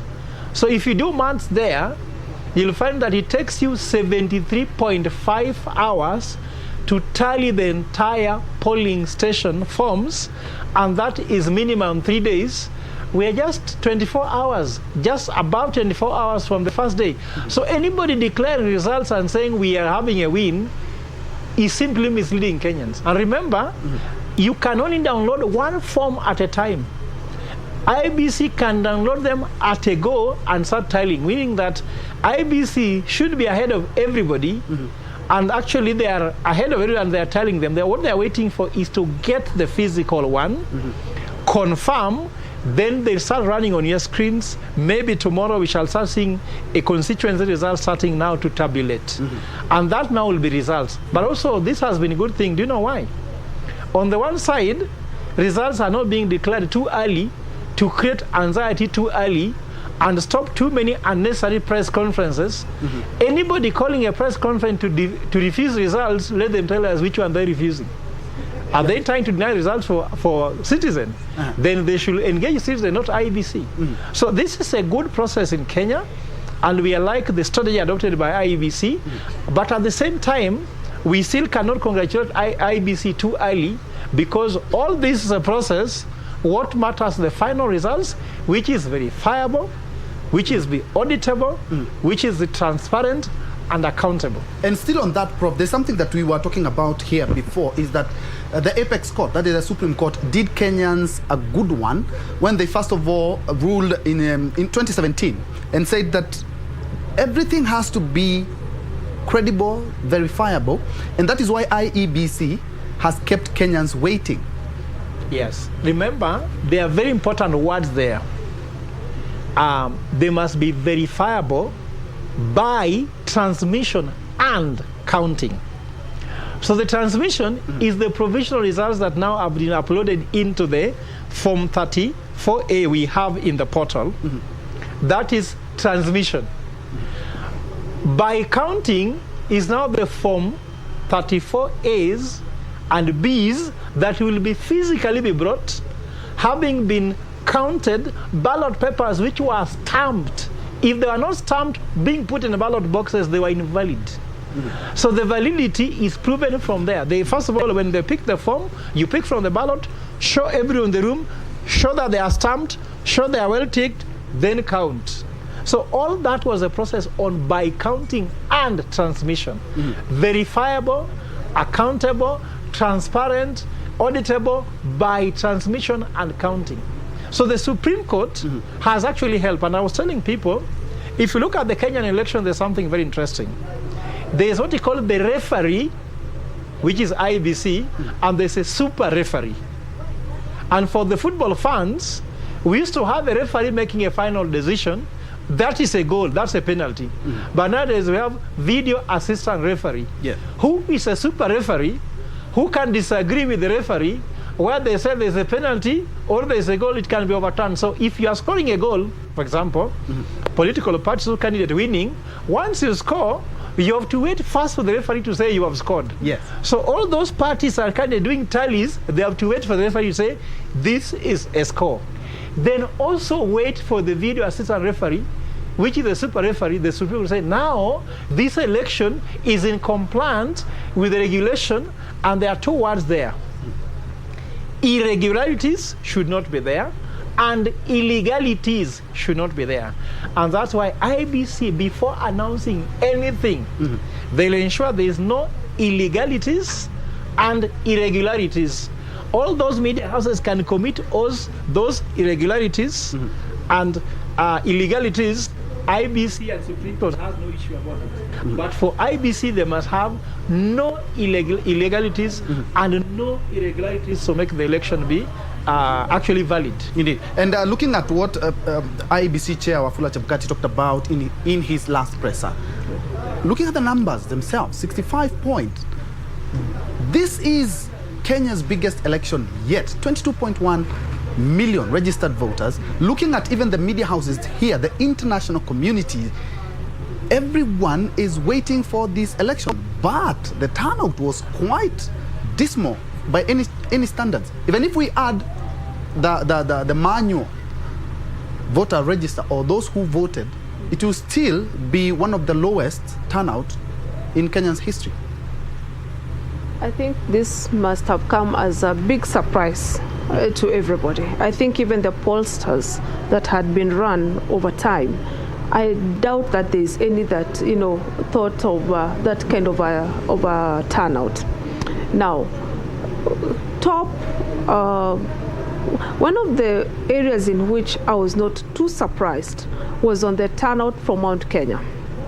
Mount Kenya, when one of the coalitions was doing their nominations, and yet they had singled out Mount Kenya as what would be one of their strongholds. The turnout during their nominations was hitting 2%. They recorded very low turnout at the nomination stage, and that was a pointer. But I doubt that people really studied that as a pattern that would actually replicate itself.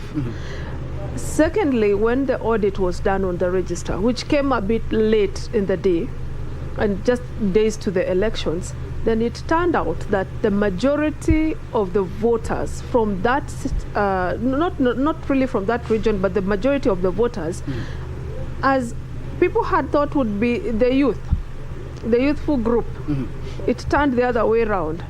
And it was too late in the day to change strategy and now start approaching the other cadre of 35 and above. And the 35 and above, the issues that speak to them, majority of these people are people with families, young families especially. So they want to speak, they would like to hear certain issues that affect them and their families and savings and stuff like that and their economic empowerment. So it was too late again to change the model, to change the narrative. So by and large, some people may have felt that they didn't feel addressed.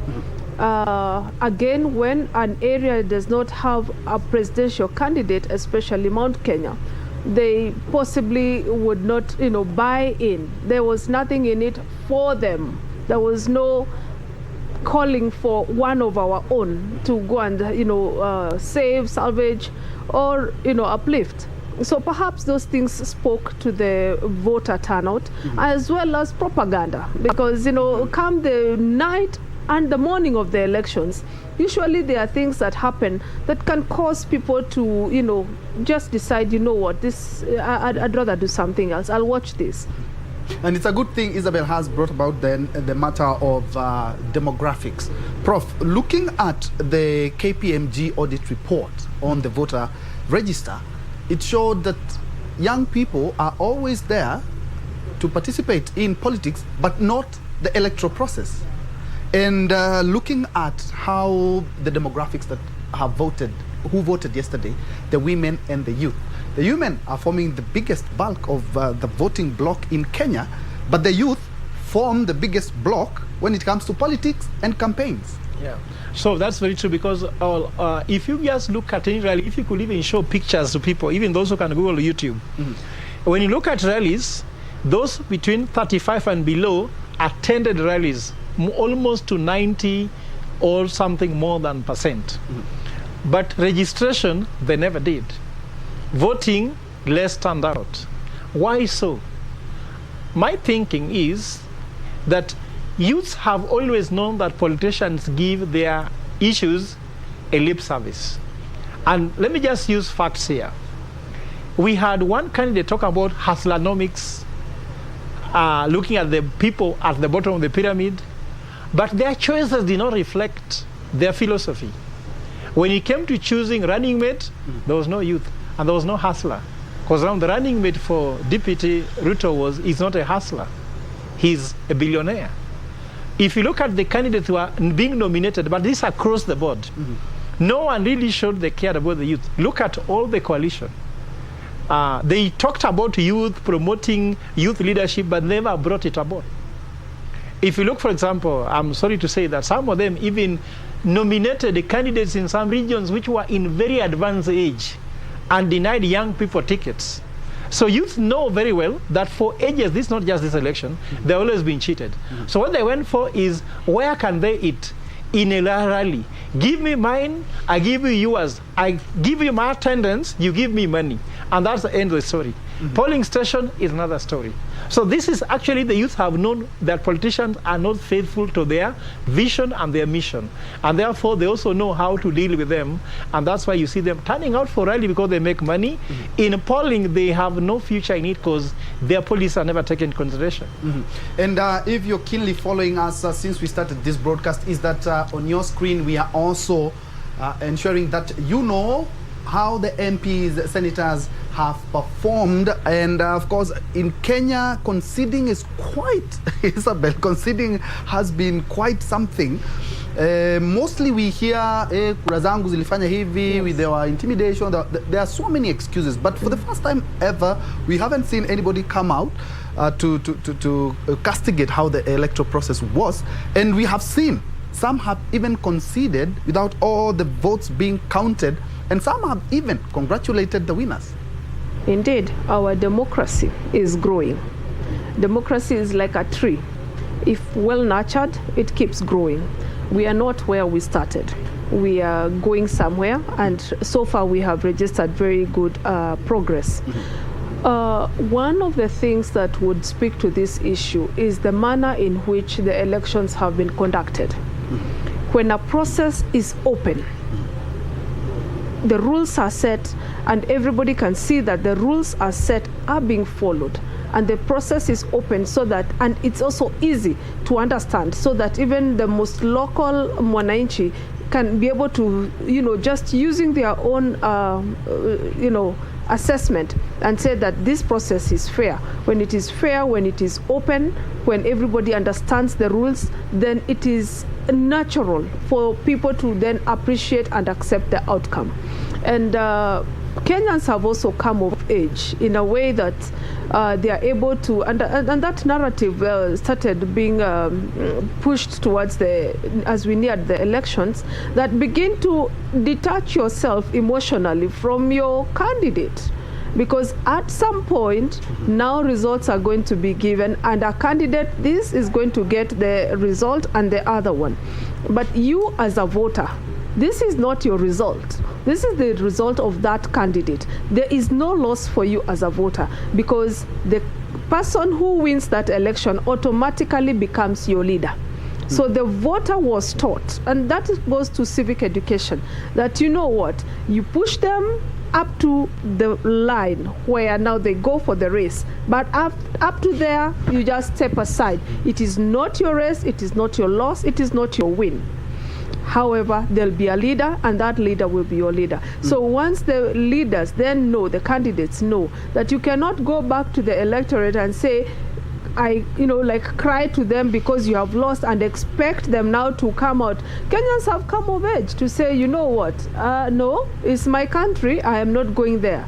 And I like that about the Kenyans. We have also matured to a point of saying we are going to have peaceful elections. And so they will not be mobilized by politicians to go into the way of, crying with them, and especially doing wrong to the other Kenyans just because a candidate lost. And Prof, I would like you to weigh in on those candidates who are actually conceding and some congratulating their opponents, and also weigh in on the same. A lot, Isabel has talked about our democracy being a tree, so the more we nurture it, the better it grows. But I voted, for the first time I voted in the year 2002. I was in my early 20s. Yeah. I'm over 40 years now. And the voting patterns and the politics have never changed. Regional. And we can see it from the maps, that the colors, you know. We are seeing the candidates, and we know where these candidates have a strong point, which is narrowing down to all those who decide to vie using their candidate's party. So many casualties, Jubilee casualties in Central, so many casualties in the Rift as well. Yeah, so first of all, on the issue of conceding defeat, I've been a politician myself. I ran for ODM ticket for Ugenya. Of course, I can say I won, but you don't have facts, so I can say I won. But I was not given the ticket, but a story for another day. Okay. There's a reason why sometimes candidates concede very fast. By the time elections are going place, you are in your village there. You are having almost 300 people looking for you for breakfast, for lunch, and for dinner. And the more you are still in the race, the more you are spending, and you see very well you have lost. So as soon as you declare you have lost, I think your budget starts going down. So it's economically beneficial to declare early that you've lost. So that is my thinking. The other thing also, like you said, transparency, which IBC has put everything in the portal. So if your candidate is denying that he lost, he should go to the portal and tell you where do you think there's a discrepancy and bring it up. And it can be audited. And also we have Supreme Court, High Court, Court of Appeal that can adjudicate in all these matters. And there was something that was done when we built the first new constitution that showed that judiciary was independent. And people told people, if you think that something is wrong, go to William Mutunga. People believe in the judiciary. So believing in judiciary has been one of the things. For example, you see the issue of BBI. Supreme Court nullifying the election in 2017. So those things have made Kenyans feel like IBC does not have the last word. So you still have other lives after IBC, and follow the right channel because we don't want chaos. And I heard something very beautiful about a certain woman. I wish I had her name. I could even send her something even for what she said. She said, tunataka uchanguzi ituondokee tuendelee na maisha yetu. That was said by a woman in Kiambu. I want this election to get off my way so that I can go back to business because the economy is bad. Economy is in distress. Somebody wasting our days. For example, look at kids. Results may be announced on Saturday, Friday. We don't know when. IBC knows when. Kids were supposed to go back to school today. They've been told now schools can go back on Monday. What if we don't get a president by Sunday? We will still go through a process and kids will still be told your school will be our polling centers. Now even the question we ask ourselves, should we continue polling in schools whereby we have stopped kids from going to school for polling? There are so many questions that we can actually ask. So people want, I want my kid to go to school. So why are you still prolonging this thing? Telling me you've lost and you have no evidence. So this is what is bringing all these numbers that people need to be starting to be very careful about how you can declare these elections. And of course, if you try to ask the questions about all these dynamics about tribal things here, the one thing is that politicians know we belong to our tribes. And because of that, they manipulate it. But there's something very interesting which has happened in this election, which makes it look very tricky for you that actually you can realize there's a dynamics. How did Mount Kenya trust Ruto and Ruto look like their own to the point that they look that they're betraying Uhuru Kenyatta? Because Uhuru Kenyatta tried to advise them, follow Raila. And they have, even this data showing that Ruto has won in a polling station where Uhuru voted. in a polling station where Martha Karua voted, don't you see there's something new? And this is what I want to tell you. As far as Uhuru is concerned, he gave Mount Kenya people direction, and they didn't follow. So he told them this is the route to Canaan, and they refused to go to Canaan. But Ruto told them, let's go Hustler, and they have followed Hustler. And should Raila Odinga win, then Ruto could have succeeded to escort Mount Kenya plus his kinsmen to a position successfully.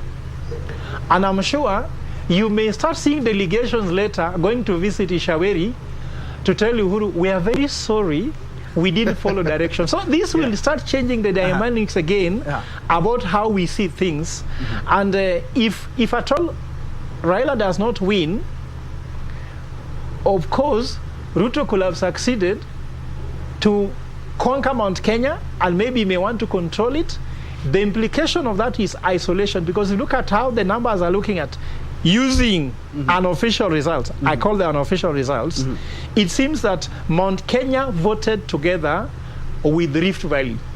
So if you go to opposition, they are isolating two major tribes to one side of the government, which is opposition. If they come to government, there will be only two sides in government and others are out.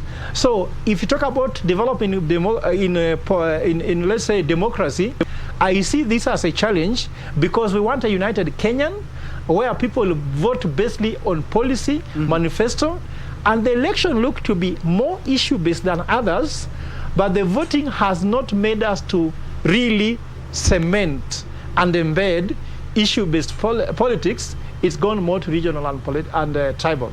And what Prof is saying, Isabel, is we can identify with that, because looking at some of the candidates during the nomination exercise, there are some places where if you get that ticket, it doesn't matter whether IEACC flags you and says this is a very corrupt person, but so long as you have that ticket, is more or less like you've won the election. And we have seen a lot of casualties. You might be a very good leader, but unfortunately the party that you are in or which you want to sponsor you works against you. The one thing that has changed with this election, and I would like to say that there are things that have changed in these elections. One, we have had issue-based politics in this election. People had a choice. You choose this kind of economics versus this kind of economics. You choose either social welfare versus this. Corruption also became an issue. How do we want to go in terms of accountability for our resources? So certain issues became pronounced with this election. So it was a bit different, other than just, this tribe votes with this tribe and this tribe goes. We moved from that. Something else that majorly, possibly informed Mount Kenya was the idea that was sold to them early, that you people have been enslaved and I have come as your savior. Yes, I am your deliverer. I will get you from the chains of enslavement from your master.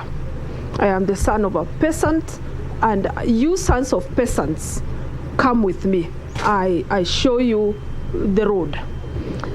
But the road, anyway, I don't want to speak to that, but I'm just saying that became an issue. And people perhaps also, because when you start saying, man is born free. So when someone starts telling you, look, hey, these are chains, everyone will want to, struggle for freedom. So perhaps, and Mount Kenya has always been, in the race against something, against colonial masters, against this and the other. So the moment you just create an enemy and say, fight this one, then of course they put on fight mode. But speaking to the issue of political parties, I have seen even a change with the ordinary ODM. In the past, if you had an ODM ticket, you could go home and sleep and wait for elections. This time I have seen in Homa Bay it's been a race. I've seen in Siaya there's been a race. For the first time, I think it is for the first time that there has been strong contests, political contests within ordinary ODM strongholds, that people now are saying, these are our leaders. At the top, you're safe. We got you. But let us deal with our matters down here. You know, for the first time, I think people like James Orengo has really had to fight for his seat. Gladys Wanga, we have seen that. And we are like, oh, so you mean, you know, it's just an expansion of democracy. That, you know, the people really know that this is our government, even if it's at the local level, county government, it is our government, it is by the people. So I think that has also expanded the scope of democracy, and that people will no longer take it for granted that once I have this party ticket, I'm safe. You have to deliver for the people, and they are taking account of how you're going to do it. Indeed, Prof, you are nodding. Yeah, you wanted to add something on the same. I was nodding because what people have discovered, that parties are vehicles for these politicians to access power, because they have no serious values, they have no serious manifesto. One politician has run on 6 parties in his lifetime, and he seems still to be winning. Let me talk about Raila Odinga. He first was in LDP, maybe he was in Ford Kenya before. Then he has some outfits, maybe NASA, CORD, now Azimio. Has he changed? All the parties are changing. Has manifesto changed or not? So I'm saying they have discovered that these are vehicles to access power. So they have said, okay, you are in that party, but let's first of all put the party aside and say, who are you when there's no party? And I think that has been analyzed. For example, in Uganda, I was not given ODM ticket. Somebody else was given the ODM ticket. He has failed with the ODM ticket. We are together. Mia cried in April. He's now crying in August. So it depends on when you want to cry. So I'm saying the citizens have become clever and discover that the parties don't have value. Like, for example, if you go to America, what a Democrat is the opposite of what a Republican is. And you identify them depending whether you live on the left or the right, whether you live on taxing the middle class or taxing the upper class. And these are very foundational things. I think what Kenyans are going to do is that the electorate normally inform how the political parties are run. So by the way, I would say, Troy, that there's a book which will launch in KBC here very soon, which I've written on dynamics of political strategies in Africa.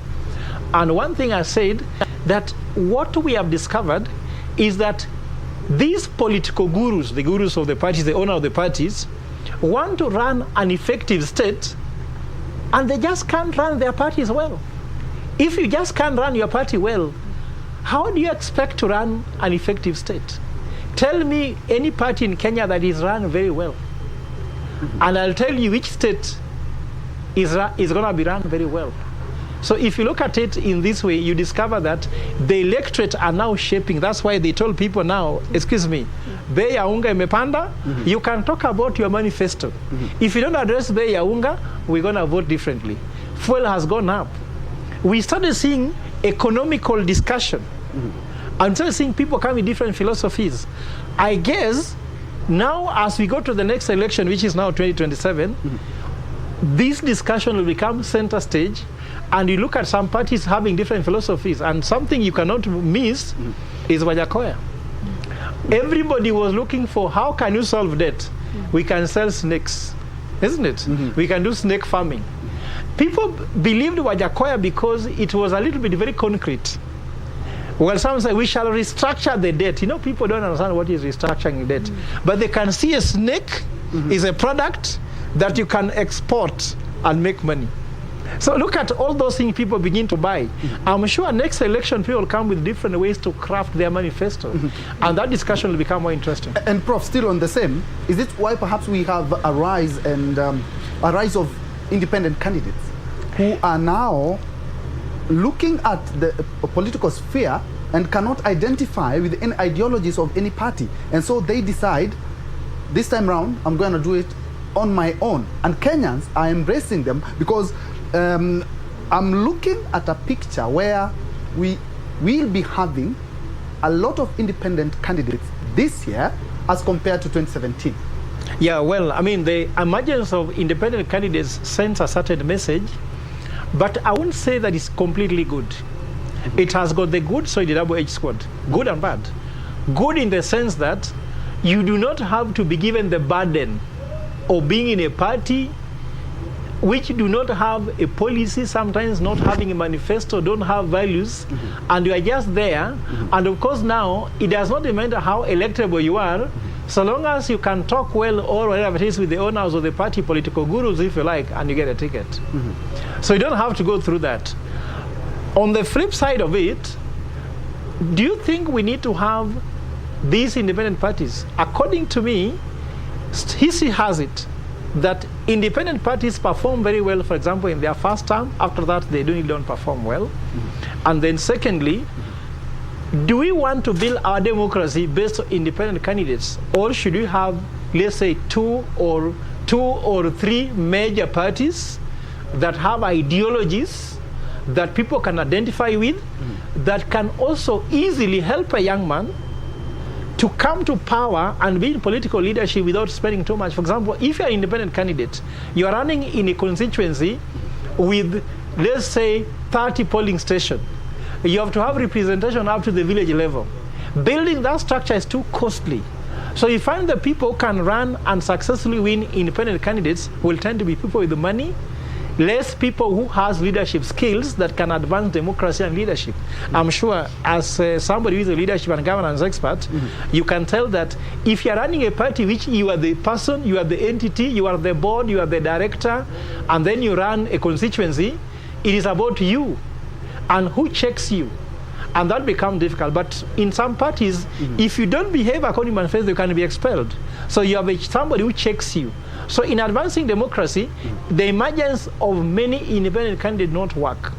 But development-wise and freedom-wise, it's something that can be encouraged. So it has a double-edged sword. Yeah, do you have the same sentiments? Because we have seen that in many election cycles, we had NASA, we had CORD, we have Azimio this time round, we have Kenya Kwanza, we have... But at the end of the day, we might find that after this, in the 2027, we will be talking about a new political formation, because we have seen politicians using parties as just political vehicles. After that, you just dump it and I'm in position. You know, one, political parties exist to, grab power from government. When we look at especially Raila Odinga, who we call the father of democracy, I'd like to see how he takes on the journey of Azimio, because for the first time, his party, a party he's leading, has now is likely to form government.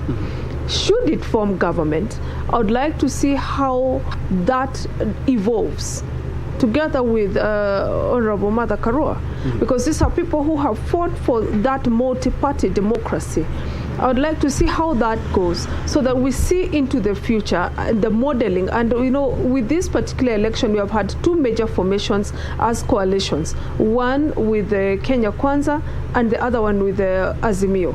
The difference between the two is the Azimio decided to become a political party, unlike Kenya Kwanza, which is just a coming together of political parties that continue to keep their identity.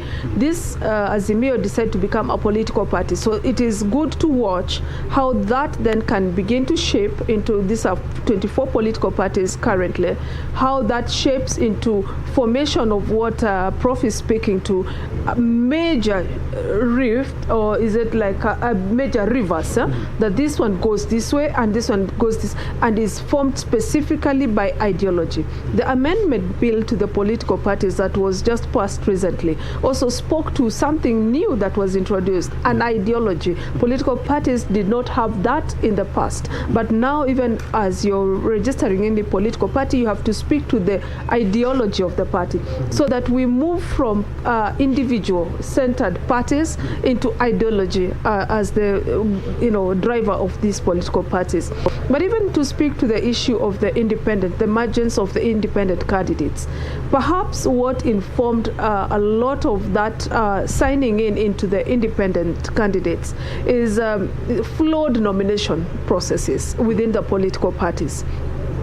you know, and so some people from advance would just feel that I might not find a fair process there, and I might be locked out because, you know, I'm not keen with the, you know, party leader, or I don't have the kind of resources that my opponent has, and etc., etc. And so that might have informed the formation of that. But when we look at our constitution, it talks about Kenya being a multi-party democracy. So we still must go back to forming our political parties and strengthening them, whether on ideologies, you know, putting them to accountability so that we see the growth and the membership and all that. But we cannot deviate to going back to individuals running government. It speaks badly even to the idea of teamwork. Yes. And Prof, it's a good thing you brought about the issue of the judiciary, because partly why we are not seeing the numbers by IEBC is because of what the Apex Court judged in the year 2017. Yeah. And we had so many election petitions, and I had the opportunity to follow since the 2017, and they went all the way to 2019. This transparency that IEBC has come up with, of course, there are some leaders who talked about we will concede defeat, and talked about even going to the court is actually accepting the results of the election. This is something that could narrow down or cut the petitions that are always filed after an election. Yeah, because you see, last time you had something like open the server. Yes. And I think this is actually opening the server before you ask. So the server is open. No one will ever ask, open the server, French are still asleep. No, the server is open. And that is the best way to execute the issue of transparency. Now you are having people, because before you used to go to the polling station and when you come and say, they have stolen my election, but I forgive them. This time they'll tell you which form someone can do for you. And for a constituency, we know how many polling stations are there, and someone can do and tell you, you lied that they stole from you here, I was in that polling station, we signed that form. I think this is a good thing whereby people start realizing it's very difficult to lie to Kenyans.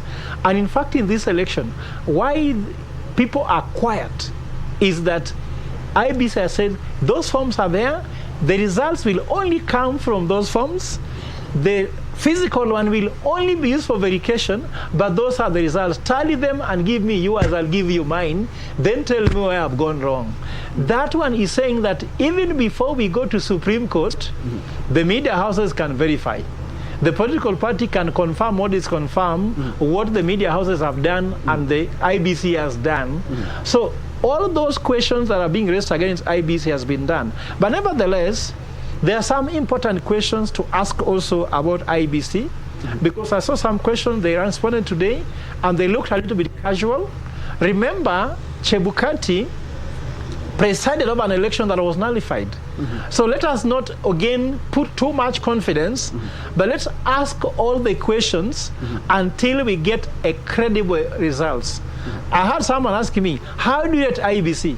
When Chebukati was asked himself, how do you rate the institution yourself? He said, until I have the results, I cannot rate myself. Which means, in spite of all that has been done, it's not over until it's over. When we get results, that the same Supreme Court will say, this was credible, it had no irregularities, it had no illegalities. Remember, there's something that is important for us to mention on this show. That when Supreme Court did their ruling, they said that this election was conducted with irregularities and illegalities. And they asked IBC, before the next election, which is this, ensure you treat all those things. And there's something very interesting, that should the court be called upon to adjudicate in any other next election, if those irregularities and illegalities are not treated, the court will reach the same decision irrespective of who is the candidate. I'm sure as Chebukati sleeps, walks, moves, eats, he knows that should he not cure the irregularities and the illegalities, the Supreme Court called upon will reach the same decision irrespective of who is the candidate. Remember, they reached that decision when the sitting president was running. What if it is this time where there are guys running are not sitting presidents?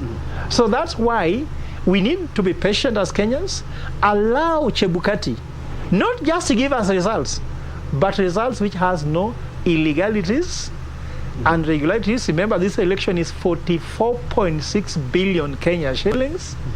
If that happens, we shall spend another near 44.6 billion shillings, and that money can do so much.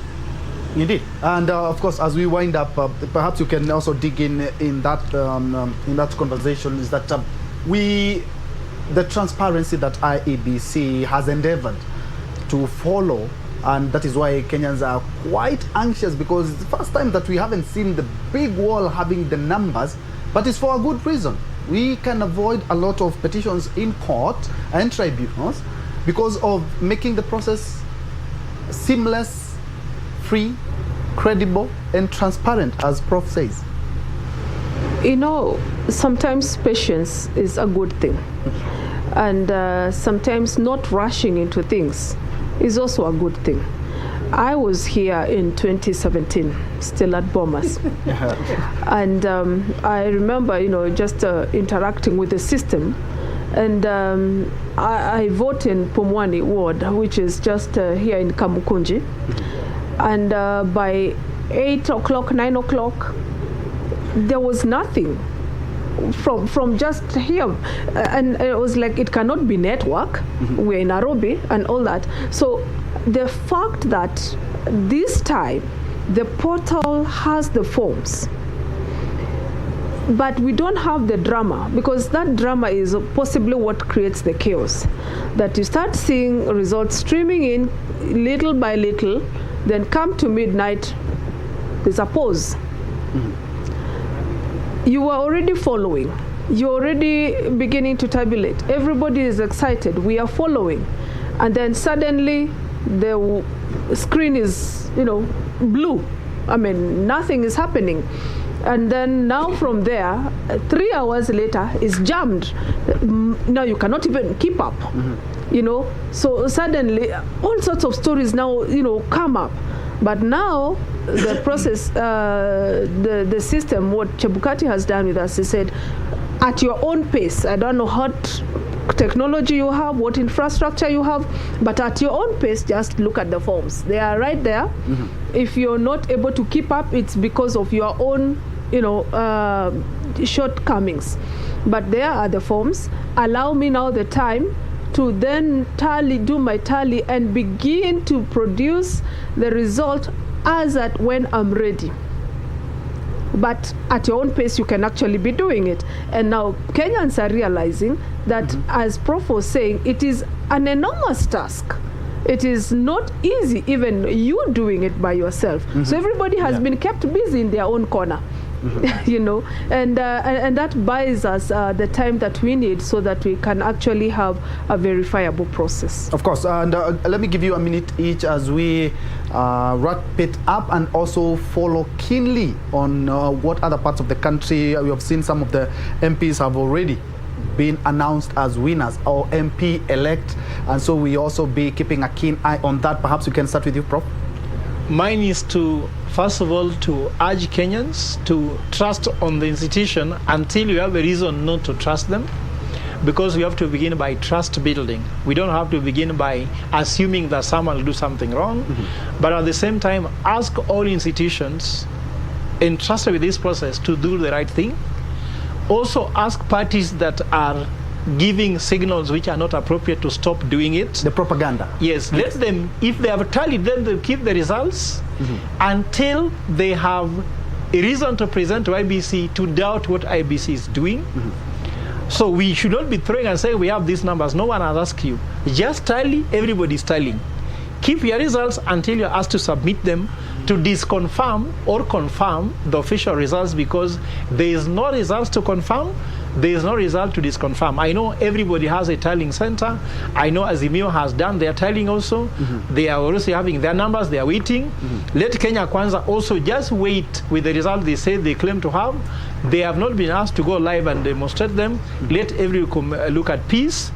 What we are looking for is how can we go back to our normal life, and let's pray, because Kenya is a religious nation. Thank you so much. Isabel, wrap it up. Thank you very much. In this election and any other election, IEBC is an independent body, and we have only one returning officer for the presidential election, who is Honorable Wafula Chebukati. Now, if there is any communication that is going to come to us, an official communication will have to be from the chair himself. Any other result should be disregarded. Any other communication, the official communication is here with us at Bomas and through the chairperson and the commissioners. Any other communication, again, on this presidential election and results should again be dismissed, and therefore let us be agents of peace in our own areas. Let us be people who are responsible with our communication, even with the following that we have, whether on social media or any other networks that we have. Let us be responsible Kenyans, and let us provide leadership by also following the set down procedures. Well said. Thank you so much, Isabel Githinji. And you are here in 2017. I can see you are so warm. I think I should have I know the drill. You know the drill. Yes. Yes, we are keeping vigil right here at the Bomas of Kenya, which is the National Tallying Center. And of course, we have our reporters in all the constituencies, the 290 of them. Of course, some of the MP-elect have already been announced at the polling stations. And remember, IBC said what was the final tally at the polling station will not change. But at the end of the day, IEBC will be giving us a brief tomorrow at 10 a.m. Of course, it will be weighted by Kenyans and international community, because that will be forming basis of now the tabulation by IEBC, which is being weighted bated breath by Kenyans. Remember, they have 7 days to announce the results, and they say they will do their best to ensure that we don't take the 7 days, so that, as Prof has said, tulichaguana hesabiwe turudi makazi zetu. And of course, democracy is quite expensive. It's better we wait for the 1 week and have a free, credible tabulation of the results, as opposed to us having petitions or having to go back to the drawing board again. Thank you so much for watching. Fred Ogola and Isabel Githinji, thank you so much for your insight. Now taking you back to Broadcasting House, but we are keeping vigil here till morning, where our colleagues will be also coming to relieve us, and of course the latest Keep It KBC. Remember, all the results that you are seeing are only provisional results. From me, Ben Trenjoy, thank you. And thank you very much, Troy. That is our very own Troy Njue coming to you live from the Bomas of Kenya. As he has said, we are here to just keep you abreast with what is happening, just coordinating with our reporters as well in the different parts across the country, the 47 counties, as well as also what is happening at the National Tallying Center. And we're just back in studio to continue apace with that conversation we had begun earlier and trying to explore the youth card in this election. We were talking about 8.4 million young people out of the 22.1 million registered voters. In fact, as it stands so far, we are talking about 61, about slightly around that, voter turnout in this particular election, very different from what you had in the 2017 election. So where is the disconnect? I'm still holding court with my guest, that is Advice Mudalo, who is a political and communication strategist. We also have Tom on the other side, who is still holding court with his guests there, but we shall be coordinating, with that. But before we get to Tom, let's just pick it up on that note, Advice. I mean, you talked about 8.4 million. This is 22.1 million voters. In fact, when we were doing the campaign season, politicians were really banking on the young population up until IEBC released that data and they realized, wait a minute, this could just be a problem if we bank on these young people.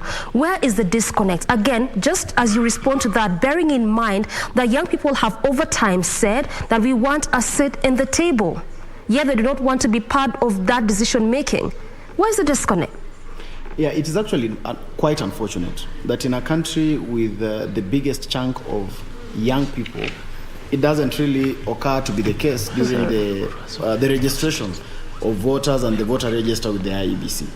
But then, I think the biggest problem is, apart from the reality that young people have also not been extremely aggressive, but there was also a sensitization problem at also the IEBC level during the time even of registering of the voters. Okay. We didn't see the drive be given the energy that it was given previously, even in previous elections. We didn't see those people really reaching out to ensure that these guys are able to actually vote.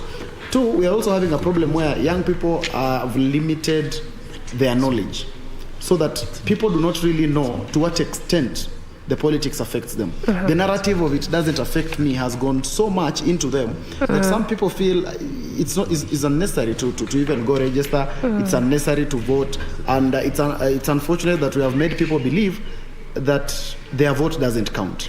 The aspect of people also believing their vote will not count also contributes to actually young people feeling like, okay, it's not very necessary for me to even go out there and vote, because they would ask you, even if I vote, will my vote really count? So the issue is there should be a lot of work also from the IEBC in terms of just trying to ensure, and of course they can use this election to try and change that narrative by trying to ensure we believe in the electoral processes. The trust in the electoral process has continued to wither down the years. And that is a problem. That is what is affecting turnout. It is also affecting the motivation of young people to even actually come out and be part and parcel of the process. But be that as it may, we must also applaud those who have actually come out, because we have quite a number that even came out to even not just participate as voting, but we have those who came out to even be voted for. And in this election, significantly, we had a high number of young people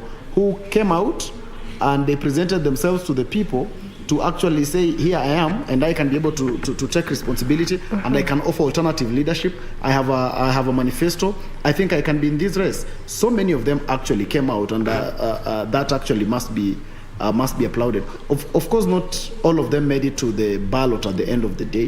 But the reality that we are having young people today who think that they can actually lead is good enough.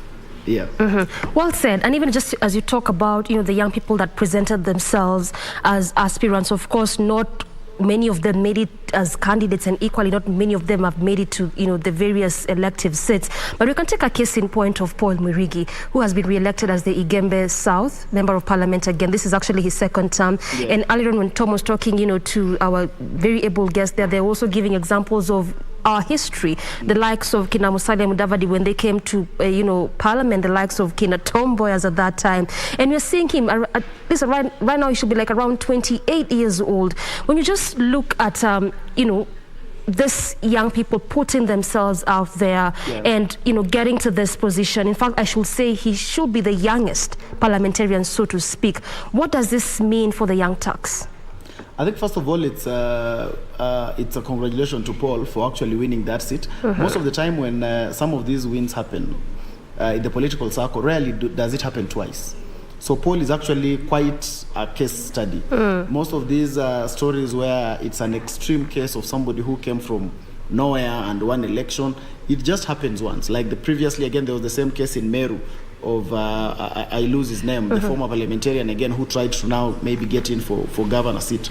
So Paul is actually a classical example, and having made it to parliament a second time also proves about the capabilities of the young people, that it's possible that young people can be entrusted.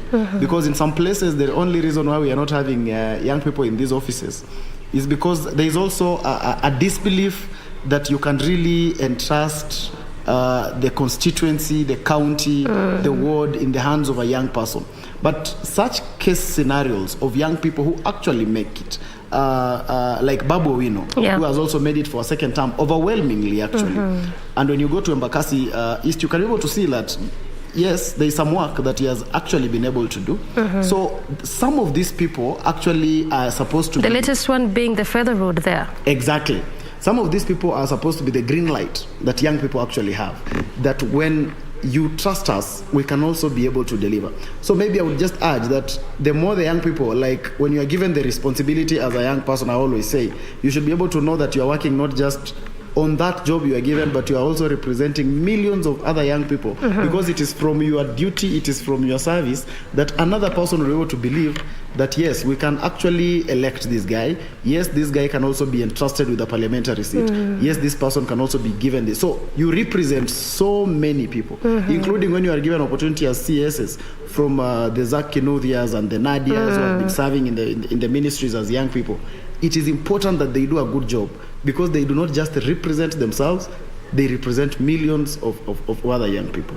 Well said. And just to remind our viewers, what you're seeing right there on your screens, those are just pictures, images of those particularly parliamentarians who have either retained their seats or, they have been declared as winners. Rather, the seats of members of county assemblies as well as members of parliament are declared at the Constituency Tallying Centre. And this is after the Form 34As are presented from the various polling stations in that particular constituency and then presented there, whereby the arrow, declares the winner there. So those is just, that is just what you're seeing there. Either those that have retained their seats in various particular constituencies, or better still, those that have, been declared as the winner. So that's what you're seeing there. But coming back to you, advice. There's also quite a lot that has been proffered.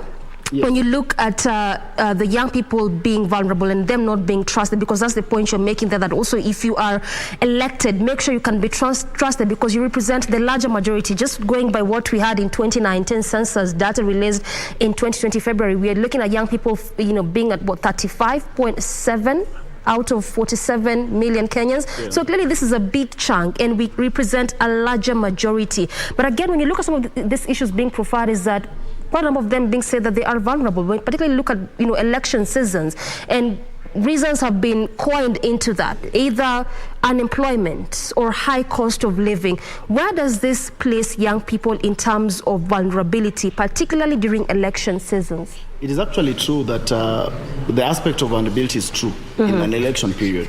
And sometimes when you are vulnerable, even your voice of reason goes down. Because yes, you want to really be on top of your head. You want to stand firm by your objectives. But again, you see, you have the day-to-day problems you are facing as a young person. So you're talking to a young person who has not eaten. Yeah? So how will this young person not pick handouts? It becomes tricky for a young. So for us to also have independence of the thought and the mindset of the young people, there is need for them to have even independence in terms of, can they afford their own lives in the first place? Because politicians are taking advantage of the fact that these young people have these day-to-day challenges that they have no remedies of. Because you have not, this young person has not paid rent. If he has not paid rent and he is being offered this amount of money, 2,000 shillings, that may be equivalent of the rent or more of this young person, for him to just give you his ID card, he knows that it's not right for him to do that. But again, he also needs this money. So the cost of living affects the independency of thought of the young people. And that's why there is need to ensure that we have a government that can be able to really put the interest of these young people first, even if it's just, first of all, in terms of them being able to take care of their own lives first. Because once they can take care of their own lives, there will be a lot of independence of thought. But if they cannot, it continues to be a problem. When you go to campus, for instance, and it affects even campus elections. Nowadays, even campus elections have handouts. And the handouts. Voter bribery. Voter bribery is even happening in campus. You cannot say those are people who are not schooled or anything. After all, they are actually in campus. So they are at the creme de la creme of the society. So if it is happening at the campus level, it is just because, yes, they are educated. Yes, these guys are learned. They are intelligent people. But the problem is, they cannot afford their livelihood. And just because of that, then their thought process is also distorted. So then, let me just pick your mind on this, because much as we look at that population, we are also talking about around 5.7 million out of the possible 13.7, just being termed as jobless or unemployed. So basically, what can happen, advice, what can we do to just bridge that gap? We have also clearly looked at the manifestos of, these leaders that we have, and there's again a clear way to try and bridge the issue that is unemployment. We had the Azimio faction talking about 6,000. We had one side talking about giving giving, loans and grants to SMEs and see how that can be grown moving forward. But what more can be done to bridge that gap? Because again, when you look at some of these promises being put forth, they have always been there. One would say there's barely nothing new. I have always stood by the fact that government must be able to create jobs for young people. The issues of telling the young people that they can go out there and create jobs for themselves, that they should become entrepreneurs and those kind of things. Some of these things we are pushing young people to are talent-based. Just because there is no job does not mean every young person will become a skilled businessman. Just because you have applied for a job and you didn't get it does not mean suddenly you are going to have a successful business selling sweets around Nairobi. Everyone has a different talent, because business is not supposed to be anchored on joblessness. We have young people who have the talent and skill to undertake business. What they need is an environment that is enabling for them to pursue that business. So business is not a substitute for joblessness. It is actually an industry on its own. So the first is that this country has always tried to tell young people that, no, you guys are supposed to be creative. And actually, young people who have gone to school are demonized for even going to school. That they have gone to school and they are not creative and they are not creating jobs. My question has always been, those people who are demonizing young people for not creating jobs are actually employed. They are serving in government to receive a salary, but they're telling young people, go out there and you'll create a job. If you've been in government for over 20 years, at least you even have enough savings to begin a business. Why can't you go out and begin the business so that we give that job to a young person? I do not believe that young people must be criminalized into going out to create businesses. The government must know that it has a responsibility to create jobs for young people. You cannot be able to take to the university, graduate 7,000 teachers, and then tell us you can only employ 500 teachers, and the rest of the 6,500 should go and open academies. It doesn't work like that. Let us be able to be in control of our resources. So yes, there is a problem of joblessness in the country, and it's very unfortunate, because this is actually what is pushing the youth towards the cliff. That's why you see some aspects of now, even crime are going up. And when you have an educated population, and then you don't have jobs, even those that go on crime perform very well because they are actually educated. So they will not go breaking people's doors or anything.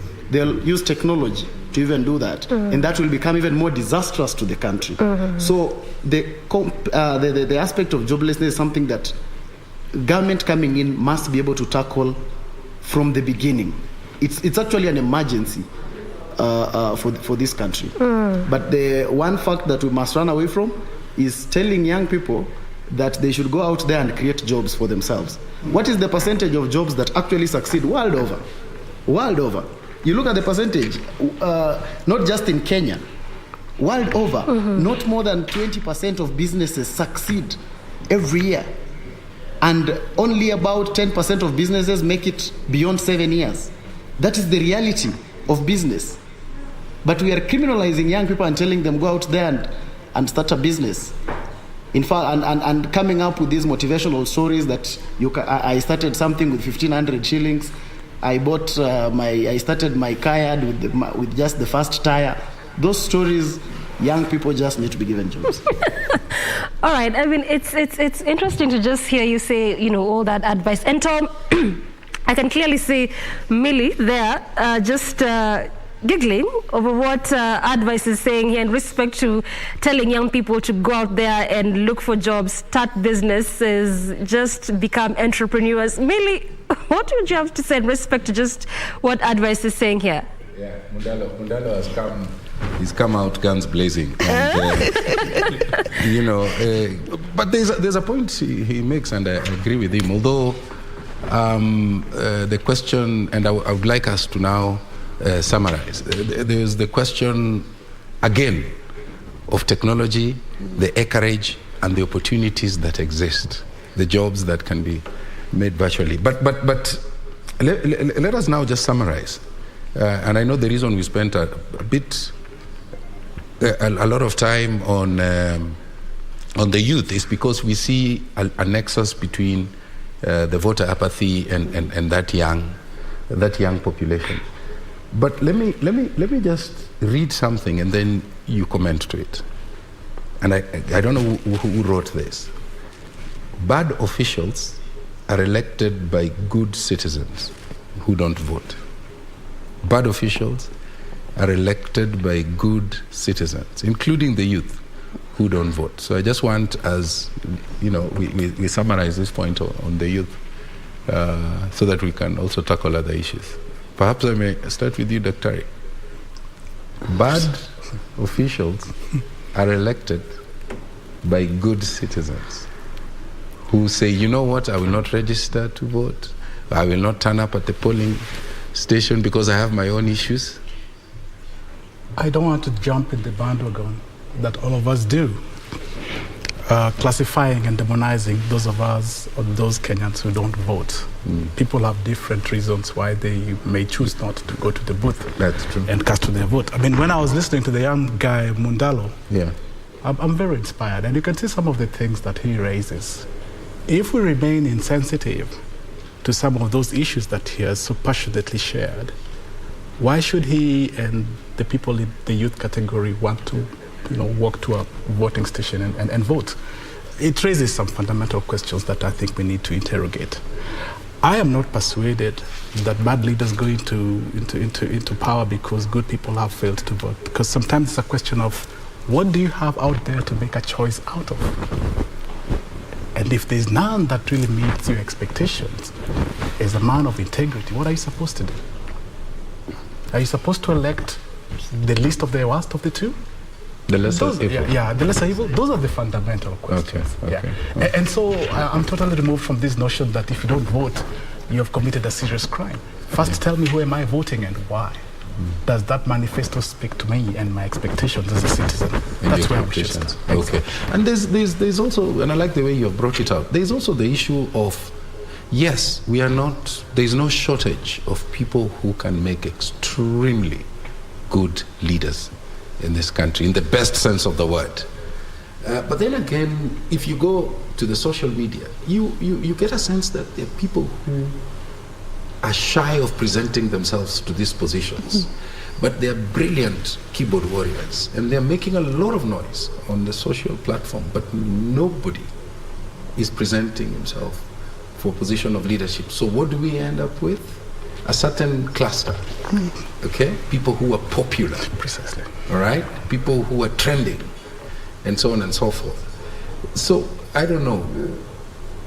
The same question to you. Bad officials are elected by good citizens, including the youth who don't vote. Very true. And I think that one of the things that we've heard said by the youth over and over again is, and before I go to that, we were brought up to be very, very polite and to be people who do not anticipate that people will acknowledge us. But we are very appreciative when people do acknowledge us. Now we have brought up our children to expect you to recognize them. They are very, very aware of their space.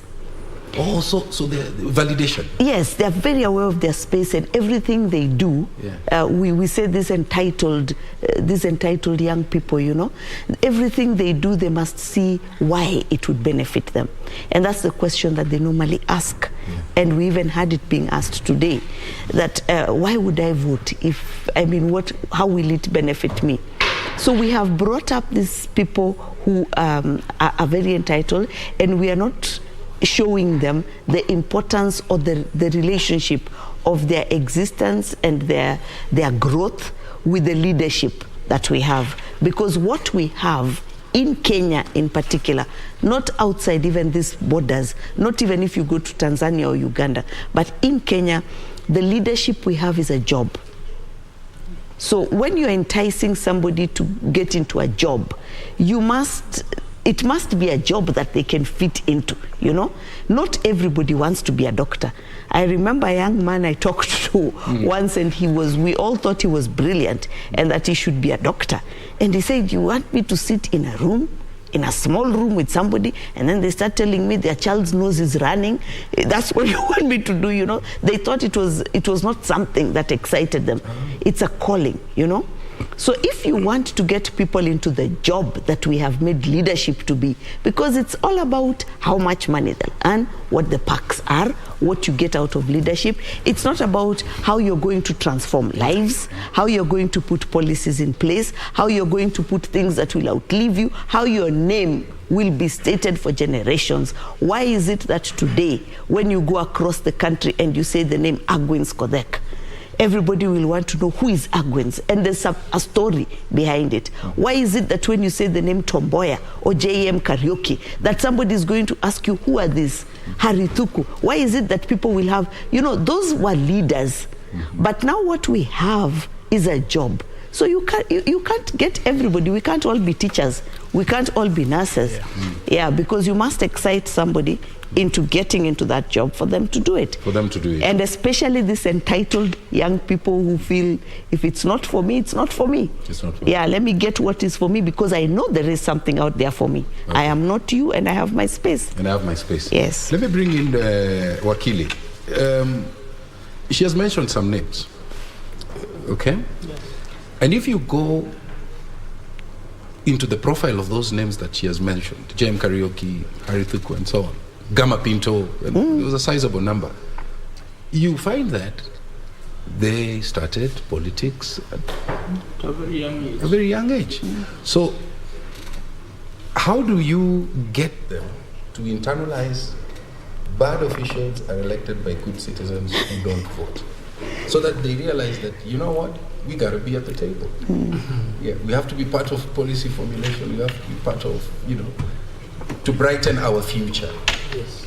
You know, so that as a result of that, we start seeing a spike in, you know, or we start seeing a reduction in voter apathy. I think for me, Tom, I think there's a big disconnect. We were in a very conservative constitution for the longest time. While we were trying to champion the change in this particular country, we ended up enacting a constitution which has very robust ideas, which we are struggling and grappling with. In the process of trying to stabilize around these things, we forgot about our youth. And now we are realizing, oh, these fellas are here. These fellas are here. Now they have beards. Yes, they have beards. They're supposed to be voting, and or actually they have voters cards, but we don't know anything else to communicate to them. It's like you went away, came back, your kid is old. He grew up with you not being there. Okay, so what are... Tom, just as we check your mic, let me bring advice on board. Still sticking a bit on that youth conversation, and we'll finish up on it, because I mean there's also a raft of issues that we need to discuss even as we await results and all of that. But let's quickly just run through what even we had in the manifestos. All the 4 presidential candidates unveiled their manifestos. In fact, it's a faction that is clearly known for just targeting young people and looking at the issues that, you know, they face. Do you feel, or do you think that manifestos and what leaders had in store, you know, just for the country and also ideally for young people, was a key player in respect to the voter turnout? And, you know, ideally we'll coin a lot of our conversation in respect to the voter turnout, because that's where we are. Yeah. I mean, the numbers have gone low. When you look at 2013, 17, and where we are now, significantly low. So what is your mind on that? I think one good thing about the manifestos, at least for this election, there was a big conversation around manifestos. And issues? And issues per se, because that is in comparison with the other elections. Okay. Most of our elections have been about tribe and personality. I think for the very first time, there was quite a conversation that was very intentional about what are you offering. And it actually made even the different coalitions have quite a serious... Yeah, just keep on.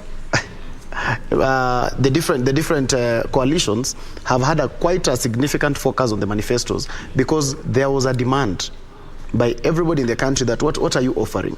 that has been extremely different from the rest of the elections that we've had.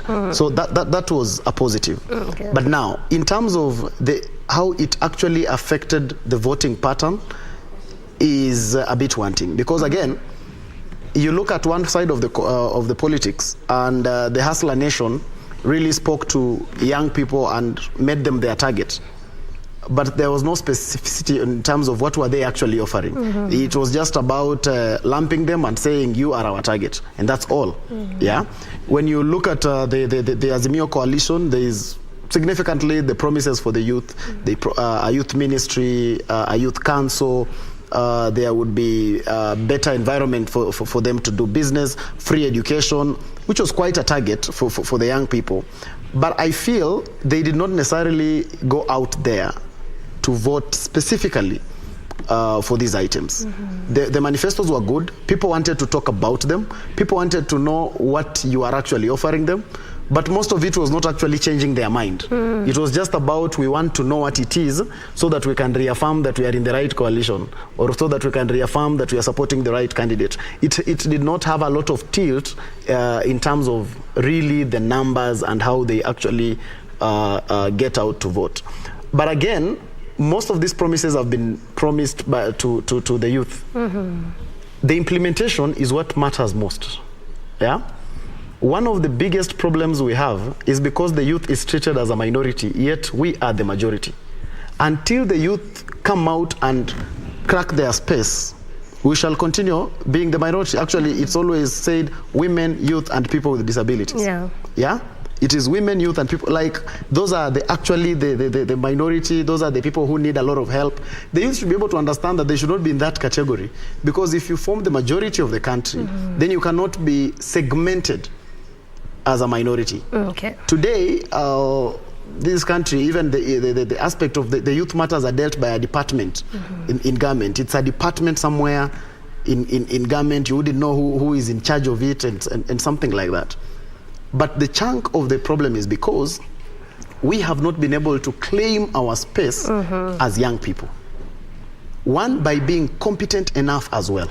Yes, we have not been given a lot of opportunity as well, but the little that we get, we should be able to really go out. One of the panelists referred to the youth as an entitled generation. Yeah? And that is actually what sometimes we have actually presented ourselves to be. And you can see how the perception out there is that the youth are this chunk of human beings who are entitled people, who think that they deserve slightly more than what they should get, which is a very wrong thing for us to be selling out there. So as young people, we must first of all sell ourselves competently to our elders, so that they would have a different description for us. Okay, I hear you. Instead of, because you see, you can imagine if you walked into, the first thing you're walking into the office of someone, and once they look at you, you are an entitled person. So just by the virtue that you're a young person. By the virtue that you're a young person. And not because the person judging you is wrong, but because most of us as young people, when we are given the opportunity, we have actually expressed that. So we must do a lot of work to redo our PR mechanism so that we are judged right first. So that when we walk somewhere, let us be judged by our competence, by our education, and so forth. Because again, one of our biggest problems, we go to school, and some of us do not want a growth trajectory. We get out of the university the other day, but 2 years later, we want to be able to build a house, buy a car, and have all, like, we want to be so microwave. Yeah, when we were told we should take care of some process, like this is where you start from. When you come to KBC, you start at being an intern. Then after you become an intern, you will be a reporter someday, you will become an anchor someday. Most of the youth want to come from the university, you walk into KBC, and you want to be on set anchoring news the following day. So that is also what actually makes us be called an entitled generation. So these are some of the problems that we must be able to correct so that we can be judged right, so that we move in the right direction. Okay, I hear you. And Tom, just before I come to you, and I'll give again Millie a chance to rebuttal, because I can clearly see her smile just in respect to what Advice is saying here. But you've mentioned something very important, and I just want to again pick your mind very quickly on that one. Talking about, you know, voting on issue lines versus tribal lines.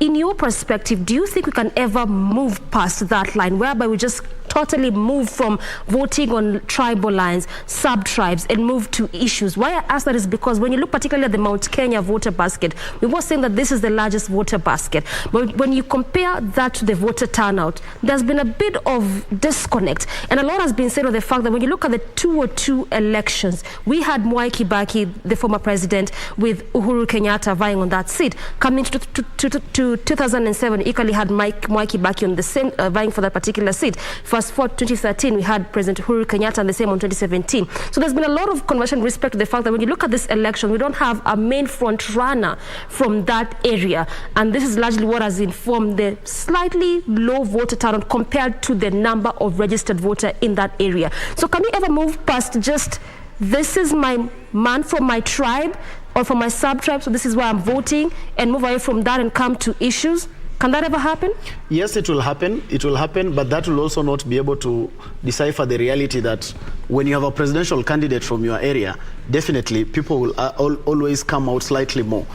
I think it is just a political reality, and it has nothing to do with maybe people not wanting issues or anything like that. Yeah. Because trust me, if you are vying, everyone in your family would wake up. Even if they were sure you'll lose, they would wake up to just go and be able to support. So the Mount Kenya case is not an excluded case, because yes, they did not have a presidential candidate. It is only obvious that expectation was that their turnout would not be very high as compared to when they are actually going for one of their own.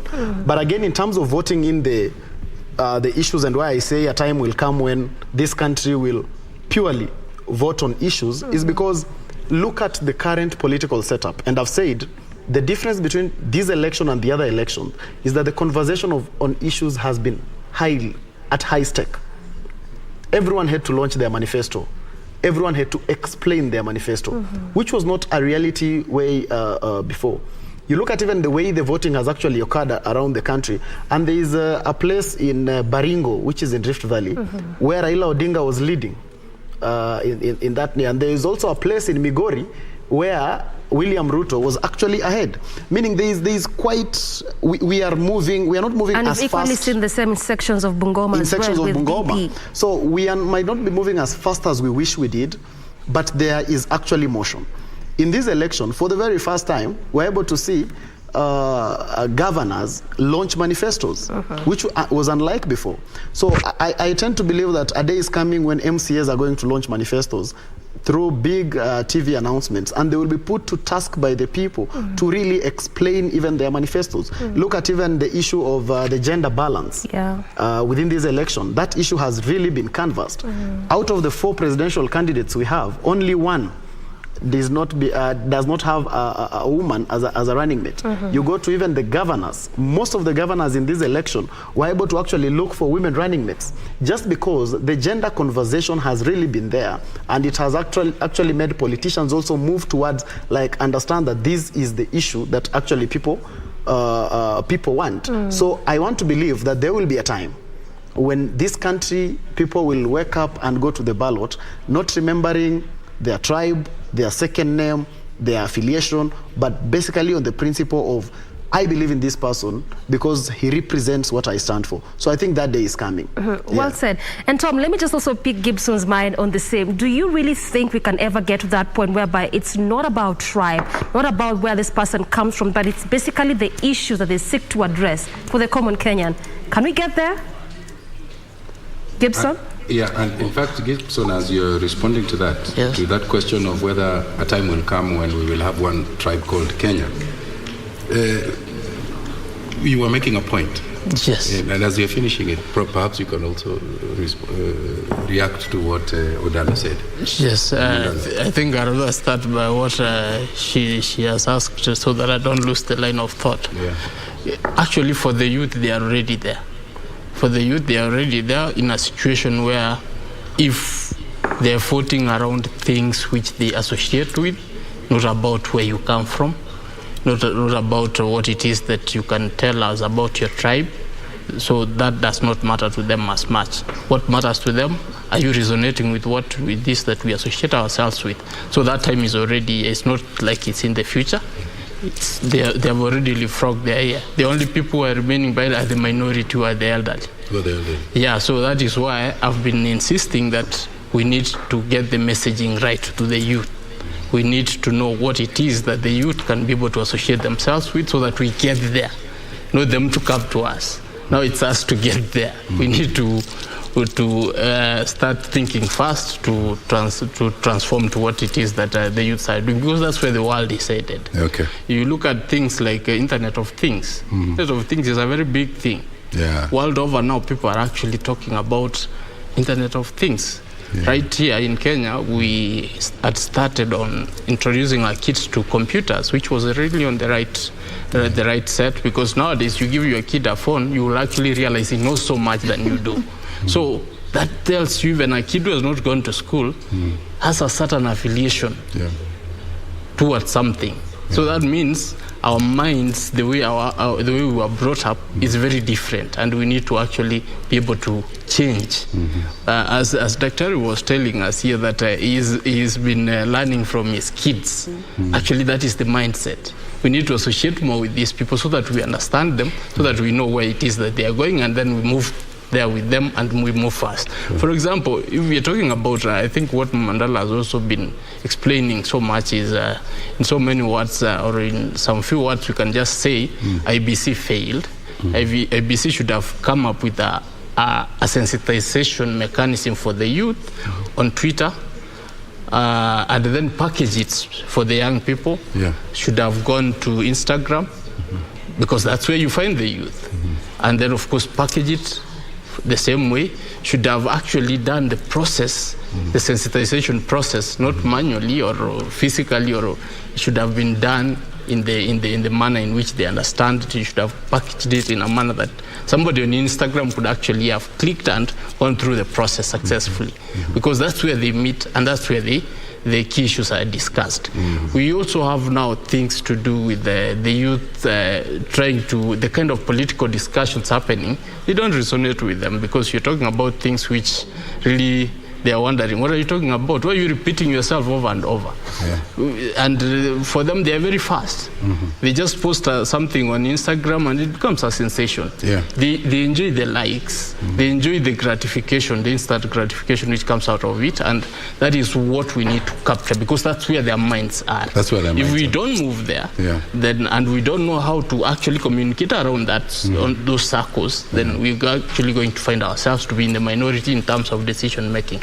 Our policies should be able to start moving towards that end and be able to associate with this very important sector of our economy, very important sector of our demographics.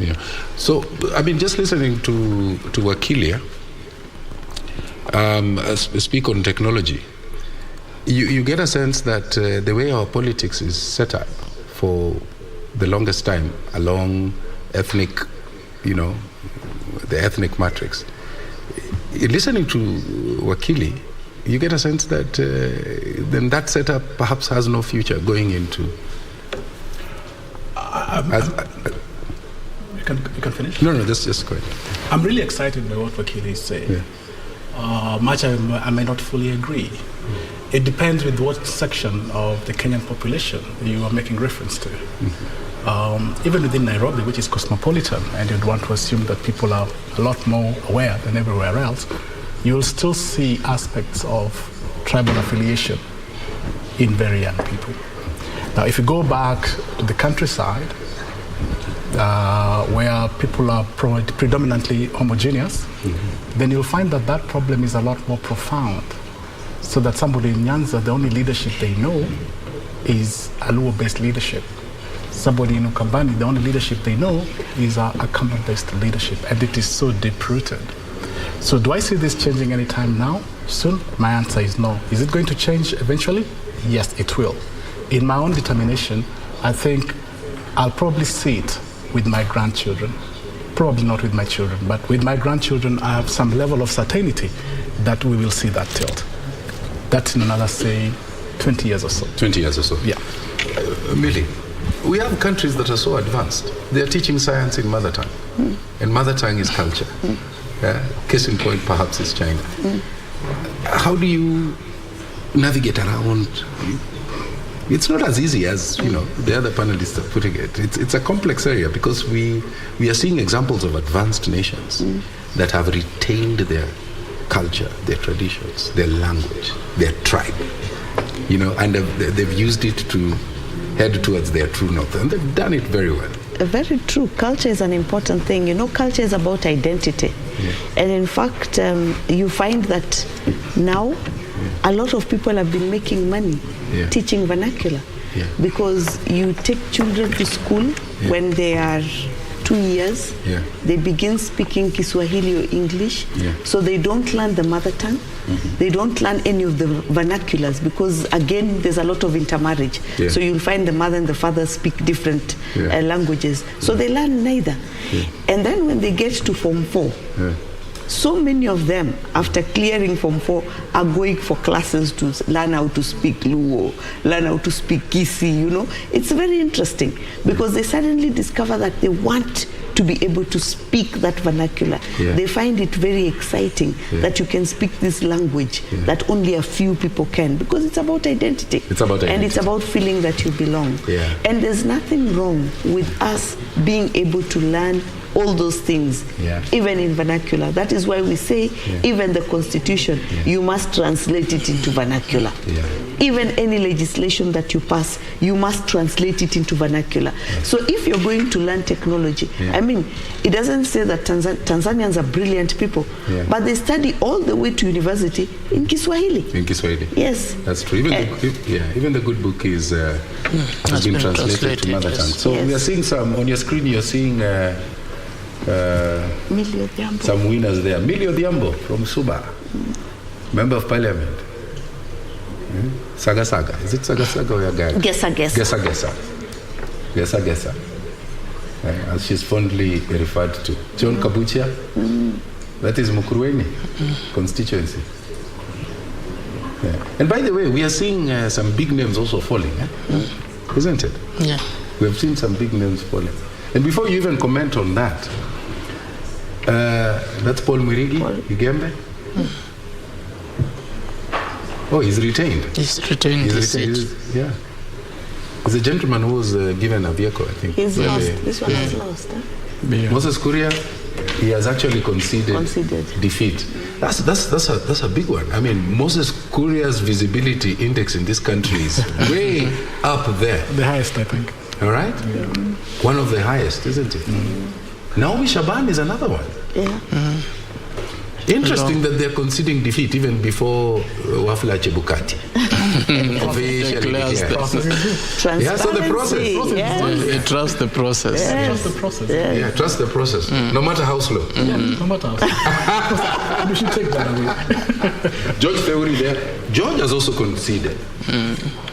2 times serving. Cliff Ombeta conceded. And he's the tough guy. Wakili. Cliff Ombeta. He actually said that his ideas and the ideas of the locals were not matching. Oh no, did you say that? Yes. Oh, ouch. Okay. Nixon Korir, another one. By the way, Nixon conceded. He was amongst. And if he concedes, then it means there's a. Well, we can't call a winner. If he concedes, the converse is there's somebody. Then he knows the winner. He knows the winner. We'll probably look for him. Now that you say it would be very interesting that you concede, then Chebukati says you're the winner. You're the winner. So it's an indictment on your tallying system. And there, Kimunya conceded.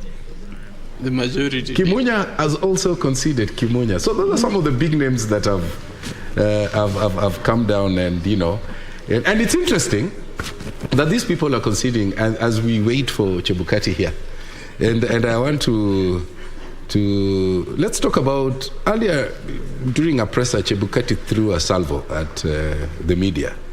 He said, "Hey guys, you're streaming your results very slowly. Very, very, very, very slowly. What do you make of that, Daktari? Let me start with you. Because when we were offline, I pleaded with you to... Let me tell you. Chebukati looks very good right now. He looks extremely good. Oh my goodness. At the cost of the media. Tell me why. I'll take from there. I'll take the blues. It's okay. I'll take the blues. You will remember for the first time it's not the bunch pack. Yeah. A week or two before yesterday. Yeah. You know, I mean, the media put him under intense scrutiny. Yeah. Yeah. And at the time, he didn't inspire much confidence. Yeah. His body language really let him down. Yes. Yeah. But if you looked at him today or yesterday in the press conference, he's very cocky about his business. And I'm giving him a big tick. He's done a wonderful job. Yeah. Millie, you shot straight from the hip. But let me hear you first before I... Yeah, I think that Chebukati is finally getting some of the things right. Yeah. My concern is that Chebukati started off by getting some things right. If you'll remember, in 2013, one of the biggest discourse we had as a country was the register of voters. Is it the green? Is it black? Is it red? Yeah. That was a major discourse. When Chebukati came in, he made it so clear that there's only one register.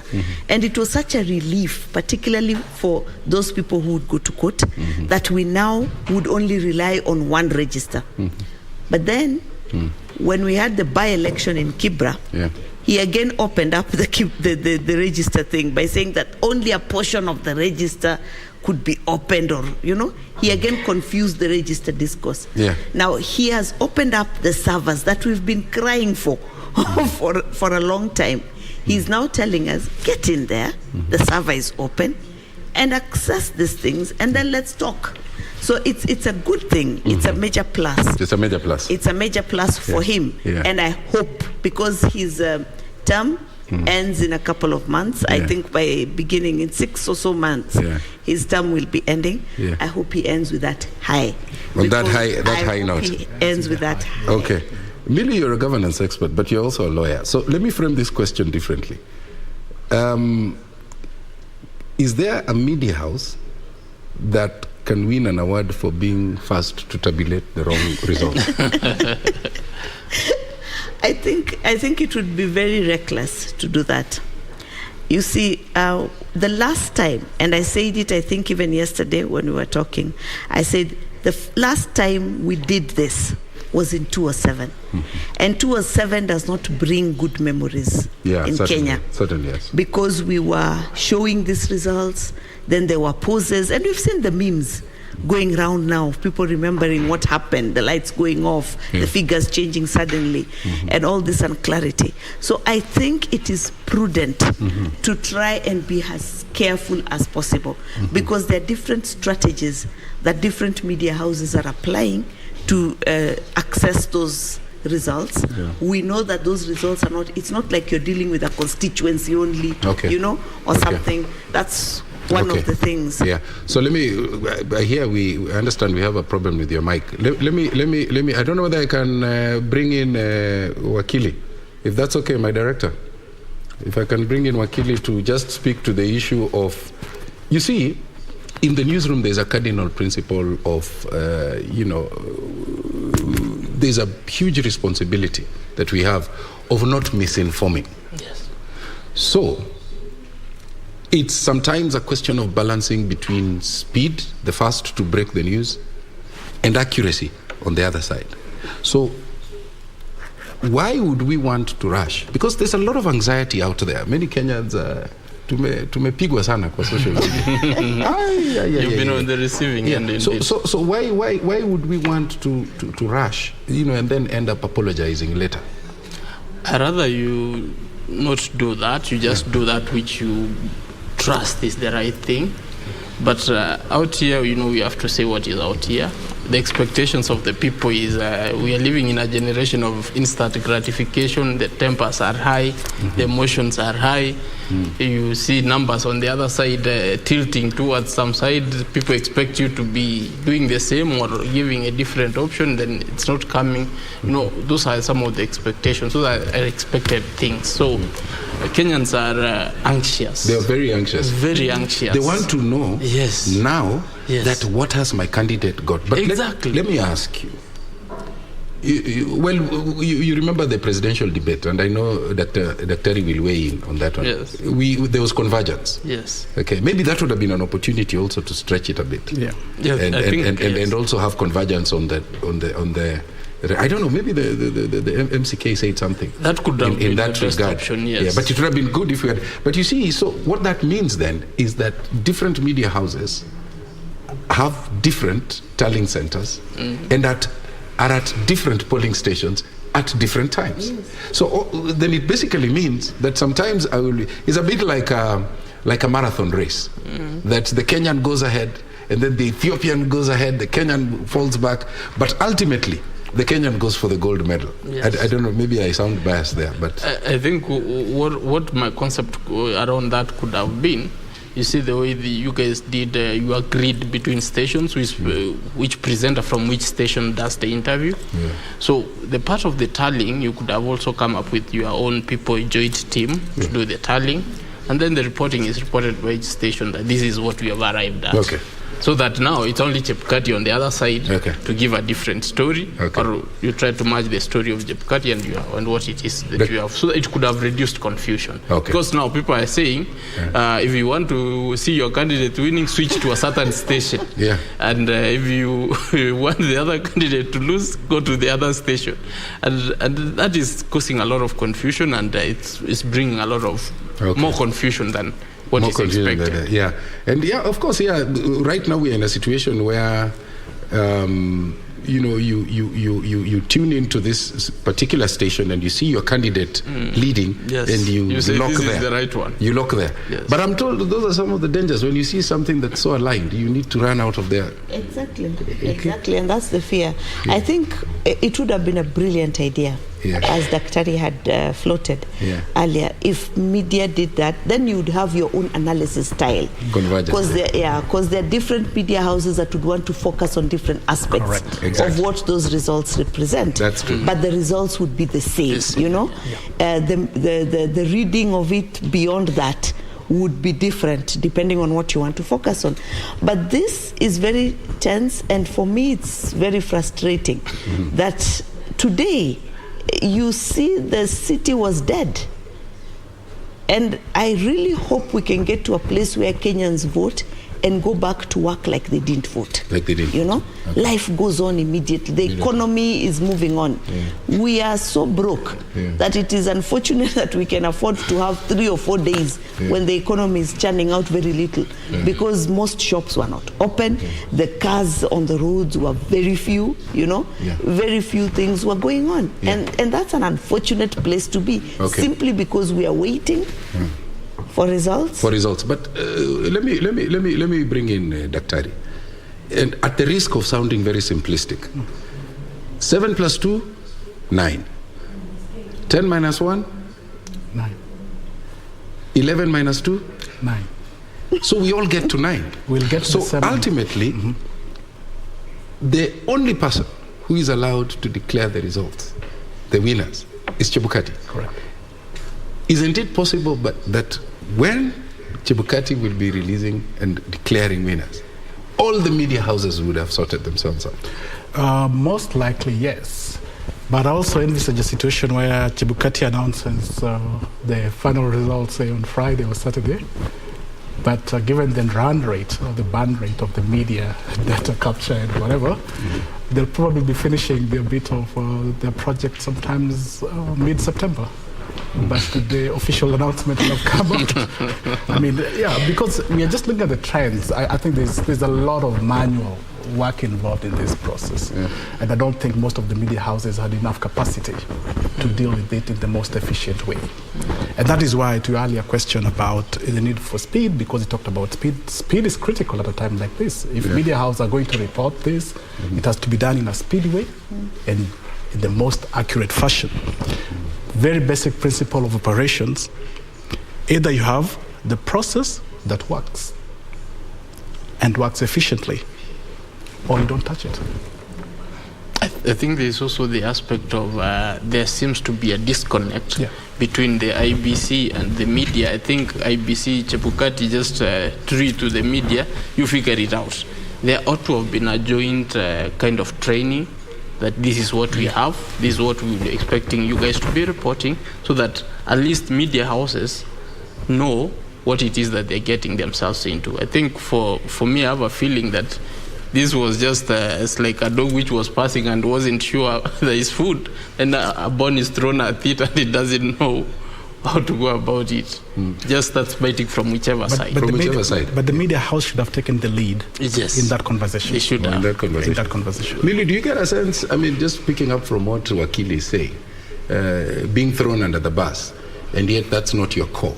The Constitution is clear that that's IEBC's core. Our core is slightly different, so we may not have the nuts, the bolts, the what, like IEBC, and the budgets. Really? The budgets. Especially the budgets. Especially the core of the media is the resources. Information. Yes. Yeah, and running the election is information. Is IEBC. So how to relay, and it is not like it is new. We did it in 2007. Yeah. So it is not that it is new, but I think that the problem. But in 2007 it did work, Millie. You remember? Even when you say he didn't know who won.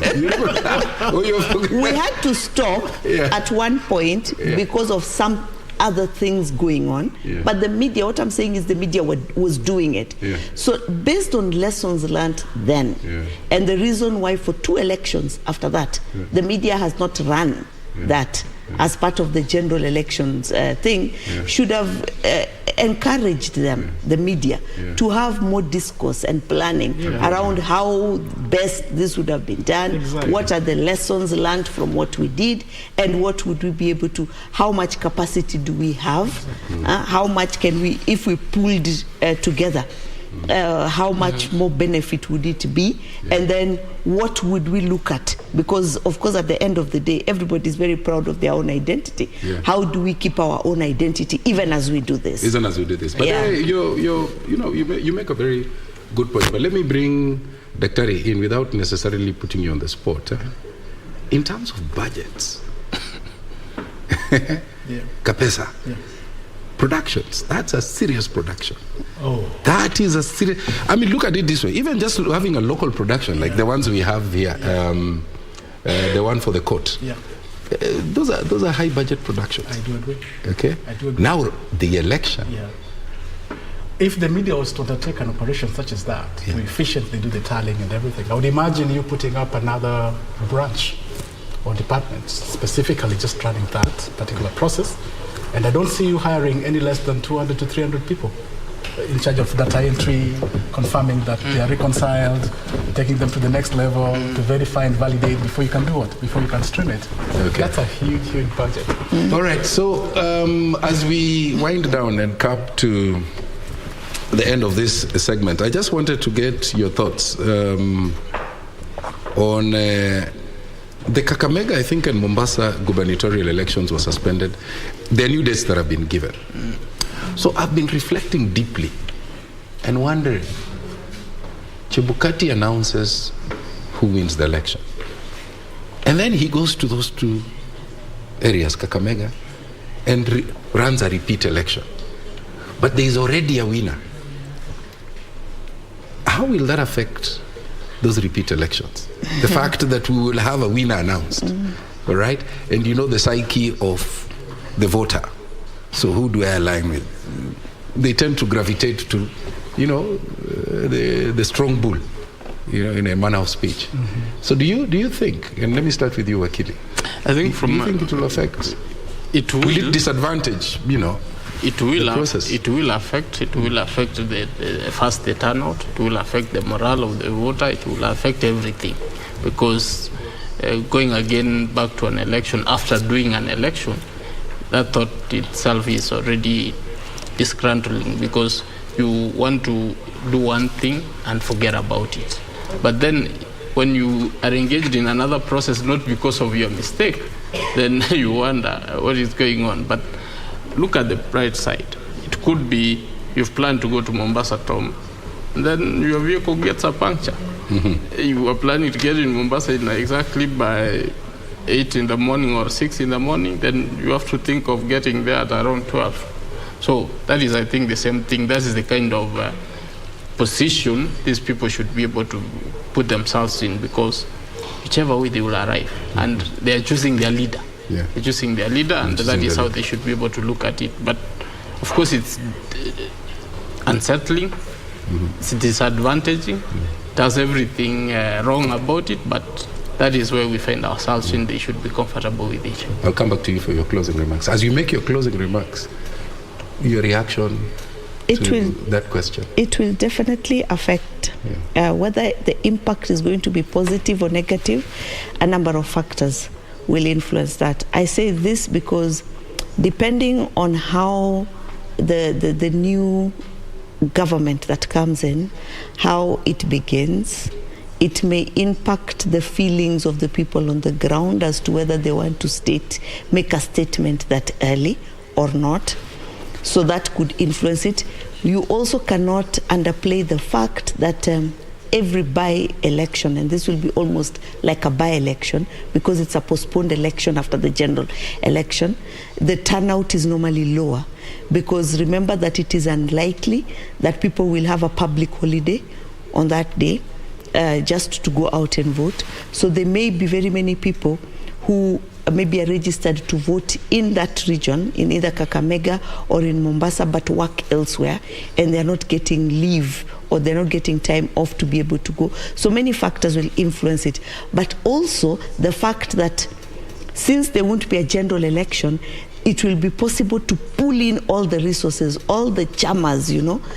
You've seen, for example, the role Atuoli has been playing in the Azimio campaign. He stands up and the crowd goes crazy because they know what to hear from him, and the insults that he starts with makes people very, very excited. Allah, you know.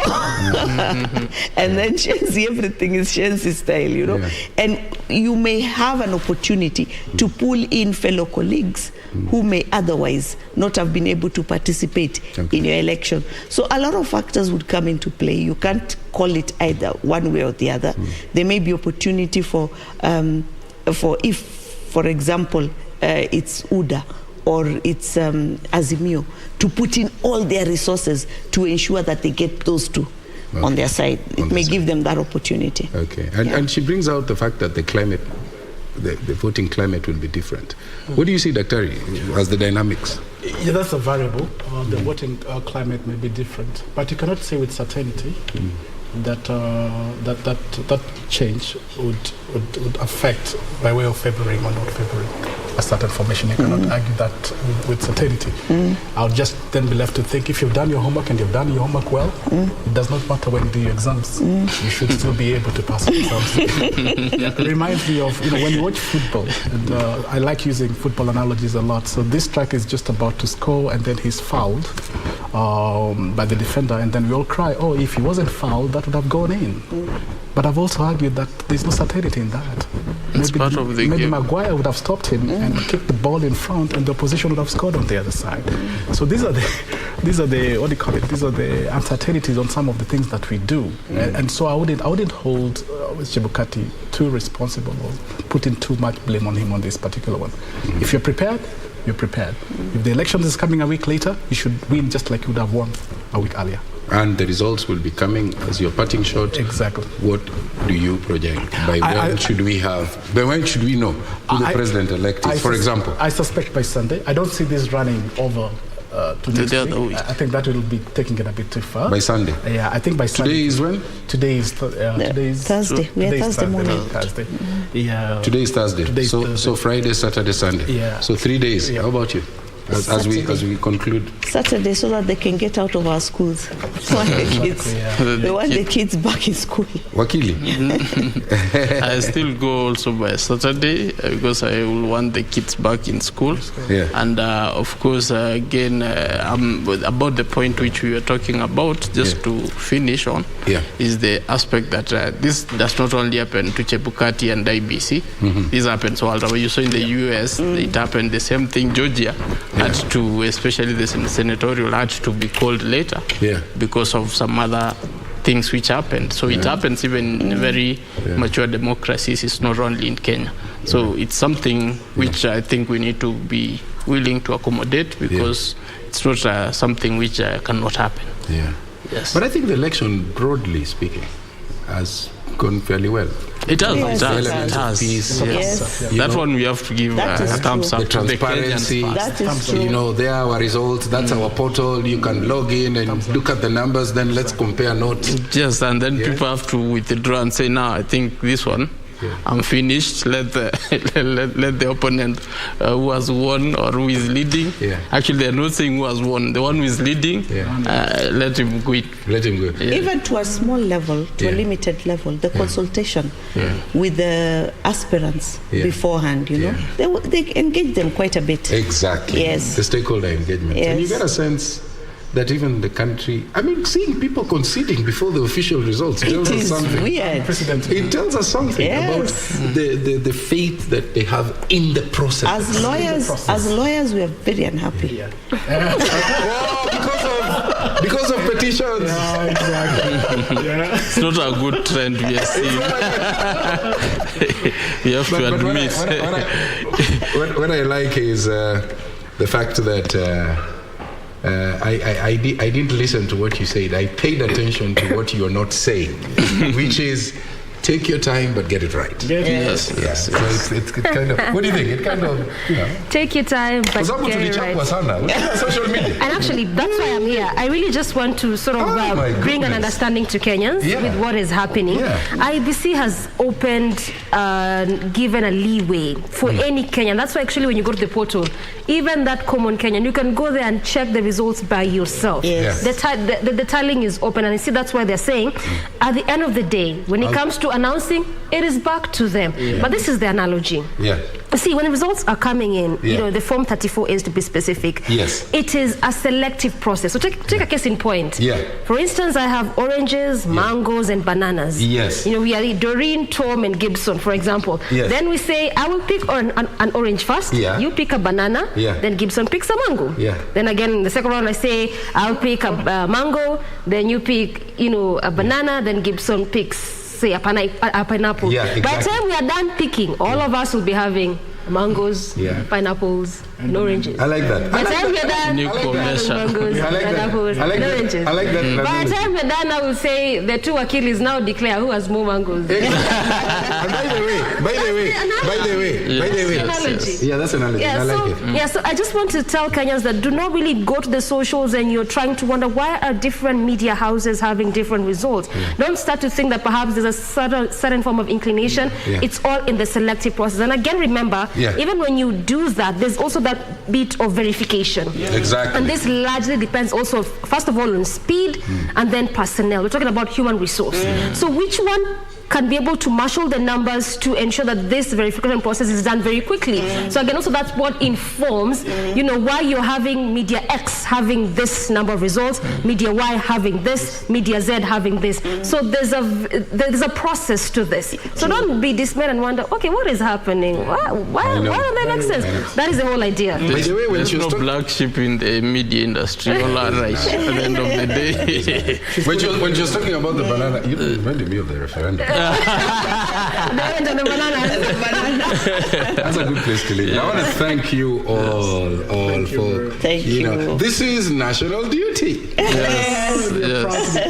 Millie Wanga, governance expert, Dr. Julian Roa, conversational expert, and Gibson Gesore, political analyst, and the other guest has left? Advice Mudalo. Yes. Is a political and communication strategist. Thank you so much. Thank you to my co-anchor here, Doreen Arangi. I can't say We want to thank you so much. My goodness. How many hours? What's it? It's going to 1 now. Exactly. Just 8 minutes the top of the hour. No, but it's worth the while. Shiksha Arora, Daniel Wahome on standby to take over the next shift. On behalf of Kenya Decides TV, I want to thank you. My name is Tom Boya. Good night from the capital city, Nairobi, Kenya. I'm Doreen Arangi Okello, and it's a good morning. Good night. Good night. This morning. Bye-bye. It's all in the comeback. I can see. It's all in the comeback. Good. Bye-bye. Good.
And greetings to you. My name is Daniel Wahome, and welcome to the continuing coverage on Kenya Decides right here on KBC Channel 1.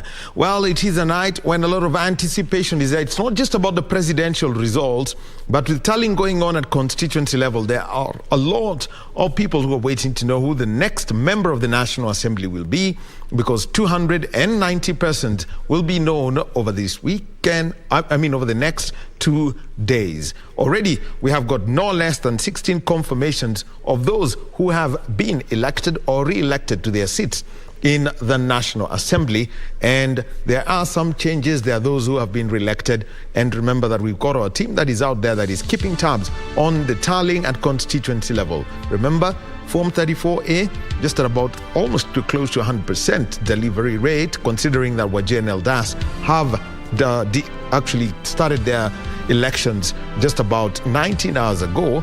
But for the rest of the constituencies that matter and the polling stations that matter, most have been delivered. And also remember that after the constituency level, for the senator, the governor, and the woman county member of the National Assembly, all the tallying will be done at county level, and that's where the C series of forms, that is for 37, 38, and 39, will be announced. And in studio with me is Shiksha Arora. Thank you very much, Wahome, for that. Now, remember, IEBC has received 99.58% to be precise. These are, the 34A forms that are reported at 46,037 of the expected 46,229. Remember, this is a series of collating an announcement of a result at the constituencies that is still underway as we wait for the remainder to actually be completed. That's something that we'll be updating you about as we get information from our team on ground. And during a briefing earlier on today, IEBC Chair Wafula Chebukati said that while the law provides that the Commission announces the results of, the President elected in 7 days, the Commission shall try and endeavor to conclude the exercise at the earliest time possible. Now, in case you're wondering what exactly the process is to be able to get the election results, is a transmission path that goes as follows. You go and cast your vote at a polling station, after which counting of votes and filling of result forms happens. And then we've got the polling officer who will be taking and tallying and declaring the M&A and MCA.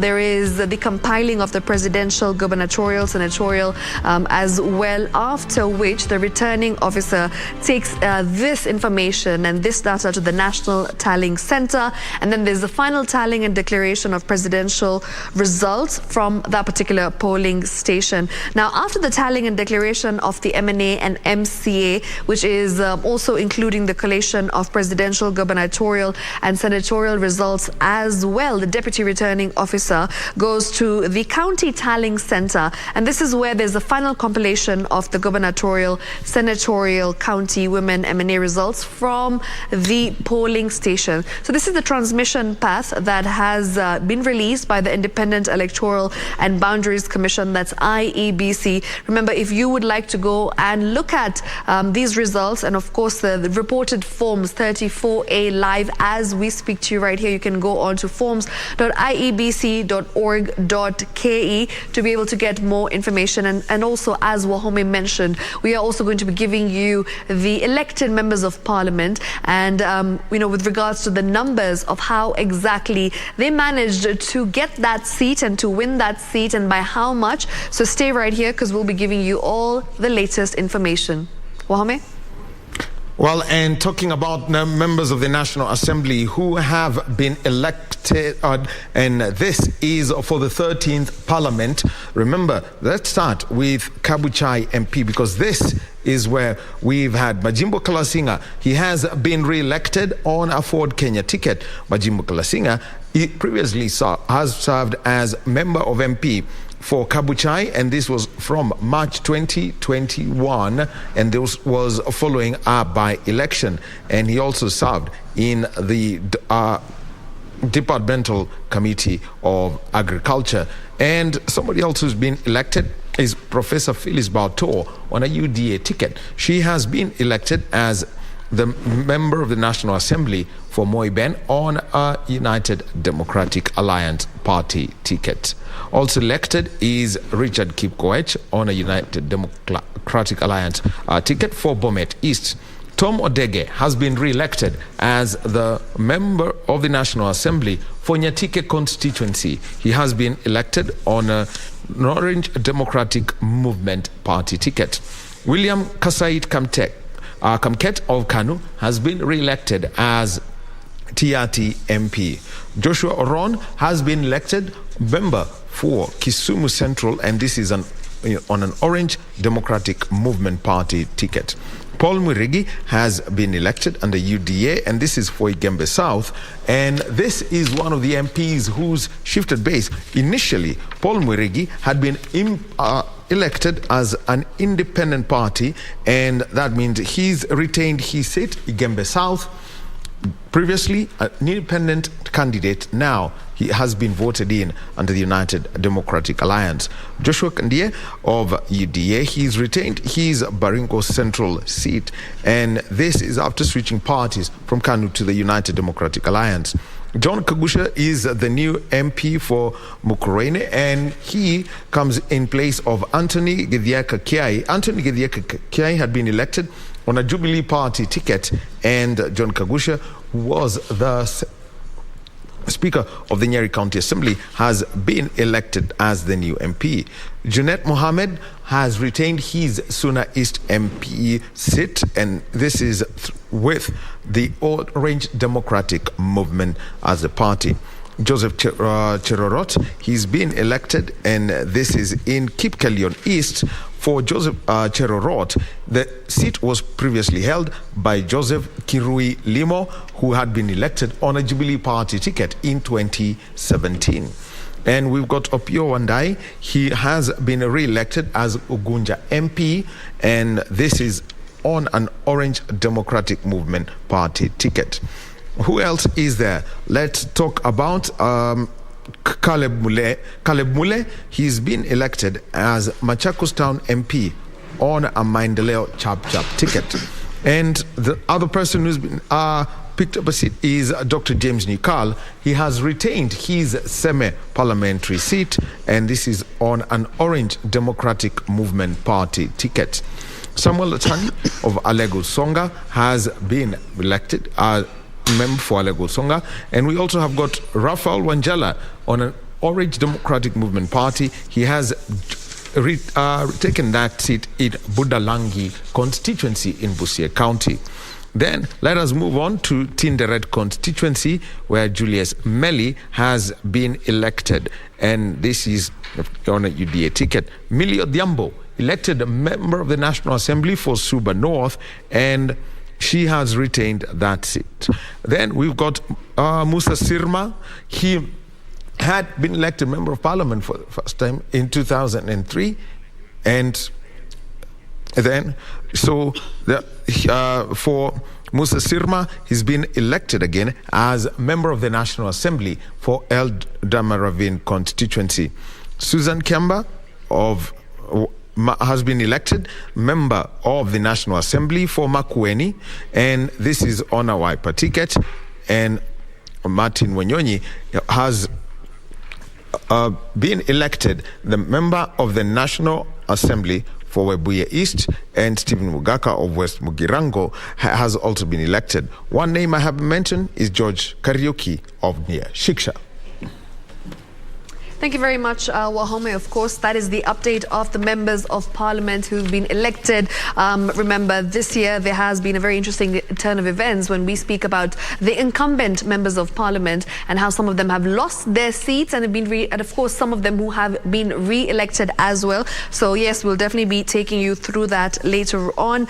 We've got some results that have come in for Kathiani constituency, and that's from the Tallying Centre, and these are presidential results, with Raila Odinga at 30,984, William Ruto with 6,624, Professor George Wajakoya with 300 votes, and Wahiga Mwaure with 91 votes.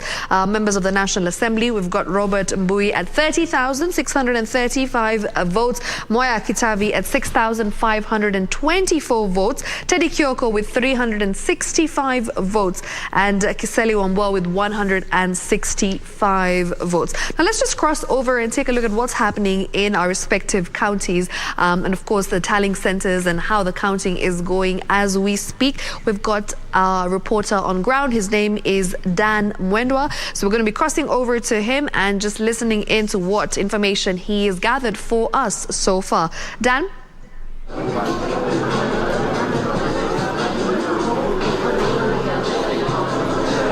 Thank you so much. Back in the studio, the day is finally here. The people of Machakos have decided. What have they decided? They have voted from the presidency to the member of county assembly. Looking at the presidency, Raila Odinga was leading with 50,114 votes.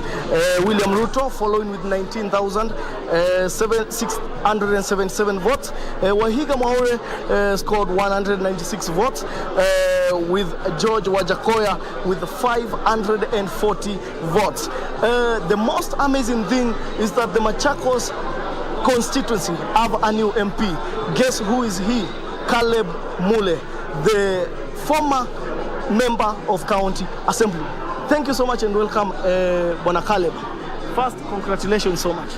Asante. So, a quick one. What do you think and you have for the Machakos constituency? First, I want to thank Machakos Town constituency people for having trust in me, and I will serve them. Secondly, I want to thank God for giving me this opportunity to serve Machakos Town constituency. Thirdly, I want to thank my family for giving me support that was needed. You are a member of county assembly. What motivated you to vie for the member of parliament? I wanted to serve a big area. As a member of county assembly, I served Oboteke Makemwe, and I diligently served them, and I thought that I would do better with a large area. That is why I wanted to serve Machakos Town constituency. I wanted to serve a big area. And what motivated me is being a member of county assembly, I did a lot. Roads and water and lighting, and with more resources from the national government, I would serve Machakos County better. Again, let me ask you a question. You have been a member of the county assembly. How do you feel beating Honorable Victor Munyaka, a person who has served as a member of parliament for the last 15 years? I thank God. It's God's favor, and it's all, I give it all to God. Yes. What does the people of Machakos constituency expect from you? People of Machakos expect me to work for them, and for sure, I'll work for God's people and people of Machakos generally. I'll work for God's people. Thank you so much. Asante. That was the new Machakos Member of Parliament.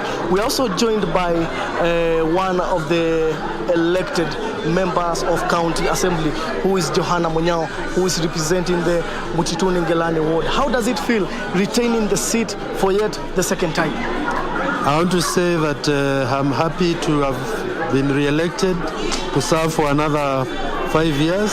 I want to appreciate the residents of Mutituni Ngelani ward for having confidence in me, and I want to assure them that I'm going to continue serving them, and I want to assure them again that I'm going to offer my services of oversight, representation, and also legislation as required by law, and assure them that they expect to get more development and servant leadership from me.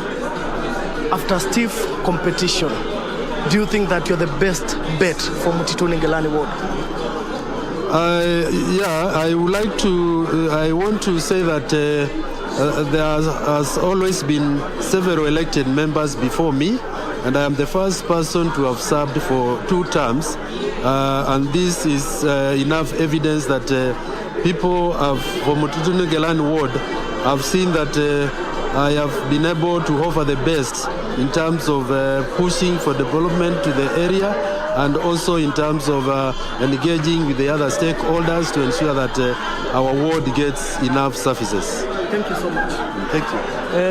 This is the end, and we wait to see what the leaders have to offer for the people of Machakos Town constituency. Back to you in studio.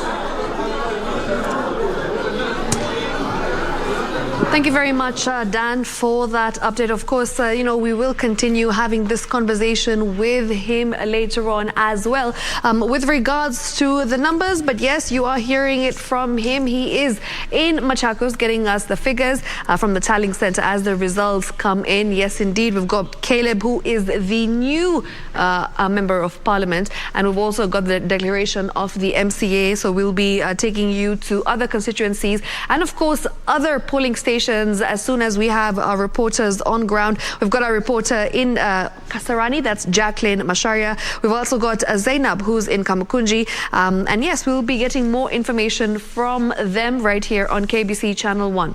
Wahome? Right, yes, and the update on the delivery of Form 34As, and this is by the to the IBC. The ones that have been received, always turns out that there is that one odd form that is missing.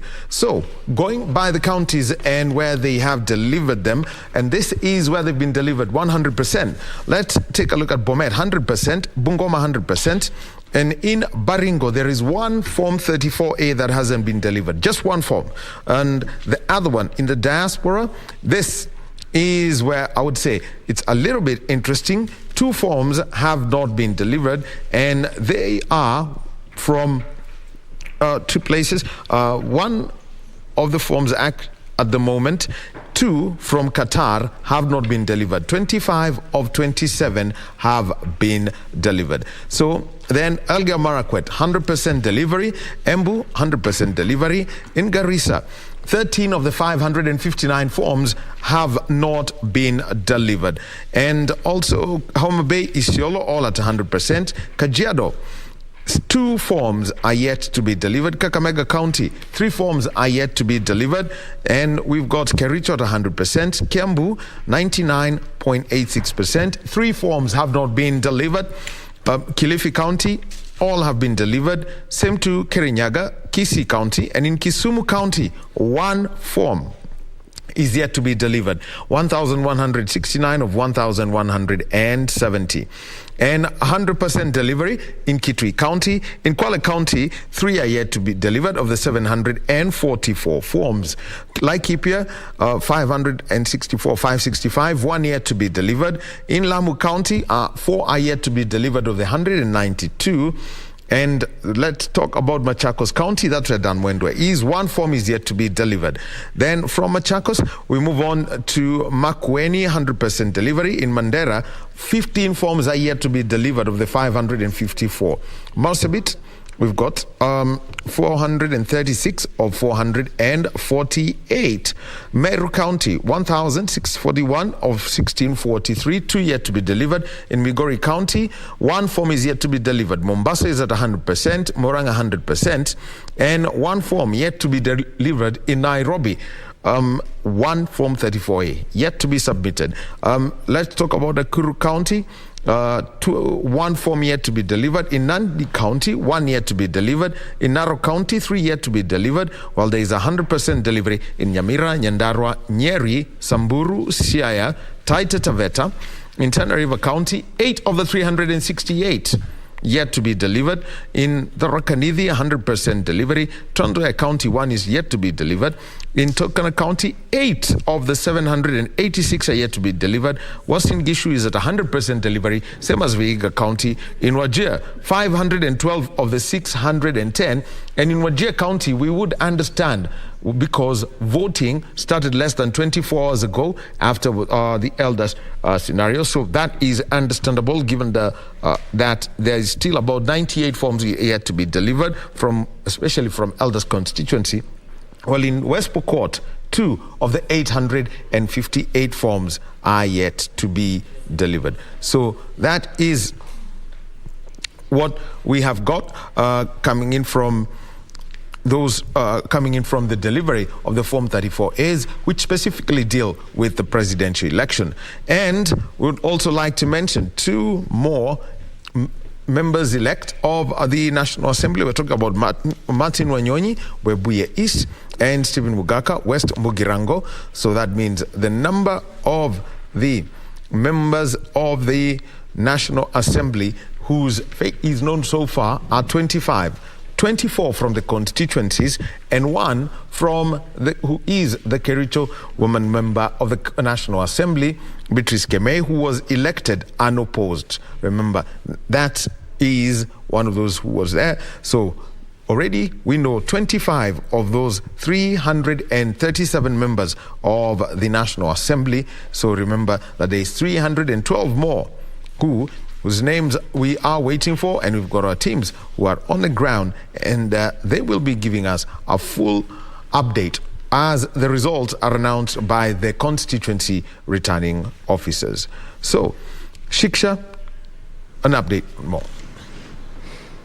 All right, thank you very much for that, Wahome. Now remember, as Wahome mentioned earlier on, the residents of Elders constituency were finally able to exercise the democratic rights to vote this morning after IEBC had postponed the elections that was yesterday, citing insecurity in the area. Voting, however, was delayed from 6 a.m. to 11 a.m. And this was, a very much anticipated area. That's, of course, in Wajir County. 3 candidates are in this race. Amongst them, we've got the current MP, Aidan Kainan, who is vying on a Jubilee ticket, and Ahmed Bore of ODM. So that was an update that is from Elders constituency. And remember, we are still looking at other irregularities and, of course, occurrences that we've seen in different areas as we continue to tally and look at the different polling stations. The vote counting at the Bonchari constituency tallying center was also temporarily halted this afternoon after 5 ballot boxes from South Mugirango constituency were discovered at the center. And of course, police swiftly secured the ballot boxes and tallying continued as per the norm. So these are a few things that, we've seen today, especially as day 2 of election, the period that we've been waiting for eagerly happens. And as we wait for the final results to be declared by IEBC, remember, these are questions that have popped up in many Kenyans' minds. Stuff like, irregularities, occurrences where there's insecurity in areas. We've also witnessed them in the past elections as well. But this year, there seems to be a reduction, of course, a decrease in the amount of insecurity and, of course, the amount of irregularities that we've witnessed personally. Now, I'd like to bring in Millie Luanga and Gibson Gisore, our analysts in studio. Welcome on board. I know it's been a long evening for the both of you, but here we are as we continue to break down, what's going on in the polling stations and the information that we are dissecting right here at KBC Channel 1. We'll start off with Millie Luanga. Millie, you have seen elections, of course, in the past 2 years as well, and we've continued to observe the differences and compare how the 2 elections have fared to this one. Do you think that this particular year we've seen less insecurity, we've seen less irregularities as compared to 2017 and 2013? Yes, I think that we have seen an improvement. I'm not sure whether I would say less, but we've seen an improvement nevertheless. We've been able to see a lot more engagement. Not necessarily the one-on-one talks or the discussions, but a lot more constructive engagement in that IEBC has been involving the aspirants, the key stakeholders, has been engaging them and incorporating their concerns at every step of the way. And I think that that's a good thing, because the more they incorporate the concerns of the aspirants or the key stakeholders, the less likelihood there is of at the time we are going to election, there's so much disgruntlement. Because you can never forget the fact that every aspirant comes with at least a minimum, I normally say, of 10 people who believe in them, you know, a minimum, who believe in them and will follow them, and there's that multiplier effect from these people. So if they're disgruntled and when they say something, we tend to believe that these people who are in public space know some things that we don't know. So if they say something, it's so likely that we may be able to start saying that, well, there's a problem. And that grows the distrust for it, and that just builds to insecurity. Right. Yes. All right, and you know, as we continue having this conversation on social media, especially today, I've noted that there's been MPs and there's been people who are actually vying this year who've come on to say that, you know, the elections have been rigged. We've seen that in the case of Bahati as well. And, you know, he mentioned that he believes that the election was rigged. Gibson, you know, when people actually say that and go on to their social media to talk about it in the open, do you think that this could be an issue in terms of the anxiety that Kenyans and the supporters of these particular candidates are facing? I think these people have a right to actually ventilate their issues out there. Right. Because social media is one of the avenues you can be able to demonstrate and be able to express your opinion. But then there is a sense in which you need to communicate this. So as a leader, I will expect that somebody should be able to package his message in a particular manner, that it should not be able to be sensationalizing. Right. For example, to agitate your supporters. If you know your supporters do get quickly, you shouldn't give them the batteries, or you shouldn't charge them so that they can be able to cause chaos. I will want to believe that each of the leaders, however annoyed you are, you exercise your right of expression in a manner that you don't make the problem worse. That is the best that you can be able to, given that IBC also had done a good job and sensitized the leaders who are going to election, as Millie has said, that they even went ahead and signed a code of conduct that, you know, you will have to stick to this, that we don't expect chaos. I think even the police were involved because there was a stakeholder engagement. So it's an wholesome process, and IBC has really come out and wanted to deliver an election, as opposed to previously where maybe I think some of the things were catching them unawares, and the leaders are more aware. That's where you're seeing some irresponsible behaviors from them which we couldn't expect in the previous election, and that should be very commendable. You know, there's an interesting point that you've actually mentioned there, because IEBC this year has done things very differently, things that we did not ever expect to happen, because back in the day, you know, you don't have access to these results. You know, you are just waiting, and the waiting game continues for a couple of days. All you're seeing is information, and sometimes a lot of misinformation is out there on social media, and you tend to believe what you see because you don't have the numbers. So this time, I feel like we as Kenyans were told, you know what, we're giving you this. Now what you do with these results and the forms is up to you. You can go on and actually tally the results yourself and find out for yourself what you think is going to happen and which direction the results are leaning in. Do you think that this has actually confused Kenyans even more? Because all the information is there at the end of the day, but we don't have the capacity, of course, to go out there and actually do the tallying. The only people I feel who have that capacity, rightfully so, is IEBC. So do you think that this is actually a tactic just to keep people calm in a way, because, you know, they're like, we're being transparent with you, the information is out there for you to access, but if you don't want to access it, it's your fault. Yes, don't blame us. Don't blame us. Yes, I think that is a very nice tactic, if at all it's a tactic or a strategy. Right. But I wouldn't think to that particular line is just a way of being transparent and open.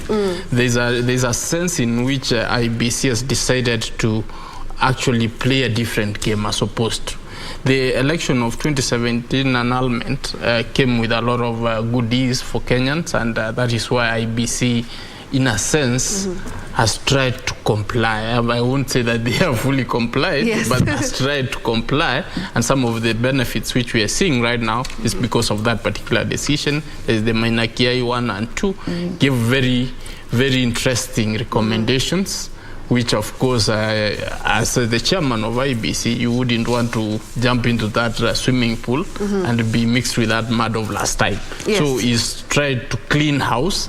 He's tried to strategize. He has had enough time of 5 years to put things into perspective, and these are the results we are seeing, and I think I like it. Everybody likes it. We have never seen people concede previously in an election. Yes. People could be throwing fists right now saying Kimeibiwa. It's stolen from me, and Kimeibiwa, Kirudiwa. Kirudiwa, Kimeibiwa. And that's the biggest fear as a government right now. People are saying the results are not out. Still, somebody is saying, I think this thing, I've lost it fair and square. I think whoever is going to win, let him win. But me, I'm done. We accept the results. Yeah, I've accepted the results. I think it's fair and square. Yes. Because the results are all there for everybody. It's a beautiful thing when somebody's term of office is coming to an end. Yes. Because they want to live with an impact. It's obvious that Chebukati wants to live with a clean slate. Yes. He's a lawyer. Yes. And not just a young lawyer, he's a senior lawyer. Decades of experience. With the decades. Yes. Decades. I was going to say years, and I remembered what you're saying is more correct. Decades of experience. Yeah. I think it must have iked him that an election under his chairmanship was nullified. Right. You know? So he must be wanting to live on a high. So he's really living on a... I'm wishing he could live next week, you know, immediately after, so that it would be good for him, because he's a good lawyer. He's a good lawyer, and you don't want his name tarnished and people saying things about him thereafter. Yes. Because one of the things within the legal circles that people will talk about all the time, but the election was nullified, you know? Somebody's head needs to roll. So he's doing some things that are really proper. I think, like you said, it was you who said it earlier, these servers. We've been talking about servers from 2013. Yes. Can we see the servers? Yes. What is in the servers? Now we have the servers. Now we have the servers. We are able to access them. And now the conversation has changed. Nobody wants to get into that server. Nobody's questioning what is the server. Now we are questioning other things. We're questioning what is 34 and what is 34B. You know? Things have changed. Just to add, Chebukati in a sense loves himself, because he has a life to live after. He has a life to live after. You remember the story of the former IBC commissioners. Their life has not been that rosy. So he doesn't want to fall victim of the same. And then there's a sense that he said, you know, this decision, however way you look at it, I should use it to my advantage, in that I shouldn't overwork myself. Let the results be declared from the ground. I just tally. Not wait for these people and then start crunching the numbers all over again. Then kill myself over nothing. Well, the decisions are very clear. People can do their job. Whoever doesn't do their job, you have seen IBC officials being prosecuted already. Yes. That is a very positive thing. Initially, these guys could do just whatever it is they do, they throw it and then they leave. It will take days sometimes. It will take days, confusion. Then they say, you know, there is even the courts. If you are not happy, you go to the courts. This time around, that's some sense of recklessness. Absolutely. Now, there is some discipline. There is, I think, in Mombasa already somebody is in court for refusing to tally, and to tally. Actually, two people are exactly. Two people are in court. And then there's that particular sense, which is also very interesting, that IBC, the chairman, already sees mistakes or anticipates mistakes and corrects them beforehand.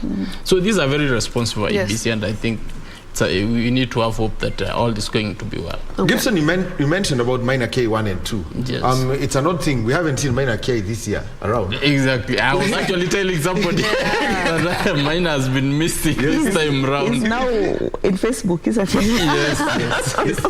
No, he's moderating stuff on Facebook. Yes. You mentioned minor K1 and 2. It would be good to say, about why there was minor K1 and minor K2. And the impact it had on the 2017 election, because it changed the way we do our numbers. Just the background of that. So in the 2017 election, if you could watch the debates in the Supreme Court, which most lawyers were trying to put across, is that what is the spirit of the Constitution in regards to elections?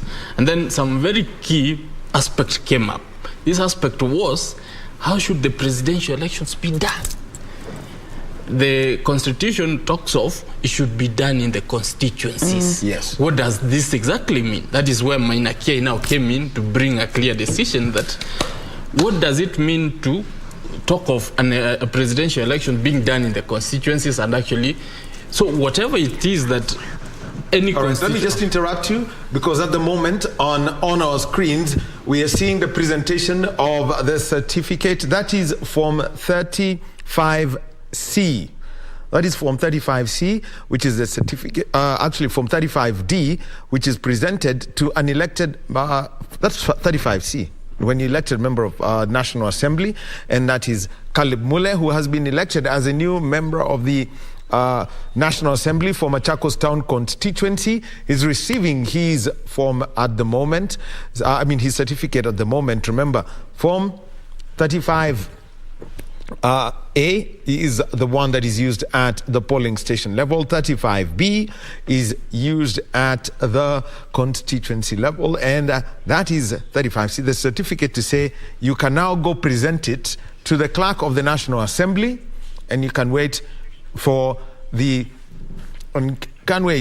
swearing in as a member of the National Assembly. So there he is with the returning officer for Machakos Town Constituency, and he just spoke to us in an interview with Dan Mendwa. So let us now continue with our conversation. Gibson, you can go back to that. Yes. Now, what I was saying is that the Menaki brought in the aspect of the decision of the court now decided that what does it mean that the presidential election should be done in the constituencies. What is simply said is that the declaration at the constituency level or at the polling station, because the constituency also is a tallying center for the polling stations, should be final. Whatever decision that comes out of it should actually be the one which Chebukati declares. The situation which we had before is one whereby you have been sent to Nyeri, for example. You've come with the results from constituency in Nyeri, let's say Mukurweini. Then you are present, you come to the tallying center, you hear Chebukati declare different result. While you know which was the one which was declared there, you tell him, hey, excuse, what are you declaring? I thought we have a different result. He tells you, okay, you wait. We even don't know where you got your results from. We're the final people here. So whatever we call here should be final, which was wrong. So in between here, things could have changed hand. Things could have done, even the mode of communication of what you got could be different from what you had, because there's that scenario of people declaring something else, but they hand over to the high authority something different. So there's that possibility which caused a lot of confusion. So let what has been declared be from the ground. That is why now the forms are actually generated. They remain with carbon copies. So whatever is at the constituency is actually whatever Chebukati has at the head of it. So it's only just to cross-check and confirm. Once everything is there and everything is signed and properly attested to, you should be able to actually be able to call it and say, this is the correct position. And you know, we've come from a position or a background where our elections were so mystified, and all the time what we came to realize as a country was that we lost the election at the point of moving from stage A to stage B. So that, for example, when people came to vote, they would come, and it is at the point of setting up that you'd find in those opaque boxes, somebody has already put in. The black ones were famous for strange things. For strange things already being there. So we've been improving with every election as we go by. We said you have them transparent. It's so clear. Everyone can see if something has already been stuffed in. We have the tags that we tie together, you know. And then there was a point when we lost a lot of votes or a lot of elected leaders at the point of transporting the ballots from the polling station to the tallying center. So we said we now want to tally at the polling station, so you just convert it. It is a studio now, and then as soon as we finish with the studio, we convert it into something else. So you convert it into that tallying center. So Maina K reinforced that, because you know, change doesn't come easy. So much as the law had anticipated that, we were very slow in embracing it. And as my colleague has been saying, it took the court stepping in and reminding us that this is what the law says, for us to remember that once that result has been declared, what change is going to happen as it moves from stage A to the next? It's just a matter of transmitting it to the next stage. But it's final. You've already declared, you've counted, and you've counted when everybody who should be there is there. If we go to 2017, because I think the appeal was, the Court of Appeal decision was made on a Friday, with the elections being slotted for Tuesday the next week. Given that a lot of, we don't have that much litigation this time around, but how well are IBC responding to orders that are coming to them, given the harsh lessons that they learned from the Supreme Court decision that was announced on the 1st of September 2017? Pretty good, I would think. Pretty good, I would think, because remember, like now the courts had been giving decisions or issuing their decisions pretty late in the day. The High Court delivered the decision that there would be no manual voting. And then I think, or there would be manual voting. It was that there would be manual voting. And then IBC said, very well, we'll prepare, we are going to print out. And they began to communicate the information to all their agents across the country. Then when the Court of Appeal came up with this other decision, that was clarified by the Court of Appeal very quickly, because the first information that went out to the media was erroneous. So they clarified and said, we've not said that there'll be no use of manual. We have said primarily it will be the Kings, and should it fail after attempts, then you should be able to use the printed version of the Kings. Again, of course, that is what the law states already. That is clearly what the law states. The Court of Appeal did not make any law there. They just restated what the law says. But just defining it as Kenyans, it is the same way tomato. You want to read it this way or that way. And it becomes a conversation that will take forever. All right. Millie Lwanga speaking to us. And now let us listen in to the MP-elect for Machakos Town constituency, Caleb Mule. Machakos Town constituency. Mubea nondoa kwanza kwa ta MP wenye na ndimuada kana nengo motokoma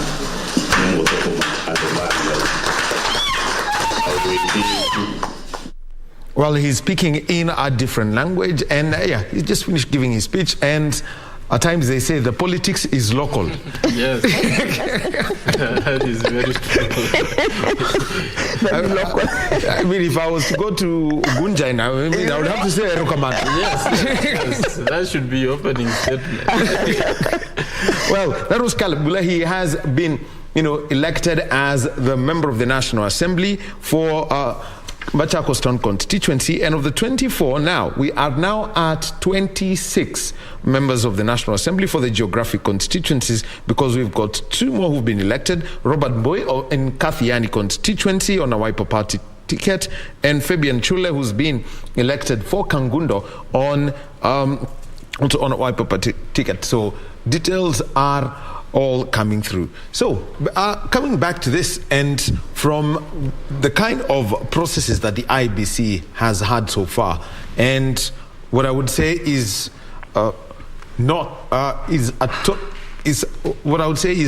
information that has been considered an IBC, where they admit, for example, that in one case they had the case of there was a case of the Kakamega and Mombasa, where the printer the printer messed up with the photos, and that means 2 weeks from now is when they would be voting. The kind of declarations that they've made, what's going to be in the long haul about this process? I think we will. It's unexpected. It's actually an IBC at this particular point. But then we also can't blame them. We can't blame them that much, because the things were being printed in Greece. They sent agents there, and then we were printing millions of things at the same time. So I think the proofreading, there's the aspect of proofreading. I think that's where the mistake happened, where maybe some people went to Greece. Greece is very beautiful, and that's a very nice beaches. So guys might have cross-checked those things, and then they started sleeping, and then they like, oh, we're leaving this place without checking.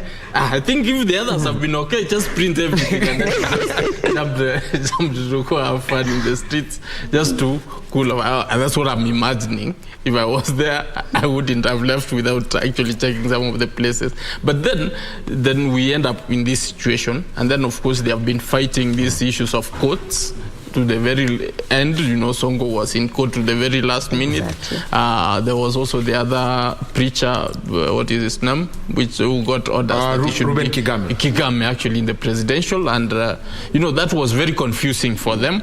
I would have expected that this litigation should have stopped at some point to give them ample time to prepare, because sometimes you can't flog the horse so much, even if you realize that it's actually going to win a race or not to win, you need to throw in the towel and actually be able to let it run its best. So I think IBC might have suffered because of that, and whatever has happened, the beauty is it's coming from IBC. You know, it could have been different if actually on the voting day people went and realized this. It could have been chaos. So they are very responsible this time. They've said, we've noticed there's a mistake. Kindly allow us to correct the mistake. We'll come back to you and you vote, so that you vote peacefully. Right, you know, there's something that you've mentioned, Gibson, that has just caught my attention, because you said that this time round they've been very responsible in the way that they are relaying the results, and of course transparency is something that we are witnessing. You know, back in the day, as Kenyans were very anxious, they didn't have results, they didn't have access to these numbers and figures, they didn't know what to expect. You know, expectations were all over the place, and because of that we would see that Kenyans would not return to normalcy. It would take a long time before someone is actually willing to go back to work. Today, you know, our team was out there just doing spot checks, and we witnessed that Kenyans have actually just gone back to work, and life is getting back to usual, and it's just been day 2. So do you think that this also has something to do with the way IEBC has been really just handling the election this year? Yes, that is a very huge boost to Kenyans believing that this process is foolproof. At any point, somebody will start raising any question and say, you know, I think this thing is not going right. You will see people, especially in the stronghold areas, you will see some movement. Yes. And that is what IBC does in one. That's why it's taking time to check things and actually ensure that every process, every query is actually answered to immediately. That is really a big plus for them. If they tell you, like today, they have said, now we're not going to give any update till tomorrow morning, but keep crunching the numbers. Because you have an assignment. Keep crunching the numbers, be on your calculators. If you have any doubt, let's meet in the morning, we talk. You know, that's very important and assuring for Kenyans that, you know, even this guy looks very confident of what he's saying, and we shouldn't trouble him, let him do his job. We shouldn't trouble him, I like that. And the interesting thing is that they're only looking confident now. Yeah. 2 weeks ago they were not. Yes. 2 weeks all over ago, the place. 2 weeks ago Kenyans were up in arms. The leading presidential candidates were complaining. There was that lack of certainty. But the fact that IEBC listened, even at that stage, listened, despite the fact that many Kenyans thought that they were not going to be able to hack it. At one point, I remember the big question was, is IEBC really ready to conduct this election? That was actually the biggest question, I think 2 weeks ago. Yes, they were being accused of gross incompetence. Incompetence, and people had all sorts of names to call them. But they listened and they gave us room to be able to ventilate, and they did not try to answer everything that they could not, but they tried to answer what they could. And then now they allowed us to see what they're able to do. And to participate in what they're able to do. So I think that has been able to bring back some kind of confidence, because had they completely shut out Kenyans at the time when we were so unsure of them, then I think even now it would have not taken that quick step to be able to gain the confidence of Kenyans. Do you know, he mentioned something earlier on in the press briefing this morning, and he said something which I think I was very curious to know the reaction to that. So he mentioned that, you know, the media figures, the projections that we are doing as media, the tallying we're doing, is much slower than the numbers that they have IEBC, as IEBC. And back in the day, I remember it used to be the opposite, because the media was always playing the blame game, and it was always as if IEBC is the one to blame should anything go wrong. And now it's almost as if if he's telling you, I told you the work is not easy. I'm actually way ahead of you in the game. I've been there for years. And now I've done this before. I have experience, and now you know what it feels like. Yes. You know, so I think this mentality is also something that's giving a lot of people the confidence in him, because he's actually being very transparent, as I said earlier on, and just in the way that he's addressing the media and citizens of Kenya, I just feel like it's very different this time around. What do you think changed? I think the fact that, for me, it's his last term. But I think the fact that the court, the highest court in the land, annulled an election. Yes. It's been an issue of discourse across the continent and even across the globe. You know, it is something that many people, I remember that immediately the former CJ Maraga retired. I attended many different forums where he was being invited internationally as a guest to come and speak about the Supreme Court decision that annulled the elections in Kenya. You know, it was a big issue that lawyers were discussing, and you know, that was the time everything was online because of COVID. So you could attend almost 3 different sessions, and CJ Maraga is in all of them because people want to hear it. So I think it's a bad mark to have on your legacy as the chair of an institution. So I think it was very important for them, and particularly the 3 commissioners who were there from 2017, to try and show that they were able to deliver. Right, interesting. And what about you, Gibson? What are your thoughts on this? Do you think that this is something that he's been met with a lot of criticism in the past, and not just here in Kenya, but internationally as well, as as Millie has, you know, mentioned? Do you think that could be the case, and do you think there could be other factors as well that led to this sudden change? I think just to add to what Millie said is the fact that Chebukati has is seasoned now with the IBC, and he is able, I think for him, he has been able to sit down, look back and count. So and so did this election went this way. This is what happened in 2007. This is what happened in 2012. This is what happened in 2017. Now, I have this sort of literature to deal with, have this sort of framework to deal with, have this sort of stakeholders to engage, and he just called his shots, right, and said, for me to succeed, I need 1, 2, 3, 4. Right. And he actually went for it. Yes. That is where we are seeing him more confident, because he knows, even if they come to me with this, I have the answers. I have the answers for them. And he's looking more of like a father figure. You remember there have been 3. Yes. He has taken these other members all in, and they are all in sync. They are all in sync, and they are speaking in the same language. Right. So that is also very important. The 2017 election, I think I could see some disconnect between the Secretariat and the Chebukati side. And of course, and then it was still new. Yes. So that aspect in itself could have led to some mistakes which happened. And at the end of the day, he realized the buck stops with me. I'm the father figure, and he's decided to play that, right? Like, these are all my kids. I need to accommodate them, even if they are annoyed. One is angry, one is jumping up. I need to get the right medicine for them, so that they all, at the end of the day, everybody is like, after all, you're our father. You've taken care of our needs. We're good. So I think that's what he's trying to do, and we really pray that all goes well for him this time. And if I may, right there lies a very important factor. Yes. The Kriegler report. After the 2007 fiasco that we had as a nation, the Kriegler report suggested or stated that it was important that we do not have commissioners and laws being amended or coming into effect very close to the general election. Yes. Now, I think using Chebukati as an example is a clear indicator as to why Kriegler thought this was an important statement to make. Because look at Chebukati of 2017. He had come in barely a couple of months before the general elections, and look at Chebukati now, after having been there for 5 years and done a number of by-elections. And he had done, and he just came in around when the Elections Act had been amended in 2016. Yes. Just barely months. Months too. To the election. Yes. And now he has done a number of by-elections. He has done a general election. He has done a repeat presidential election. A couple of cases.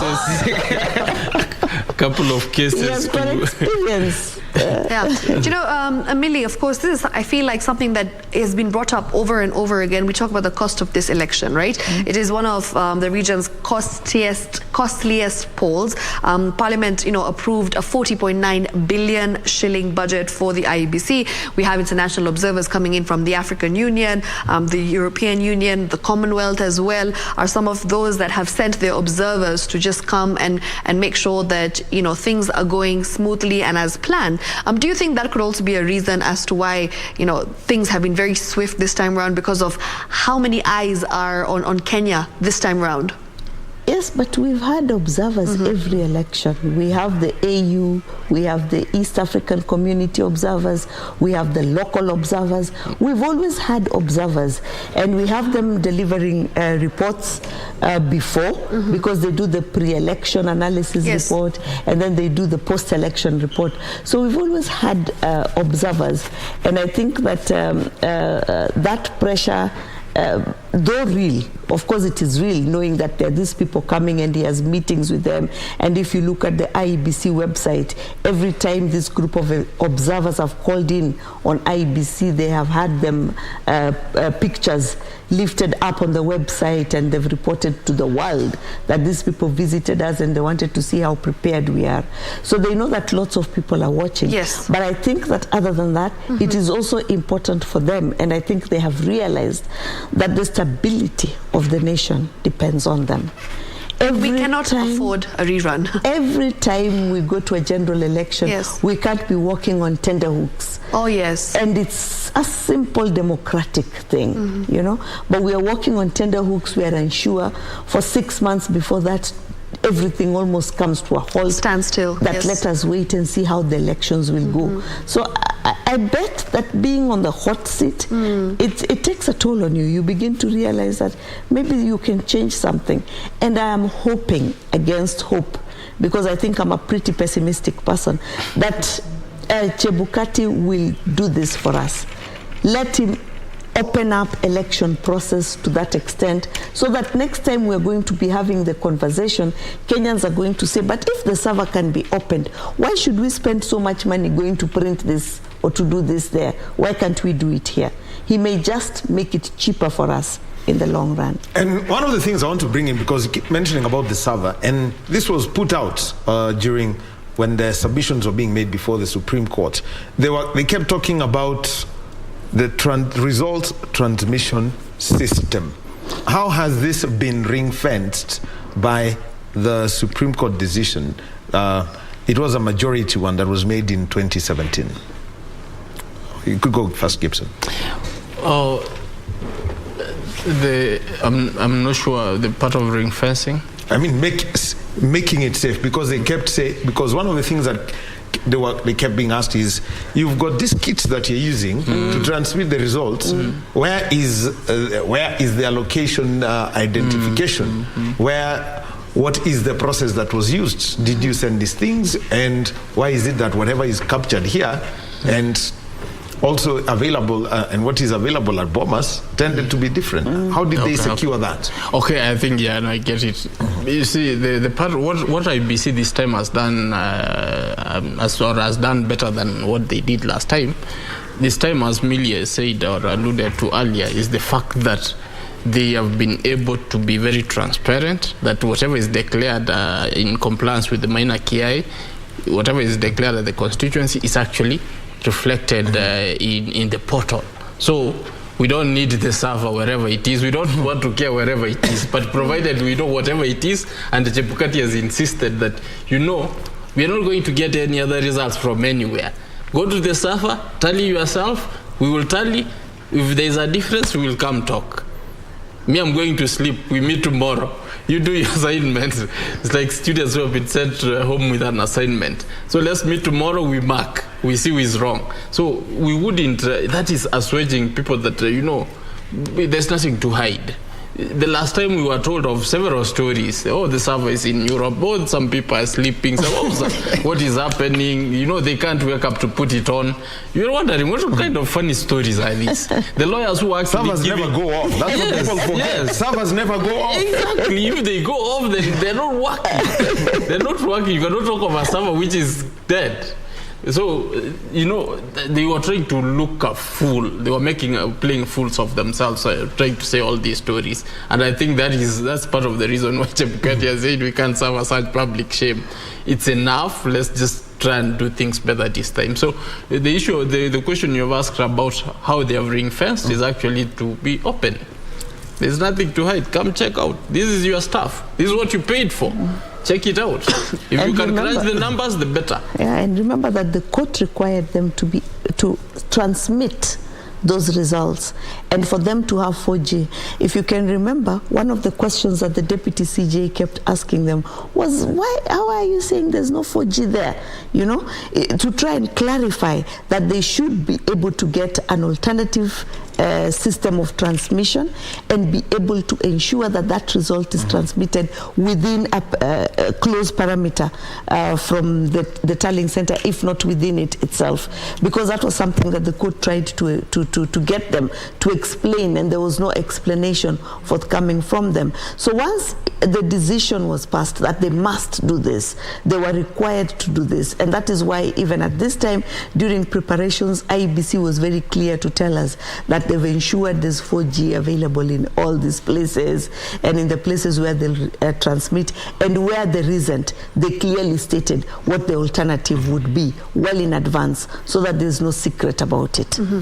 All right, and we've just got news that's come in right now. We've got news that we have an update when it comes to Taveta, and Taveta constituency returning officer Yusuf Mohammed has declared the Member of National Assembly results for Taveta constituency and has declared John Bwire Okalo as the winner. Remember, just recently, of course, Naomi Shaban conceded defeat in the Taita Taveta MP race, and remember, she was the main rival when it came to this particular party ticket, and of course she was trying to retain her seat on the Jubilee party ticket, and she has considered defeat from her main rival, that was Wiper Party's John Bwire Okano.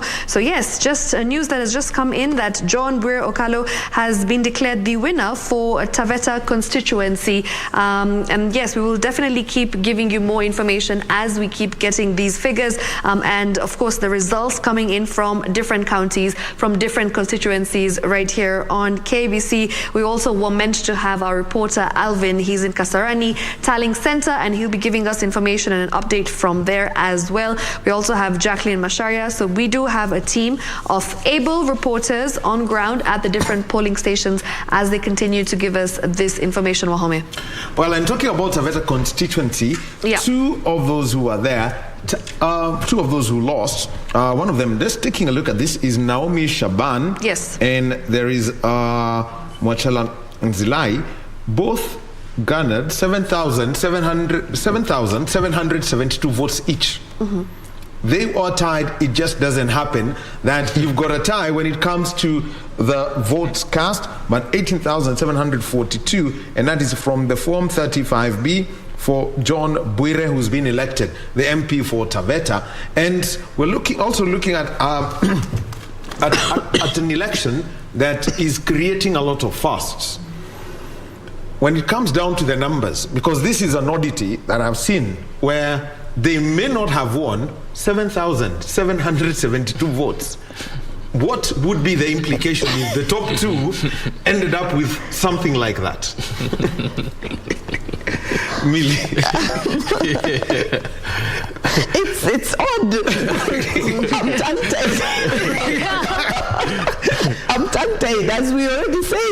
It's an election of fasts. We have people conceding, we have auditors, the ones you're alluding to. It's all about the numbers. It's about numbers. It's about numbers, but I think that right from Jubilee 1, when the story of numbers started emerging as a key issue of discourse in Kenya, and people saying, you know, we have numbers, so the numbers speak for itself, and if you have numbers, there's nothing you can do about it. I think that the fact that now we are clearly seeing what it means to have numbers at the point of voting, when you see the numbers coming out and them being able to show you who is ahead and who is behind and by how much, and for you to see it and not wait for the final tally, is helping us to see some of these odd reactions for us as Kenyans, where now we can actually say that I put in a race, a good race, and he won. Yeah, may the better person has won. That is something that has been pretty rare. And for the 27 names that we've mentioned, we've spoken about so far, those we've got confirmation of in the National Assembly, they come in with a role that, for all their manifestos, something has been taken away from them. The CDF, the Constituency Development Fund. It's only this week when it was declared, look, it's unconstitutional, which means that you knew you are going to move in, and as you are going to cast your ballots, people had already identified their CDF committees. Now, what way forward now for them? I think this is a very interesting discussion, because I think it was being overshadowed by the fact that there was an election, because the decision came in too late in the day, and people, of course, who were preparing, the election fever was already in place. So I think whoever is being elected, they need to think twice whether they really want this thing. Given the amount of money, especially in my home area, if I speak, because I think it's one place we want to run, it's one of the most expensive places to run. People have really been elected. I think they have a tall order, because that decision in itself shifts the paradigm against the MPs, because the decision is not the first, because there was a first decision at the High Court which was made. Yes. Then they appealed.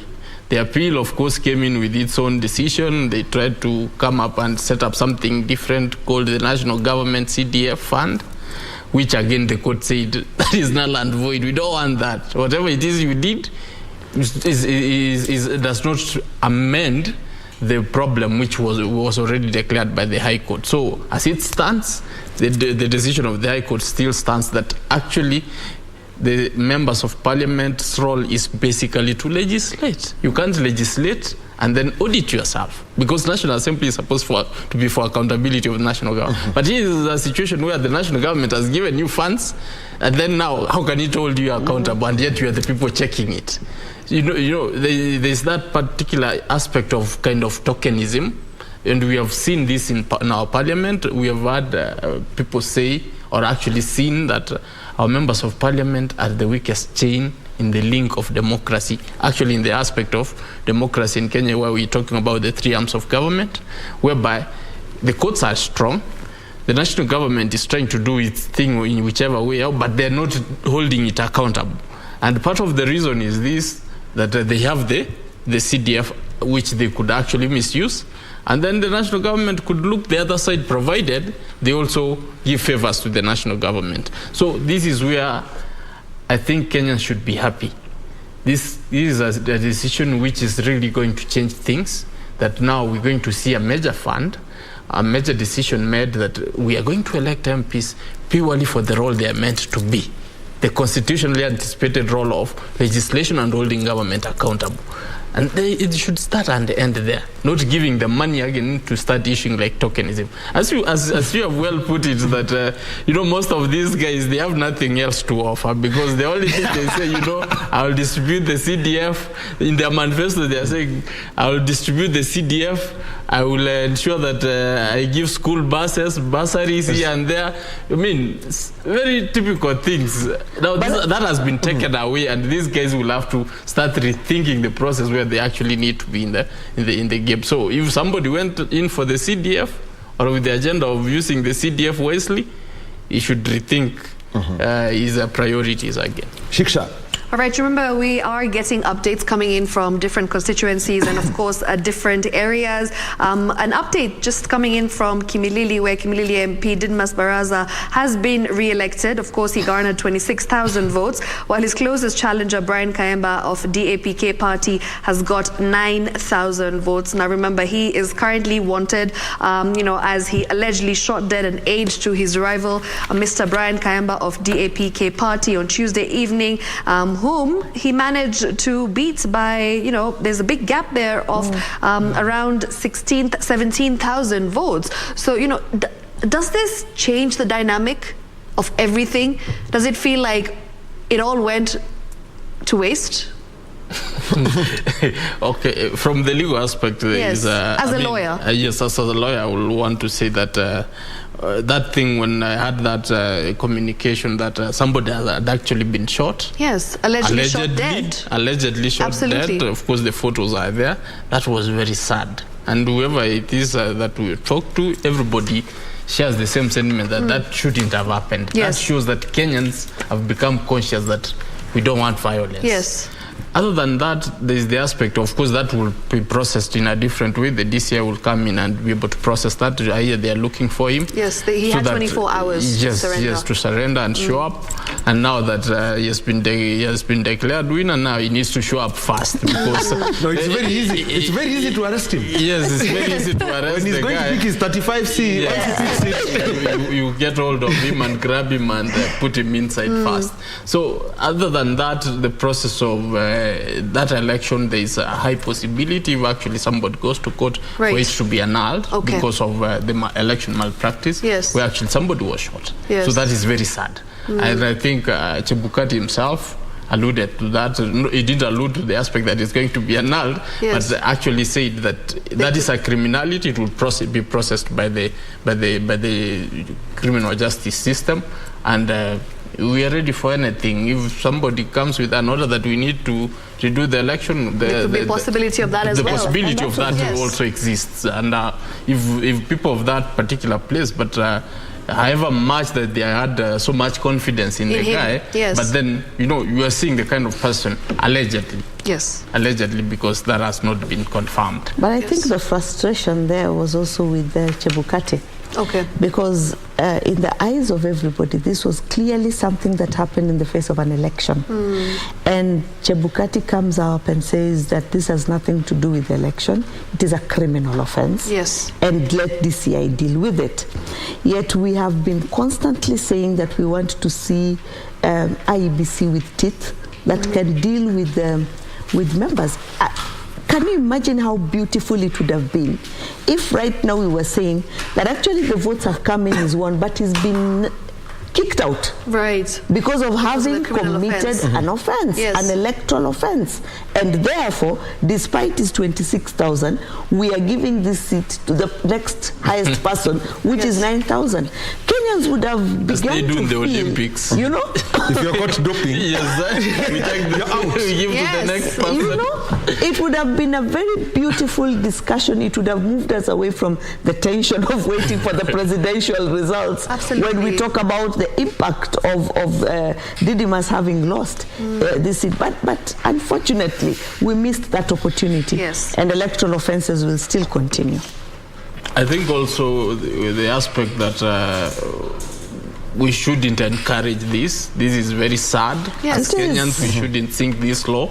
Whatever the situation which propelled allegedly to do whatever he did or he didn't do, it shouldn't happen. Yes. Nobody should actually get to that level of just pulling a gun. I wonder whether even he's actually a licensed, because there are very strict laws now, especially for licensed gun owners. Yes, they are. So I don't know. I think the charges will come in handy. All right, Wahome, we've got an update. Yes, we've got an update, and this is from Alvin Kaunda, who is reporting for Kenya Decides from Kasarani constituency. Thank you very much. The counting of votes is still ongoing in many places around the country, and the situation is the same at the Kasarani Constituency Tallying Center, that is the Kasarani Sports Center. And the reason for this delay was that the results were delayed from the polling centers, and who had come there since the voting day, that's on Tuesday 9th, and the results arrived a day earlier, that's Wednesday at 5 a.m. in the morning.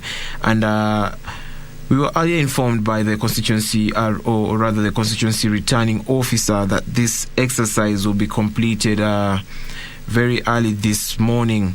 And so that means we're still waiting for the results right now. And at the moment, what we were saying right now is that some of the presiding officers are working hand in hand with the polling clerks to ensure that this exercise is completed within the expected hours. For now, what we have here is the provisional results for Kasarani constituency, from the presidential to the MPs for 77 polling stations out of the 240 that we have in this constituency, that's Kasarani constituency.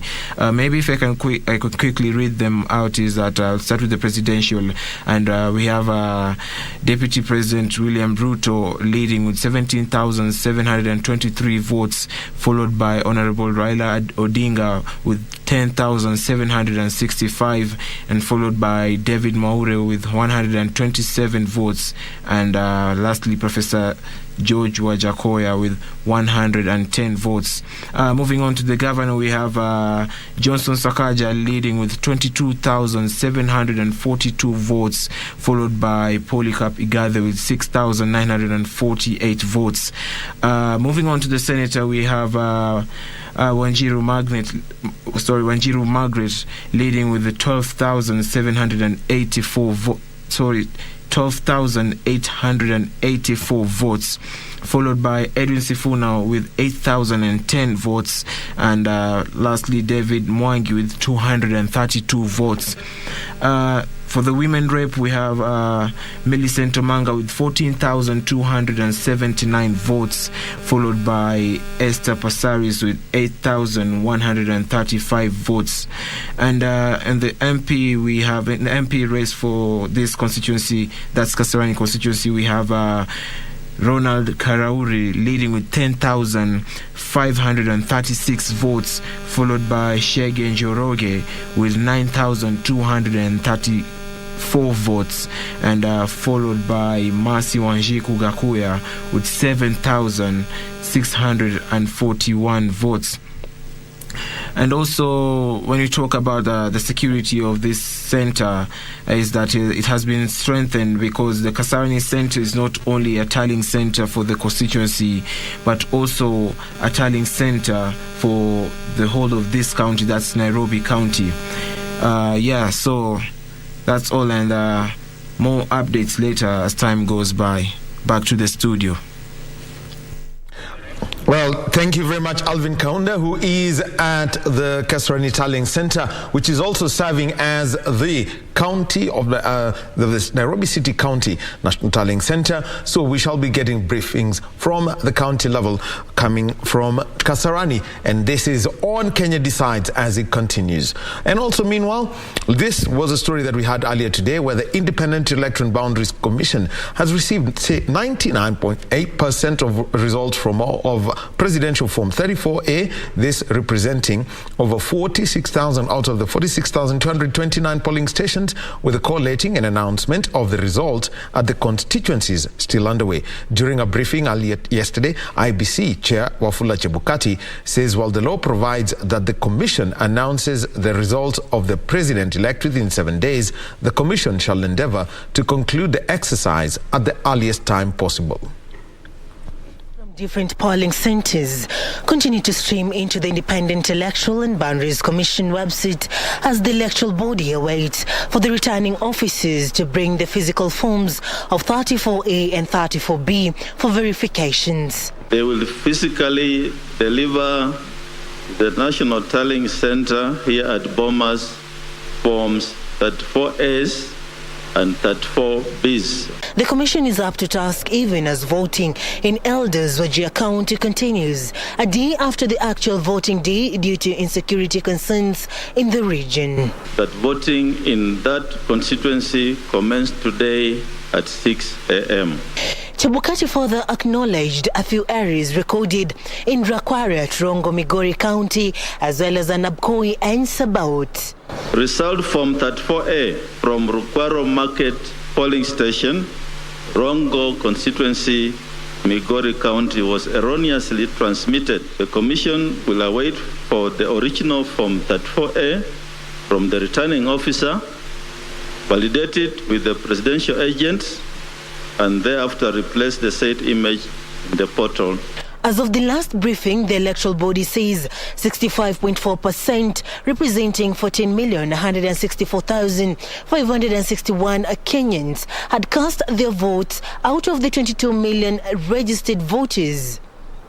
97.4% of the results of Form 34A have so far been received, representing 45,038 out of the 46,229 polling stations. Meanwhile, to ensure transparency and effective communication, the IEBC has set up a media center within the National Tallying Center, the Bomas of Kenya, where journalists have been converging to disseminate information. Huduma za hapa ni kwa mtazamo wangu naona ni nzuri kwa sababu kwanza tangu nimekuja kuna briefings zilikuwa zinafanyika hapa.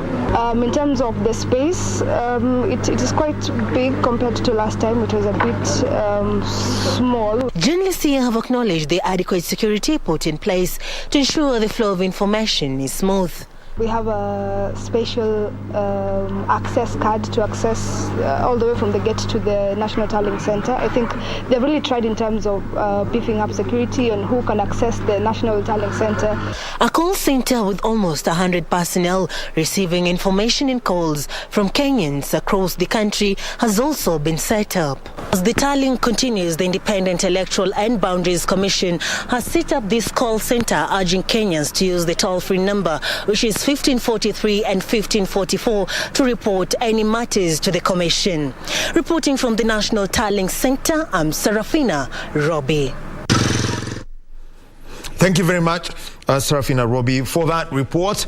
That was the IBC briefing that was done yesterday. Remember, the Independent Electoral Boundaries Commission has said that let our officers do the work. We will not keep you posted with briefings every few minutes. All we shall do is let everyone do their work once we get, as the numbers come through from the constituencies and also from the counties, then we shall be telling you and giving you updates. For example, everyone later today would like to know how it went down in Eldas, in Wajir County, where elections were delayed by a day, and this was after there was an incident on Monday night. But we continue with our discussion in studio with Gibson Gisore and Mililwanga Shiksha.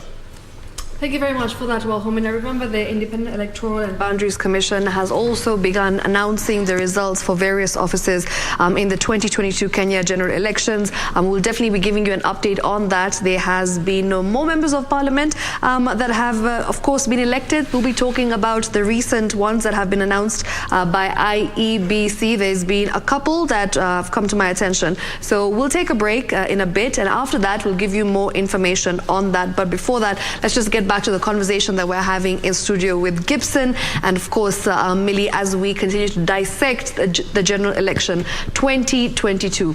Now, Millie, you know, tomorrow, of course, tomorrow morning, we are expecting that press briefing from IEBC where we'll get an update on what next. You know, we have been told that they have 5 more days with which they have to declare the results. And that's something that a lot of Kenyans are waiting and looking forward to. Remember, there's been a lot that's said online. There's a lot of misinformation online, and everybody seems to have declared their own winners on Twitter, especially. That's something that I've been noticing. It is quite confusing being a Kenyan right now. It is. Especially a young Kenyan on Twitter who doesn't really watch the news. You should be watching the news. I don't know why they don't.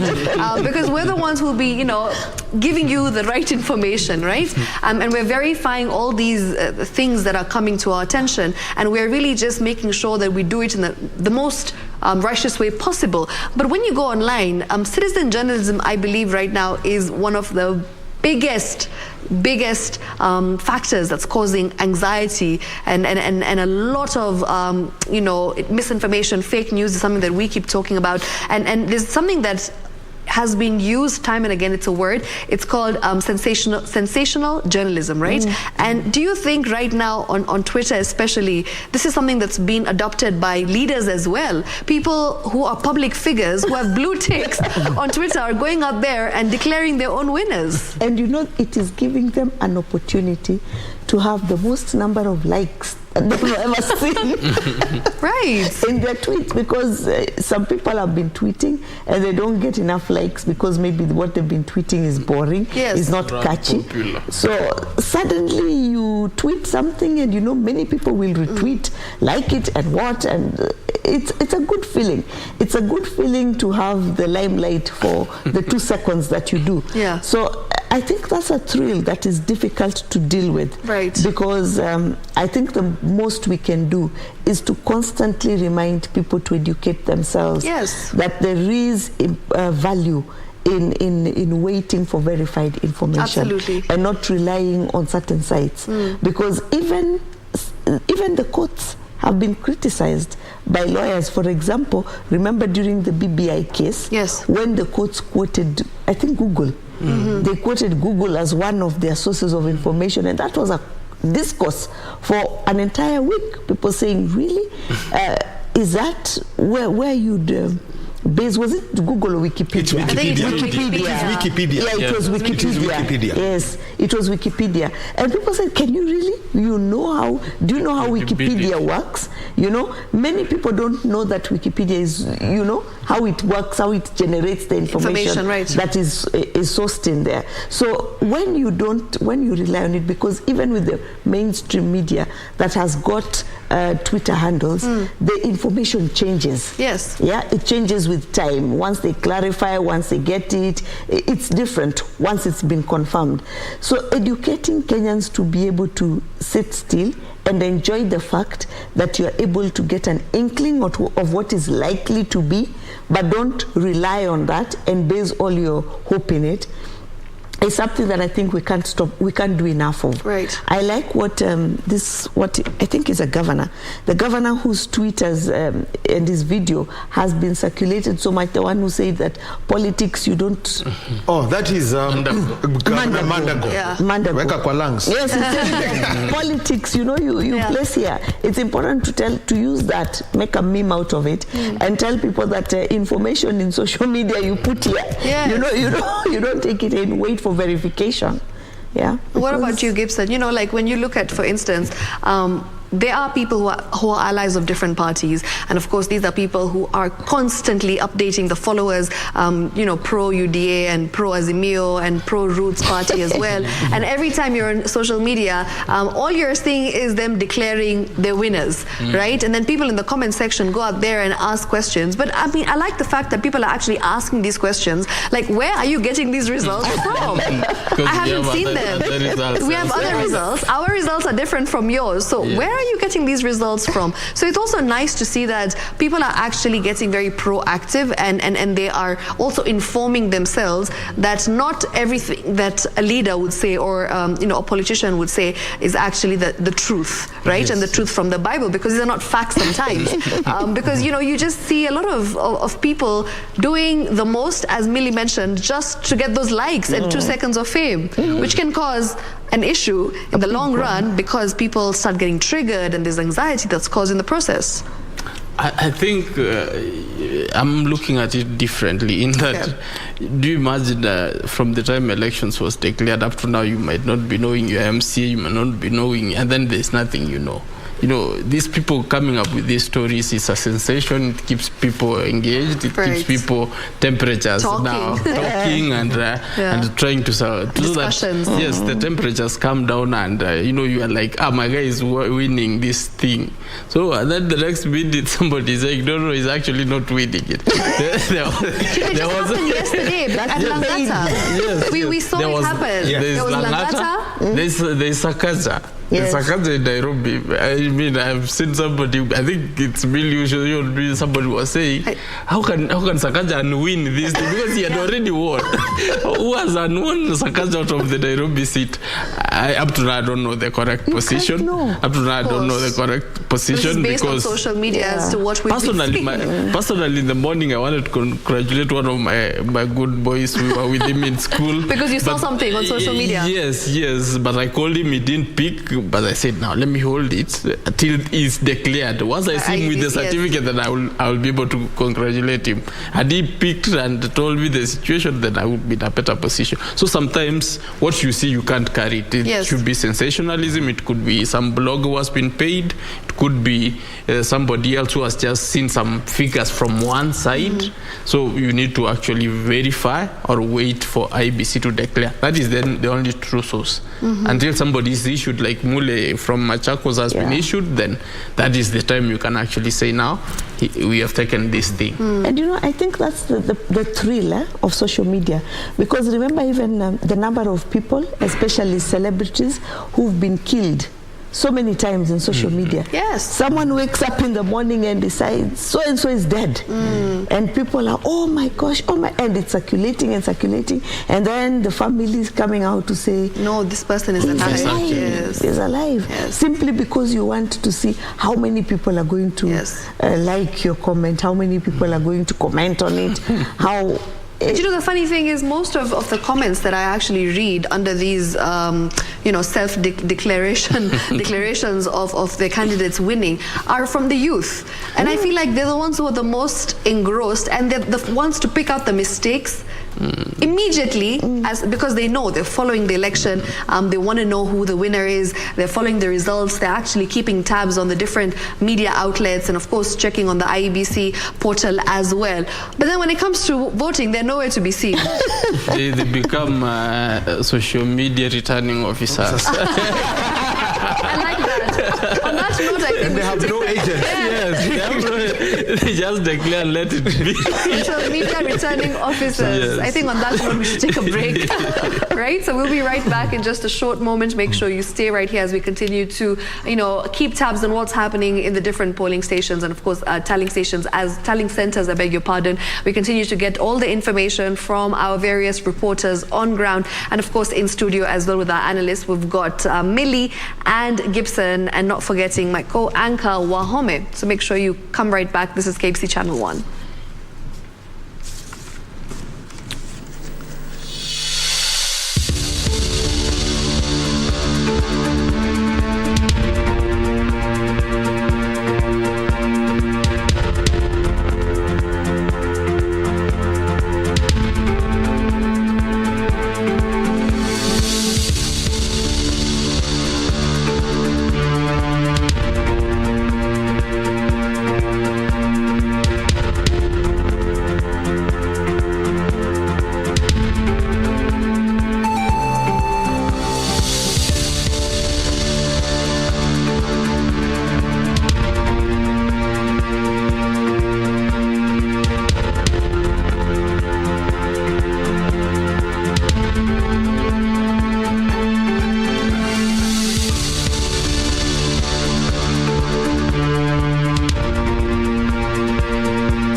Well, Kenya Decides is going on 24 hours on KBC Channel 1. Thank you for being with us deep into the night. We're in the wee hours of the morning, and it is almost 48 hours since polls were opened, and about, just count less than that, 36 hours since they were closed, with the exception of Eldas and Wajir constituencies, and the numbers coming in, including of those who have been elected into the National Assembly. We shall be coming to that with their details much later, but would like to close this conversation that we've had with our panel of advocates Millie Lwanga and Gibson Gisore.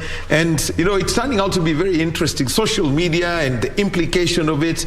And Shiksha, you're the one who's more into social media. The top 5 trends at the moment in Kenya. Right, so I was actually just having this conversation before we came back. Nairobi. Yeah, it is very interesting, I must say. So the top 5 trends currently on Twitter are Ngirichi, hashtag Sakaja, hashtag Itumbi, hashtag Raila the 5th, and hashtag Nixon Korir, which, by the way, is one of the most trending topics. It's at 6,000 tweets almost. Apart from that, we've also got Sakaja, that's been at around 4,000 tweets. And then we've got Bomas of Kenya as well. So yes, a lot of activity on Twitter. As we do know, a lot of people, I think they prefer to have Twitter as their choice of, information. Well, actually, and talking about Twitter, last night at around this time, 27 governor positions had been declared. Talking about social media, but on something more serious, 21 incumbencies. 21 non-incumbencies in the gubernatorial seats. What's going to be the test for this? 21 counties electing new governors. People, it's been lost, but there are 21. It's going to be, you remember that the time we were having the conversation about the BBI, we had a lot of the governors supporting the BBI. And the reason why a lot of them were supporting it was because they had insisted on including the removal clause, because then it would give them a lifeline. If you can remember, when the governors first came in, there was a lot of confusion with the excellency and the entourage and everything, and all that confusion coming in. And I remember the first visit to Nairobi with all the governors, and it was like Nairobi has come to a standstill. All the governors are here for a meeting with the president. I think that now, when we will have again a whole lot of a new set coming in, trying to set their own rules, with the Council of Governors being their convergence point, we are going to see a lot of different changes. They may even effect some changes in the style of management of the Council of Governors, the style in which it delivers its information or relates with the rest of the arms of governance, because they will have the numbers. There will be more than those who have been there. So we expect good things, but of course we also do expect that the counties will be excited, because they'll be having new CEOs, so to speak, and there'll be a lot of expectation. First 100 days in office, there'll be a lot of news to cover in all the different counties. Well, and Gibson, there is also something else I'd like to bring in. And so far from the announcements that have been made, not an independent, haven't seen the name of an independent candidate. But what's going to be the case of the independents? And just a quick reference to the 12th Parliament, 14 independent candidates had been elected. What's their case here? I think they still have a chance. We're going to have a couple of independent people, given that some of the nomination processes were not very inclusive, or were not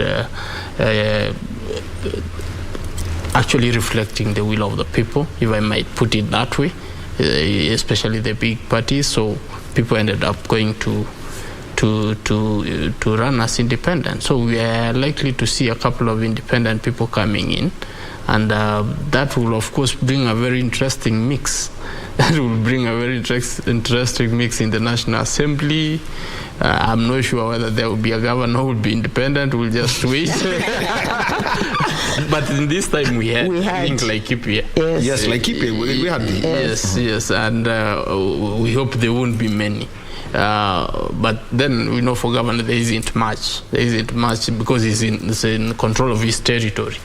But for National Assembly, it means that the paradigm has got, somebody has to be bought or to be actually convinced to side with one of the sides when especially voting happens.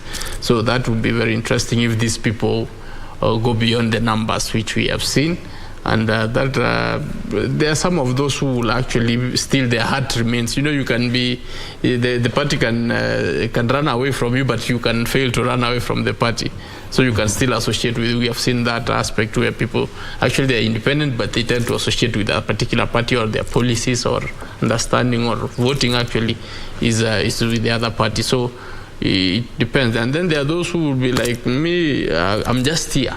I'm just here. Let me wait. What the ground tells me is when I will tell you which side I want to vote in. And those are very interesting characters to deal with, especially in the national scene. And just to add on to that, the difficulty with independence is because of the current structure of the legislature. You find that if you're independent, you have to ally with the side. Otherwise, you may, although they try to change the standing orders now, you may find that you miss committees. Because if the minority decides to put you in one of the, they'll be doing it as a favor, or if the majority decides to do that. And not being in a committee is a very frustrating thing for an elected leader, because you then cannot do anything. No, but from what we've seen, there is they are always friends of committees. I'm here, and then there's the aspect, I'm here as a friend. There's also the aspect of missing revenue, especially now that the CDF has been taken away. Now that is going to be a problem. Sitting allowance The sitting allowance. Yes. So that is going to be a very interesting thing, because people will have now to switch sides and say, "Nah, me, I'm here. You guys, you left me, but I'm still with you." Don't forget me. Yes. All right. So Shiksha, pick some final words from Millie and Gibson. Absolutely. You know, like we've been just talking about the different elements of this election, and as we await the final results of the presidential elections, currently we've been seeing that subnational results have actually been, you know, trickling in as we continue to talk about the MPs, and we also spoke about the incumbent MPs and how, you know, a lot of them are actually fresh, and a lot of them are actually so to speak, you know, they don't have that experience. And do you think that that's an issue when you talk about a member of parliament who doesn't really have an experience when it comes to having that particular seat per se? Do you think it would be a bit of a challenge for them, and to try and get a grip of things in the beginning? It is definitely a challenge, and in fact it is one of the things now that will be their key task, yes, which is representation, oversight and legislation, because in order for them to represent the people, they must be able to articulate the people's issues in the House.